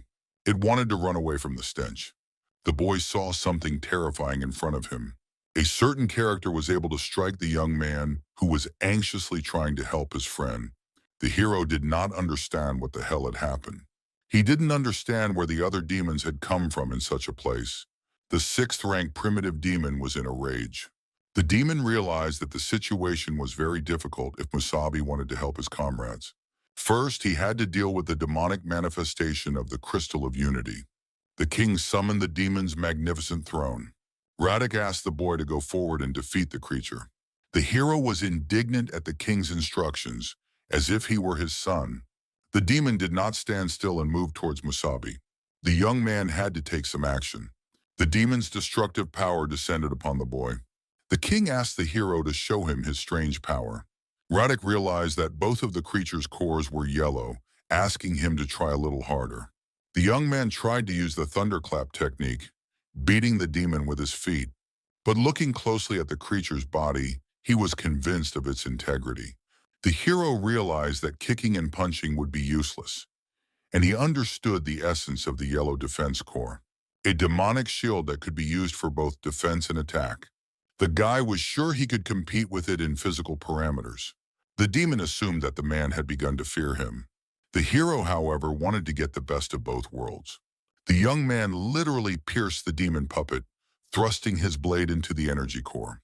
The boy was able to find demonic power in the element of lightning. He tried to use this creature to improve the lightning. The creature was very surprised at how capable the blade turned out to be. The boy had actually captured a double core, transformed into a crystal of unity, channeling its power through this sword. Radek was very impressed.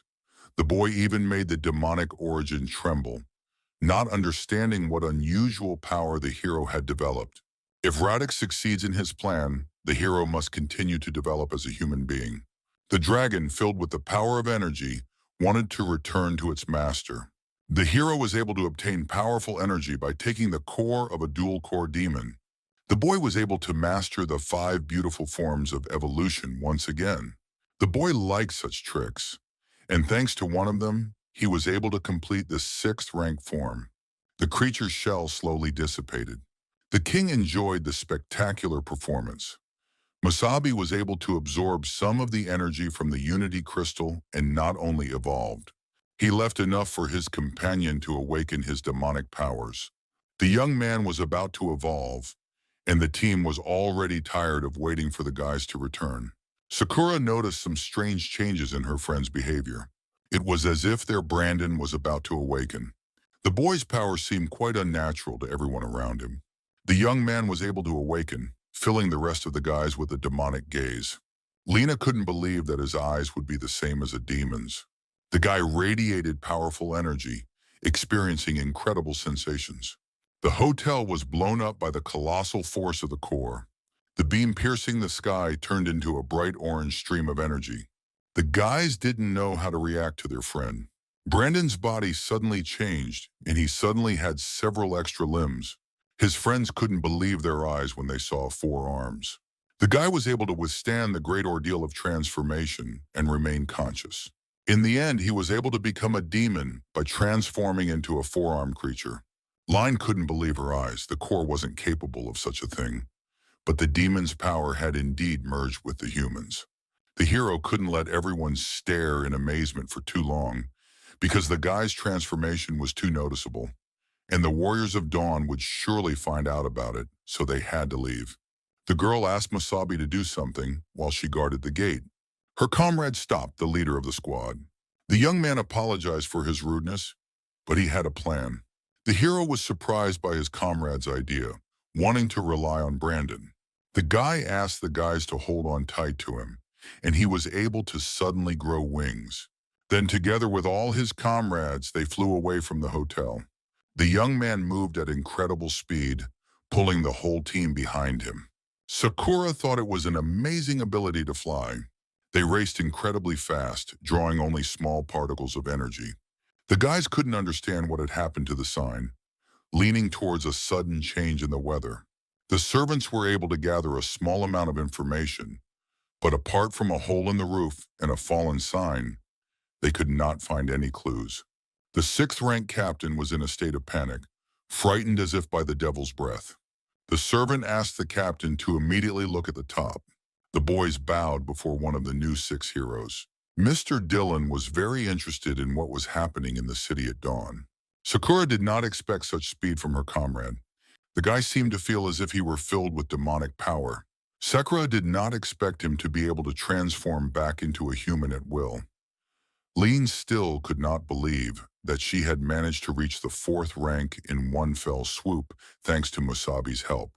The young man understood that when he was unconscious, the hero had helped him and even used the power of the Crystal of Unity.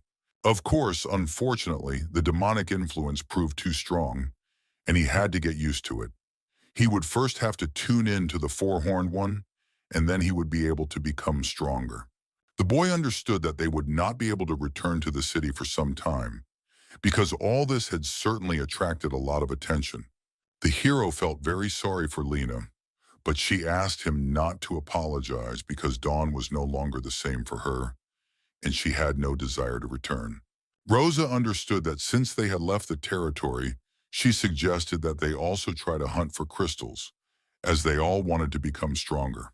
Lena understood that from now on they had to act more cohesively, and Musabi would have to lead them. The young man was pleased with the team's attitude and wanted to suggest that they hunt a dual-core 6th-rank demon together. Brandon returned to his demonic form, ready for new adventures. Sakura really wanted to take a picture of the guy while she had the chance. Lena watched the guys from the sidelines with a certain closeness in her heart. The hero became curious about what the girl was looking at.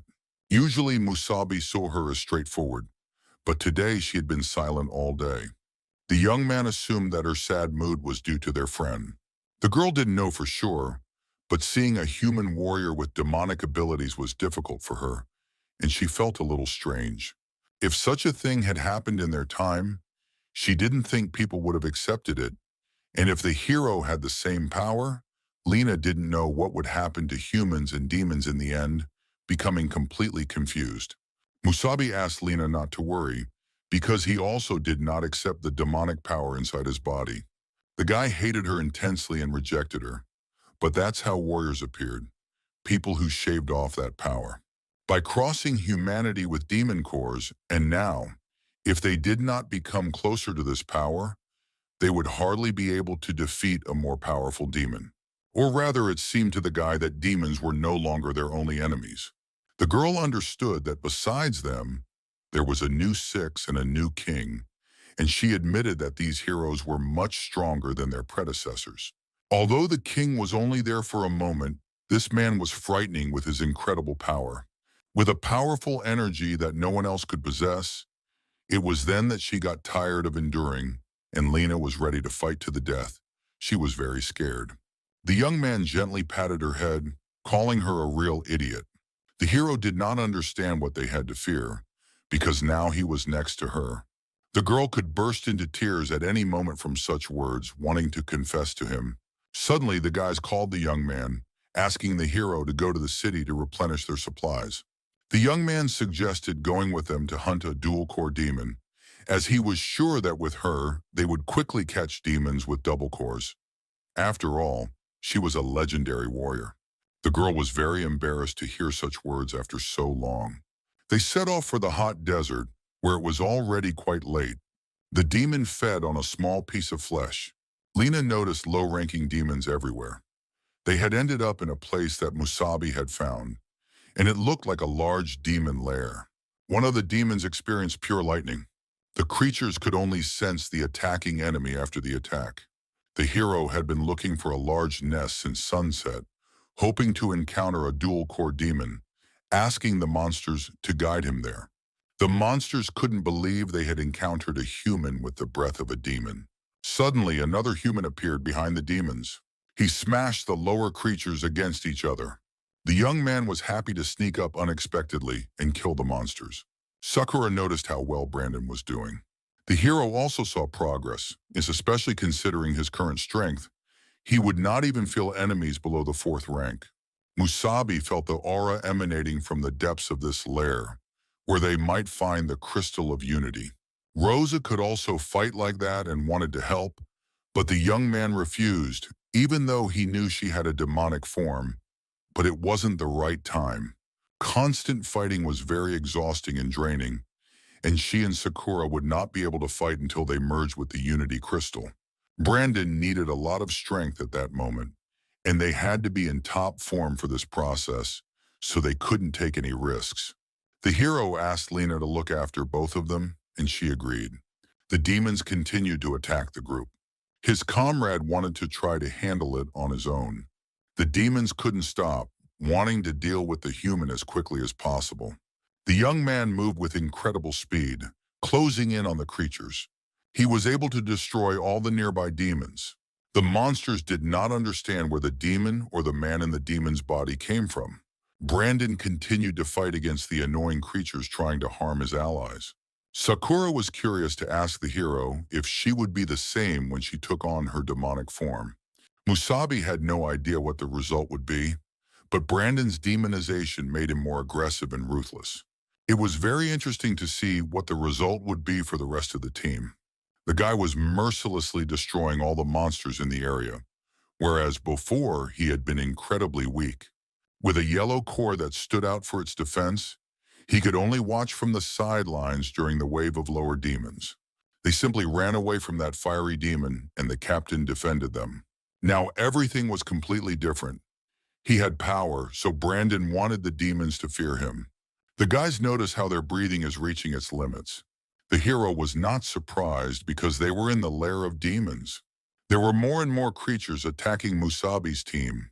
Lena offered her services because she was afraid that something would happen if they did nothing for too long. The guy agreed. It would be great for the hero to get the demon cores as quickly as possible. The girl used the power of the green core against the multitude of creatures. Sakura did not expect to encounter the former hero of the Six in action, wanting to see the power of Lena Vale. Lena flew at an incredible speed of energy. The demons flew away instantly from the girl's power. Many couldn't even drive properly, not expecting such speed and power that the green core could achieve. Rosa couldn't even imagine such a thing. Sakura was also in shock, not even managing to take a photo. Brandon couldn't believe the level of skill. The demons in front of them were swept away in an instant. The hero saw that Lena didn't even use any special techniques, but simply ran, using her energy shield. The girl noticed something strange in the depths of the cave, a huge space, realizing where the demons might have come from. Lena stopped in her tracks, approaching the place they needed to go. The demon looking at the girl could only laugh loudly. The monster couldn't believe that someone had gotten this far. The girl's level of strength was unlike any warrior he had ever seen. The demon turned out to be the owner of a double core, a 6th-ranked title. The girl immediately rushed at the creature, surprising it. The monster was able to dodge the girl's attack. He didn't understand why she needed to destroy his throne, which, by the way, was his favorite. Lena had no idea that the demon was sitting on a throne. The girl thought that such a nobody should not have the slightest idea about the throne. The demon was greatly angered by the stranger's insults. The creature used the best abilities of its core. Brandon wanted to deal with the creature as quickly as possible. But first he tried to protect the master with an energy shield. The demon sensed a strange feeling of danger behind his back. The hero was able to sneak up behind the demon unnoticed. The young man ordered the creature to immediately give him the crystal. Musabi and his team were able to easily obtain the crystal of unity, and now they had to get one more. The boy noticed some strange changes in Lena. The girl asked him not to worry about her, as she was a little exhausted, and she was sorry that they would not be able to fight together all the time. This was because she had an old core that was almost depleted, and 7th-ranked cores were not easy to find, especially with the new king. The old 6 were strictly forbidden to use their powers. The girl was getting older, and her time as the Great Sixth was coming to an end. Lena knew that the hero would have to work miracles for them alone again. Musabi wanted to promise his friend that he would definitely return everything he had lost. The team stopped in another town, this time a small one. They checked into another hotel. The hero and his squad finally managed to catch the second one, and all that remained was to help the poisoner take advantage of this. He wanted to leave the rest to others. Brandon did not expect to stay in a Class C city, but he thought there would be no problems. Lena wanted to tell Musabi something important. The girl was curious if he could handle 2 at once, hinting at a vulgar context. The hero asked her not to joke about such things until the girls outside the door realized what they were discussing. Sakura asked Rosa if she had been babysitting. The boy hoped the girls were ready, asking who would go first. Rosa wanted to propose in an excited voice. Sakura's candidacy, the guy being in such a situation, did not feel very well. The hero thought about becoming more serious and accepted the suggestion to start with Sakura. Musabi really didn't even know where to look. Sakura really didn't mind being first, but she noticed how much their leader wanted to suggest that she go first. To tell the truth, Rosa didn't want to be the first. The boy asked her not to worry. The hero would wait in the leader's next room. Sakura wanted to rest in the next room for a while, and the leader asked her friend to put away her camera. The scene was clearly strange for the characters, an inappropriate sight. To tell the truth, the hero didn't understand what was going on. For some reason, the leader was staring at him strangely. The girl felt a little embarrassed but asked him not to pay attention to her, although in her heart she was asking for help because he was undressing right in front of her. The girl wanted to say something important to Musabi. She suggested that he also bare his upper body. The hero asked her not to, otherwise he would not be able to concentrate. The young man began to take the crystal out of the prepared storage place. The young man asked the girl to take this crystal of unity in her hands. Rosa felt a demonic power and wondered if it was similar to the one inside her. The girl still did not understand where this strange power came from. The leader was always jealous and afraid of her, and sometimes the girl had dreams of being enveloped by a huge figure, familiar and foreign at the same time, some kind of extremely powerful evil force, dark and incomprehensible. The young man understood Rosa perfectly because he had experienced a similar feeling, which made him curious. Perhaps this time the guys would find out about it. The young man asked her to get ready and hold the crystal in her hand. Then she would have to concentrate completely on it, forgetting everything that was outside. Bringing his hands closer, the hero wanted to begin the process. The girl tried to concentrate carefully. Rosa was able to achieve complete control, forgetting about the surrounding world. The leader was able to find herself in her own consciousness. She saw a bright green glow, some kind of powerful aura. The demon could give the girl incredible energy. It was as if, in this place, she could feel the power and at the same time, the evil aura of the core. Rosa touched the great energy force. She honored evil, but she understood that if she had such power, it would help her. In an attempt to protect more people with it, the demon asked the leader to become a servant of the great demon clan and gain great power. Before she could accept the powerful force, a sudden grab of her hand prevented the girl from obtaining it. The queen asked her not to do this, being her beautiful warrior girl. The girl couldn't believe she had met the creature from her dreams. The queen understood the demonic origin, but she was forced to ask for forgiveness from him because the person was already hers. And besides, she had been able to take the princess quite recently. The creature couldn't believe he had met one of the greats, the Black Queen, and it was no surprise that he felt a strange sensation, now understanding why. The queen wanted the girl to look after someone for her, so she wanted to arrange everything herself.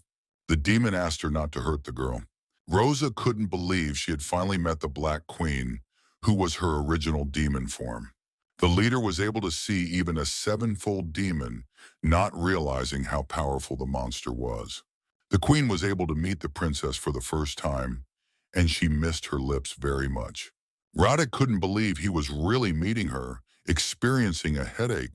The demon also could not help but notice the great rarity. The great demon of the green core met two of the strongest beings at once. The king asked the Black Queen not to interfere. Now it became clear to the hero what power lay within Rosa, who turned out to be the Black Queen. Both girls couldn't believe their two lovers. They were mad to meet their beloved personalities in person. The queen hurried to the Red Prince. She asked Radek not to be too angry, because he had told her not to get involved with the hero, and she had listened to him. The queen was only able to agree with the warrior girl that she would help her a little, and she gathered information. Musabi could not wait to meet the Black Queen again, not understanding what she and the Red King were planning. The demon noticed that when she interfered in everything related to Musabi, the queen increased the likelihood of his exposure, and that would only lead to even greater hidden dangers. Radek was very worried that if something happened to this child, it would happen to her too, and besides, she had to trust his choice. The queen understood perfectly well that if he didn't like it, it would be a great pity. The demon would then have to get rid of the baby. The hero, using the highest form of the demon, ordered him not to dare to do such a thing. The guy wanted to kill her first thing. Suddenly, the girl was able to stop the guy, who had become too confident in his abilities. The girl was very scared for the guy. The hero instantly lost all his demonic energy and couldn't even move properly. Rosa quickly ran up to the guy asking if he was okay. The boy was completely unconscious. Radek asked her not to hurt Musabi, and the girl asked him not to worry. She had just stopped time so that the pain would not stop. Suddenly, the boy was able to free himself from the annoying queen's spell. The girl asked if she could help the guy in any way. The hero was helpless at that moment, having experienced the true power of royal rank. The demon loved this girl so much that she could not accept her murder. The queen pulled the girl closer. Radek asked the guy to go back, but he didn't think the hero would still be needed in his consciousness. The hero resisted this decision. He could not trust Rosa to this Black Queen. The demon couldn't understand why the man didn't understand what he had said. The king explained that the Black Queen, who controlled time and space, was one of the most powerful beings. The guy asked to be considered her strength. If she wanted to kill the guy, he would stop breathing before the hero even realized what was happening. Besides, she never even looked at humans, so it was a great honor for his companion. Radek asked him to trust him and leave them alone. The hero remembered the Black Queen, asking her to just try to do something. The guy suddenly began to disappear from the space. Now that the Red King was gone, the queen was no longer having fun and wanted to get down to business. The creature agreed with her. The demon wanted to make Rose her toy. one who could truly become her original servant. Rose felt green energy, mocking the black power. The girl was able to awaken the hybrid form. The guy didn't understand. Hadn't he said that Rose would awaken immediately? Why wasn't she responding? The demon asked him not to worry. They'd better take a closer look. The girl was able to fully take on a completely different form of body and clothing. Roddick did not expect that the energy of the Black Queen would somewhat influence the awakening of his friend's hero, but it was inevitable. The leader pulled the guy in with gravity. The girl seemed to want to return as soon as possible. Rose was always curious. She asked the guy if he liked her as a girl and told him not to be so stiff. The boy noticed too much wildness in the second version of Rose. The demon noticed how the hero had become the owner of such power, but couldn't cope with such things. Suddenly, the guys burst into the room without knocking. Sakura asked Brandon not to screw up like that again next time.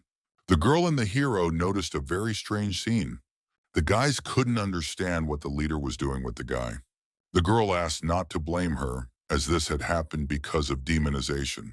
Now it was Sakura's turn to master a new ability. The girl felt incredible warmth from the crystal. The hero asked the girl to take the test seriously, as it could be dangerous for her. The girl had to be careful so that the demon couldn't enslave her while she was in the crystal.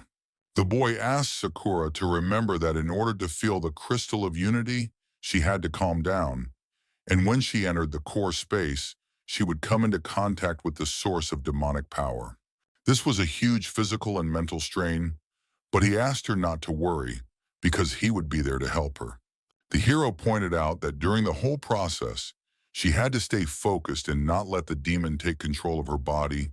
She had to take control of it. But first, she would see if she could successfully feel the energy of the crystal and then enter the space. For others, this took some time. However, suddenly the boy did not even understand at what moment the girl was able to get inside. The young man wanted to get to her as quickly as possible. Once inside the girl, he wanted to look around. The king noticed some surprising things. The girl turned out to be a strange companion who was completely unharmed. Sakura was already calmly absorbing energy. The girl was able to quickly establish contact with the demon. His companion was able to take the creature's powerful energy without any problems. The guy couldn't believe that she had taken even its demonic origin. Radek assumed that she had caught the guy's eye in some way, since she had been allowed to absorb all the power of the core. The girl began to demoralize. She felt the incredible power of transformation and might. Sakura transformed into an incredible form. The demon was surprised every time, because they literally didn't have to do anything, just watch. The girl was able to master a large amount of energy. Sakura mastered the 6th rank demon, absorbing it completely. She couldn't believe it was over so quickly, even though she thought it would be painful. Meanwhile, the hero stood in a daze, not understanding where the girl got such a powerful body. The girl noticed how she could even speed up. Sakura suddenly approached the main character, who did not expect such speed. She asked the guy if she was strong now. The young man confirmed her words, saying she was much stronger than before, realizing that this girl was a hidden super genius. The guys could finally start their full plan. The guys went to test their newly acquired abilities. Many people couldn't believe their eyes when they saw the incredible events unfolding. The new squad had become truly powerful people. The guys had to immediately find a more suitable place. They had to adapt to the upcoming teamwork with their new abilities. The girl knew that to the east of the dawn, there was a huge cave of demons, which even the city's team of warriors did not enter. Lena now understood how they had become demons. It seemed that this power was almost enough to oppose the new 6. Masubi stood with Lena on the shore of a beautiful lake. The girl announced that she would not be going any further with the group, and Masubi worried that he had upset her somehow. Lena insisted that it had nothing to do with him, but that she was running out of energy in her core and could no longer help the others. If she continued to work with them, she would soon become a burden to everyone. Masubi couldn't believe what he was hearing. What burden was she talking about, since she was a member of the Great 6? How could someone like that be a hindrance? Besides, she was the one who told them about the cave. The young man insisted that they would definitely get a new 7-rank core for the girl. She just needed to be renewed. But Lena didn't want anything like that. She felt that she couldn't cope with her responsibilities. And even if she got a new core, her strength had weakened significantly because a lot of time had passed since the strongest warrior died. The girl had hardly fought for a long time, and later when a new king came to power, she was asked not to appear as a warrior anymore. Lena was forced to engage in her usual routine, and if it weren't for Masubi, she would never have worn that combat suit again. Masubi didn't want to listen to anything. All of the girl's arguments were nonsense, just a matter of equipment. And besides, with her past combat experience, everything would go smoothly. But Lena voiced what really bothered her. Masubi was missing the point. She was old and couldn't stay with her boyfriend for long. She admitted that she would have looked like an old woman long ago if she hadn't used the regenerative powers of the green core to preserve her youth. Masubi himself now had a young body, and he forgot that Lena was no longer the same. A little more, and she would fight, get tired, and completely run out of steam. The boy and the new Trinity are now the youngest and most energetic. Moreover, they have mastered a demonic power that is beyond Lena's understanding, and she can no longer help or guide them. By staying close, she will only hold them back. Lena hugged Masubi and whispered in his ear that she wanted to leave and just watch them from afar, and that if she stayed with the group, it would only make things worse for her. Masubi was very upset. Even if Lena really couldn't help them anymore, he didn't mind her staying just like that. But this conversation became pointless. The arguments were repeated, and Lena handed the guy something that would help him find her when the time came to save someone. It was a compass that would help find her at any time. A flashing green light on it showed her location. There were also voice prompts, so the girl could always be found if her help was needed. Lena also handed him a scroll containing information about demon gathering places that she had prepared for the group, as well as several locations that might be useful. Masubi understood that arguing was pointless. He thanked her and took the items, then asked where the girl was going, whether she planned to return to Dawn. Lena reassured the young man, telling him not to worry. Ordinary fighters wouldn't hurt her because she was still Lena Vale. But someone had stayed in the city, so the girl would return to collect her things and move far away to a small town to retire. Masubi didn't want to hear about any retirement.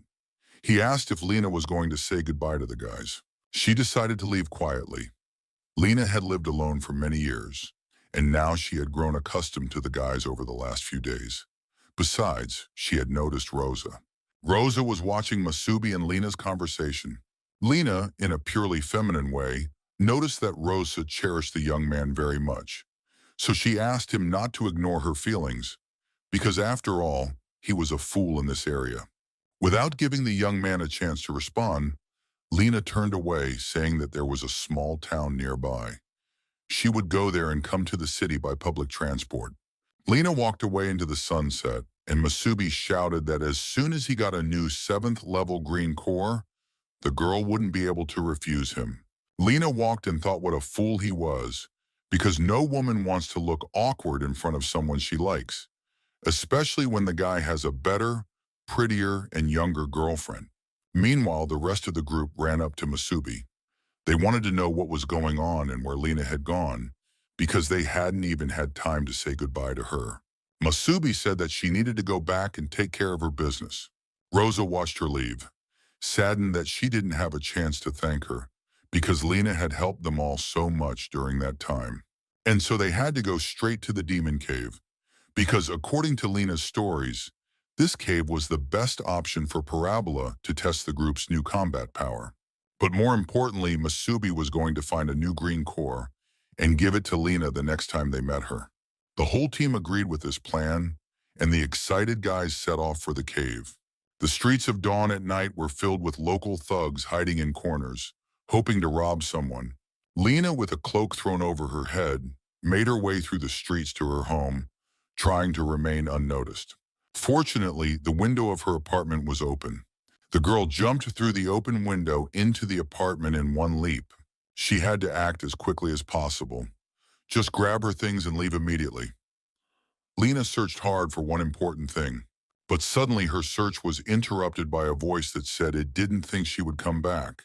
The girl turned around in horror. She recognized the voice that announced that this time he would not let her go. It was Dylan himself, the strongest warrior with a double green core. The girl was indignant. After all, she had left to attend to her own business. Since when could members of the Great Six break into other people's homes? Dylan smiled sarcastically and said that she had been gone for a very long time and now suddenly returned. "You're probably looking for this," he said, and showed her a small red box. Lena looked at the box and didn't understand where Dylan had gotten it. The girl remembered how, a long time ago, she had been on one of the most dangerous missions. She ran up to a guy who was sitting there and didn't seem to be leaving. The young man turned around, recognized Lena, and said that she had come at the right time. He had something for her. The guy held out his fist, which was clenched around some small object. He said he had made a necklace out of local shells and stones and wanted to give it to her as a gift.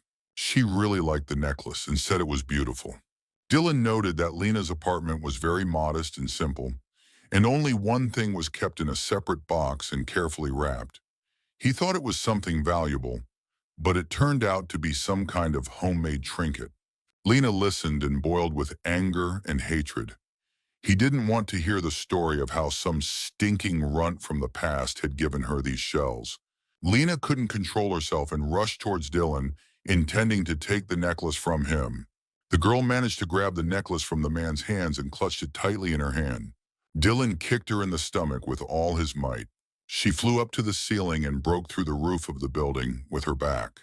Lena flew higher and higher by inertia. Dylan jumped over her and swung his leg to kick the girl again. He succeeded, and he kicked Lena like a soccer ball. She flew across the entire city. Finally, the girl was able to stop on one of the roofs and put her arms out, trying to protect herself. Lena knew she had almost no energy left and wouldn't even be able to heal her broken arm. Dylan flew up to her and said he could barely feel her energy. In that case, she would die today, because everyone knew that Lena was already an old woman. The girl did not understand what was happening, because she was one of the Great Six. The new king had promised that if she renounced her title, there would be no further claims against her. Dylan had no intention of disobeying the king's orders, but recently a powerful wave of demonic energy had swept through the city, and he sensed traces of her presence there. Most likely, Lena had gotten involved with some suspicious characters. Besides, the king didn't care about some dead dog. Dylan attacked the girl, delivering a powerful blow at the moment when she was distracted by the cat. He threw his weapon and said it was time for her to go to hell. Lena was too weak and therefore unable to dodge her opponent's blow. The blow was very strong and destroyed most of the building. The girl had enough strength and managed to pull the cat out from under the blow, getting injured herself. The frightened, fluffy creature didn't even say a word of thanks and ran away. At that moment, Dylan grabbed Lena. He considered her act of saving the cat very naive. If it weren't for that, the girl would have had time to dodge the attack. But it was time to end it. They had already caused too much commotion, and Dylan, grabbing the girl by the arm, rushed out of the city. But the villain did not want to draw attention to his actions, so he threw Lena into the forest. The blow was so strong and powerful that she flew a great distance and finally stopped, her back against a tree. Lena was in very bad shape. Her arms were broken in several places, judging by their unnatural position. Dylan flew up shortly after and said he could feel energy in Lena's core. He had once heard a legend that the girl had saved 600 people with her own hands in a single battle. An outstanding achievement, of course, but now Dylan wanted to tell her that she would never be able to do anything like that again. And then the villain kicked her. The blow was so strong and the pain so hellish that Lena's scream echoed throughout the area. At that very moment, in the Cave of Demons, the team was doing an excellent job of dealing with the local monsters, honing their skills. Of course, they still needed to work on their teamwork, but overall, everything was going great. Masubi noted that everything had gone as well as possible, and the team had obtained the core of a seven-horned demon. Suddenly, a sound caught the young man's attention, even though he was in the cave. The other guys also felt a strange vibration coming from the city. Masubi felt uneasy and decided to check Lena's compass. The young man activated it, and the compass showed Lena's location and announced her status as near death. Everyone was in shock. They couldn't believe their eyes. How could this have happened? Rosa was the first to come to her senses. She told everyone that they needed to go to Lena immediately. The four of them rushed through the forest at breakneck speed to get to the girl as quickly as possible. The sensor showed that she was somewhere nearby. They had to find her urgently. Finally, they saw the girl sitting leaning against a tree, surrounded by blood. When the guys got there and finally saw Lena, they couldn't get over what they saw. They were paralyzed with horror. The girl was sitting there covered in wounds and blood, barely showing any signs of life. On top of that, her arms had been broken. She was clutching a necklace in her teeth and showed no further signs of life. It was impossible to even imagine what she had gone through. Lena had endured pain and hellish suffering. Brandon was furious and shaking with rage, clenching his fists tightly. Rosa was the first to come to her senses. She said that Lena had lost a lot of blood and that she would heal the girl.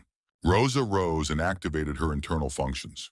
Whoever attacked Lena must be very strong, so Sakura needed to keep a close eye on the situation around her.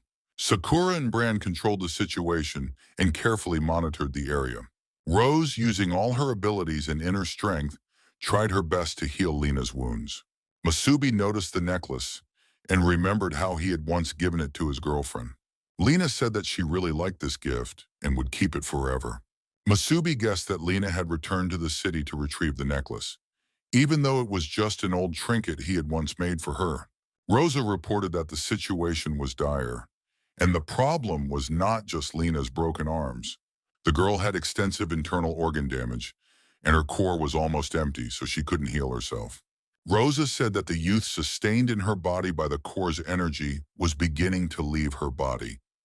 Her breathing and pulse were rapidly weakening. Masubi understood that Lena was dying. He wanted to know if a new core would save the girl. Masubi urgently wanted to find out what could save Lena's life and asked Rosa about it. Given her serious injuries, Rosa only had enough strength to weakly sustain Lena's life, and it wouldn't last long. Although Rosa also had a green core, its power was not infinite. Of course, they could try to use the power of the Black Queen. For example, sealing Lena in a special space and stopping the passage of time there would freeze the degenerative processes and give her extra time. But Rosa won't even be able to move. She'll have to maintain this skill all the time, and all her strength will be spent on holding the space. Besides, Rosa wouldn't be able to hold out for long, until sunrise at most. That was all she could do for Lena. Sakura did not understand how such a powerful demon could have ended up here. Even with her core weakened, Lena was incredibly strong. Masubi thought for a moment and told Rosa to do what she had suggested, to preserve Lena and maintain her condition. After that, he instructed Sakura to stay here and protect the girls. The demon must not be allowed to reach them.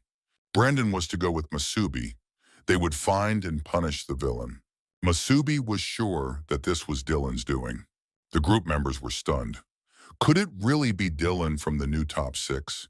Masubi said that Dylan had a very powerful aura, that he was very familiar with it, and that he could now clearly sense that this particular villain had been here. Rosa thought this decision was too rash, because it was possible that Dylan was not acting alone, and going looking for him would be incredibly dangerous. The strength of the group was no match for the power of the members of the Big Six. But seeing the look on the boy's face, Rosa realized she couldn't stop him.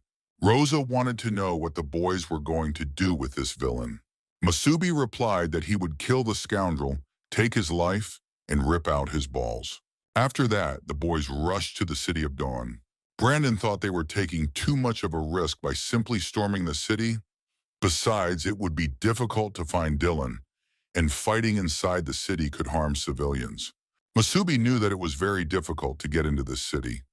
One of its features was a powerful energy shield formed from the energy of demon cores, which provided the city with significant protection. In fact, this shield is simply magnificent. It can withstand the attack of a 7-horned demon. Getting out of the city is not difficult because the exit is open to everyone.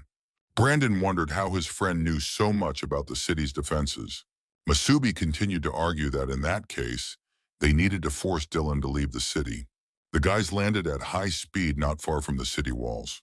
This attracted the attention of the guards on the ramparts. They noticed something falling from the sky. It soon became clear that it was not soldiers standing beneath the walls.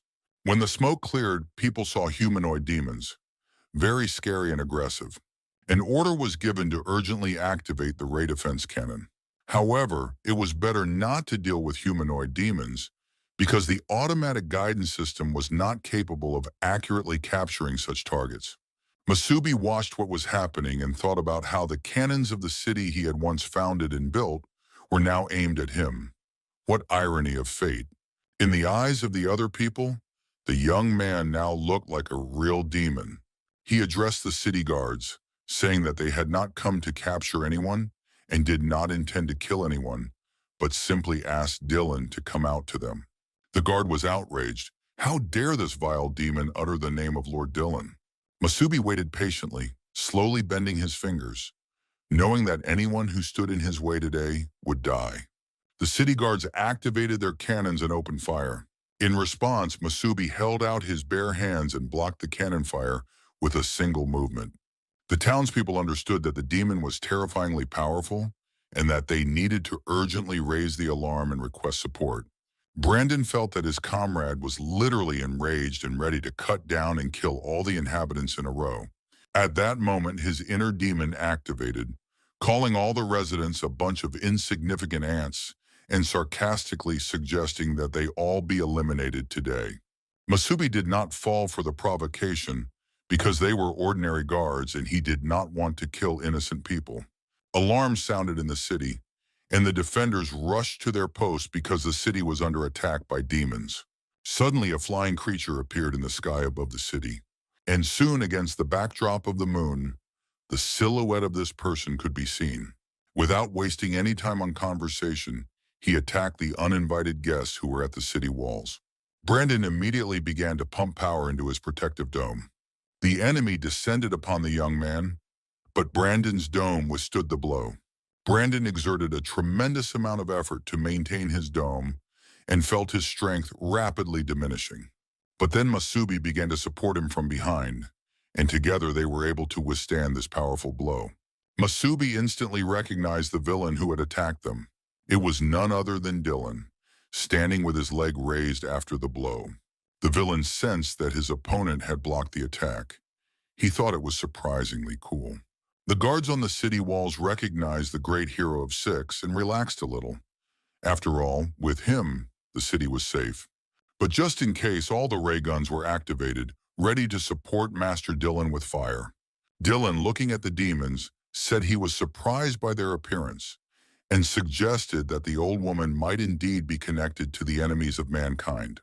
The villain wanted to know who they were to Lena and why they had gotten involved with her.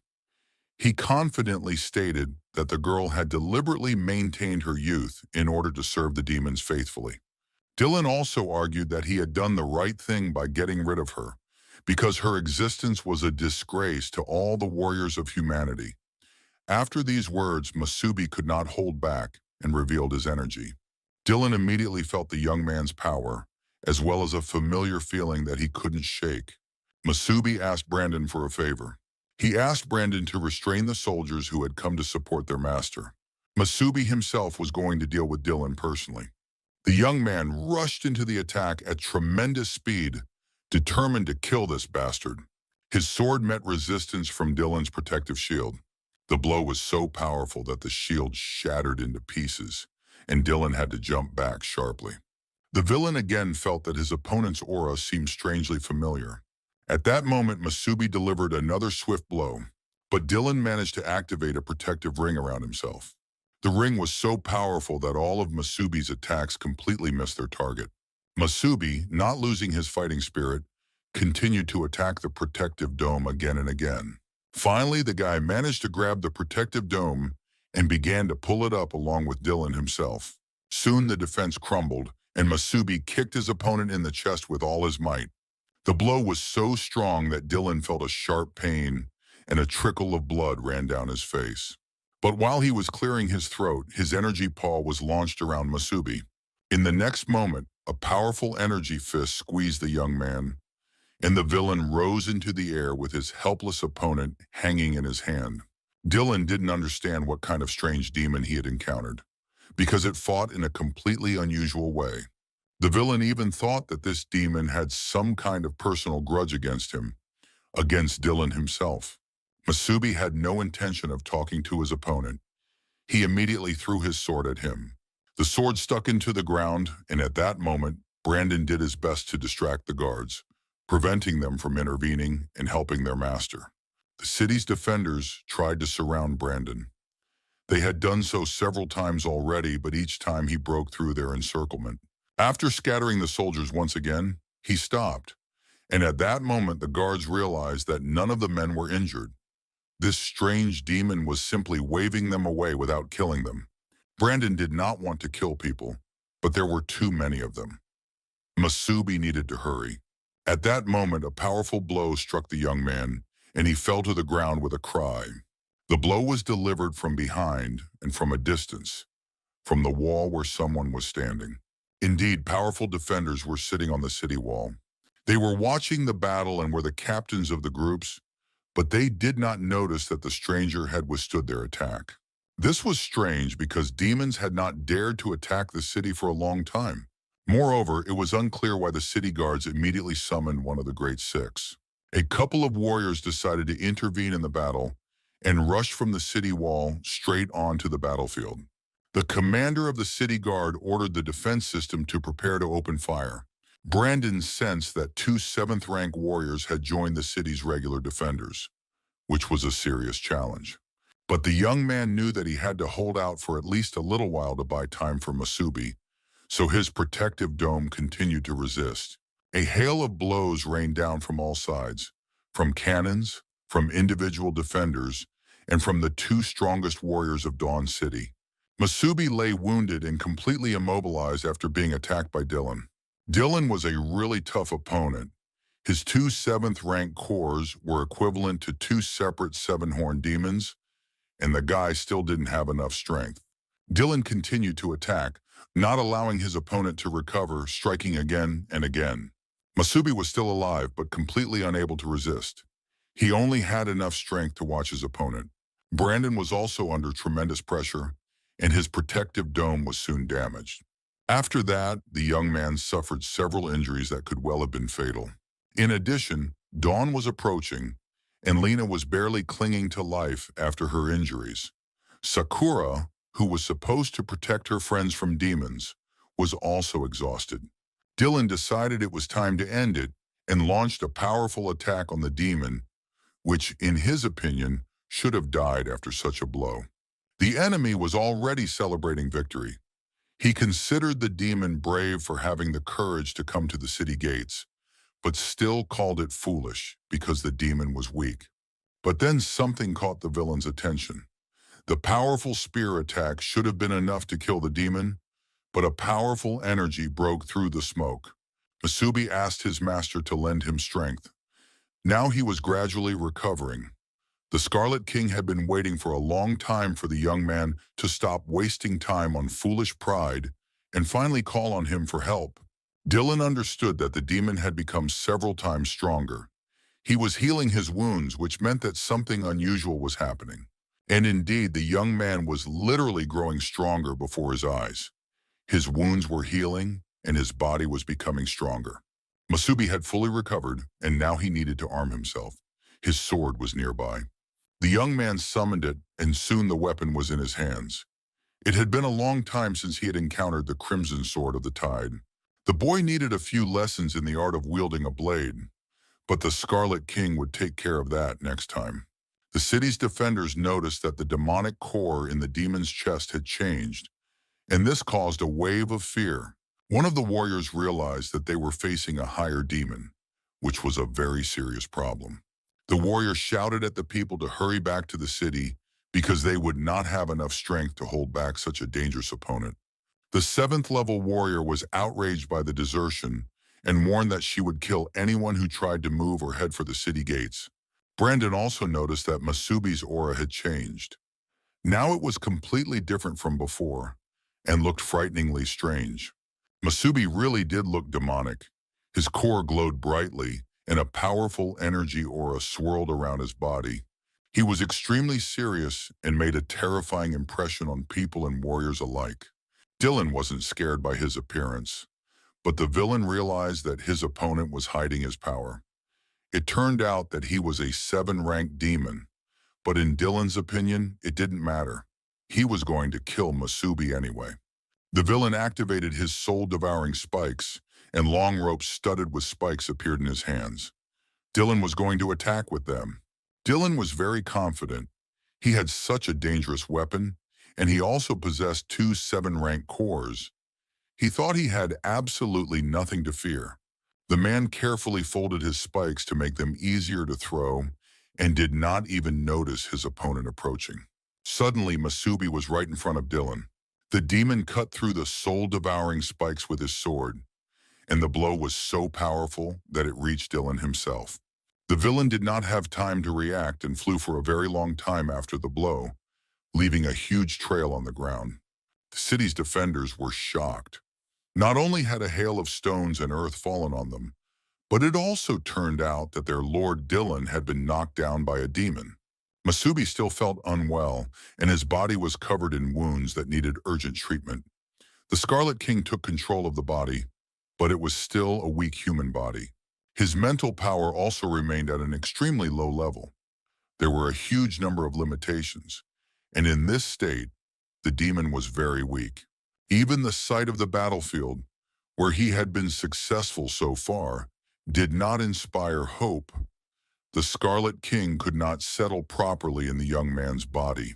Dylan gradually recovered from such a powerful attack. He got up, restored his protective dome, and prepared to use his soul-devouring spikes again.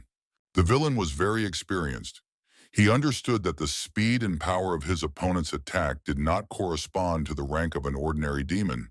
Dylan did not expect the monster to be stronger, and of course he did not want to embarrass himself again in front of the residents. In addition, even the slightest damage to the wall could harm the city's status.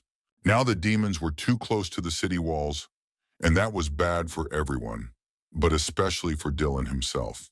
He decided to change the battlefield, and while he was recharging and restoring his strength, the villain thought about his next move. Soon the recovery was complete, and Dylan immediately attacked his opponent with his energy spears.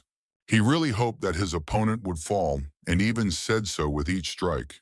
Masubi repelled the attack by activating his inner powers and immediately launched a counterattack.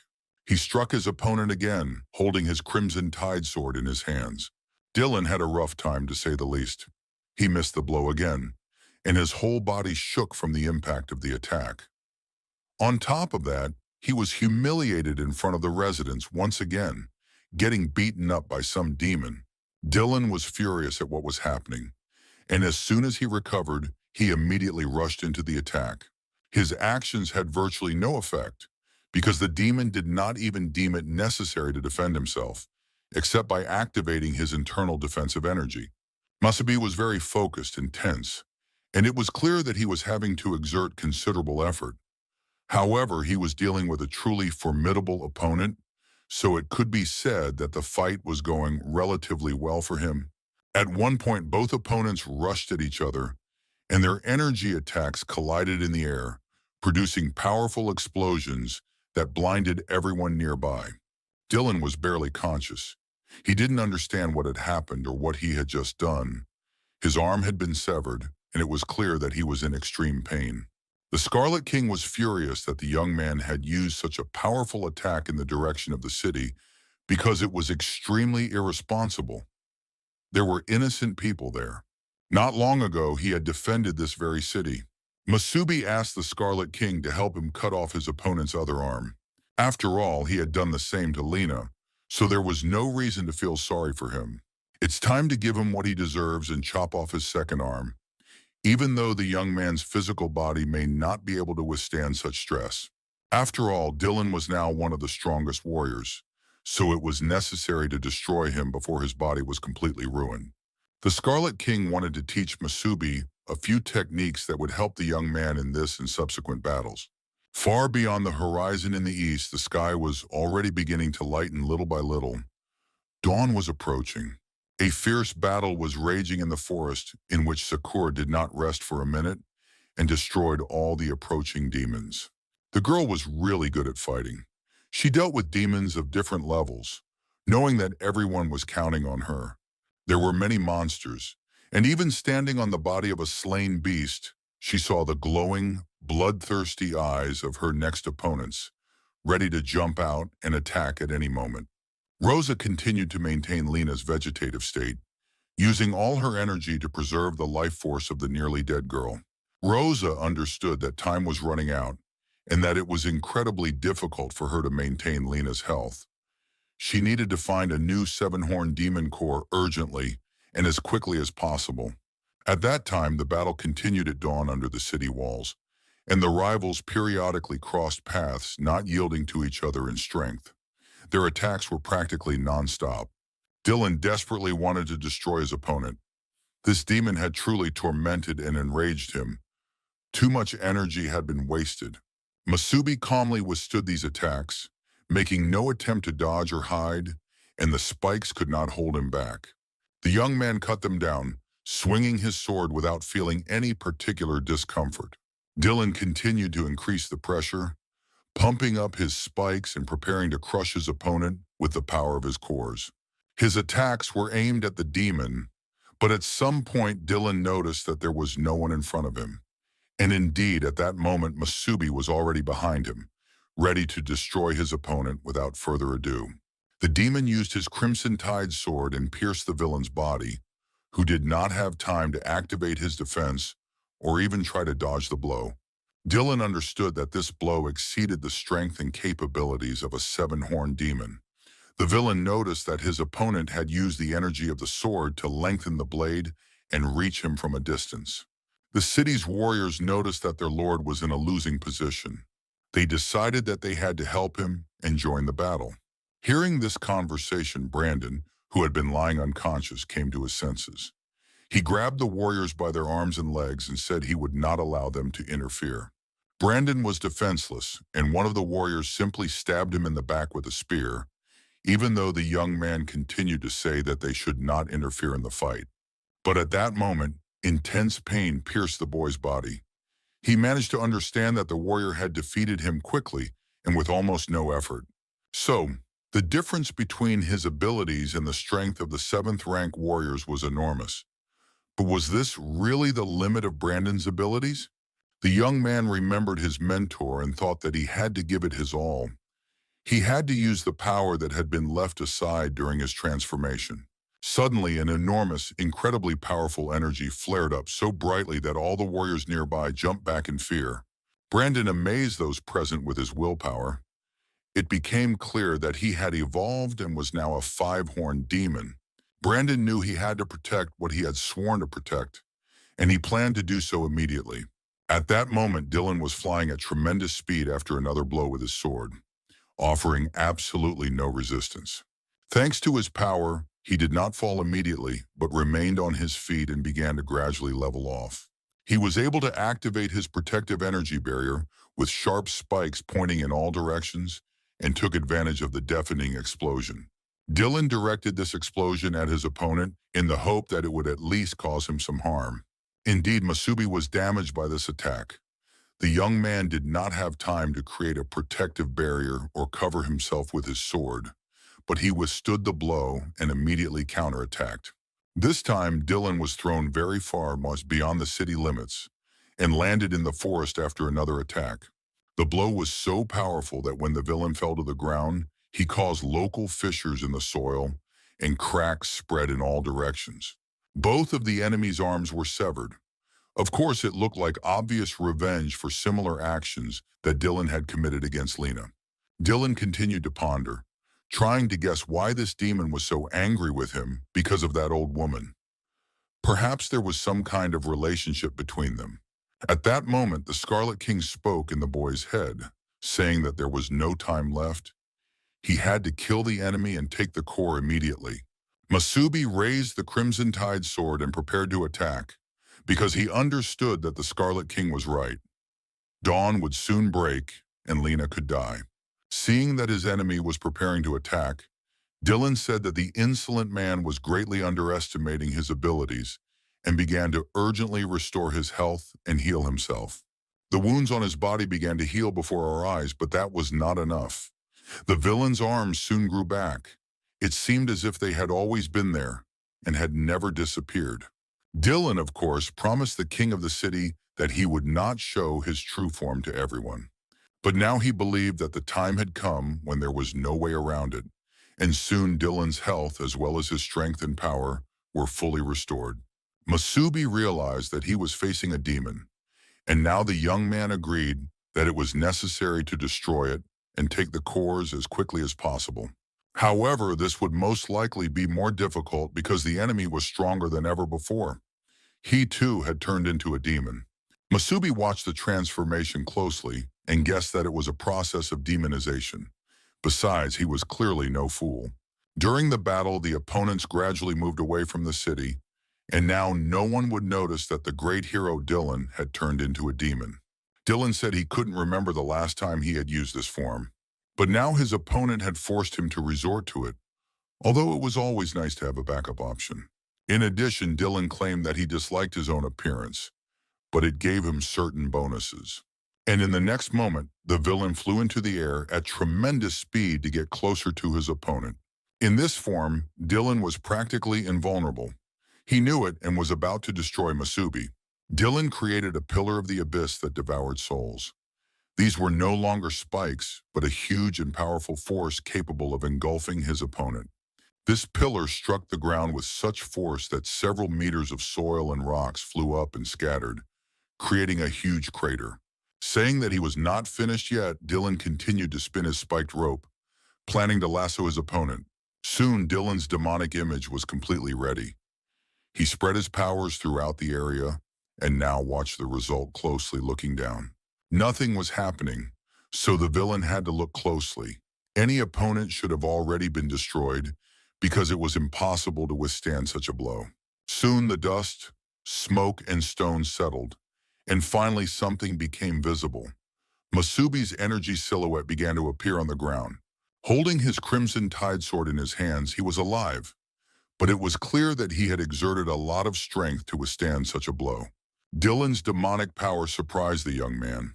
In turn, Dylan knew that humanoid demons were generally stronger than their counterparts. But even so, his opponent would never be able to defeat Dylan. He was absolutely sure of this and enjoyed his strength and power. The Scarlet King inside the guy was furious. It was the first time he had heard anyone dare to say something like that to him. The young man took out his sword, gripped it tightly, and the sword's energy began to radiate, spreading in all directions, ready to strike anyone dead. Without taking any action, simply exposed to the energy pulses, the huge stones nearby trembled like paper balls. Dylan watched from above and was also amazed at his opponent's level. He couldn't understand where he got so much strength from. Masubi was ready to attack and said that now they would test the worth of Dylan's words, who claimed he could handle any opponent. But before the young man launched his attack, he suddenly felt a sharp pain spreading throughout his body. The sudden pain made his eyes bulge. The Scarlet King understood that the young man had been channeling his energy through a human body for too long. If he continued in the same vein, the young man could die of exhaustion. He had to come up with a solution urgently. The Scarlet King was already very interested in his opponent and definitely wanted to deal with this character. Perhaps the problem was that the Scarlet King had been in the silence of human consciousness for a long time and had grown bored there. Dylan noticed that his opponent's aura had returned to its previous level. The young man stuck his sword into the ground, and it was clear from the outside that he was having to exert himself. It seemed as if he was leaning on his sword like an old man on a cane. The young man already regretted not killing his opponent earlier while he had the chance, but now he needed to calm down and not escalate the situation. After all, if he continued in the same vein, the boy's body could die, and with it, the spirit of the Scarlet King would die as well. Dylan activated his demonization, and the young man would not be able to kill him at his current level. But Line still really needed the core, and time was running out. The sunrise was coming soon. The Scarlet King told the young man that the crimson blade of the tide contained his power, but the young man had not been able to unleash that power before. He had to try to infuse the sword with his energy, merge with it and feel it, and then the sword would tell him what to do. Once in ancient times, the Crimson Blade was his master's most loyal servant. He fought in battles whose scale the human mind cannot even imagine. He just needs to be awakened. If, even with its help, the young man could not kill Dylan, it would only mean that he was not strong enough, and Alam would have to admit that he had made the wrong choice. Dylan had been watching the young man all this time and guessed that his current form was not himself. Coexisting with it was a person too weak to use this power. This was excellent news and a pleasant observation. So Dylan was absolutely happy and confident that he would send his opponent to hell right now. The young man pressed himself against the sword and addressed it, asking it to respond if it could hear him. The crimson tide blade said nothing, but the stone on it lit up, indicating that contact had been established. Meanwhile, in the forest, Sakura continued to fight off the monster's attacks. Rosa held a protective dome, while Lena remained in a vegetative state. All the demons attacking the girl were weak in terms of level. However, there were too many of them, and Sakura was already losing strength and was exhausted. Standing over the body of another slain demon, she saw the next group of enemies coming out of the forest. They were 5-horned and 6-horned demons who had smelled humans and sensed the scent of fresh blood. They were drawn to the scent, and the weaker demons gave way to them, hiding in the forest. Rosa realized that something extremely dangerous was happening and asked Sakura what was going on, because the girl could not leave her place and had to constantly keep Lena alive. She asked her to focus on protecting Lena and not to worry about her. It seemed that the next wave of demons was approaching, which would force the girl to expend even more energy than the previous one. The demons continued to sniff around and realized that they were dealing with a human, but not quite a human. Most likely, it was a demon in human form. It would be better to leave such a creature alive and study it carefully later. Sakura announced that she would kill all these demons and no one else would need to be studied. The girl understood that she couldn't let her opponents take the initiative. She immediately rushed to attack the demons and scattered them, regardless of their ranks and strength. Sakura decided to knock out all these demons one by one and was now ready to launch her attack. Her opponents realized that they were facing a very fast opponent because the girl was jumping from one place to another, not allowing them to catch her. Sakura was in full swing. She struck her opponents, somersaulted in the air, and attacked those demons who did not expect such a quick reaction. One by one, the demons fell, struck by her blows, while Sakura flew between them like a butterfly, managing to deliver dangerous attacks and avoid damage. The demons realized that their opponent had seized the initiative in the battle, trying to put them at a disadvantage and force them to retreat. It was a very interesting technique, which one demon liked, and he decided it was time to show off his abilities. A fireball spun in his hand. However, Sakura was not curious at all. She did not want to know what surprise her opponent had in store for her and immediately slashed him with her sword, preventing him from attacking. The fireball that the demon did manage to launch missed its target, and the other demons decided not to stick their necks out and interfere in the battle while Sakura was striking, leaning her feet against the hull. Even though everything was going great, Sakura knew that things were actually really bad. Her body was at its limit. The girl saw her opponent getting up. Even though he had suffered severe damage from Sakura, she had to continue her attack. Otherwise, the wounds on the villain's body would heal, and he would become strong again. The villain had indeed healed his wounds. He was glad that he had tricked his opponent, but now he planned to deal with the girl who was sitting near the tree and not moving at all.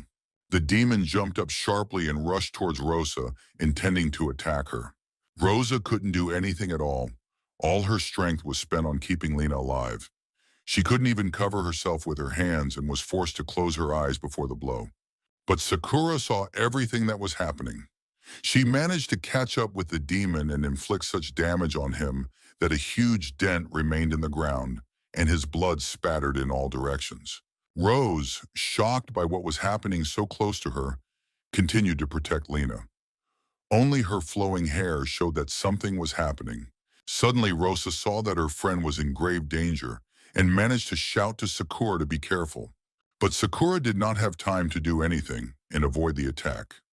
A powerful fiery blow was struck to her back and waist, and the girl was thrown aside.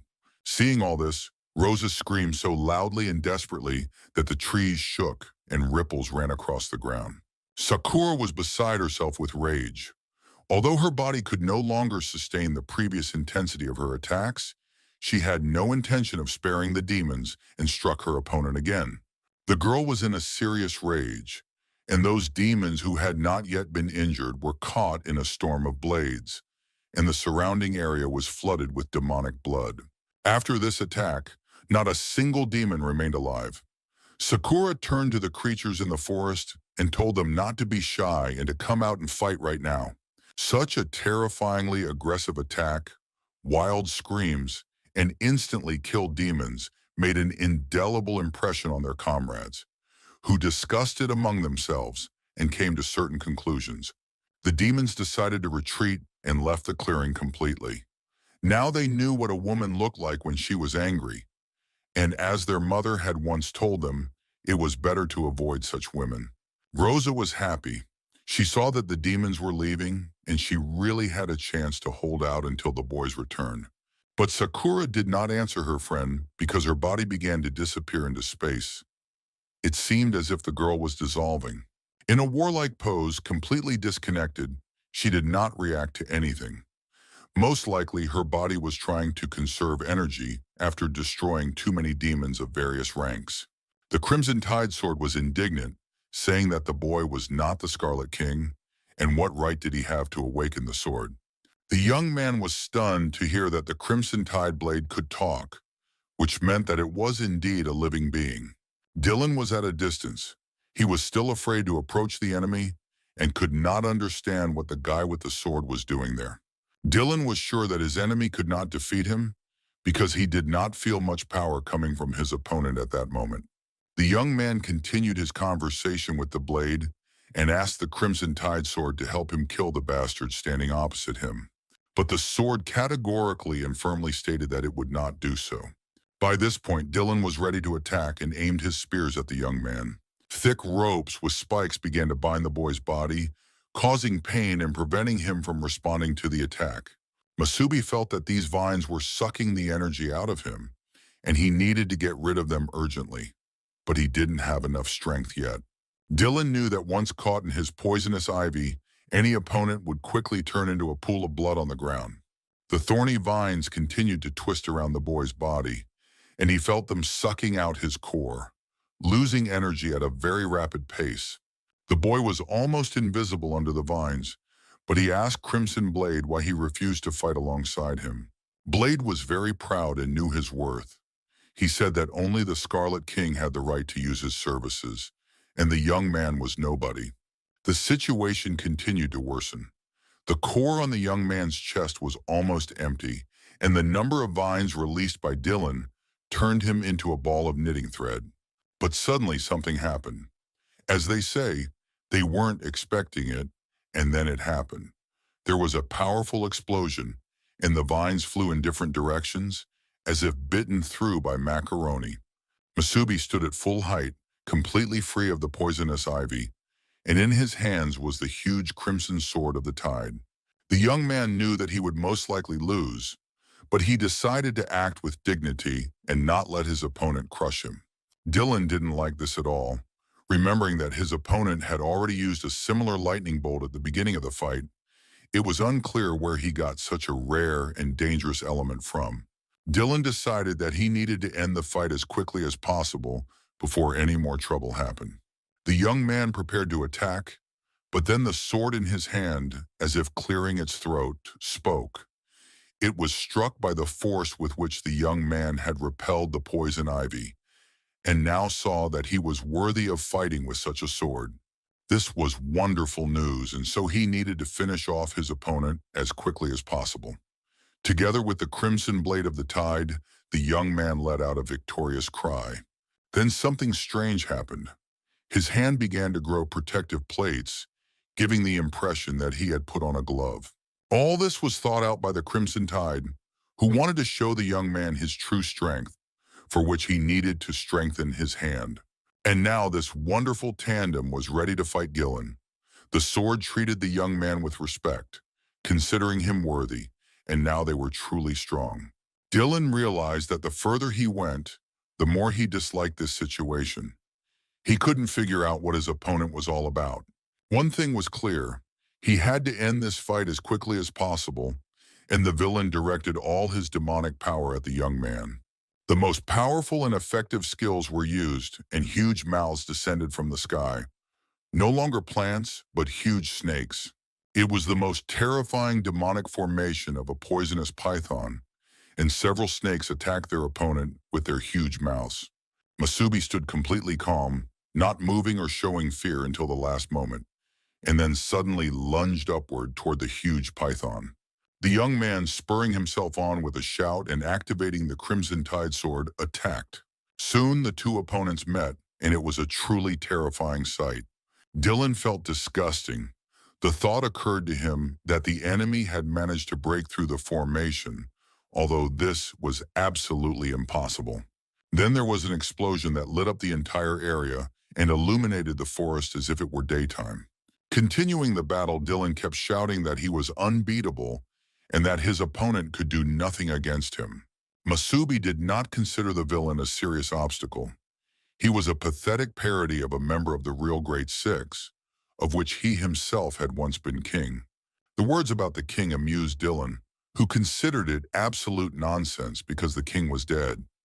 He knew that for sure. But sometimes the impossible happens, and Masubi finally delivered one of the decisive blows. Blood and pieces of his opponent flew in all directions, and the enemy could no longer speak or demonstrate his strength and invincibility. The young man pierced his opponent's body with his strengthened hand, destroying the demon once and for all. 2 green magic stones fell out of Dylan, the only thing he left behind. Masubi caught these magic cores in midair, and without delay decided to return immediately. He had completed his task and achieved his goal, and morning was already breaking, with the sun gradually rising above the horizon. The battle continued beneath the city walls. Brandon was doing very well, repelling the attack of the city's defenders. The warrior was amazed. They attacked the guy with their strongest techniques, but he still got up again and again and continued to fight. Not only was he skilled at defense, but as the battle progressed, it seemed as if his aura was growing stronger, as if he couldn't give up. This behavior was more reminiscent of a containment tactic, as if he was only defending himself and not letting his opponents advance. In fact, that was exactly what was happening. Brandon was not allowing the city's defenders to pass.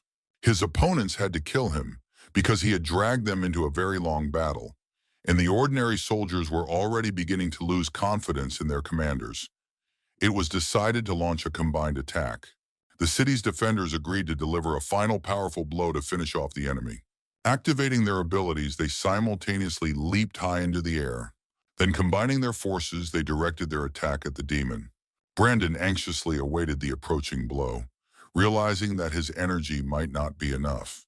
He only hoped that he had gained enough time for his partner when suddenly a huge, powerful blow struck right between him and the city's defenders.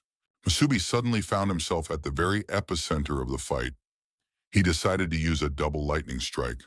Despite the fact that the city's defenders were 5th-rank warriors, they were instantly blown far away. In addition, their consciousness was knocked out, so there was no need to expect any more trouble from them. He couldn't hide his smile of happiness and relief when he realized that the problem was over. Moreover, his best friend was standing in front of him, who immediately reassured his comrade, saying that the city's defenders were not killed. He had just temporarily knocked them out. Masubi reported that he had obtained the cannonballs, and now the guys needed to leave urgently, because the girls were waiting for them. Once in the forest, the young man immediately smelled blood, which he did not like at all, and he increased his speed even more. The guys ran into a clearing that was literally littered with the corpses of slain demons. They were lying everywhere, but at that moment, before the guys had time to see anything, they felt someone attacking them. They literally felt the attack. The enemy's hand struck Masubi's body with all its might. Fortunately, the guy didn't have time to knock out the attacker, but simply grabbed his arm. The attacker turned out to be Sakura, who asked who they were. Then it became clear that the girl was completely out of it. Masubi asked whose doing it was. The box and all the demons had been killed and destroyed, but the girl did not answer. The leader reassured Sakura, saying that she had done a great job. The guys were back, and now she didn't need to worry. Hearing these words and without realizing it, the girl collapsed flat on her face, and Masubi managed to catch her at the last moment. Seeing this situation, Rosa explained that Sakura had been unconscious for a long time, but continued to protect the girls on some kind of instinct. Rosa was happy that she had managed to hold out until the boys returned, before the situation worsened, and Lena remained in the same condition. Masubi handed Rosa the 7 horn cores he had obtained by destroying Dylan. Rosa honestly admitted that she didn't seriously hope that the guys would be able to kill anyone from the Great Six. She immediately began the process of healing Lena. First, she combined the cores. When the cores became one, Rosa placed them in Lena's chest, and the process of reunification began. After that, Rosa continued to restore Lena's health with her medical skills. They had to wait for the cores to take effect. Sometime later, the surroundings were illuminated by a green light, and it became clear that the heroes had succeeded. Lena could now be without her protective dome and gradually began to recover her health. Masubi was genuinely glad, one might even say happy, that Rosa had succeeded and that Lena's body would soon be the same as before.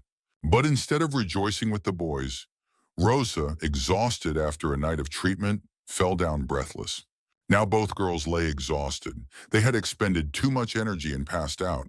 Brandon admired his friends, who had used all their strength and exhausted their energy to the last drop. Indeed, their friends were truly strong fighters, worthy companions, simply amazing girls. Masubi continued to think about the girls, but suddenly noticed that Brandon was not responding to his words. Brandon had suffered the same fate. The young man had simply fallen asleep sitting in his seat because he too had been fighting all night. The leader was grateful to his team. They were all ready to give their lives for each other. Masubi was the only one who remained alert and took it upon himself to watch over the others until they woke up, protecting their sleep.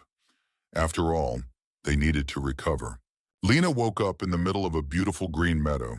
She was lying on soft, lush grass under the warm rays of the sun. Opening her eyes, at first the girl did not understand where she was or what had happened to her. Lena sat up and tried to remember the recent events, but it was difficult and slow. The girl thought that she had dreamed it all, or maybe she was still dreaming. Suddenly, her thoughts were interrupted by a voice asking what the beauty was thinking about. Lena looked up and saw a group of warriors in front of her, all dressed in red cloaks and staring into the distance. One of the warriors turned around and asked what was wrong with the girl. She seemed to be lost in thought. It was King Masubi. Lena said that she had had a very long and frightening dream and was now trying to remember the details. The dream was strange and very realistic. At the end, Lena remembered that she had lost both her arms. These were terrible memories. The knight suggested that the girl was probably very tired, which was why she had dreamed such nonsense. Another knight sat down next to the girl, took her hand, and told Lena that she needed to relax because it was just a dream. Girls shouldn't attach too much importance to it, said the most powerful master of the Purple Corps, Queen Seren of the Mists. But they had to move forward because the new capital city was almost complete. The king believed that it would become the first S-class city in history, a place where new hope for all of humanity would be born. Carlos, the Red Corps master, was confident that this would indeed be the case. The citizens of the city took the initiative and decided to erect a statue in honor of their king in the most honorable place. The king refused this initiative, but no one listened to him, although, of course, the guy was very pleased. Enran, the strongest master of the Yellow Corps, declared that their king gave hope for survival in the future and deserved such an honor. The other knights also considered this to be a well-deserved action. The townspeople were expressing their love and support in this way. After that, all the knights knelt before the king, declaring that they considered him worthy of such treatment and a well-deserved reward. The king was very pleased to hear this, and he was touched by his friend's actions. He simply said that it was time to return to the city, and everyone followed him. Savior, the strongest Black Corps master, reported that there were rumors of new obelisks, and he decided to send a reconnaissance team to explore the area. The king believed that there was still much to be done in the city. He wanted to complete the underground railway project, which would connect cities for safe travel and resource exchange. In addition, there were rumors that a certain religious cult had been gaining strength recently. This also needed to be dealt with. Lena was still sitting on the grass, listening to her companions. Finally, the memories of the bad dream left the girl, and she became cheerful again. She shouted that she was already running and began to get up. But then a terrible pain pierced her arm, right where her hands had been severed. And so the girl fell back into the nightmare she had been in before, without her arms. Lena shouted to her companions to wait for her and not to leave, because she had no arms and could not climb. Lena woke up with a scream and sat up, still in pain. Masubi carefully laid Rosa on the ground and approached Lena.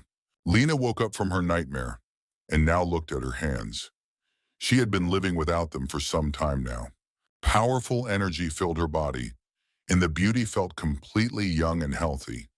She noticed her core and realized that it was new and consisted of two cores. Her arms had grown back as if nothing had happened. Most likely this was due to the new core. Her arms had regenerated on their own. Masubi was genuinely glad and happy that everything had worked out, and he hugged Lena tightly. The girl finally came to her senses and looked around. She saw a gruesome scene. Her three friends were unconscious, and the entire clearing was littered with the bodies of slain demons. Lena realized that they had done all this for her sake, for her safety.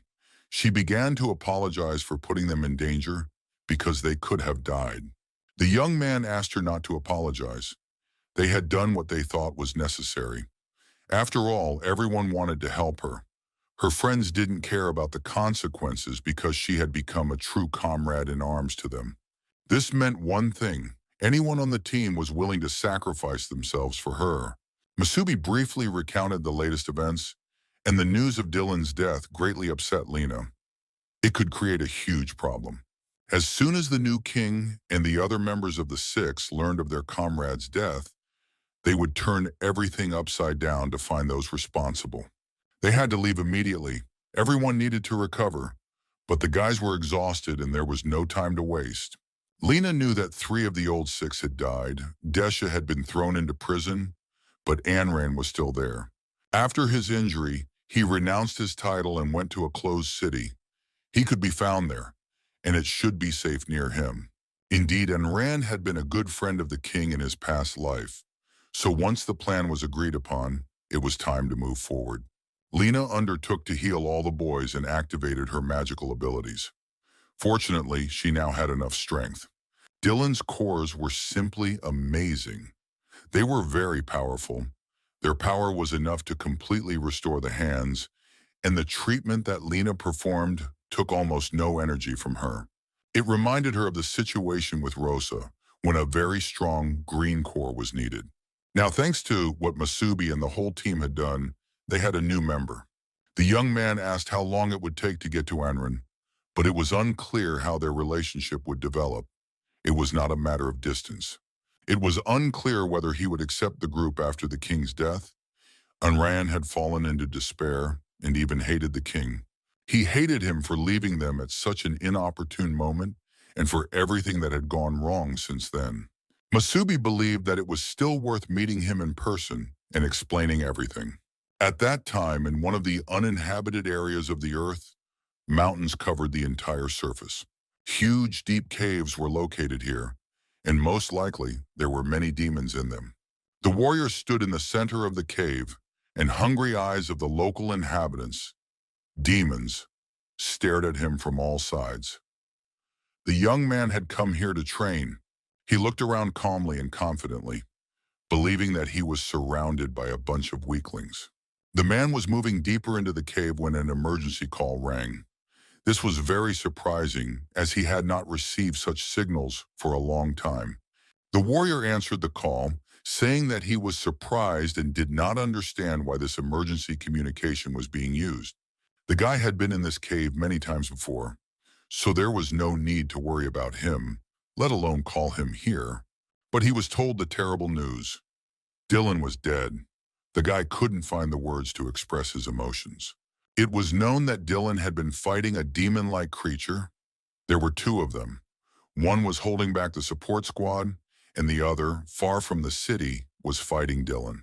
Immediately after receiving the news of Dylan's death, they went to his remains, but the body was not found. Someone took his double cores of the seven-horned demon. The reason for the attack remained unknown. It is also unknown who attacked Dylan. Clearly, they had not encountered this enemy before. The second demon also behaved strangely. The warriors said that it did not try to kill them, but simply delayed them. Now there are only 5 of them left. The new king does not yet know about the tragedy. He is in seclusion. The warrior needed to return to the city urgently. He was one of the new 6, the owner of the paired red cores of a 7-horned demon, nicknamed the Crimson Lion. He immediately declared that he wanted to deal with this matter personally as soon as he returned. He was so angry that he did not even ask his boss for permission, but simply stated the fact. He would deal with this matter himself. The person on the other end of the line realized that it was useless to argue, made a decision, and said that he would inform the others and that the results of the investigation would be released later. But now Lai had to calm down and cool off, because everyone knew that he had grown up with Dylan. Everyone was grieving. After that, the call was interrupted, and there was nothing left to discuss. Immense grief overwhelmed Lai. Memories came flooding back of when he was a child, running through the meadow with his best friend. That friend was Dylan, and now the heart of this huge and strong man was torn apart by wild pain. He couldn't understand how Dylan could have left him and left him alone in this world, why he had gone so early. Lay swore that he would avenge him, whatever the cost, and he let out a loud cry of grief. The cry was so powerful that the top of the mountain shattered like a volcano. The energy shot high into the sky, illuminating the entire area with red light. Meanwhile, 2 powerful forces, red and yellow, rushed across the fields, forests, and rivers. Brandon held both girls, Rose and Sakura, who were still unconscious, in his arms. Masubi held Lena close. The girl had fully recovered, but was still too weak for long journeys. Rose had already come to. She was worried about Brandon, who was dragging both girls. Sakura was still unconscious and unable to move on her own. But Brandon felt fine and didn't want to stop to rest. Lena was sure that something big was happening in the city right now. It was in chaos because of Dylan's murder, and most likely the remaining 5 had already started investigating and searching. The guy was calm and confident, believing that they were in no danger. The girl was worried that they were in great danger and wanted to get to the city where Anren was hiding as soon as possible. Soon the group flew to the city, which was located near the sea and surrounded by water. The town looked very nice, was called Oasis, and really resembled a real oasis. Masubi was delighted with the picturesque location chosen for this town. He had not expected to see anything like it. Indeed, the city looked as if it were in a flower greenhouse. Fragrant plants grew on all sides. The sky was blue and light clouds floated across it. The warriors finally dismounted and began to look around with interest. Lena also did not know that this city was so beautiful, and Ran had told her about it. Rose was curious as to why they had come here. As far as she understood, they were looking for a member of the old 6 named Anran. Masubi confirmed her guess and added that Lena had suggested coming here, considering the possible danger of pursuit. It would be better for them to hide here for a while. Rose understood perfectly well, but she was interested in something else. The girl was pensive. The leader noticed her state of mind and began to ask what was troubling her and what thoughts were keeping her awake. Rosa looked the leader straight in the eye and asked, "Who are you really?" Lena, who was walking slightly ahead, also began to listen to the conversation. Masubi tried to change the subject, pretending not to understand what they were talking about because he was Masubi, but Rosa did not want to back down. She had known him for a long time and remembered his name perfectly well. She was asking about something else. She wanted to know his true identity. A lot had happened since the day they first met. The boy's power had also changed significantly. His strange relationship with the legendary heroes of the past did not make sense to her. As the leader of the group, and also just as a person, Rosa had thought about it a lot, considered various options, and now wanted to hear the truth. The young man said that he was indeed Masubi. He was Masubi, the first king, who had died 50 years ago. The young man decided to no longer keep the secret and to confide in his friends. He was reborn and found himself in this body many years after his own death. This information literally paralyzed everyone present. They were in shock. Brandon couldn't understand what the guy was talking about, how such a thing was even possible. Masubi decided that if they wanted to know the truth, he saw no reason to hide it from his friends any longer. He would tell them what had happened and what secrets he had taken with him to the grave when he was the first king. The young man began his story and his friends listened spellbound, amazed by what they heard. This story had different effects on their faces, minds, and impressions. It was all very confusing, but it couldn't have been just a joke. The story of time travel and rebirth caused great confusion. Masubi himself did not know how it happened, but he really did end up in the present, which was the future for him, and took control of this body. In addition, the Scarlet Demon King lives inside the boy. This is an 8-horned demon, one of the 6 strongest demon kings. This information was the icing on the cake. His friends had never heard of the Scarlet King, the 8-horned demon. They did not know that there were beings stronger than the 7-horned ones. Rosa tried to comprehend what she had heard. The information did not fit in her head. Then Masubi turned to the girl and said that the same power lived inside her. Her ability to manipulate space and time came from the Black Queen. The Black Queen was also an 8-horned demon. The information was truly shocking, especially when you realize that becoming a demon queen meant that no one could harm you. Lena finally came to her senses and began to ask why the king lived inside the boy's body, what his goal was, and what these 8-horned demons were. Masubi didn't really know what to say. The Scarlet King hadn't revealed all of his plans. All that was known was that he was working with several other kings. He had the best relationship with the Black Queen. In a past life, Masubi once entered the tablet of an ancient king and learned about the existence of 8-horned demons there. Their power was so great that humans had no chance of resisting them. That is why the first king died, but now he did not know how it happened. It is unknown why the Scarlet King chose him to achieve his goal, but it is clear that he has his own plans for the fate of humanity. Right now, there are more important tasks at hand. The appearance of the new 6 and their self-proclaimed king is very disruptive, and besides, Desh needs to be rescued from prison. The young man wanted to know where the Scarlet King would lead the remnants of surviving humanity. Rosa wanted to understand what the Black Queen's goals were, and whether the young man would coexist with the Scarlet King forever. Masubi didn't know how to answer her. He had no idea what would ultimately happen to his body. The Crimson King's power made the young man monstrously effective in battle, but coexisting with him was a double-edged sword. The Scarlet King constantly watched the young man and waited for something. Now the young man had no secrets from his friends, and perhaps it was better that they knew the truth about him. Brendan honestly and openly stated that Masubi's secret truly frightened him. If Sakura hadn't been asleep, she would have gone crazy upon hearing such news. But no matter what kind of king Masubi was in the past, now he is Brendan's true comrade in arms and brother, and that is what matters most. Masubi thanked his friends for their support and told them not to worry or change their attitude toward him. He was very grateful to them for being together. Masubi asked Lena to take them to Anran to rest and plan their next steps. The group moved on, but the guys' faces were pensive. They were digesting the information they had received, and, of course, it was a heavy burden for them. Everyone needed time to accept this fact. Meanwhile, the group silently made their way toward the city walls of Oasis. Suddenly, a loud cry rang out, and a guard standing on the city wall shouted that strangers were not allowed to enter the city and should not move any further. Lena explained that they were not enemies but were only looking for a place to rest. The girl also said that they had a seriously wounded comrade and asked to be let into the city.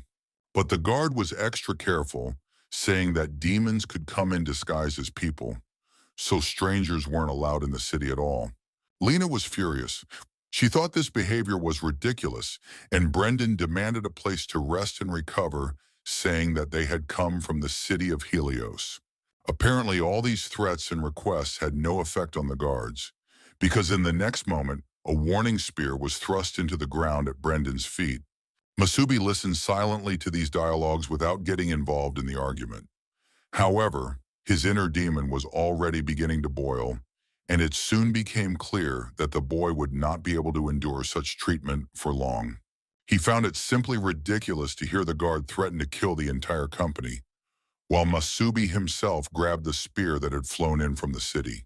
Looking the guard in the eye, the guy said, "Believe it or not, but I can raise your city to the ground," and broke the spear as if it were a piece of macaroni.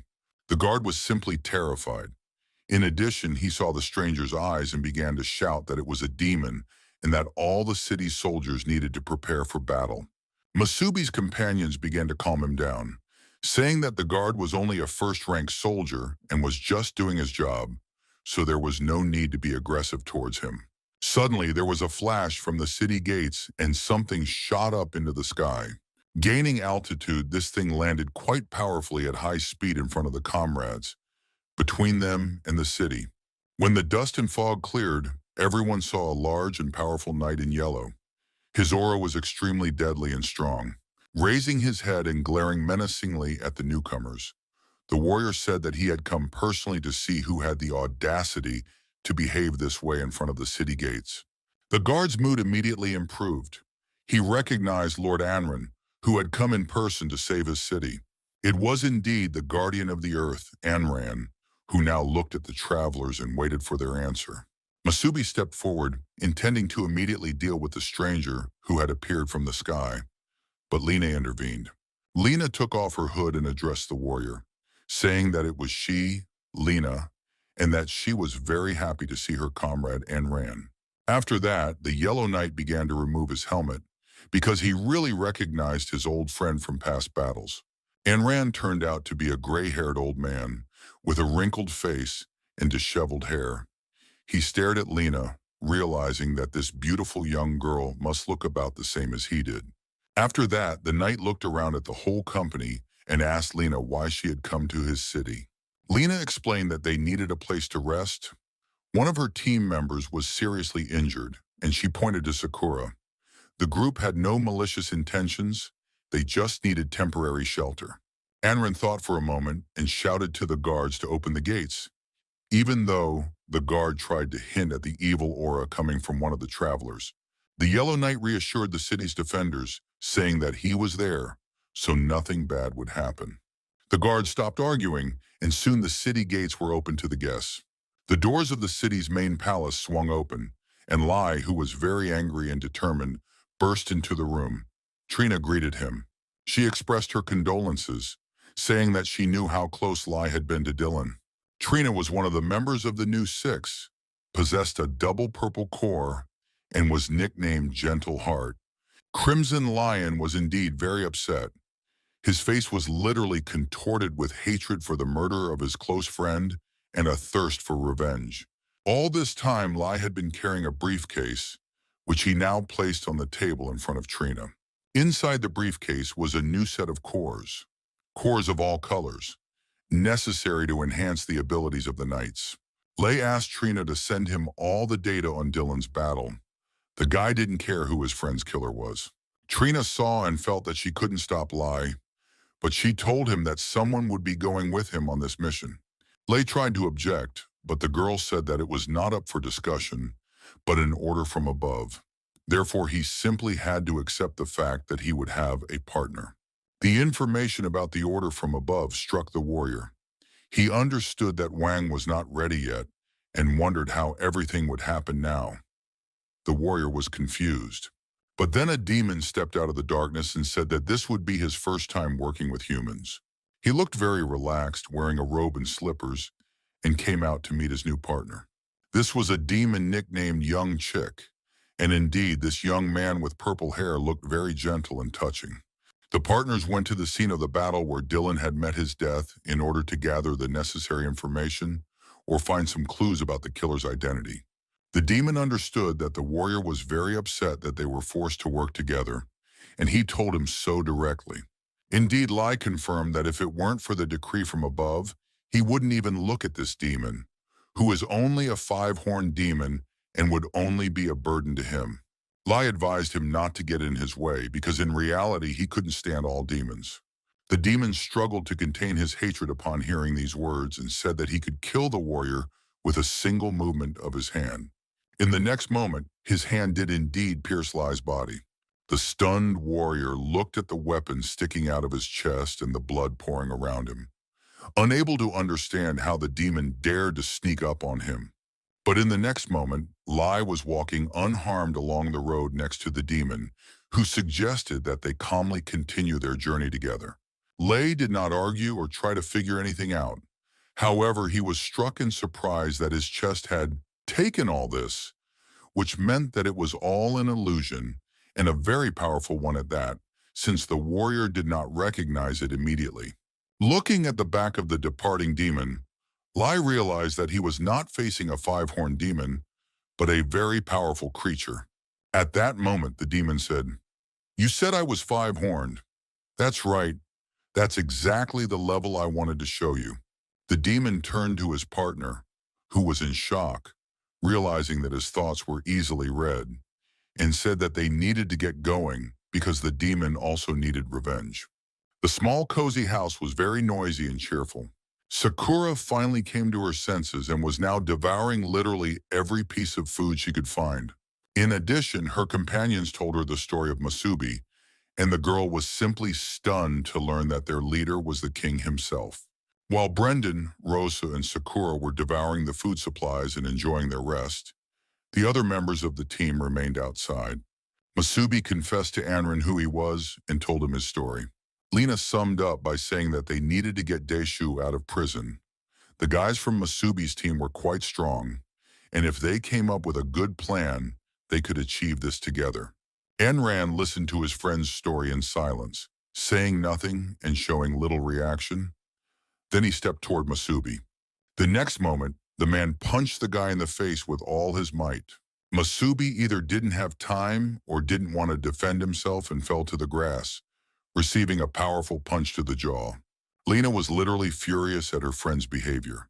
She grabbed him by the shoulder and wanted to know what he was doing and why he was acting that way. But when Lena's hand touched the man's shoulder, she felt a strange energy emanating from Anran. Anran attacked Masubi again with his fists, saying that he had no idea what his comrades had to go through to survive after his death.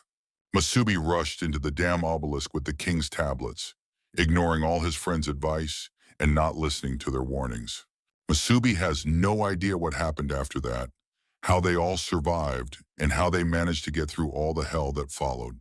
The scream was so loud that Masubi's companions jumped up from the table and rushed to help their leader. But before they could run up to intervene in the fight and pull the crazed old man away, Masubi yelled at them to stand back and not interfere, allowing Anran to vent all the anger he had accumulated over the years. Anran was in a serious rage. He beat the young man and continued to tell him how hard and painful it was for them without their king. All those who were loyal to the king had been slaughtered, and the people had nowhere to even spend the night. But he, their king, had simply taken off, not caring about anyone.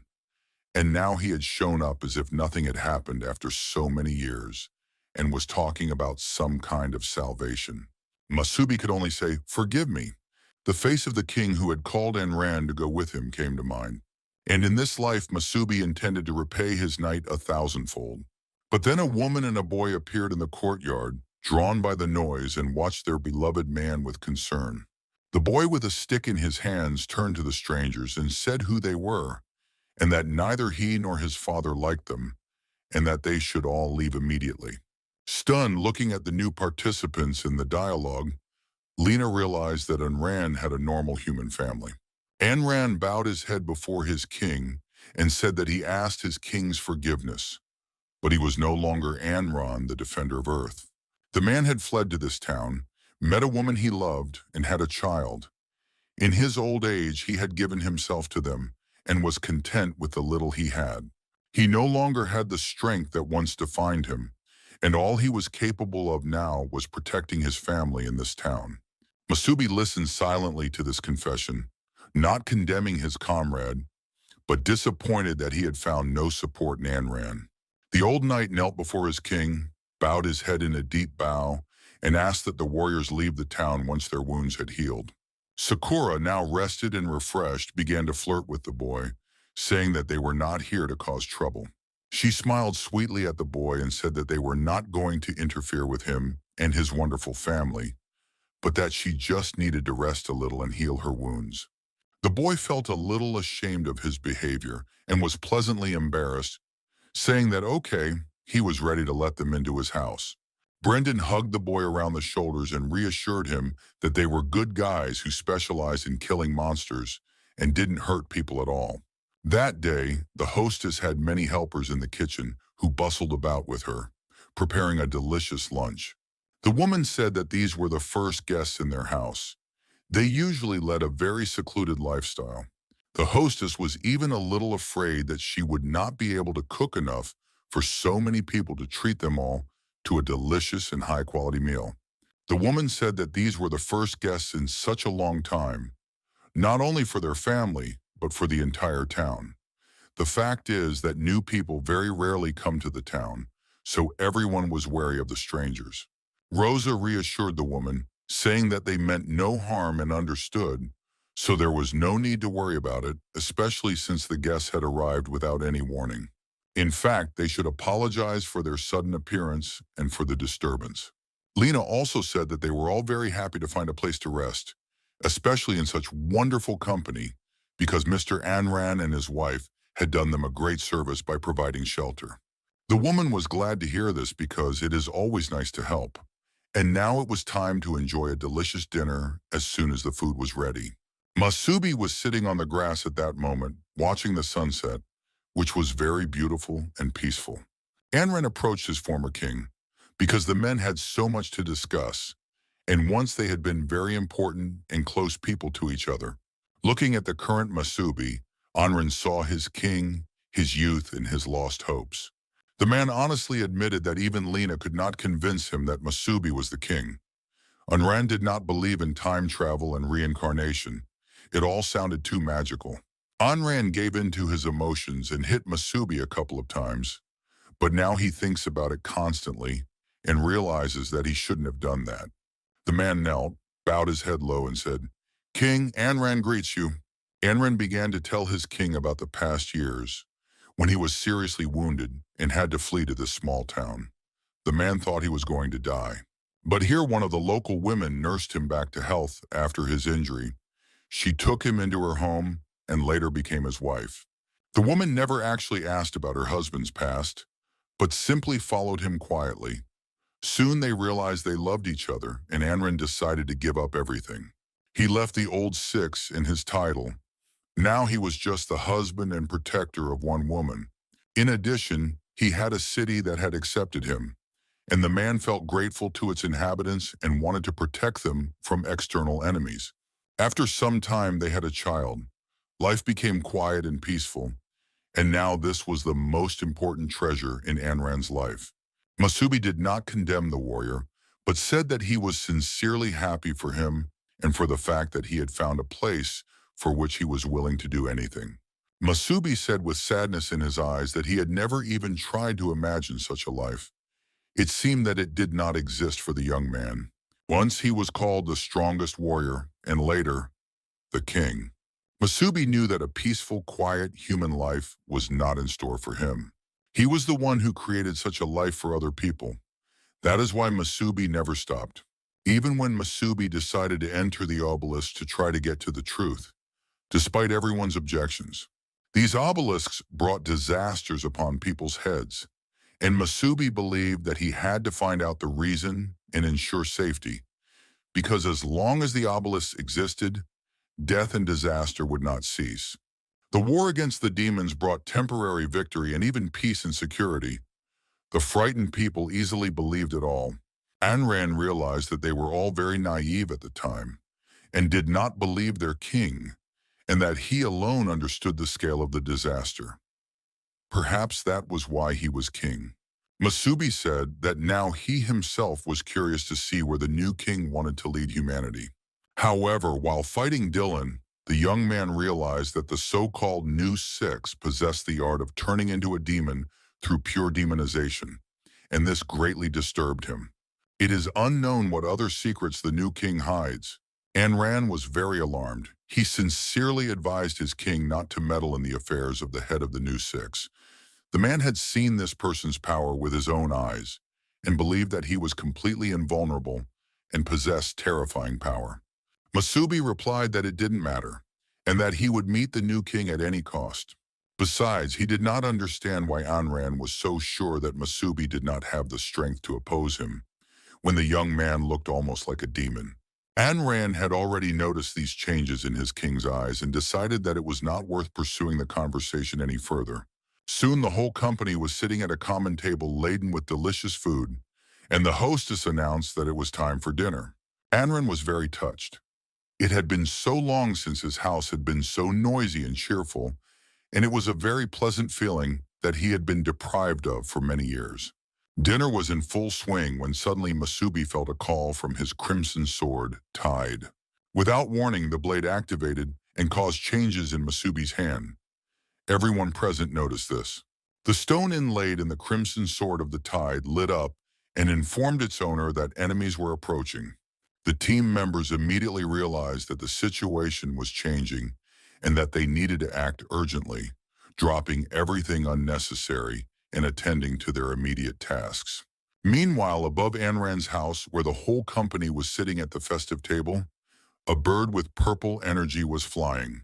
Near this bird were two more demon warriors who were also descending on that part of the city. There was a powerful explosion, and the walls of the house were blown to smithereens. No one could have survived in this situation. Fortunately, the Crimson Sword of the Tide warned its master in time, and so the team managed to quickly leave the dangerous place, taking Anran's family with them. Soon, when the smoke and dust cleared, two uninvited guests appeared on the ruins of the destroyed house: the demon Tenchik and the Crimson Lion. The demon immediately sensed the aura and said that their rival was indeed hiding here. The demon said that finding Masubi was not difficult at all, because the birds had seen him on the way here, and now reported the information to the demon. Masubi silently examined his pursuers, analyzing the situation and figuring out how to proceed. A warrior named Lai, or Crimson Lion, was also there. He immediately said that he had come for Dylan's killer. Just a few hours ago, Lai and the demon chick had been standing at the site of Dylan and Masubi's battle. Lai did not understand why the demon had asked to be taken to the place where Dylan had died. The demon assumed that it would help find the killer. Lai remembered how the demon had said that their goals might coincide, and now he wanted to find out what chick meant. The demon did not go into details about his past life, saying only that it was a personal grudge.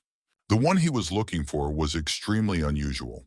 On the way there, the demon Tenchik found various clues that pointed to his location, and when he arrived in the City of Dawn, he received information about Dylan's murder. The men examined the site of the battle between masters of unimaginable power, because the entire earth and mountains were cracked and dented.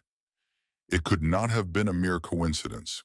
The demon had nothing personal against cooperating with the Crimson Lion, but that was what the elders had decided, so he was not involved. The demon simply offered to carry out his mission without interfering with each other. Lai understood everything and agreed with the demon's conclusion, saying that if he could find the killer, there was no point in wasting time. The demon asked not to be frightened and not to frighten others, and one of the birds flew up to him and landed on his hand. Without saying a word, he turned to the bird with the power of his mind and asked if it had seen the battle. The bird said that there were 4 of them, human warriors who could become demons. They were wounded but managed to avoid defeat. Lai, to put it mildly, was stunned by what he heard and wanted to know where these warriors had gone. The bird told the demon that they had flown off in a certain direction, which was excellent news. After that, the bird set out to show the location of the warriors and flew ahead, while the demon and Lai followed her. And now they were watching Masubi and his company from the top of a cliff. Lai couldn't believe his eyes because this was an ordinary human warrior. It was unclear how he could have killed Dylan. Masubi raised his head at that moment, met the chick's gaze, and immediately realized that it was him. Tenchik noticed the aura of the warrior's right hand. He saw the power of a demon in it. It was unknown how this man had obtained it, but the power contained in his right hand was quite impressive. Masubi turned to Crimson Tide Sword and asked what the strength of these 2 opponents was. The blade began to analyze. The Crimson Blade reported that these 2 were stronger than Dylan with his green cores. The opponent who did not open his eyes was particularly strong. The Crimson Sword of the Tide reported that this villain had a very strange aura. At this point, Crimson Lion could no longer stand it, and filled with hatred, rushed to attack Masubi as the murderer of his closest friend and brother. The Crimson Lion was not named so for nothing. His attack really gave the impression that a powerful, ferocious animal was biting its prey in half. The whole company was scattered in different directions, and Sakura only had time to shout to her leader, Masubi, to save himself. Masubi simply put out his hand and completely blocked the Lion King's blow, absorbing its energy. Lai was struck by such strength and power. He realized that it was this opponent who had killed his Dylan. Gathering another portion of his hatred and anger, the Crimson Lion attacked Masubi again. Lai was literally bursting with rage. He continued to exude hatred and shout that his opponent would now die, and he would tear him to pieces. Masubi sensed that this opponent had the same demonic aura as Dylan, which meant that he too could become demonized. Rosa wanted to know who this was and what they should all do now. They needed to join the battle immediately. Lena reported that it was the Crimson Lion, Lai. He was one of the members of the New Six, which meant that he had very powerful potential and hated everyone close to Masubi. Anrin was very alarmed. He did not understand how the pursuers had been able to catch up with the whole company so quickly and how he could help with what little strength he had left in his old age. By this time, all the members of Masubi's team had activated their demonic functions and were ready to join the battle alongside their leader. Masubi, seeing his comrades in battle formation, told them to protect Anran's family as well as the entire city and to leave with them. Of course, Lena was against it because she knew that the Crimson Lion was the most formidable opponent of the 6, not counting the new king. Besides, the second man next to the Crimson Lion was a high-ranking demon. Demons never come alone. Masubi had once explained to Lena that high-ranking demons always travel with their entourage, which meant that there would soon be many demons nearby.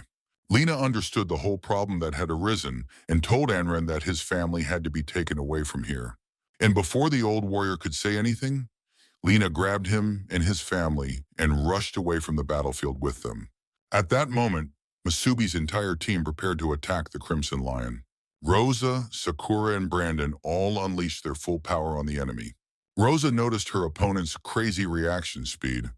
It was strange that he was a master of Bobrov's core, not the blue one. Demon Chick thought about the strange feeling of discomfort that had been with him the whole time. They disturbed the team during lunch. But why didn't they all attack together, since the Crimson Lion was a very strong warrior? Masubi also analyzed his opponent. He felt that the aura of the lilac demon smelled disgusting. This meant that he was monstrously dangerous. Gradually, the situation on the battlefield developed in such a way that the Crimson Lion fought Masubi's team, while he himself faced the Demon Chick. But for now, he was only studying his opponent from a distance. Rose commanded her comrades not to let the Crimson Lion escape from their encirclement. Even if he was a member of the Six, with the help of their demonic abilities, her friends could try to defeat him. The team had to distract Crimson Lion and give their leader a chance to fight the strange man in the robe. Everyone did their best. At that moment, Brandon was in a personal duel with Crimson Lion. The young man was striking blows, but his hands were already aching terribly and his opponent's physical strength was simply terrifying. While Crimson Lion was busy with Brandon, Sakura tried to attack him. Sakura also felt that this warrior with a red core possessed the insane speed of a blue core, and his level of defense was equivalent to that of a yellow core. After her attacks had no effect, Rose agreed that the Crimson Lion was indeed very strong. The friends decided to continue their attacks in order to at least hold back the enemy. However, Rosa couldn't shake the feeling that something was wrong. The battle was in full swing. Everyone was actively attacking. Musabi continued to study the demon for a while longer. Then the young man came to the conclusion that the enemy was not going to attack first, which meant that he had to make his move. Musabi instantly moved to the top of the cliff and pierced his opponent with a blow, but he was in for a huge disappointment. It turned out that the demon was not on the rock. It was just a reflection, and Musabi had missed. Soon the demon appeared in another place, saying that Musabi was not very good at fighting against those like him. Musabi suddenly sensed the demon behind him and managed to react, striking his opponent with the crimson sword of the tide. The demon chick flew a decent distance, but said that it was not enough for his opponent to defeat him. Musabi was already almost completely in his demonic form and asked if his opponent wanted to compete in speed. It looked like a bolt of lightning, and even the demon Tenshik watched in surprise. In the next moment, Musabi was next to him in all his different forms, using the binding lightning of separation. He struck his opponent, and this time the demon flew even further and suffered even more damage. Musabi grabbed the demon by the collar, brought his face close to it, and said that it was caught. The next blow literally pierced through his opponent, and now Musabi's hand, which was the crimson sword of the tide, pierced through the demon's body. The demon lay on the ground, blood flowing from his wound, and he admitted that he was truly impressed by his opponent's strength. But suddenly Musabi heard a voice behind him saying, "It's a pity you killed the wrong opponent." The spell was broken, and to his horror, Musabi saw Rose, whose body he had pierced with his sword. The girl was barely breathing. Blood was flowing from her mouth, and the only thing she could ask was why he had done this to her. Musabi couldn't believe his eyes. He shouted, "Rose, why?" And hatred filled him. Finally, the Scarlet King, who lived inside the young man, appeared and told Musabi to look closely. It was all just an illusion. The king showed that what was happening was not really real. Musabi had imagined it all. He had bent over an empty space and talked to it. Fortunately, Rosa had not been killed and was not lying on the ground pierced by his sword. At that moment, Rosa, Sakura, and Brandon joined the battle against the Crimson Lion, trying to make him uncomfortable in any way they could, because defeating him was still impossible. But suddenly, in the heat of the battle, the Crimson Lion disappeared, and the whole group of warriors could not understand what was really happening. The demon Tenshik was already openly mocking the warriors, gloating that they had all been fooled. It was very annoying but funny. Rose finally understood why she had been haunted by such a strange feeling that something was wrong. It was all an illusion. Sakura was shocked that they had been fighting in empty space and that the enemy did not exist at all. They had been deceived by an illusion, but it was too realistic. Musabi knew that when the magic of illusion reached a certain level, it became almost indistinguishable from reality. The chick was a master of illusion. The warriors had been too careless, but now Musabi didn't want to let the demon go and didn't understand where he was going. Finally, the demon Tenshik took pity on the guys and told them that the Crimson Lion had gone after the family that had fled from here. Everyone was simply shocked because they understood that Lena and Anran would not be able to cope with the Crimson Lion. The demon told Lei that since they had come to this poor town, no one would leave alive. The demon also said that he remembered Rosa and Musabi's auras and was now certain that they had been in the town that day. Rosa couldn't understand what the demon was talking about. what auras and what day he was referring to. The demon Tenchik replied that on that day, it was these two who killed his baby. The demon, of course, had to wait for the Crimson Lion, but he could no longer hold back. At that moment, something strange began to happen in the city of Oasis. The ground shook beneath their feet, and the residents fled, fearing an earthquake. Among the townspeople were Lena, Anran, and his family, and everyone gradually moved toward shelters. Anran stopped and turned to his wife, telling her that she needed to stay in a safe place with their son, while he would remain outside. The man grabbed Lena by the hand and rushed with her to the city wall. He didn't like the sound he was hearing and wanted to check what was going on. The guards protecting the city of Oasis were frightened. They had never encountered anything like this before and simply stood there like statues. Soon Anran and Lena landed on the city wall. The old warrior turned to the guard and demanded that he report on the situation. However, there was nothing to report. One could simply look outside the city. Hardly anyone had ever seen anything like this. Thousands of demons were converging on the city walls from all sides. These were monsters of all kinds, breeds, and colors, which were the personal retinue of the demons of Tenchik. Lena looked at this huge number of demons, realizing that this was a real hunt. The scale was impressive and shocking. It was no surprise that the city guards were frightened. Even the weakest demon was equivalent to a third-level demon. The city of Oasis was conveniently located relative to the main points of demon concentration. Given the scale, it can be said with certainty that these demons were summoned specifically. It was immediately clear that this was the work of the Crimson Lion and his demons. At that moment, something flew over the city and landed near the city wall, scattering huge masses of earth and stones. The dust and smoke settled, and it turned out to be one of the warriors of the new six, the Crimson Lion. Lena and Old Man Anran recognized him and immediately understood that the situation was very serious. Neither of them had the power to deal with him. Lena understood that the new Great Six were collaborating with demons, which meant that their so-called king, the Crimson Lion, had appeared before everyone without hiding. This meant that he had decided to attack and destroy everyone. The Crimson Lion counted on the witnesses not surviving because the dead cannot speak. Today was the day that would decide whether the city of Oasis and all its inhabitants would survive. Rosa turned her head toward the city and immediately realized that a great disaster had struck. This feeling was impossible to mistake. A wave of demons was close. Masubi ordered his companions to immediately go to the city and help Lena and Anran.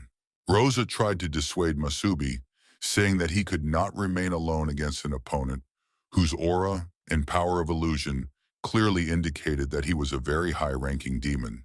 However, Masubi ignored the girl's words, demanding that she quickly carry out his order, and soon all his comrades set off to help Lena and defend the city. The demon Tenchik did not like this plan at all, and said that he would not allow these warriors to interfere with the fate of the city. But then Masubi, without further ado or warning, rushed into the attack, saying that he would see who would not allow what. The young man cut his opponent's body in two with his crimson tide sword. But soon Masubi felt complete darkness around him. He had probably fallen into the space of illusion again. In front of him glowed orbs that corresponded to the members of his team. Rosa found herself in an unfamiliar forest. She noticed the changed terrain and immediately guessed that it was an illusion again, and tried to find her companions. The girl walked through the forest and called out to her friends, but it seemed that they could not hear her because no one responded to her cries. Sakura found herself in some kind of watery space, and it seemed as if she was walking on water. Sakura also did not understand where she was, but guessed that this was another illusion. Brandon suddenly found himself in a desert where the earth was so scorched and parched that it resembled separate islands. The cracked earth and the complete absence of people, including his companions, made Brandon feel lonely. All the members of the group had fallen under the spell. It was a very powerful space of illusions. A 7-ranked demon could not possess such power. It was clearly stronger. The demon turned to Masubi, saying that he had promised to show the boy the death of each of his friends.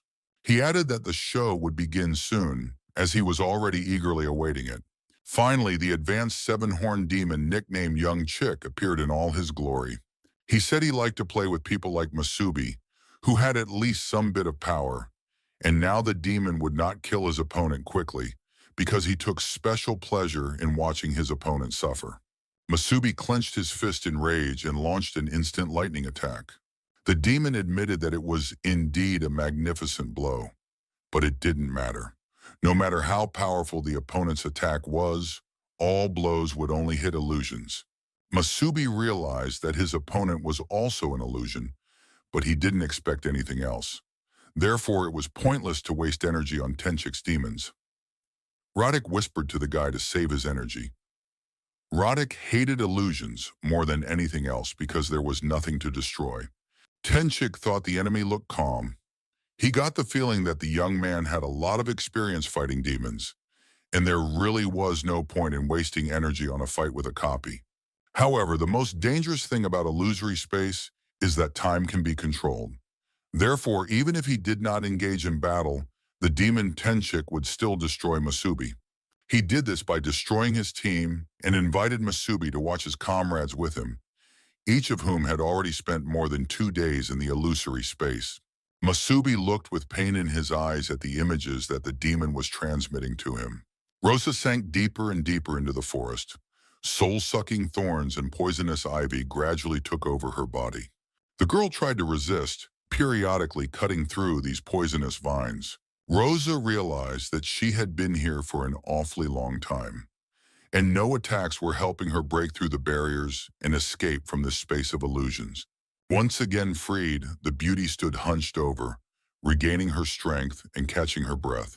Suddenly, she heard a voice saying that her steadfastness sincerely impressed someone. It was the demon Tenchik who informed Rose that the swamp was slowly draining her life force. It was terribly hot in the scorched desert. Brandon rushed across the parched earth in search of a way out, not knowing how to break free from this vile environment. But then huge fiery whirlpools flew towards him. Brandon managed to react and put up a protective shield, holding back the fiery blow. Despite his strength and abilities, the young man was still damaged and soon wounded. However, he still held his ground. The demon Tenchik was amazed by Brandon's defense, saying that it was as strong as a stone cliff. However, the desert would gradually dissolve the young man's soul, for he had already been there for 2 days. The demon suggested that Brandon surrender. Besides, he was probably worried about the lives of his companions, who were most likely already dead. And if he didn't want to surrender, let him die with them. Sakura also fought her fears and enemies in the water illusion. The girl walked on the water, from which the bodies of other demons constantly emerged like mermaids. Sakura struck the bodies and repelled their attacks, realizing that they were her own clones. The beauty saw that the clones were endless. She did not understand how many days she had already spent in this place. Her thoughts were interrupted by a beautiful demon who appeared nearby. His feathers shimmered with all the colors of the rainbow. The demon chick was amazed by Sakura's speed of attack, but these reflections of her essence made her forget everything. It was impossible to escape from herself. Masubi realized that, judging by his companion's feelings, they had indeed spent 2 days in their places. This meant that they needed to find a way out of the illusion as soon as possible, otherwise they would simply die of exhaustion. But Masubi's attacks did not reach the demon's main body, and his friends understood the futility of their actions, but could do nothing about it. It was simply impossible to escape from such an illusion, and Masubi clenched his fist in rage. But then an idea popped into his head. If it was impossible to escape the illusion, then he could try to break it from the outside. Lena and Anran stood on the city wall and realized that they had no choice. They had to stop the Crimson Lion and all these demons. Anran confirmed that they had to accept this challenge, despite their physical condition. He was obliged to protect the city. Anran and Lena had to do it at any cost because they weren't just warriors. They were members of the Great Six. With these words, the former colleagues, without a second thought for themselves or the consequences, jumped down from the city wall. They landed in front of the crowd of demons, ready to engage them in battle. The demons froze in indecision, waiting for orders from their lord, who at that moment was the Crimson Lion. Lei recognized Lena and said that this was complete nonsense. All that remained of the old six, who along with their king, were now just history. The Crimson Lion, in full armor and confident in his strength and invincibility, looked at his opponents and gradually transformed into a demon. Having become a demon, Lai warned his rivals that he would see what these old men were worth. But if they lost, the demon race would devour the entire city. Masubi continued to analyze the condition of his comrades and think through a plan to destroy the illusion from within if it was impossible to escape from it. The demon Tenchik continued to provoke him, saying that there were very few comrades left, and that the time had come for Masubi to unleash his anger and show his strength. The demon wanted bloodlust to consume his opponent, for there was no greater pleasure in the world than watching the silent rage of someone who realized their own powerlessness. And now the young man was forced to watch his friends die before his eyes, unable to help them because he himself was trapped in an illusion and did not have the strength to overcome it. The demon Tenchik informed the young man that he must humbly accept death, for soon his will would leave him, and the demon was very saddened that his student would not see such a show. Masubi suggested that the demon not underestimate his comrades and simply observe them. Rosa was once again enveloped in hellish ivy, and the swamp was gradually sucking her in.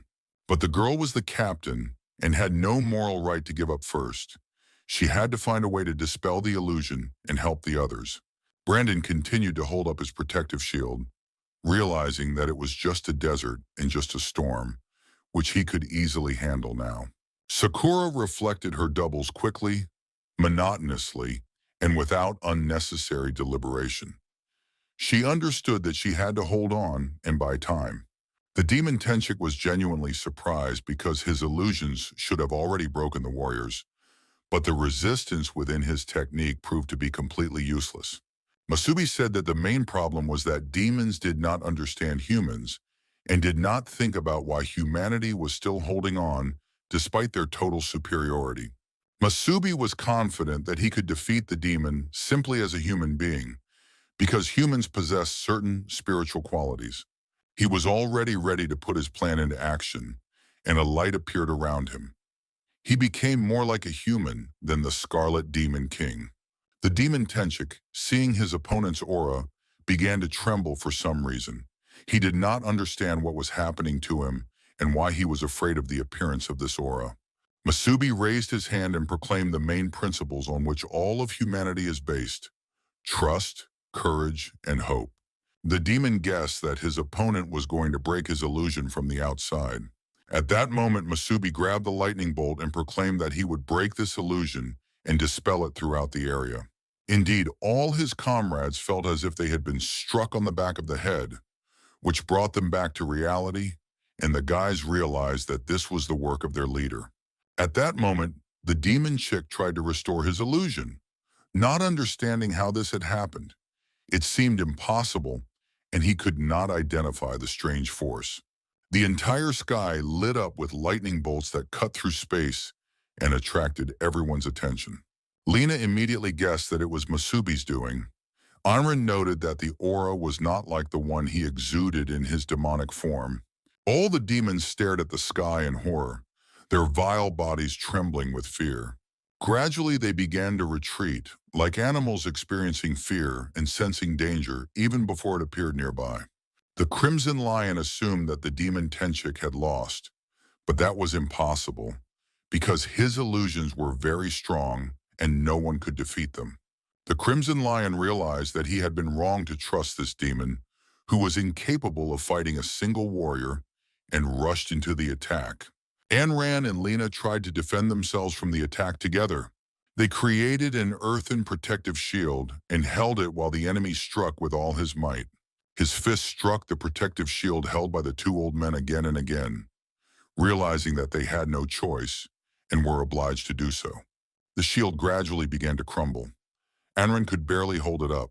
Lena put her hand on her companion's back and began to restore his health. It turned out that the enemy had broken his ribs and managed to destroy the shield that had previously withstood the attacks of several seven-horned demons at once. Lena understood that the Crimson Lion in demon form was stronger than Dylan. The Crimson Lion enjoyed the battle because his opponents were weak. They couldn't withstand even one of his blows. He found it disgusting to waste his time on such mediocrities. When the demon's illusion was broken, Rosa, Sakura, and Brandon appeared near their leader. He ordered them to be on guard because this demon was full of surprises. Indeed, the demon, still alive and well, stood on a rock, radiating its aura throughout the area. Rosa noted that the demon's illusions disabled all five senses, making it impossible to distinguish reality from sorcery. The girl immediately gave credit to their leader, who was able to save the team by destroying the illusion. Brandon agreed with her. He felt as if he had experienced everything that had happened there himself. Every time the guy fell, he thought it was the end. However, he knew that Masubi would definitely find a way to escape. Sakura agreed with her friends. She understood that their leader couldn't be stopped just like that.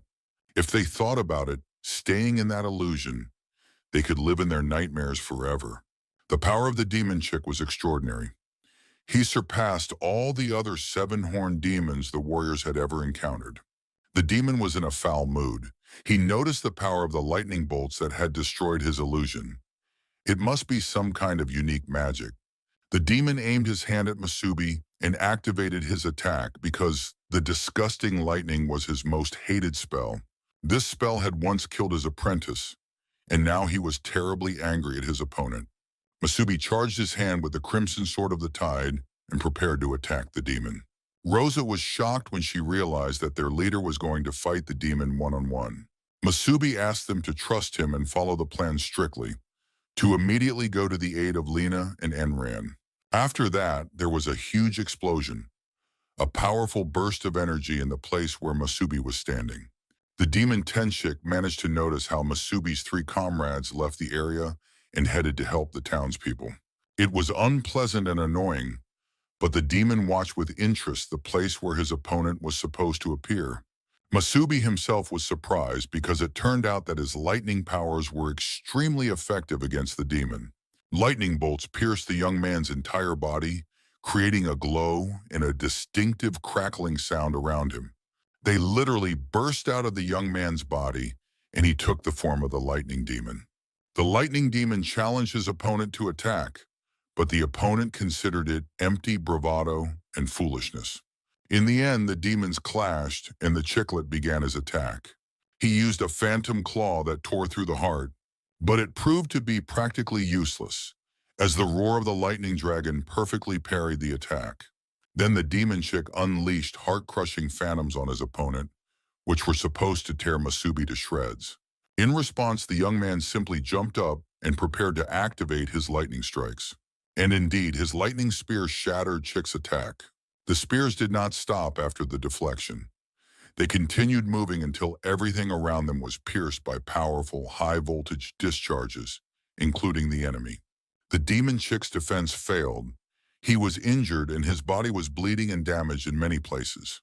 Masubi announced that he was capable of destroying the enemy's illusions from the outside, that his skills could easily destroy the demon's magic in close combat, and that Tenshik should therefore surrender. The demon tried to use his illusions once more to gain an advantage. He used an absolute illusion in the abyss of suffering. After that, he turned to his opponent and asked if he was ready to face the most painful death the demon had prepared for him, a death full of pain. Masubi's body was engulfed by a new black illusion. The Scarlet King inside him noted that this illusion was somewhat reminiscent of a black hole. It originated directly in the young man's body and completely engulfed him. A new monstrous technique. The demon explained that the high gravity zone was a real miniature black hole that grew out of the enemy's body and concentrated all his pain, bringing it to unimaginable limits. No one could endure such a thing. The Scarlet King noted that the demon chick's technique was truly phenomenal, the highest level of illusion mastery. The Scarlet King tested some of the functions and saw that the illusion affected the ability to work with energy. The demon ordered the young man to plunge into endless despair and pain and to feel it on his own skin. Masubi felt as if he was being sucked into a bottomless black hole. He was completely dissolving into it and could no longer resist. The absorption was complete. It was a special technique that the chick reserved for the end, the black hole of eternal pain, which tortured a person until they went mad or died. No living creature ever emerged from this black hole alive, and Masubi was literally torn apart from within by hellish pain. His body felt as if it had been thrown into space. He was bathed in pain, unable to resist. New demons and fears appeared around him, creating new pain. It seemed as if the boy was swimming in a vast ocean of monsters that were sinking their teeth into him, causing horror and suffering. He could only let the pain pass through him, trying to keep his sanity and not completely shut down. In addition, the young man tried to reconnect with his abilities, awaken his lightning technique, and activate the crimson sword of the tide. At one point, it seemed that he would not be able to endure it, but then he realized that the ghosts were not living beings, but only illusions that concentrated pain. The sharp pain was burning like fire, and sometimes cold like ice, mixed with despair, fear, and regret. All the memories associated with bitter losses seemed to be endlessly reborn, affecting the young man. He felt time passing. First he grew old, then he grew young again. His skin became flabby, his bones brittle, his hair turned gray, and his muscles lost their strength. Then it all repeated itself, and he returned to the body of an infant, retaining the memory of the previous aging process. He grew up again and lived his life. Sometimes it was the life of an ordinary person. He saw himself as a child.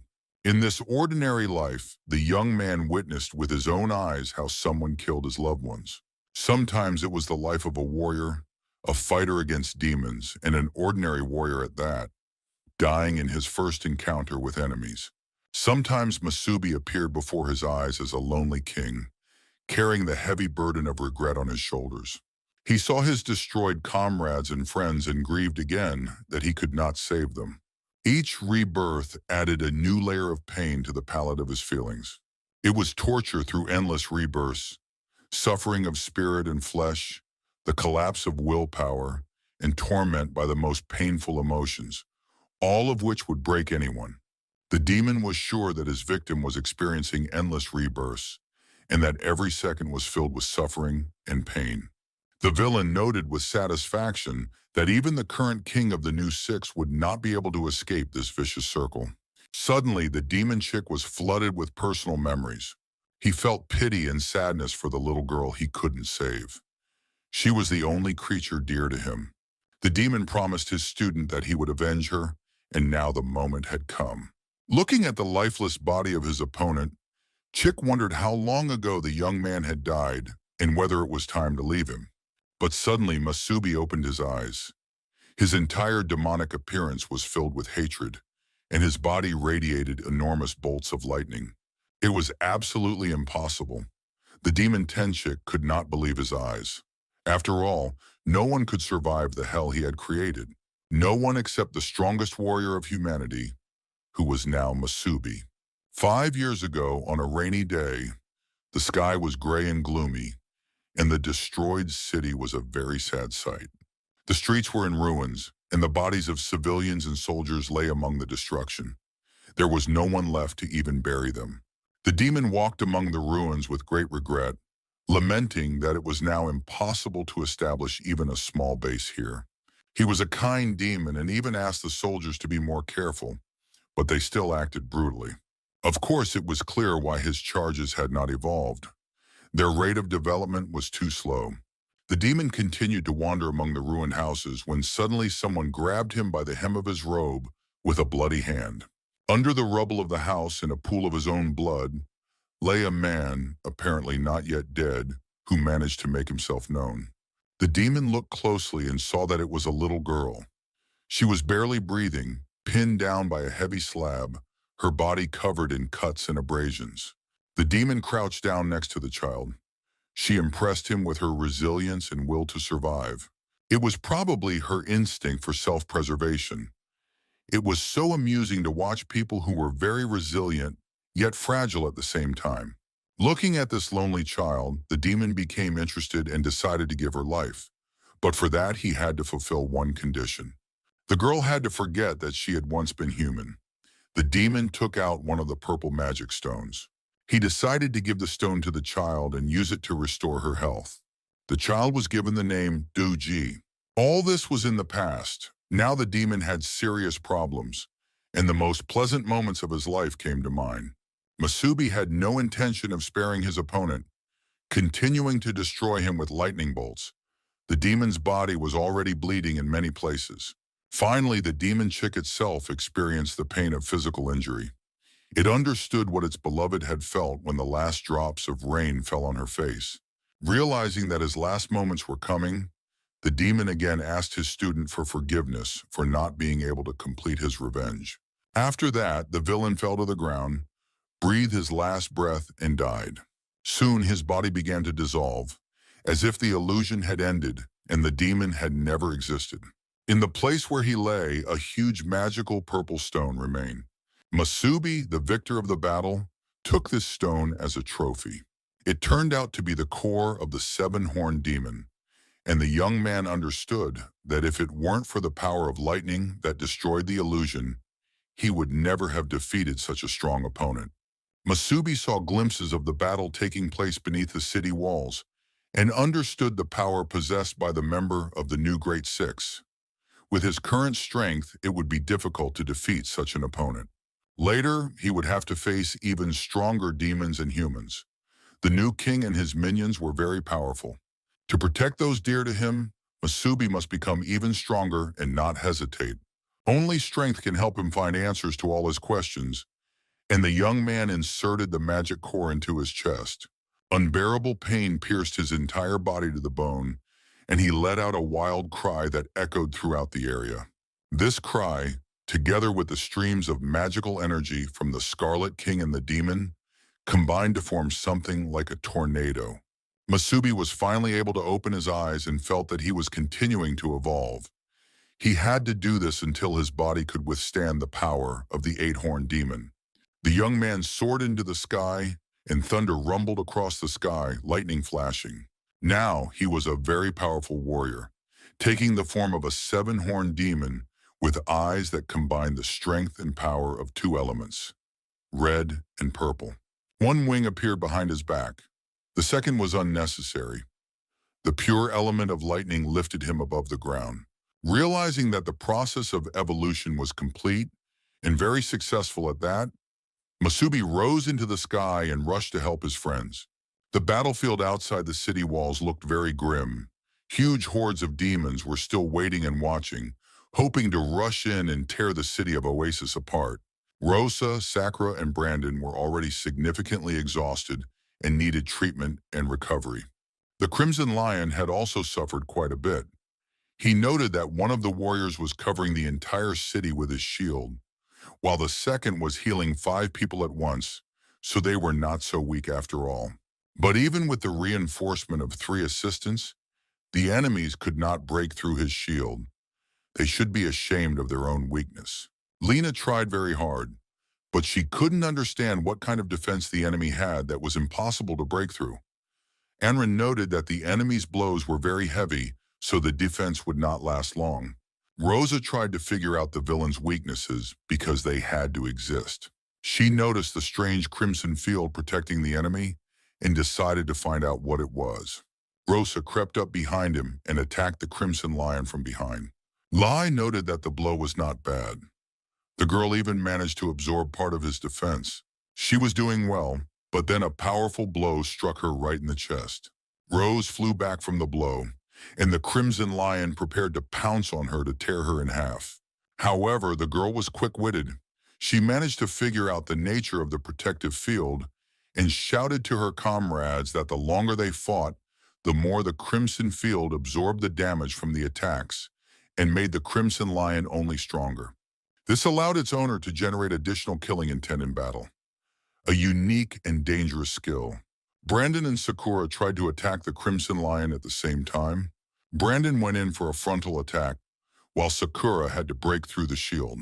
Brandon did indeed go in for a frontal attack, but the Crimson Lion blocked it by putting both hands forward. Sakura decided to use a lightning-fast bee sting and approached the villain from behind. But an inner voice warned her, "Don't hit him in the forehead. The shield will absorb the attack again and make the enemy stronger." At that moment, the Crimson Lion blocked the attack and threw Sakura out of sight. Rose managed to catch her friend and partially block the blow, saving her life. She caught Sakura, preventing her from crashing, and now there was no point in distracting herself with her. The Crimson Lion did not want to leave his opponents behind and decided to finish the attack. He called them rushing nobodies and was going to send them to hell before they could do anything. Brandon didn't think twice and launched another attack, using the power of his steel body. But the enemy was much stronger. He easily repelled the attack and began to absorb Brandon's energy. At this time, Lena could only watch from afar, supporting the life force of Anran, who was holding the shield, protecting the city. She expanded the shield and Brandon found himself inside. Lena activated the restoration of the boy's strength from a distance. Lena was happy that she had managed to heal him, but she saw that the enemy was only getting stronger and his attacks more powerful. While she was busy healing, she couldn't move, so the villain could attack her at any moment. The Crimson Lion apparently decided to take advantage of the situation and destroy Lena so that she could no longer support the group's life force. Lena realized that the enemy was using his field to break their formation and felt that she had been the main target from the very beginning. Lena could only cover her face with her hand, realizing that the blow would be fatal, when suddenly a powerful flash of lightning flashed before her eyes. The lightning illuminated everything around and attracted the attention of everyone, including the hordes of demons. The enemies parted because the Crimson Lion appeared among them, thrown out with one light blow. Lei looked at his hand and at the crimson field, not understanding how someone could have broken through the protective shield. When the smoke cleared, everyone saw a demon with one wing, a hand in the form of a crimson tide sword, and a powerful discharge of lightning around its body. He rose and declared that there were no impenetrable shields. Gradually, the lightning disappeared and his wings dissolved.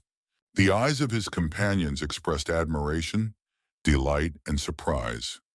Everyone was sure that their leader, Masubi, was standing before them. Smiling slyly, the young man told his friends to let him deal with the enemy. No one argued. The Crimson Lion waited for the enemy to approach, unable to resist. He seemed to be hypnotized. Before the demon could even blink and realize what was happening, Masubi's hand pressed against his forehead. In the next moment, the hand literally knocked the demon flat on his back with such force that stones cracked. After that, Masubi dragged the Crimson Lion across the ground for a long distance, not letting go and raising clouds of dust. The Crimson Lion couldn't do anything. Thoughts of his opponent's strength filled his mind, and the red core prevented him from breaking free. Soon the whole sky lit up with flashes of lightning as Masubi continued to drag the Crimson Lion around. He beat him again and again, slamming his body against the ground. Finally, the boy soared high into the sky and threw his opponent down with tremendous force. Rosa and Sakura were delighted. They realized that they would not have to die today and asked their leader to punish the villain for them. The Crimson Lion was on all fours, unable to get up or resist. He had time to think that Dylan's killer had evolved again, judging by the power the demon now displayed. The Crimson Lion understood that he needed to put everything he had into this fight, but he still hoped to crush his opponent and tear his body to pieces. With that, the Crimson Lion leaped high into the air, illuminating the surroundings with a crimson light. Lena was struck with horror. She realized that the enemy had simply been toying with them during the battle. And finally, the Crimson Lion appeared before everyone in all his glory. He was a warrior with 2 red cores and took the form of Armor of Rage. Masubi watched these transformations, devising a plan to destroy the enemy. The Crimson Lion finally launched his attack. Masubi activated his lightning bolts and clashed with his opponent, matching him in strength. The battle was truly demonic, so powerful that even ordinary demons watched in horror, feeling the effects without participating in the fight. At one point, the opponents were practically equal, neither giving way, and it seemed that the situation had reached a stalemate. Masubi saw that the paired red cores, reinforced by demonization, gave enormous power, which meant that the young man would have to use the power he had just absorbed and activate the purple core of illusions. The purple core became a phantom devourer thrown over the Crimson Lion. Terrible nightmares began to appear before the Crimson Lion's eyes, and he relived the death of his beloved Dylan. The emotional connection led to his defenses being absorbed by the illusion. At that moment, Masubi used lightning to strike his opponent. A huge, powerful explosion occurred in the air, after which the action moved to the ground. A shock wave swept through the crowd of monsters. Until the very last moment, it was unclear what was happening. The smoke and debris made it impossible to tell who had won. Soon the smoke cleared, and the Crimson Lion lay on the rocks, wounded and covered in bruises. The demon was still conscious and continued to analyze what was happening. He understood that his opponent possessed a red core, just like him, but he could not understand where the purple power of the core came from. Suddenly, everything was illuminated by a white light, and the silhouette of a boy appeared before the Crimson Lion's eyes. Coming closer, he saw his friend and brother Dylan. Dylan also recognized his friend and threw himself into his arms, hugging the huge demon with his childish hands. Dylan clung tightly to Lei and said that he missed his brother very much, and that it would be best for them to stay together. Lei happily agreed to go with Dylan. As the demon walked away with his brother, life left his body. The final blow was delivered by the Crimson Tide sword, which pierced the Crimson Lion's body, causing blood to gush out. As he died, the Crimson Lion thought that it was all just an illusion, and that was why he had always despised the purple core. The demon died, and 2 red cores fell out of it. They were red cores of the 7th rank. Masubi picked them up and thought for a while about what to do with them. After that, Masubi headed towards his comrades, who rushed to greet him. The leader gave the cores to Rose and asked her to take care of them. The girl held the core in her hands and felt the power emanating from it. These were 7th rank cores containing boundless energy, like 2 hearts. Masubi said that these cores would be useful to them in their next upgrade, and instructed Rose to look after them. Then the leader turned to Anran and Lena, saying that they had done their best today and that he could always rely on these wonderful warriors. But the alarm remained. The battle was not over yet, and a wave of demons could still appear. It seemed that the demons couldn't decide whether to attack or retreat. Anran knew that without command, such a large number of demons could get out of control at any moment. Masubi asked him not to worry and went alone to face the enemies. His comrades watched their leader. The huge crowd of demons was truly gigantic, and even despite their weakness, they could overwhelm them with their numbers. They wanted to make a plan and advance with him, but Masubi was calm and asked the guys to just trust him. Demons of various kinds lined up in front of Masubi, not moving. They sensed his power and didn't know how to behave. Perhaps they should bow. Before them stood a real and very powerful demon. Masubi took 2 cores, red and purple, and spun them around him. The energies of the 2 magical cores merged into a huge energy tornado. The demons trembled with fear. The rolls of thunder literally paralyzed them. In the next moment, all the lightning gathered in the form of a huge snake. It was clear that it was extremely powerful. The snake opened its mouth and, turning to the demons, said one word: "Get out." That was enough. The demons were neither deaf nor stupid. They wanted to live, not die in this battle. The speed with which the demons fled amazed everyone. They could have competed for medals in a sprint race. His comrades noted their leader's success. He had done it with just one roar. Anran was amazed. Masubi had forced the entire wave of demons to retreat. Only one person could do that, and he was a true king. It was frightening to even imagine how terrifying the power of this guy was. Meanwhile, in the City of Dawn, the situation was not looking good. Trina was in the meeting room, looking anxiously out the window. This girl possessed great power and was a dual-core warrior of the Purple Core, nicknamed Graceful Heart. The ones she was expecting showed up, and she called them to an urgent meeting. They gradually drew closer, and their silhouettes became clearer. Lucian couldn't understand what was happening and why the Crimson Lion had died. Varus, nicknamed the Great Shadow, simply remained silent, unable to find the words. Kakashi, possessing black cores, showed by his appearance that he was ready to immediately begin the tasks assigned to him. Trina immediately announced that the four of them would have to go together.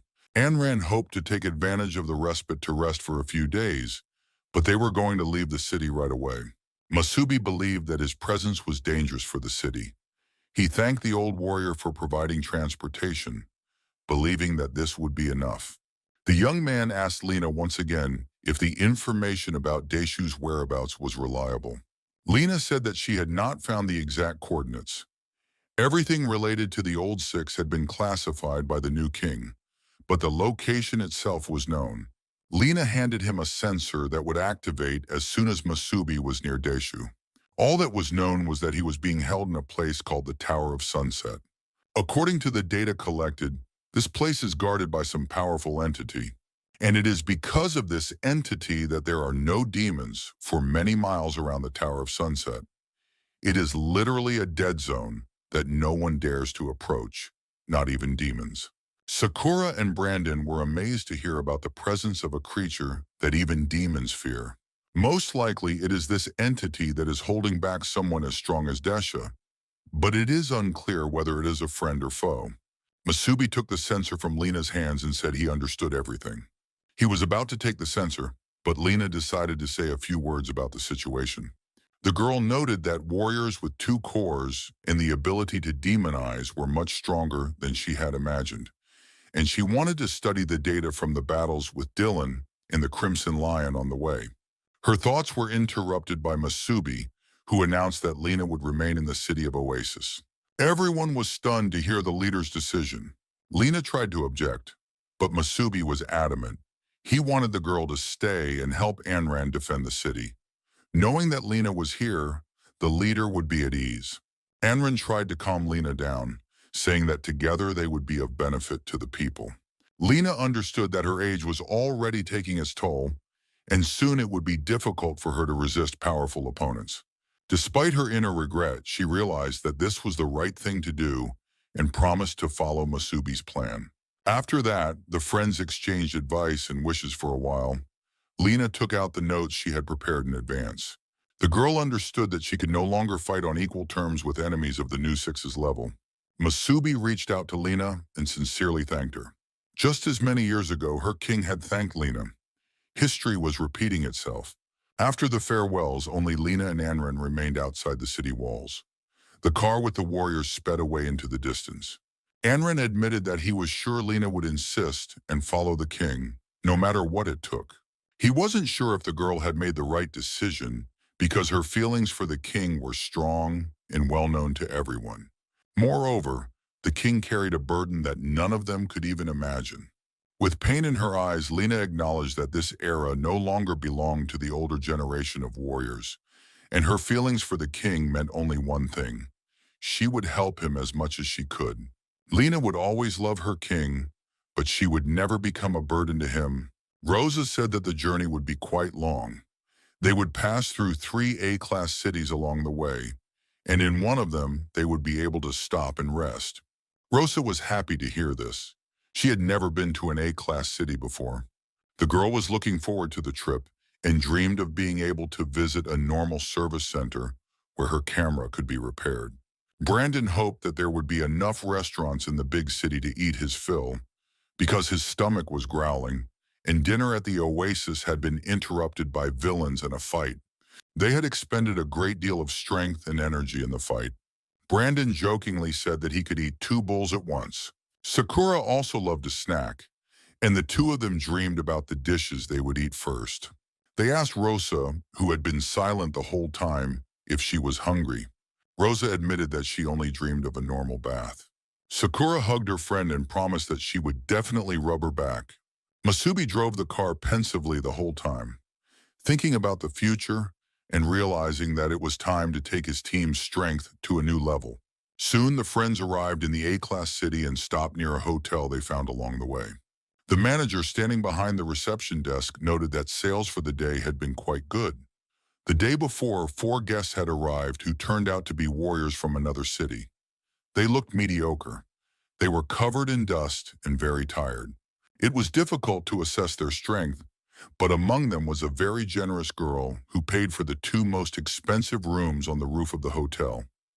It seemed that this rich lady was traveling with friends. A hotel employee informed the manager that the commander of the city's defense force was resting at the hotel today with several comrades.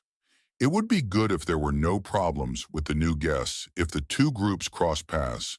The captain was, of course, very strong, with an honest fifth rank. But he had a terrible temper and never missed a chance to hit on women, and among the newcomers were two very pretty girls. The manager hoped that the young people would be able to look at things sensibly. They are adults and should understand that it is better not to argue with some people in order to avoid future problems. At this time, Bran was busy improving his level thanks to the stone he received from Masubi. The rest of the group was also present, and they were all improving their skills as well. Soon, the mandatory program was over, and Masubi asked how his comrades were feeling. Sakura had just finished absorbing the red core, and now the girl was supposed to become stronger and more resilient. In the previous battle, they had acquired 3 seven-horned demon cores, 2 red and 1 purple. Masubi helped the energy in their bodies reach the level necessary for fusion. Of course, the foundation for absorbing the cores was not yet very stable, but soon the guys would quickly adapt and cope with it. The leader announced that technically all of his friends were now considered 7th-rank warriors. They were very pleased and excited to hear this news. Bran was pleasantly surprised and amazed that he had jumped several levels so quickly in such a short period of time and become a 7th-rank warrior. Masubi said that all the guys were the most important members of the team and true comrades in arms. And although using this method had increased their strength, it did not mean that the road ahead would be easy. They all had a long journey ahead of them, on which suffering and difficult choices awaited each of them. Masubi believed that this was the least he could do for his comrades to make their thorny path ahead a little easier. Rose asked him not to say that, because after all, they were warriors. The stronger they became, the easier it was to fulfill their main function, to protect humanity. And if it weren't for this method, no one would be able to reach such heights so quickly. Brandon also began to express his gratitude. Although it was difficult for him to find the right words, the young man's dream had been to become a 2nd-rank warrior, and now they had assembled such a powerful team. Sakura suggested that they stop being sad and take a photo to mark the moment of their triumph and the attainment of their new ranks. Despite the general merriment, Rosa was very pensive. She sat next to Masubi for the photo, her cheeks flushed with girlish shyness and modesty. After that, the girls went to their private room, and soon the beauty's screams began to echo from there. Sakura pulled back the collar of her jacket and was horrified by the smell of sweat she had produced. Rosa also smelled it and said that they had been fighting for several days and then spent a long time on the road without a chance to take a bath. But the manager said that this hotel had a hot spring for warriors. Rosa suggested they bathe there and then change into something beautiful. The information about the hot spring, which Sakura had only seen in pictures and magazines, had a wow effect. The girl could not even imagine that one day she would be able to bathe in such a spring. Soon the girls got ready, and before going to the spa area, they decided to invite the boys to bathe with them. The beauties just wanted to remind the young men that there was such a convenient feature at the hotel. Masubi and Brandon were discussing some mail business at that moment when suddenly there was a knock at the door. Brandon went to open it, intending to send the uninvited guests away, but the sight of 2 lovely and charming beauties literally paralyzed him. Even the thoughtful Masubi couldn't hide his expression and was literally blown away by what he saw. He immediately realized that it was time to finish his business and asked the girls where they were going, since it was already quite late.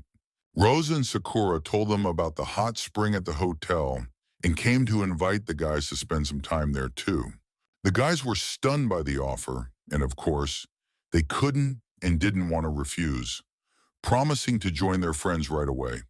The girls were the first to reach the hot springs, but Sakura was genuinely disappointed because it turned out that the facility had separate areas for boys and girls. Rosa suggested not to be upset because a hotel spa is not a place to flirt with guys. And if she wants to have fun with someone, It's better to go to other places for that. The beauties decided not to stand in the middle of the corridor, but to go straight into the spa area, because the guys would soon be coming down too. The girls had almost entered the room when a group of warriors came out of the men's spa area. One of them was literally knocked off his feet when he saw the beauties passing by him. It turned out to be the amorous captain of the guards that the hotel staff had been talking about, and he immediately realized that these gorgeous girls would be his. The other guys also noticed the beauties and immediately began to flirt with them and chat them up. Rosa didn't want to start talking to these men and immediately asked what was going on. Sakura was more trusting and naive, and she suggested that these strangers had mistaken them for someone else. One of the men introduced himself. He said he was the captain of the city's second guard unit. His name was Back, and he was sure he had not mistaken anyone. Seeing the beautiful women, he offered to spend the evening in their company. The captain was confident that no woman he liked would ever be able to refuse him. All the girls who learn about his status and power simply cannot resist his beauty and charisma. Buck wins them over very easily, even too easily, and today will be no different than usual. Rosa asked why he had told them he was a fifth-rank warrior. What difference did it make? Rosa said that the guy's behavior reminded her of a nobody from her past life. Sakura tried to defuse the situation by saying that if the guys had no more questions for them, they would ask them to clear the way because they were going to bathe in the spring. By this point, Captain Buck was really pissed off by the unfamiliar girl's behavior. He behaved very aggressively towards the girls, saying that they had no right to talk to him like that and look down on him. He was sure that both beauties would entertain him all night long.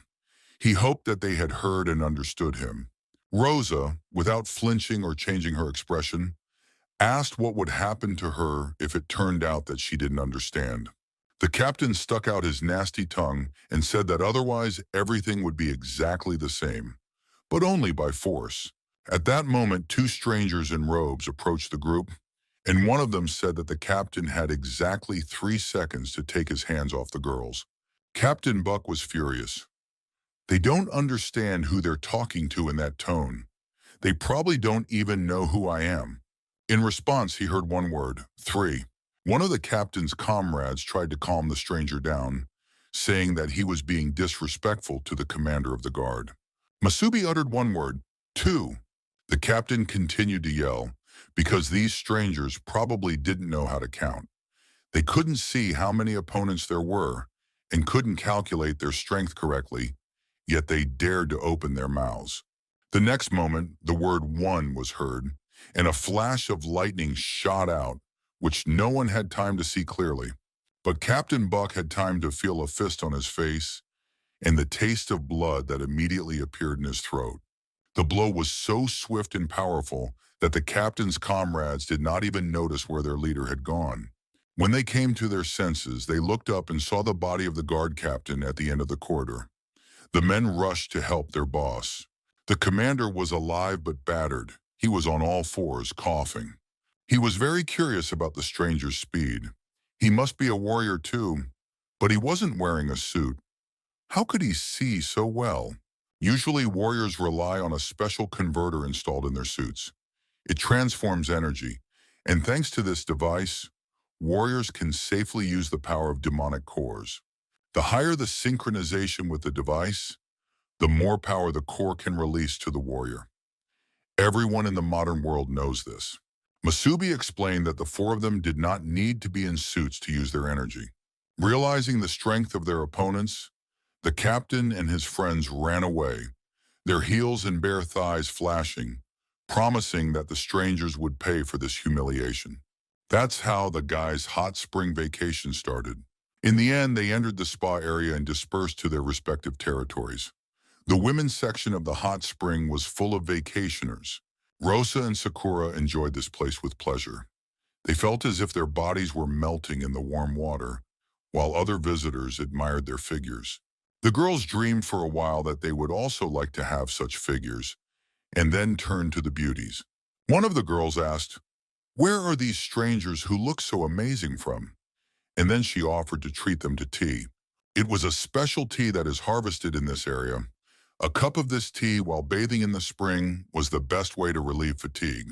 All the women were very kind and hospitable, which literally amazed Rosa, who was not used to such attention and kindness from strangers. Sakura also drank tea with delight and spent time with the women. In the men's section of the spring, everything was much sadder and less friendly. The men's jaws simply dropped and their eyes bulged out of their foreheads. They examined the warriors' bodies, amazed at the size and beauty of their muscles. The men assumed that these guys were high-ranking warriors since they had such strong and powerful bodies. In addition, the men noticed the number of scars left over from battles with demons.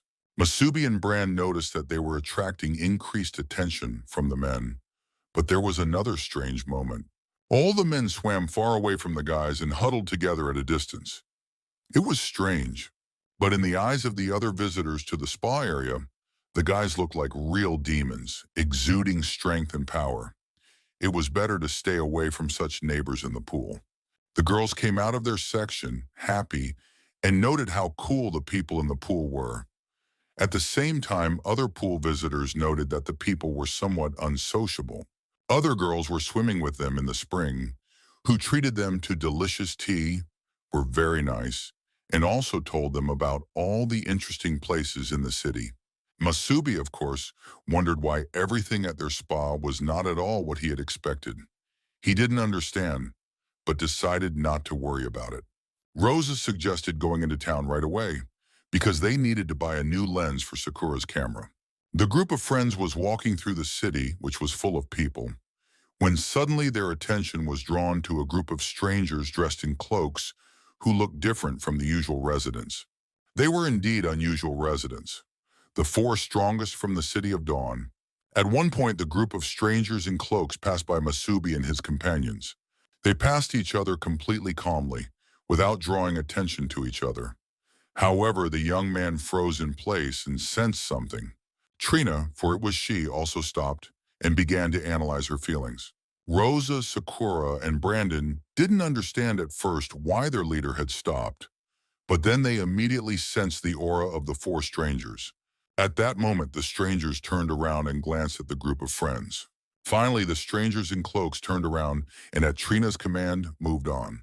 Rosa, of course, noticed that the strangers smiled at Masubi, so she wanted to know if the guy knew the stranger. Masubi replied that he didn't remember her, but he was very pensive because he felt that the purple core inside him had suddenly reacted to the girl. Brandon added that the aura of these four strangers was very unusual. The power of each of them felt deep and incomprehensible. They gave off the feeling of some kind of perfect whole with no weak points. Sakura suggested that they were some kind of elite group of hunters from another city, or even a team of mercenaries. Rosa said nothing in response, but thought that perhaps the strangers were demons. Suddenly, her thoughts were interrupted by a loud noise. But this time it wasn't explosions, but festive fireworks that lit up the streets of the city. Sakura was thrilled. She had never seen fireworks in her life, and today the city was holding a fireworks festival. The girl immediately began to photograph the wonderful flowers of light that bloomed in the sky. The spectacle was truly breathtaking. The kids didn't know that fireworks could be so beautiful.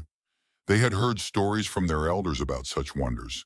Rosa was a very sensitive and alert girl, and at some point she was distracted from the fireworks, wanting to watch the strangers again. But they had literally vanished into thin air. They were gone. The demons, taking advantage of the fact that the townspeople were watching the fireworks, flew to the top of the skyscraper and now watched what was happening from above. One of the demons asked Trina about the four strangers they had met on the street. He suggested that these were the people they were looking for. The girl wasn't sure yet, but she could say one thing: they were very strong warriors. She responded in particular to the brunette who was walking in front. This handsome man aroused Trina's great interest. The blue core demon suggested that if they weren't completely sure, it would be better to strike first. Simply kill the strangers and be done with it. Trina believed that men were always impatient because the company was following a trail based on information gathered earlier, and the fact that Dylan's killers had to pass through this city was only a guess. Therefore, it was impossible to say with complete certainty that it was them. Nor could they start a massacre in a Class A city without ironclad evidence. After all, they were warriors of humanity, the Great Six, not some crazy mob of demons. They couldn't ruin their reputation. The Black Core demons suggested that in that case, Trina might be planning to use the art of marionette. The girl confirmed that this was her plan. It was not for nothing that she possessed a purple core. That night, she would try to seize the right moment and turn the handsome stranger into her best puppet. Once she did that, she would be able to confirm whether the strangers were indeed the ones they were hunting. Then she would use the handsome stranger to destroy his friends one by one. Lorjan confirmed that the puppet technique is indeed a terrifying thing. It quietly penetrates the target's consciousness, steals their thoughts, and reveals all the secrets of the unfortunate person who has fallen under its influence. It is incomprehensible how such power of thought can subdue the will of an enemy, turning them into an empty vessel without consciousness or soul, presenting the world with a new, mindless, perfect puppet. The sixth-rank warriors whom Trina turned into puppets during the last demon attack proved to be monstrously effective. Their combined strength was simply incredible. They fought without fear of death, and even seven-horned demons would not be a problem for them. The rest of the company confirmed the highest level of the Purple Core's ability, which embarrassed Trina. The demons of the new six bowed their heads and swore once again to avenge Dylan and Lay. After that, Trina said goodbye to her friends and announced that the handsome stranger should wait for her, because tonight she would learn all his secrets. The fireworks ended and Masubi and his friends returned to the hotel. The guy was very pensive, while Sakura couldn't stop talking, admiring what she had seen. The girl couldn't calm down. In fact, Sakura was still very young and hadn't had enough fun. She saw a shooting gallery and it caught her attention. She grabbed Brandon's hand and dragged him there to earn herself a toy, because the girl had never been to such places in her life. No one could refuse her.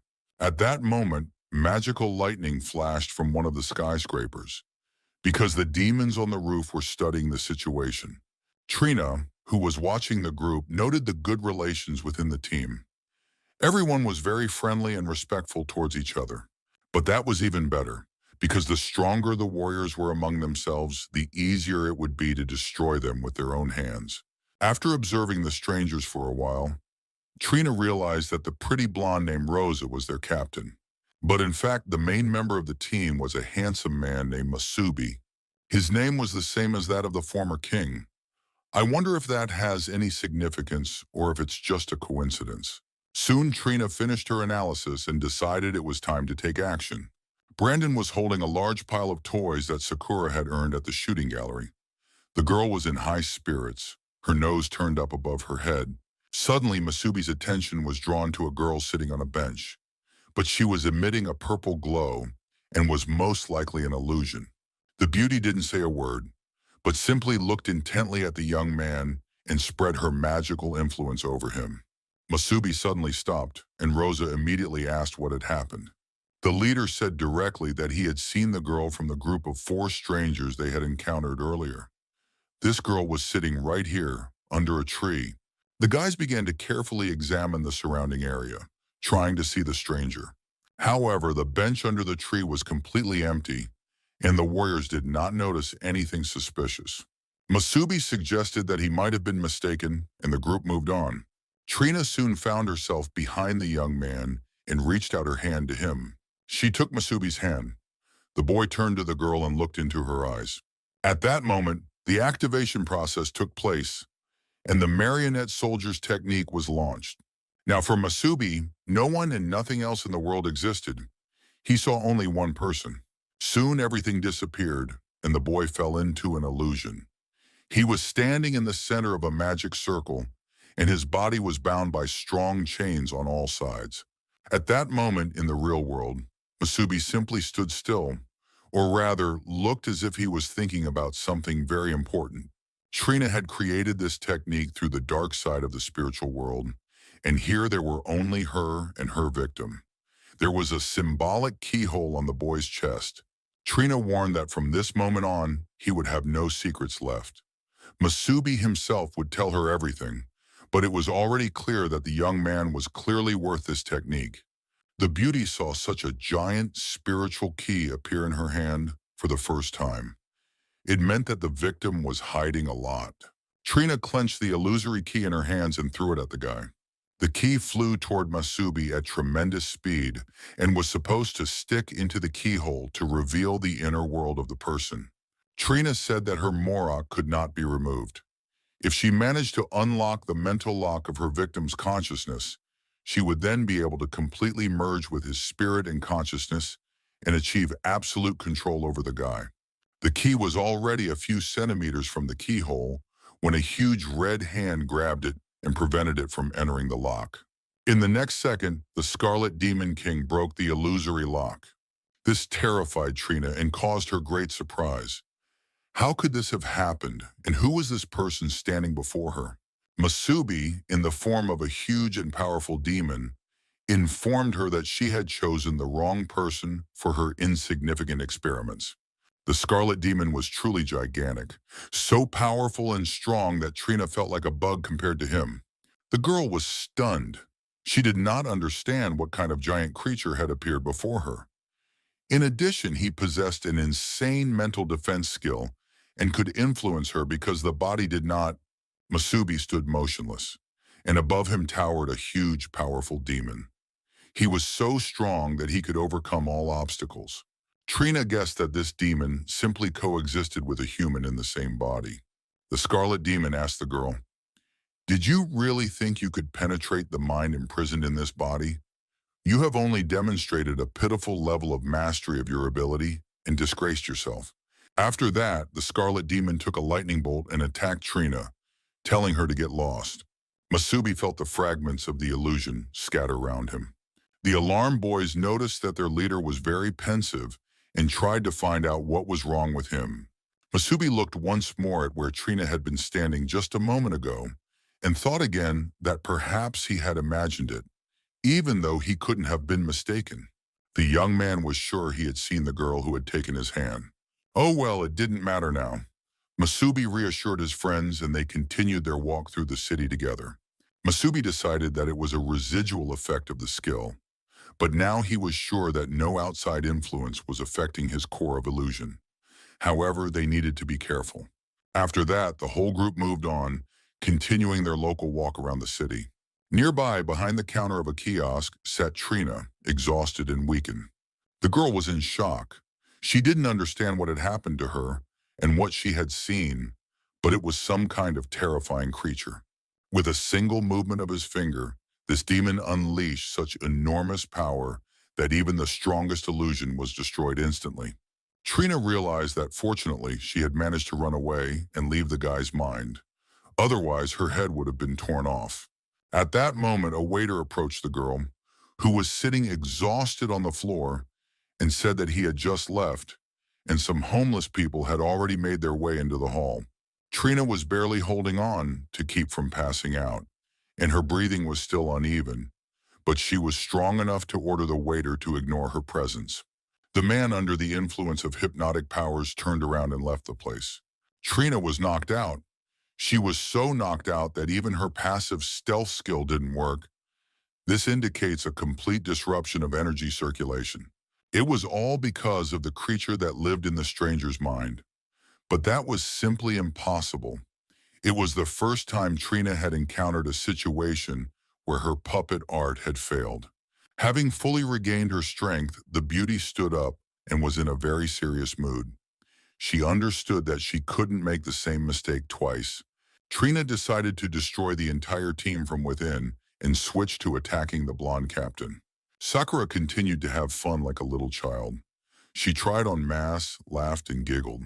The girl was happy about everything. She was having a good time and enjoying herself. Brandon watched the beauty with a loving gaze.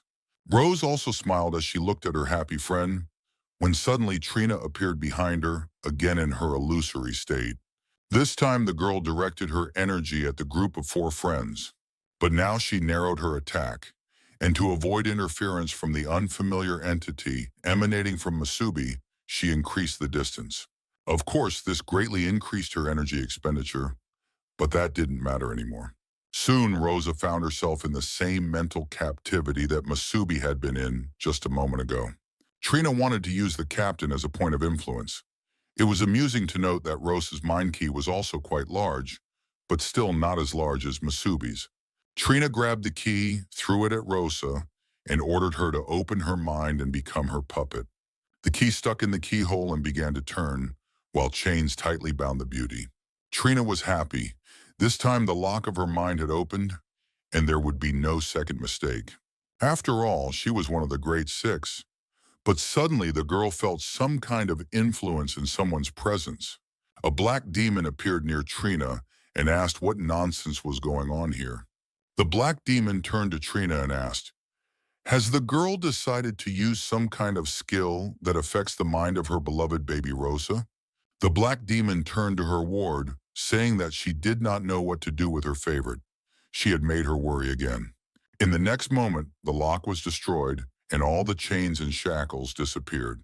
The demon leaned toward Rose and whispered in her ear that she had shared a part of her power with the girl. She gave Rose a power that most people could not even dream of, and all she needed was to protect the vessel of the Crimson King. After that, the black demon's gaze became harsh, and she demanded that Rose not disappoint her. The black demon did not know what the insignificant Trina wanted to do to Rose, but her intuition told her that nothing good was to be expected. The black demon didn't like any of this, and she snapped her fingers at Trina. A charge of energy shot from her fingers. The energy rushed through Trina's brain, and the girl could no longer control her actions. Having received at least some satisfaction, the black demon told Rose that she seemed to have calmed her anger a little. Then she leaned toward Rose and whispered that she needed to protect him. The black demon believed that Rose would try her best. She felt the girl's loyalty, but feelings alone would not be enough. After all, Masubi was a key part of the demon's plan. After that, the black demon told the girl not to let anyone into her mind next time. She especially needed to be careful with all kinds of stray dogs without a clan or tribe. She was referring to Trina. In the next second, the entire illusion created by Trina shattered into tiny pieces. Rosa came to her senses and stared thoughtfully at a single point. She told Masubi that something was wrong with her. The girl was holding her head and looked clearly distressed. Brandon, who was in a good mood, noticed that his friends had stopped, not understanding what was going on. Sakura asked them to hurry up because they still had so much to see. Masubi was very calm and confident. He turned to his girlfriend and asked if they could continue, and Rosa, blushing again, said she was ready to continue the walk. The group moved on while Trina, who was in an illusory state, continued to watch everything. Her invisibility was still active. However, the girl was clearly beside herself. She seemed to be under a spell. Some time passed, and ordinary passers-by began to notice the strange beauty. She stood in the middle of the street with her arms outstretched and did not move. People assumed that she was some kind of actress rehearsing a role. But suddenly blood began to flow from the girl's ears and she coughed up blood. After that, the stranger fell to the ground exhausted, continuing to cough and shake. People scattered in fear, not understanding what was happening to the stranger. Perhaps she was infected with some dangerous virus. Trina finally came to her senses and realized that she had been attacked directly within her own illusions. Trina no longer tried to pretend to be normal in front of people. She used her abilities right in the middle of the street. The next second, the place where she had been just a moment ago was empty. People looked around in horror, not understanding how this could have happened. By this time, Trina had already teleported to the roof of the nearest skyscraper. She used spatial displacement and was now among her friends. The guys realized that something strange had happened to their leader because she was completely exhausted and couldn't even stand up.